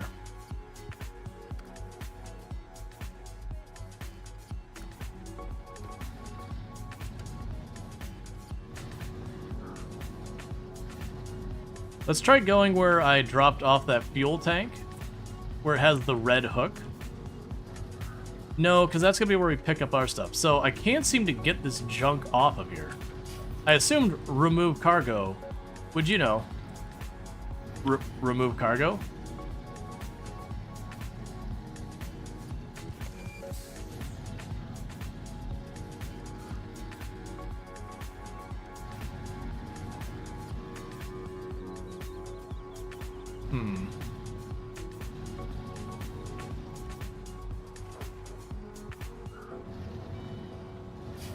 Alright, and these are kind of things I wish the game gave us more information on.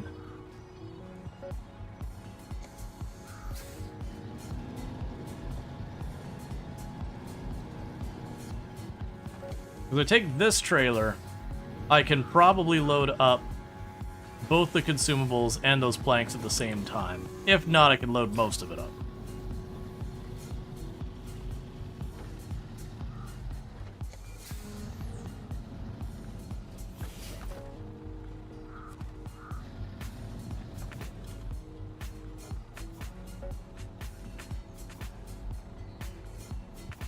Yeah, it's still no good.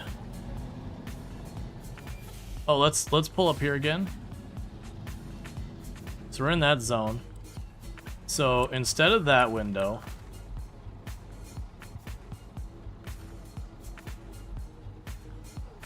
yeah, so you hit remove cargo, it just cancels out.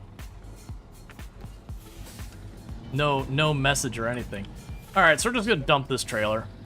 I was hoping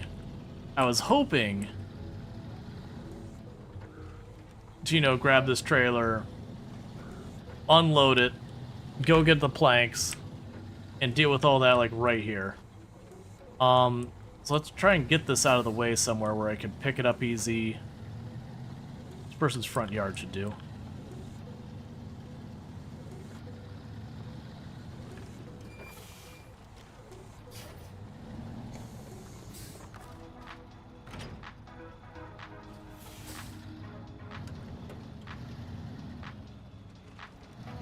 Okay, so what I'm going to need to do, so I need planks and consumables.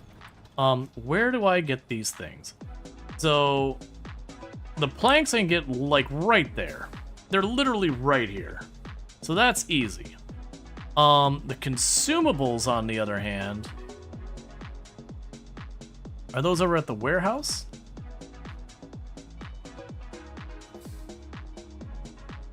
No. Service parts.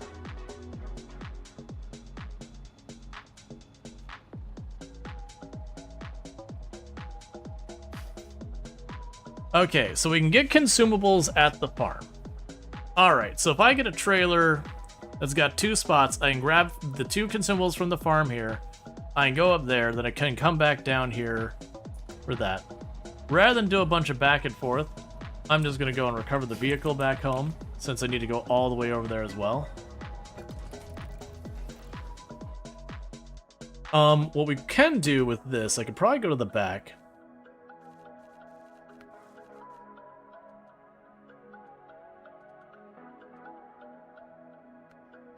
Where are you? Flatbed? Oh, we have the, sideboard. That'll do. I think that's got enough for 2 spots worth of stuff.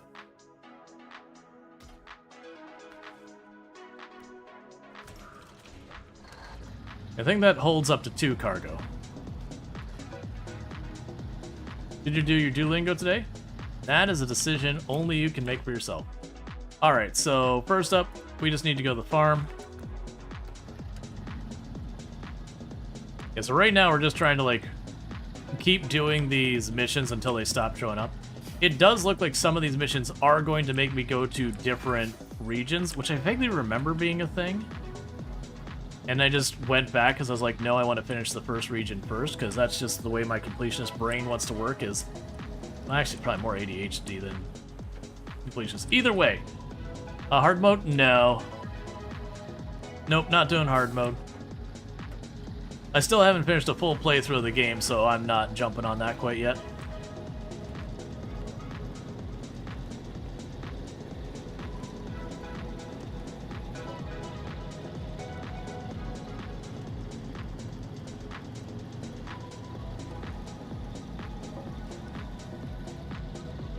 That might be something I might mess with that in my own time. I don't expect the viewership to stick around for this for an entire run of like a whole bunch of stuff in hard mode. Okay, so consumables.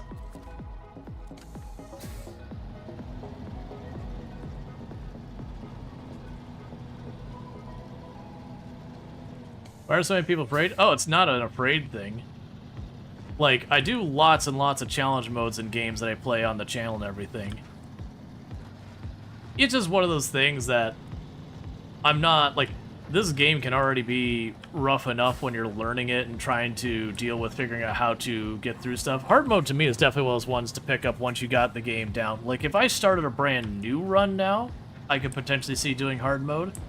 But when you're first learning the game and you're starting in hard mode, enough people bounce off this game because they get frustrated without even involving hard mode, just the mechanics of the game. Because SnowRunner does an absolute piss poor job of explaining any of its mechanics. So if you don't watch videos or watch people stream it or have someone explain it. Again, it's your first try? Yeah. So, like, this isn't my first stream of this game, but this is my first run of this game. And this is the first area I've worked on. So you get the idea. This is our first playthrough or whatever of a map. It's just, the maps are big. Yeah, no, I could definitely see, like, this would not be a game I could see myself playing multiple run-throughs of on the same difficulty. I could definitely see revisiting hard mode. To be fair, I don't think that many people play through the game more than once, unless they're doing so in hard mode. Like, when you beat it, you probably stop.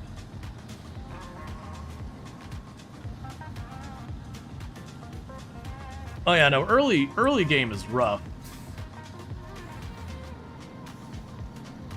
Wrong? Cool. I mean, almost all the creators I know who play this who have done multiple playthroughs all did it in hard mode. I actually know a lot of people who stream SnowRunner, or have streamed SnowRunner as like a regular thing.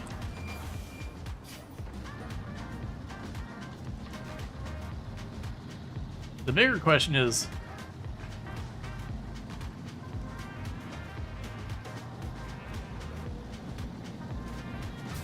please don't be dismissive of other people. Like, saying it's hard is a matter of opinion. You can't really be wrong on opinions.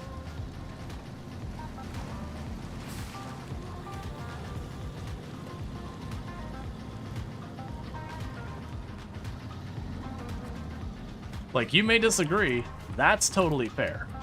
You're entirely entitled and welcome to disagree. But don't just call someone wrong, that's just being rude.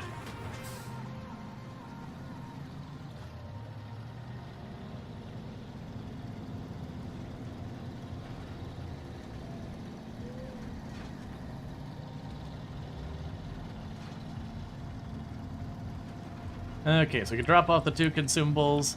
We can get the planks just right around the corner here. This game is about struggling to mud or snow to deliver hard cargo. After delivery, get good relief. I mean, yes.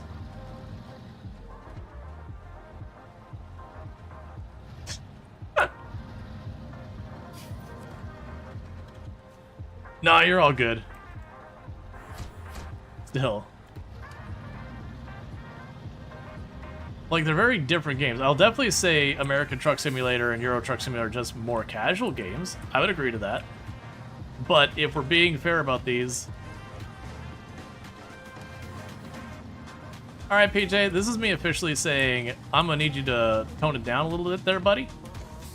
Because, like, you came in here and the first thing you're like, why is everyone afraid of hard mode? And immediately, like, someone's like, I find this game hard, and you're like, wrong. You're kind of being a little bit of an ass. Just gonna put it out there. You're kind of being a little bit of an ass.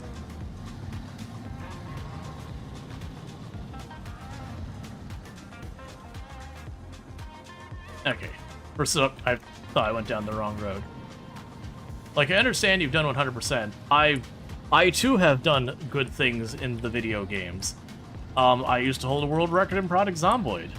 I wouldn't turn around and be like, I mean, other than jokingly, I wouldn't be like, this is a baby game, it's super easy. No, Project Zomboid's a hard game. It is a game you can master. Harder game, better payout? I don't know, I really enjoy American Truck Simulator as well. I wouldn't say one of these games is like hands down better than the other. They're different games. That's why people play Souls games. I have literally, we even covered it this stream, I have literally got every single achievement in every single Souls game. And you can certainly argue that in reality, Souls games are more pattern recognition, that there are harder games and all that stuff.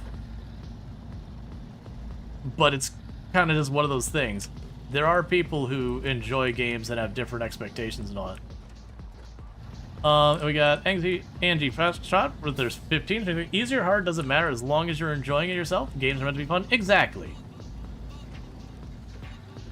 Like, I've talked about the fact that, like, with games like Project Zomboid, there are days where I do, well, actually more RimWorld than Project Zomboid.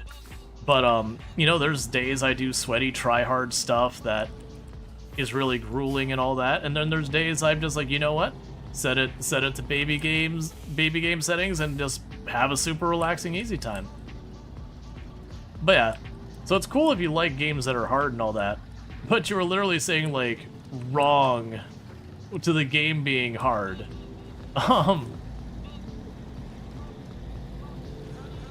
Yep, and that's fine. You are not the entirety of the gaming population in the planet, though. So, it is just, I keep making wrong turns because I'm not paying attention to the map. But, that is the thing. You have your preferences. That's cool. It's totally fine. It's totally fine and cool to have your preferences.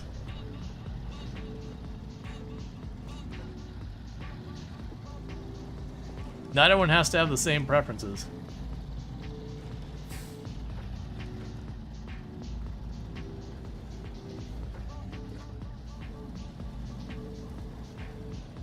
You played League of Legends once? You didn't lose your mind? Yeah. League of Legends is not my jam, but still. I played it a couple times. It was fine. Oh, so much patience. Alright. I'm just gonna do this. Yeah, PJ. I mean, you basically popped in here. Oh, wait. Hank is already on it. Don't be dismissive of other people. That's the whole point. It's cool to have your own preferences and all that. Don't be dismissive of people. I was working on doing the same thing. Hank beat me to it. Next one's a ban? Yeah, exactly. Like, it's totally fine if you're like, hey, I like my games hard. I don't like my games easy. Cool. Fantastic. You have your preferences. That's fair. Don't dump on other people's. Huh, you lurk, you always lurk. Yep, I do hope you had the rest of your stream went well. What if you're trying to get back to lurk, don't let me hold you.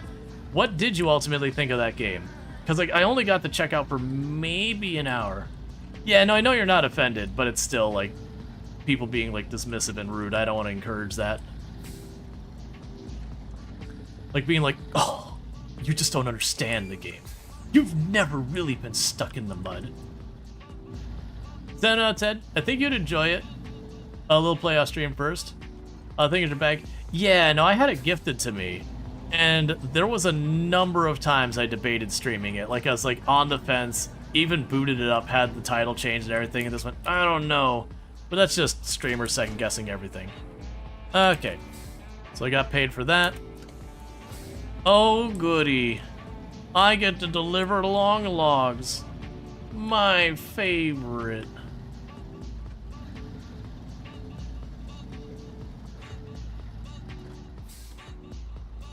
You're keeping on your voting list? That's good.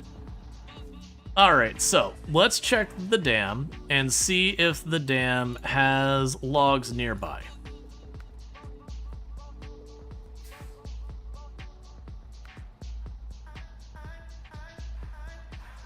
Is my... There we go.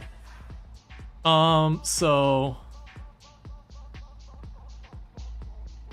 I see drop-off points. Oh, there's a log station up here. Medium logs. Okay, so that one only does medium logs. I need long logs. And I don't see another logging station here. So unfortunately, it looks like we're bringing those. So we need to bring them to the quarry and the drilling site. So I need to bring long logs there and there. So we are at Black River.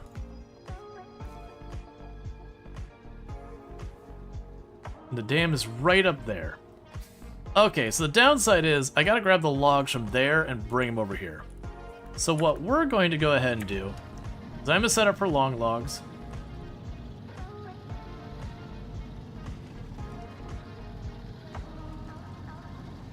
You should play in harder difficulties with your team. Yeah, you should play harder. It's very easy is a weird sentiment. So there's some understanding I have there. But usually it's got more nuance to it. So, like, very genuinely, I have run into things where people play in Product Zomboid, and they'll play on very low population because they like the looting, but then they get bored real fast. And it's kind of one of those things that's like, okay, well, the counter to that is because the reason you get bored is because Product Zomboid, while there's a whole lot of mechanics, it's effectively a checklist. Did you get your big checklist of the things you want to do? And each time you finish something, you tick a box off the list. And then when you run low on items, you get down to those items you don't want to put the time in to do, that just not that interested. And then you find you have no direction of anything to do. And the way you fix that is by making it so the early game takes longer. And there's a number of ways to do that. Give yourself worse stats, increase the zombies, all that. And so it is one of those things that, like, under the nuance of that specific scenario, I would argue turning up the difficulty is certainly going to help you get more enjoyment out of the game. But that is talking that specific scenario. Like I said, there's definitely times that, you know, especially when it was working where I was having to do like a lot of customer service, that I was basically out of spoons by the time my day was over. I'm not going to come home and do a try-hard, sweaty game, because I'll already be frustrated when I get home. So those are the days that, you know, I would break out something like, I don't know, probably not The Sims or whatever. I'd break out something that's nice and relaxing, do some American Truck Simulator, whatever. Something that I don't have to worry about getting all frustrated and bent out of shape over. Whereas, like, if I've had a nice relaxing weekend or whatever, I'm like, you know what? Let's, yeah, Power Wash Simulator, exactly. Something you can just relax at the end of your day. Like, you're not in the mood to really push your limits. Meanwhile, on the other hand, if I've had, like, a pretty solid day, I wanna get something that's gonna challenge me. Let's break out some RimWorld and crank up the difficulty. Let's say playing harder difficulties could get you more immersed in making it easier to stay focused. You'd still be over here playing your chill game. Yeah, Well, my point is more there's different times for different games, and different people have different preferences. And it's just to be respectful of that. That was honestly my big issue with what was going on there. It wasn't the fact that someone had a preference for harder games. I play Product Zomboid on maximum population, and I've turned the loot down to nothing. I've done sprinters. I've played RimWorld Naked Brutality, Ice Sheet shenanigans before that got nerfed. Like, I've definitely done sweaty tryhard stuff. But there's definitely a point where you're like, I wouldn't turn around and be like, oh, you should play Naked Brutality on 500%. What are you, some big baby? Why are people afraid to play that way? It's like, no, I acknowledge that is not necessarily the best experience for a lot of people. That's not necessarily what people want to do after a long day at work and yada yada. Alright, so you can go in here, customize, go to our frame, frame, log carrier front, install. I don't think we have any upgrades we can do on the car right now. We are getting a good amount of money, and I probably could just straight up buy better. But, you know. Yeah, we already got the best tires we can put on here. Not gonna worry about the other thing. It's already got differential, snorkel. Yeah. So honestly, we're getting to the point that there's not many more upgrades I can do on this. If I were to buy another truck, what would I be looking at price-wise? So that's an off-road.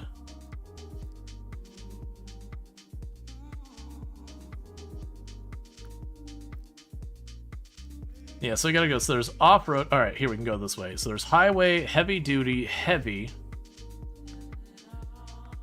And I'm not entirely abundantly clear on the difference between heavy-duty and heavy.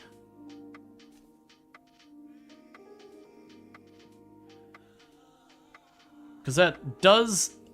I really wish their UI was not what it is. So, like, to me, heavy-duty just sounds better than heavy, but the pictures imply that heavy-duty's bigger than heavy? Which is really unclear. Oh, that's just a bunch of text. That doesn't do anything for me.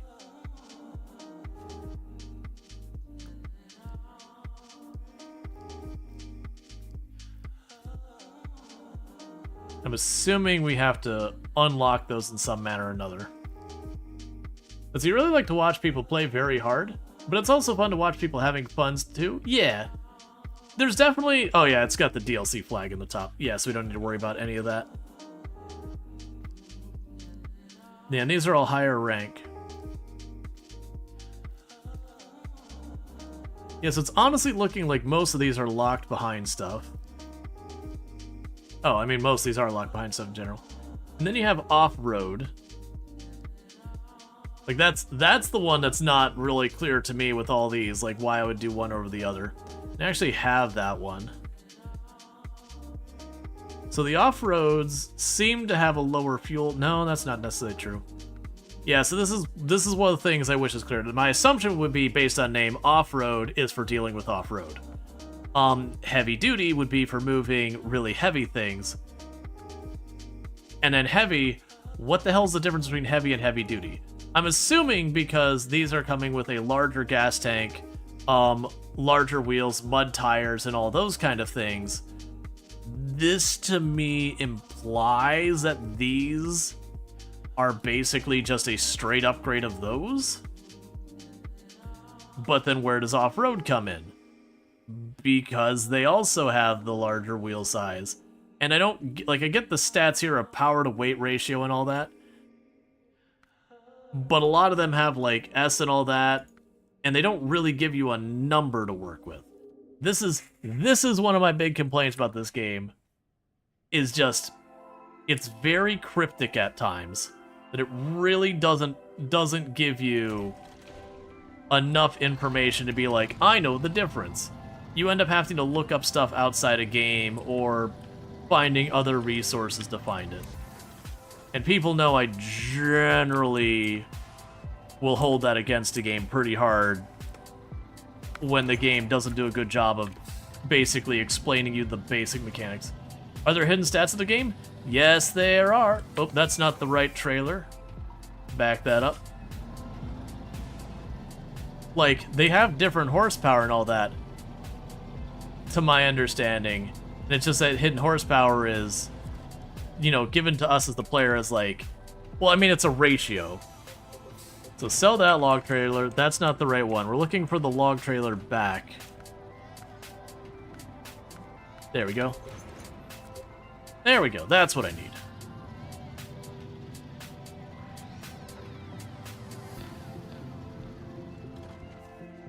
Alright, so now what I want to do is we'll go over here.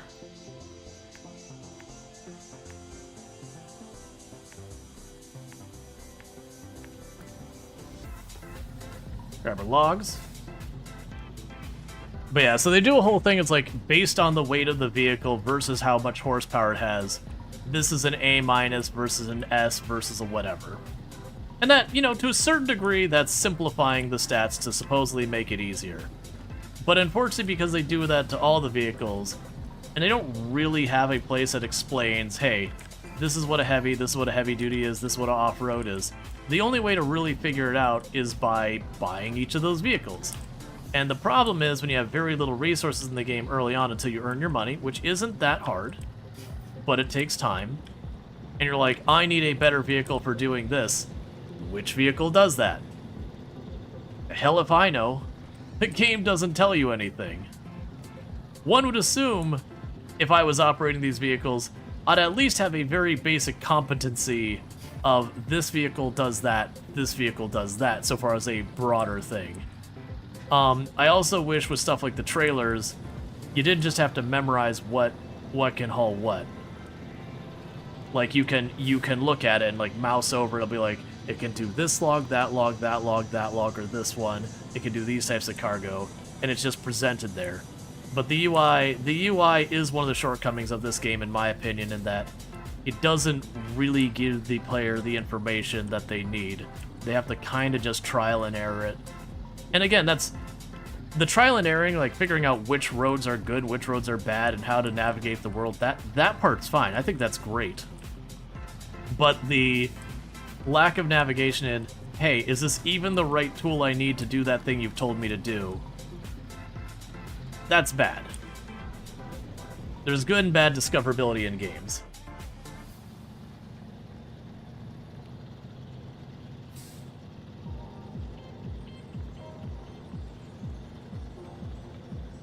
Remember being annoyed, the low saddle in the other one? Could never tell. Yeah, and that's the whole thing. It's like knowing, oh, I need a low saddle for this one versus a high saddle. You just have to memorize it. And that's fine if you just binge the game or play it like very, very frequently, because yeah, you'll memorize it. I still think it should be one of those things that I go to the semi trailer and it just says, hey, this is a low saddle. You're like, oh, okay. Or both low or high saddle would be acceptable. Oh, okay, cool.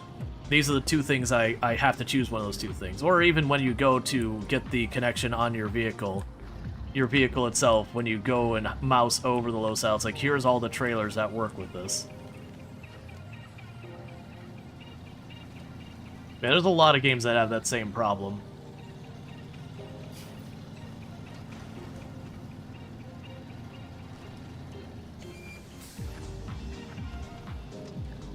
It's being aware of what things you intend to be hidden, i.e. find your upgrades are hidden on the map, find your vehicles are hidden on the map, make exploration meaningful, yada yada.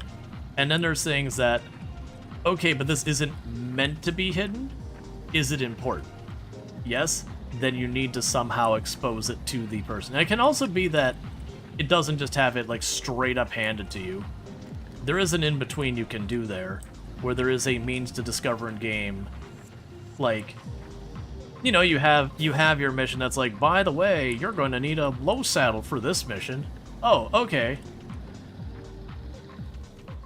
Because also with this game where you can get stuck and all that, I remember the first time we played it and trying to figure out the log and like driving across the, like this whole big area of map on like the beginner truck with no upgrades and just having the wrong tools and having to drive the whole, well, I mean, you reset, but having to drive the whole way back, and it's not It's not a fun experience.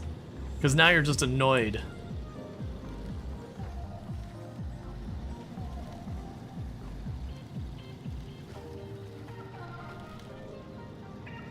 Alright. And like I said, that's not a this game exclusive problem. It's in a lot of games. Simulation games, though, I will say have a track record of that. Farm Sim's another one that does a pretty bad job of teaching you how to play it.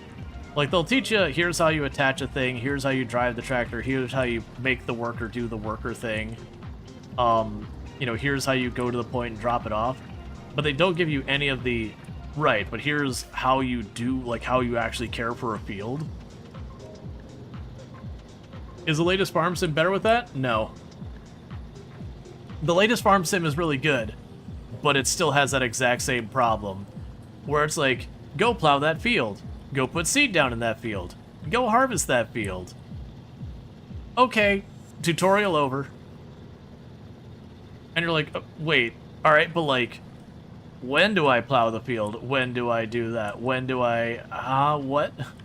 It's like, I know how to mechanically push the buttons to make it do the thing, but like, what? And certainly if you were someone who actually knows about farming, you'd be like, well, of course I plow the field before I put the seed down. But the game kind of does a real bad job of explaining it. So the joke of being like, how do you learn Farm Sim? Well, you know how to farm to start with. Or more realistically, you look up, they've got like an in-game library. The thing is, the worst part is, unless it changed, and it probably has changed, so this might be unfair on me, so far as me saying this. Unless something's changed, the past versions didn't even be like, here's the order of operations to do stuff. And for the record, there is a min-maxing you can do with that, and there's variation. I don't think they need to cover all that. I think what they need to cover is just the very basic, you plow, then you seed, then you harvest.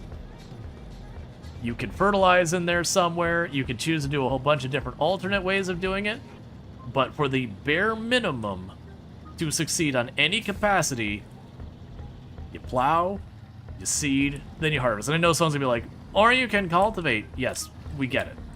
You can say you can plow, cultivate, harrow, like disc harrow, whatever. The point is more, give the player the very, very bare minimum to succeed, and don't make me have to go look up some like Wikipedia thing you built in there with videos that link outside of the game just to teach me that. Give me the thing right front and center that says, hey, you need to cultivate or plow this field. Cool. Okay, hey. You need to seed the field. Cool. Hey. And obviously once you've done it once, they don't need to remind you or whatever.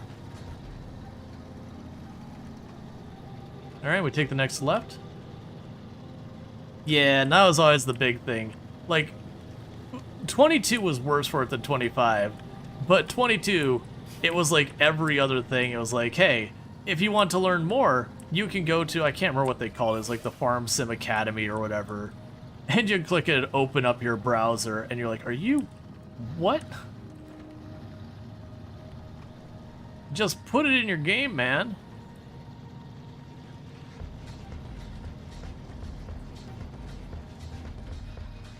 There's a number of games that are guilty of that too. To be fair, RimWorld does okay.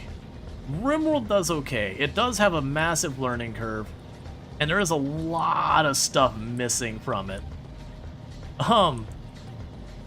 But at least they have like that whole little menu in the game where it's like, you've seen your first whatever. There's a little link up at the top, and you can click on it. It gives you a little walkthrough of what it is. Factorio does that same thing, but a little bit better. Like, Factorio actually does a pretty solid job of, they're like, here's an inserter, and you can click on the thing, it just shows you, like, the different motion the inserter makes. And you're like, oh, I get it. You still gotta figure out how to work with it and all that, but that's the fun part. They give you the tool, they give you a quick, here's what it do. Alright, so, I'm not going the whole way around.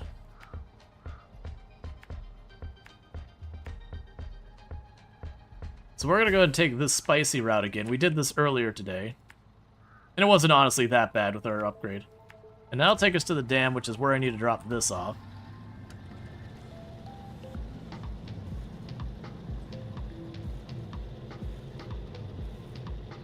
I don't know why.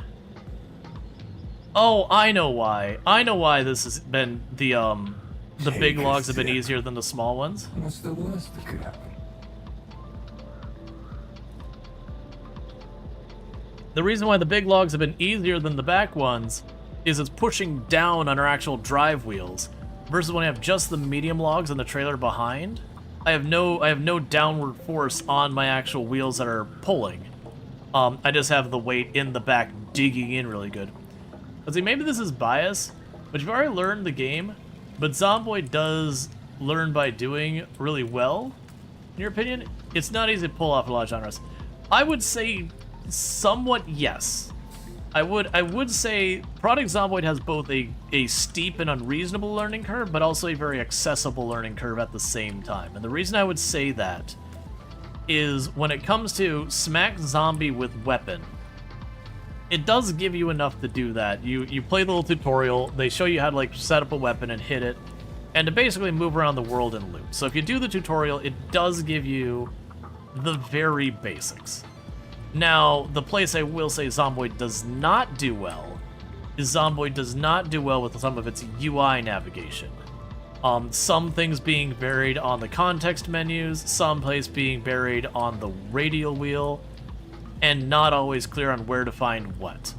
So that is one place I would hold that against Project Zomboid, that as much as I do love the game and I know it now, it does have a lot of places that some of the stuff isn't super clear, it's buried, stuff like that. There are also basic mechanics that they don't really explain, and you'll take a bunch of deaths not really understanding why.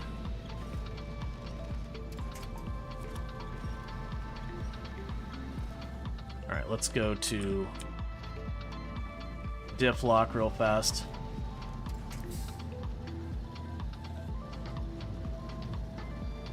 Oh god, the Zomboid UI is a masterclass now not to do things. Yeah, it's got an inconsistency problem. I also, and this is me recognizing my own personal biases, I do not like radial wheels. I understand that they're not necessarily bad UI. I have just never liked radial wheels. They're becoming more popular because they are not a objectively bad UI. And they do actually work in a lot of scenarios, such as like if you're doing something that's going to be both console and PC, they're not a bad compromise, yada yada.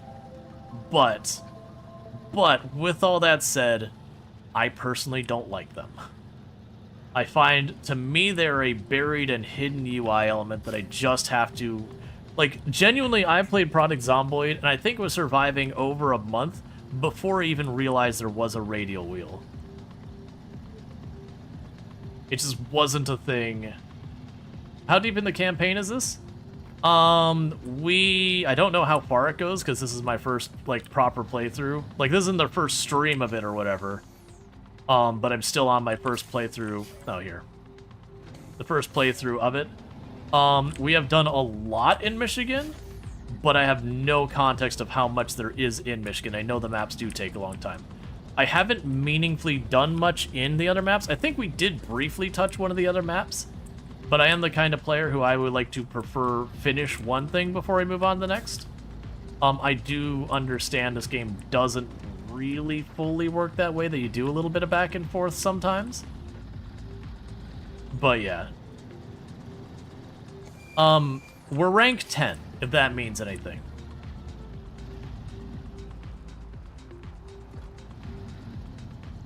Alright, so we souped this up before. We did cross this twice now with the big logs on here, and it went relatively smoothly, but we have dug it up a lot along the way.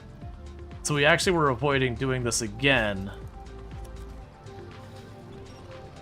just because I was concerned with how much we dug it up is going to be harder and harder to cross. that was going to start becoming a real problem.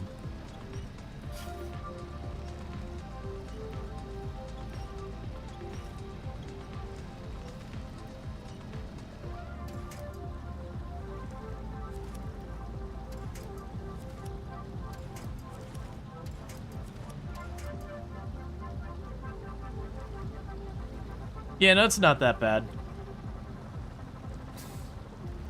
What'll happen here is soon I'll start to bog down again. And then I'll probably need to,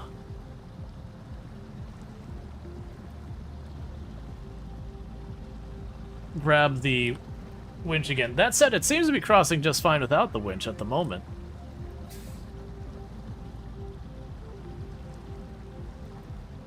It's not fast, but it's way faster than I went the whole other way around.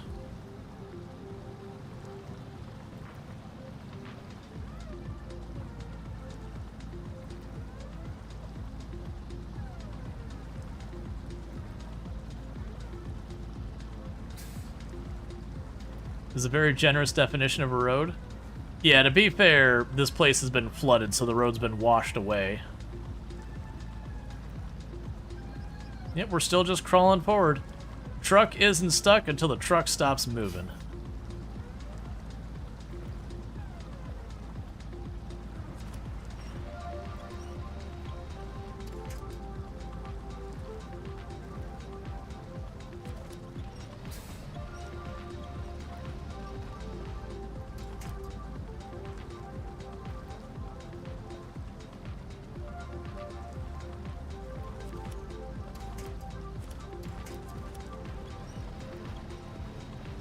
Okay.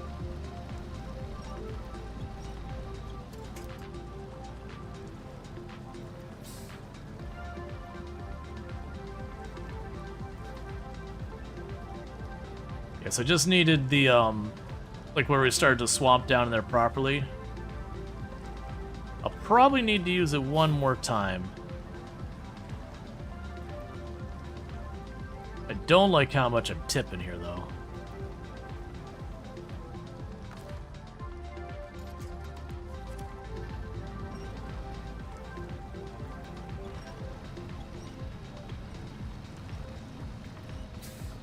Okay.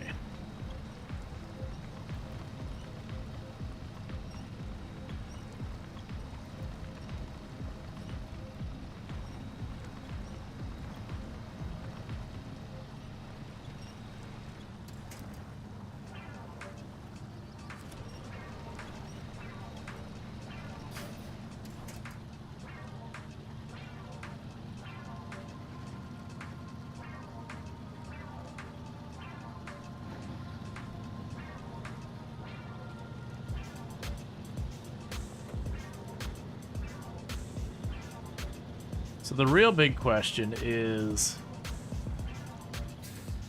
I don't recall if I had some gas staged up here, did I? Alright. I think that was the... Nope, that's the flatbed.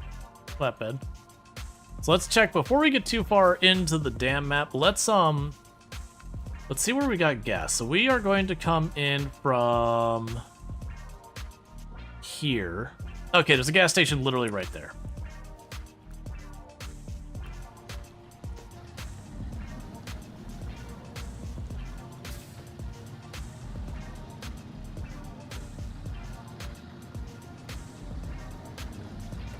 That's what I wanted to do, is just verify whether or not I need to spin back, grab gas, and then come back up this way. But yeah, and this was the big complaint about the Michigan map, is their very first map on here, but it is, have you ever wanted to deliver logs? Don't worry, you're gonna be delivering logs. And when you're done delivering those logs, you're gonna be delivering more logs. Look, man, it's logs the map. I can't wait for Roadcraft.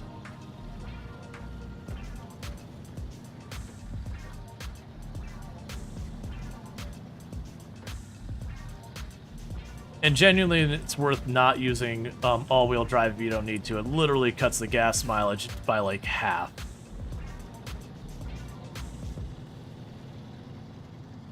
Can confirm this is Michigan. Logs everywhere and not a paved road in sight.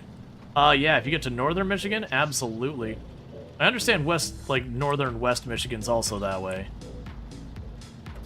I'm originally from the Detroit area, and this is definitely not what that Michigan looks like to me, but North Michigan, it's woods. It's lots of woods. What else is there? Not much. It's woods.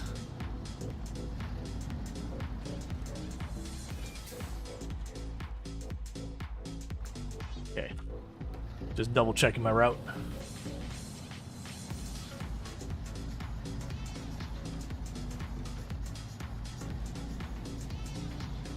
Looks pretty though. Oh yeah, no, Michigan looks gorgeous. I genuinely miss Michigan a lot.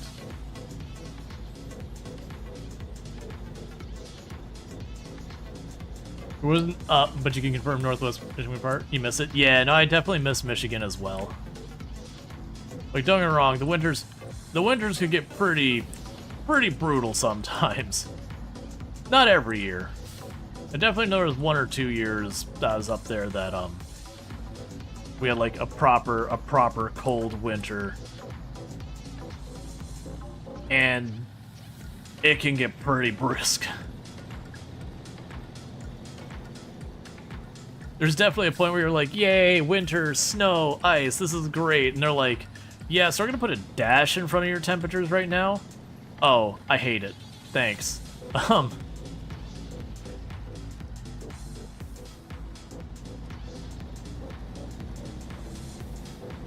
You keep thinking about going back every so often, but your car wouldn't last long with road salt. Yeah. Yeah, there's definitely pros and cons. I miss fresh apple cider. That is the thing I miss more than anything else. Like, legitimately fresh apple cider is an experience I cannot describe to you if you've not had fresh apple cider. It is different. And you'll have people preach like this is different when it's fresh and that's different when it's fresh. But no, it's genuinely not the same product you get in the store. It is just not the same. We're not talking it's a little bit nicer. It's literally a different product. Never had any type? I mean, to be fair, store apple cider and fresh apple cider are both good, but they are very different. You can also get like a lot of apple cider people like to spice it with cinnamon. I prefer it without, but I can respect it.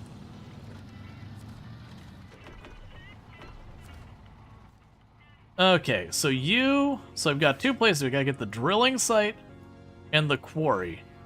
So this spot sucks.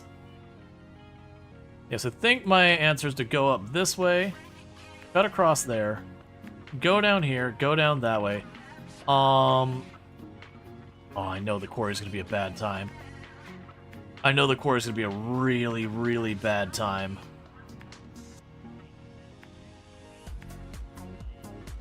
Okay, so that looks tenuous. That looks tenuous. That looks tenuous. I think the way we go is like this. I'm not super sold on that turn there.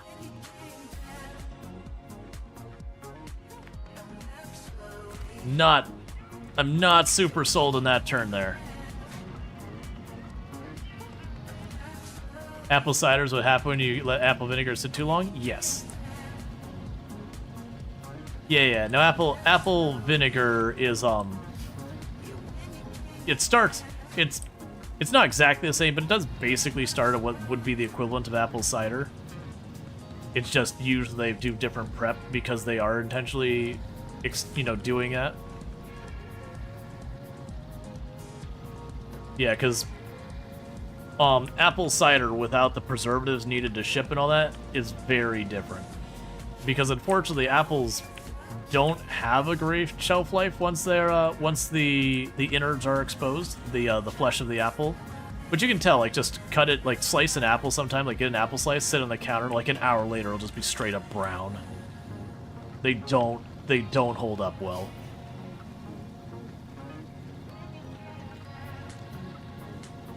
Yeah, you can definitely find apple cider. It's finding the fresh stuff. You usually can't find it, because they usually don't ship it. Because they won't add the preservatives and all that, which changes the taste entirely.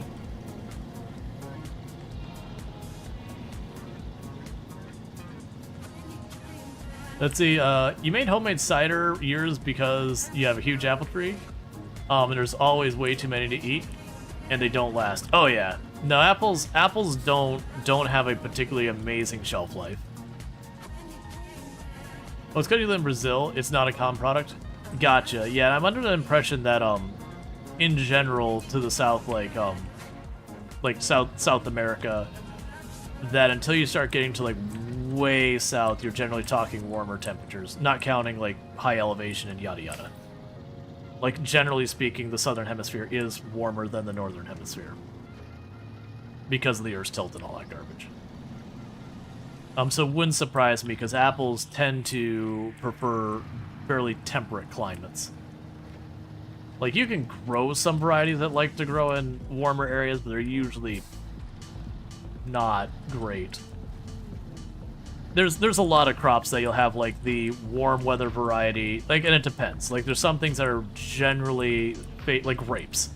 A lot of grapes prefer cooler climates and all that. You can get warm climate grapes, but generally speaking, the really warm, heat-tolerant grapes, usually not as good.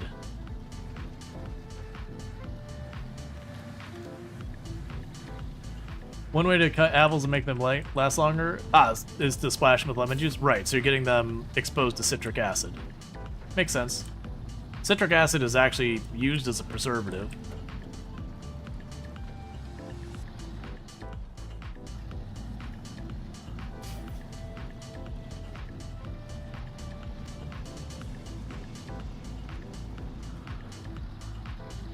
Which that's just lemon juice, lime juice, orange juice. It's the acidic, like the main acidic component of pretty much all citrus.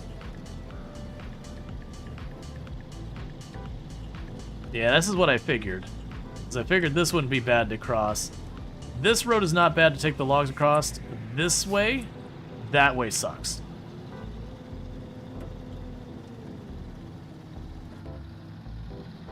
Okay, so I'm expecting this to be a bad time. I think I've gone down to the quarry like once.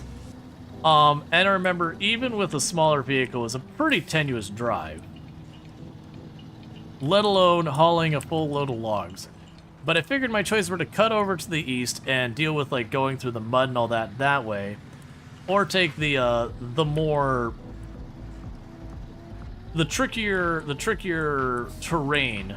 So it's not really the mud that's a problem, it's not rolling it. I don't think you will make that turn with the logs. Yeah, that's my fear, is the route I mapped on the quarry might not be the answer. We can probably get a good look as I'm driving in, because it looks like there's a big circle around the top that I can go the full way around. But the moment I start turning into it, I kind of need to know which way I'm going, because it's not like I'm going to be able to U-turn.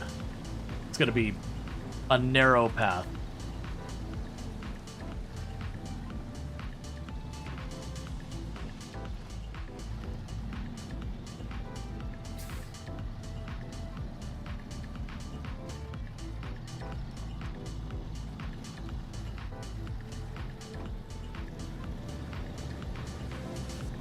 Oh, quarry time? Yeah. Yeah, no, that's the thing. I looked at the quarry, I'm like, this is gonna be rough.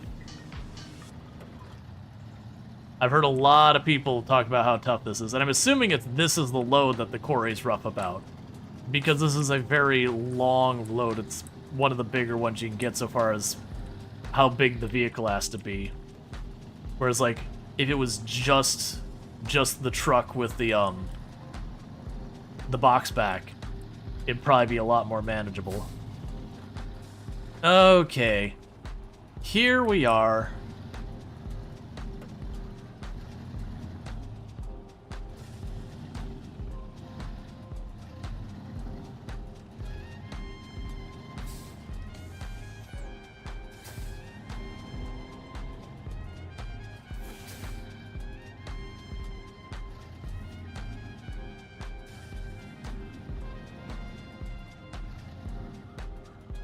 What do I even need logs like quarry for? I'm assuming they're gonna make some like scaffolding or something out of it. I don't know.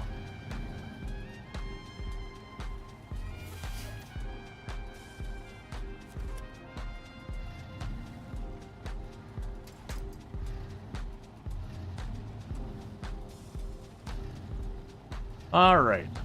So we are surveying. How am I doing this?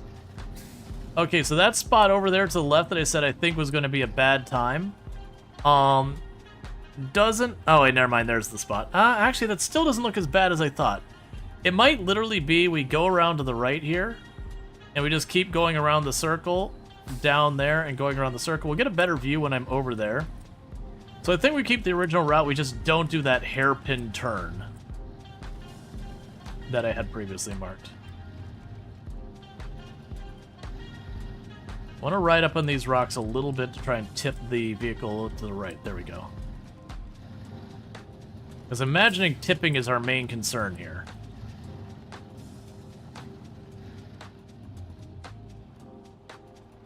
Ooh, okay, so those rocks are going to be rough. If I can get past the rocks, the rest of that shouldn't be that bad.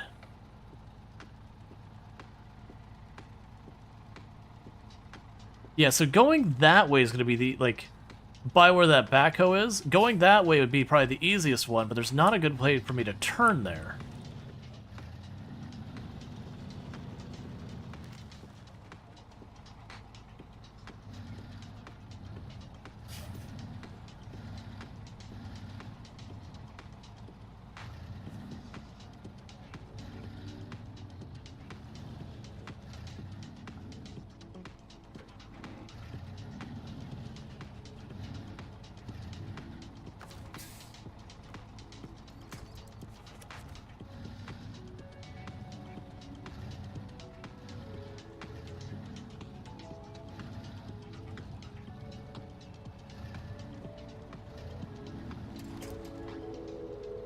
That held up zero amount.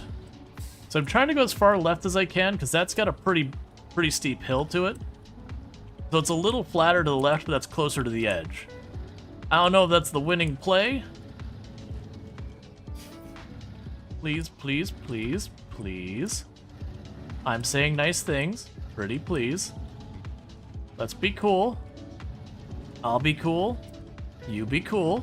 We can all be cool. So I should lose my ability to steer here in a moment when that weight sets on us. No, we're okay. Alright, there's my loss of steering. Okay. Because that's the other one. When I go up, because that's my fulcrum point right there, is all that weight pushes down on it and lifts my front wheels, and then I can't steer anymore. So I gotta plan for that each time I'm going uphill.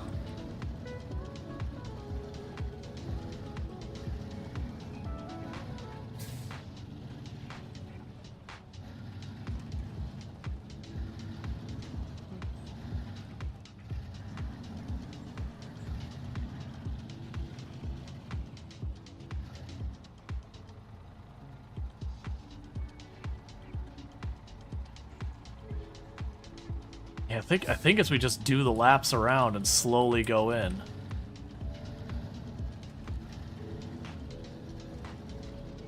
No, no, no, no. Let's turn in a little bit farther, not get too tipping on that. Ah, that's what happened, is we got a rock under the wheel. I saw the trailer tipping, it's like, don't you do that.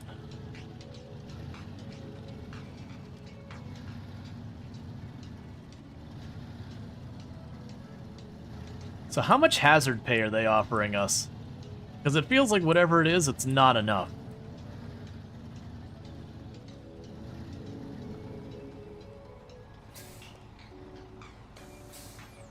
Keep tapping those brakes. This isn't a race.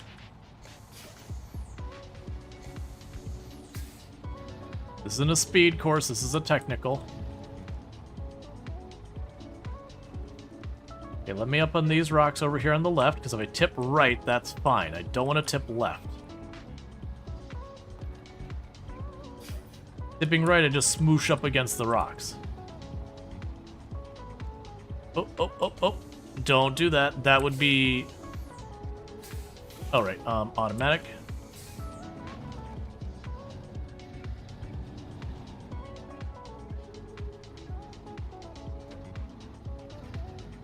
And I'm not diff locking because that's like the correct thing to do for horsepower. I'm low gear diff locking to, one, make the vehicle far more controlled so far as speed, and just make it a lot more easier to kind of strategically pick out where we're going.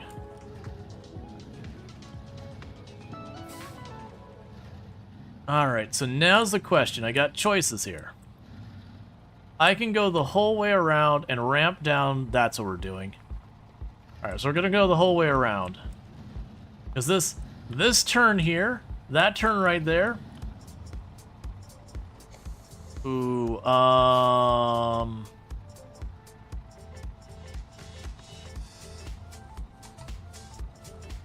You scare me.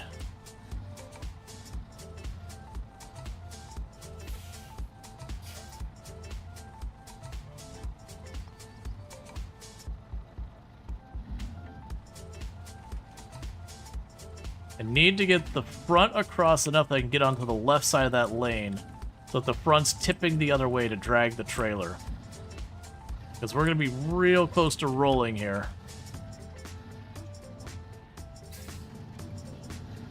Go, go, go, go, go, go, go before it tips. Okay.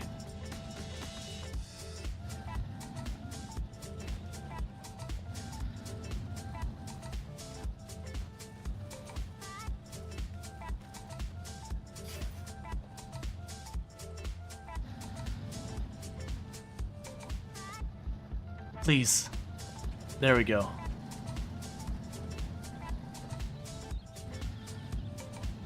Yeah, no, that's what it had to do, because my fear with that angle is if I just sat there, I would just done this.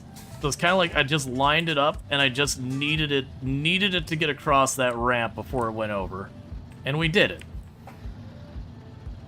Now I need to get it not all the way up on this right edge. It's better that I be on the left edge tipping to the right than the right edge tipping left, because at least I can try to recover it if I tip it towards the outer edge. If I tip it into the hole, then it's just a matter of did we land on our wheels and not lose our load. Okay, so this one...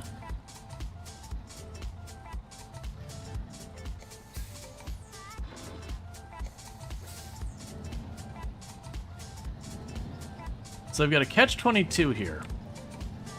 It's flatter on the right. There's also rocks on the right. So I want to get as close as I can without going over top of the rocks.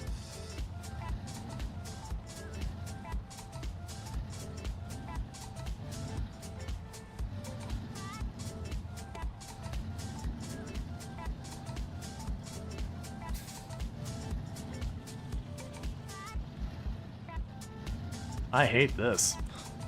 I'm actually enjoying this. But this is definitely what I was wondering watching, being like, man, one not doing this right, and this thing rolls. Go, go, go, go, go. Okay, we're almost in the clear. Okay, that's fine. Okay, and this looks fine up here. This looks like I got nothing to sweat yet. Not till I get up to that rock formation up ahead. Okay.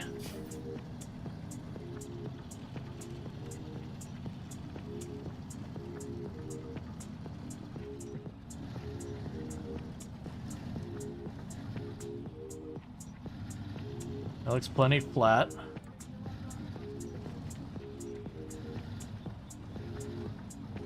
I should have quotes. It should have added. Maybe it's not the right command. It might also be mods only. I can't remember if I unlocked it or not. There is a quote command on here. That is a good quote too. When I get this down here, I can figure out what the command is and have you have it so you can add it. I just don't want to stop focus. Okay, we got rocks on the right that could potentially roll me. I don't think it's that bad. Ooh. I say as we do a little bouncy bounce.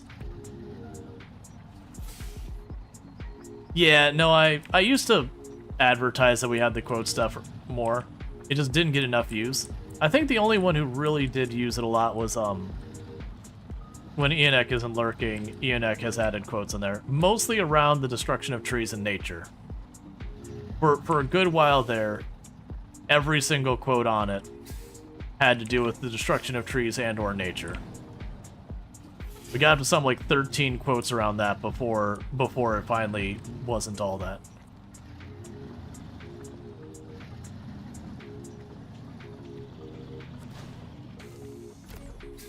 Okay.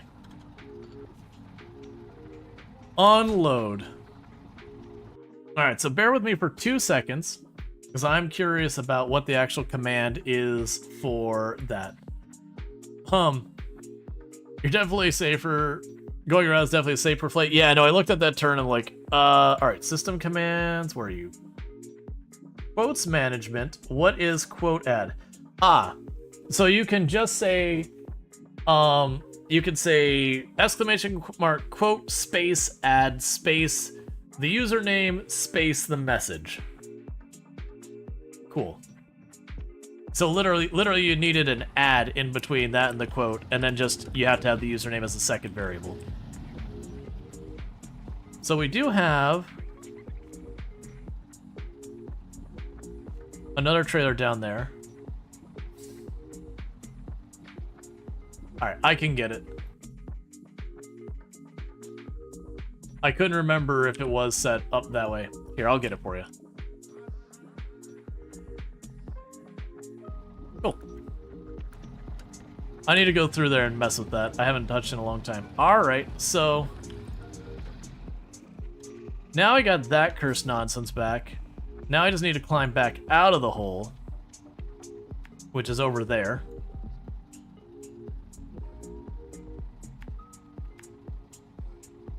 It'll probably be wrapping up soon because I already know it's after our normal time. I'll cut across to here, and that'll probably be where we wrap it.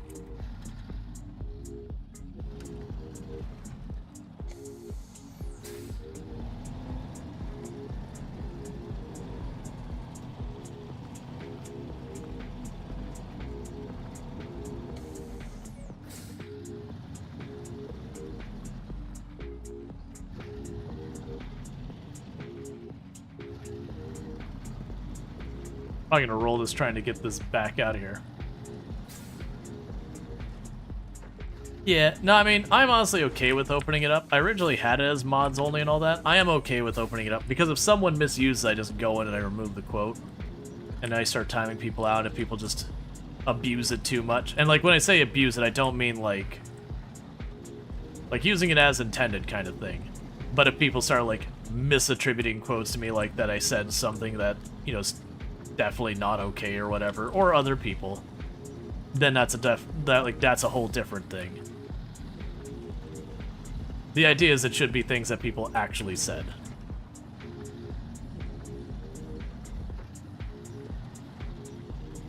So we're not as top heavy without the logs. They still should be a certain amount of careful, but worst case here is the trailer gets stuck, which we didn't want because it has money. Yeah, no, I probably could add a condition where it's like, you have to have been in the channel for a certain period of time or whatever. There's lots of stuff in there. I'd have to think about what I want to actually set it for. The same type of thing, people have different stuff that they'll set up where it's like, okay, you either have to be following, or you have to be phone verified, or you have, I mean, I can't do the phone verified because of the way the bot's set up, or, you know, your account has to be over a certain age, or, you get the idea. And if any of those are true, then you're good. Or VIP, or mod, or whatever. And it's all because there's bots and stuff. I would not be... I've never had someone try to add a quote maliciously so far. So I'm not super worried about it. And if it one days happens, then we don't get to have nice things. Or okay things. or even somewhat not great things. We just don't get to have things. I'm gonna try and just shove my way through the little trees.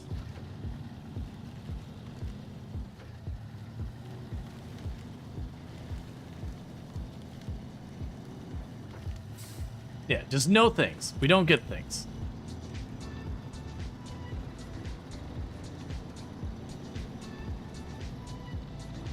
But yeah, I would say that went smoothly. I had to creep down in there.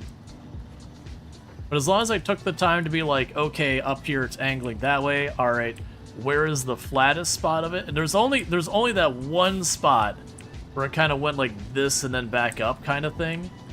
That I was like, okay, there's not really, like, I can't turn around. There's not really a good angle here.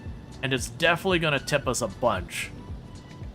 But, like, because the rock on the other side was tipped the other way, it's like, if I can just gun it to that rock before we roll over, that'll lean the heavier part of my vehicle, that's the front, up. And that should work about.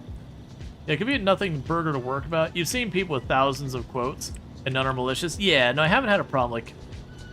I probably just need to open it up. It's just one of those things that I don't take the time to really, you know, broadcast or whatever, that it is a thing.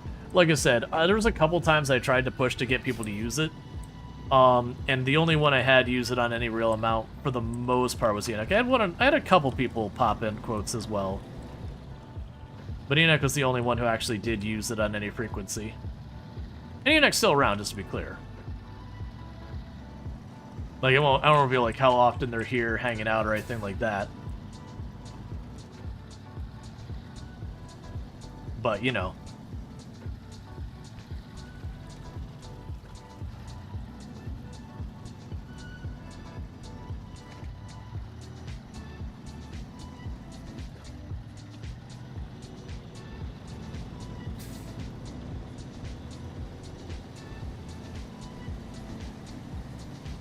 Okay, so what we can do is we'll drop this off. We'll go to the garage, and then the next time I play this, I will need to grab the logs farther up. Bring them back down here to the other area, and that'll be another one done.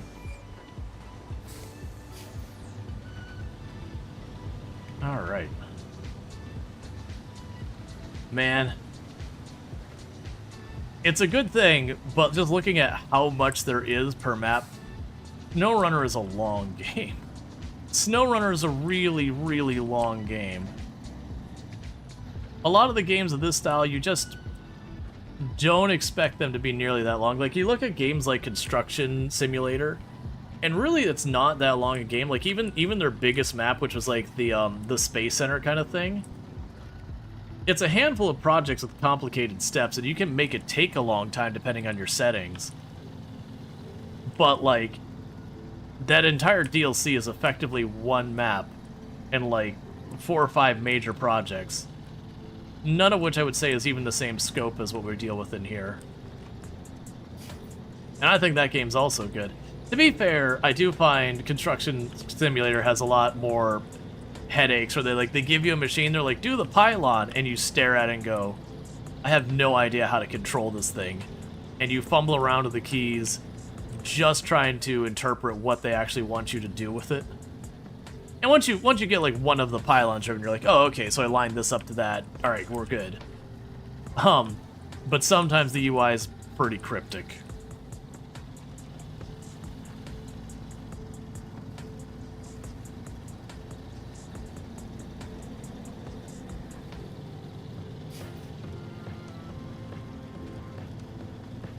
Alright, what I'll probably do is more than likely tomorrow's stream we'll pick up where we left off in RimWorld.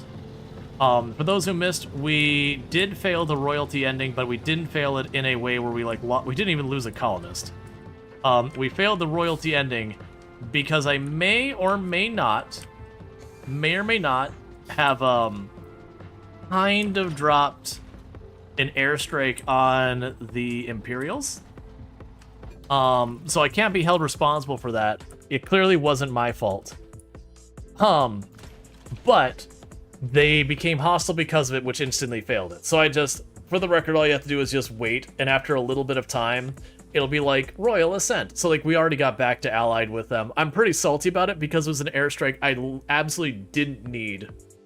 It was like 1 day left to being done, and I was like, okay, Illicit NZ's about to leave, Royalty Squad, Cataphract Squad, and then Ordnance, and I went, oh crap. Because I never played Royalty hardly anymore. So I totally forgot that the last one was just straight up a bombardment, so I dropped both of them on there and then immediately bombarded them.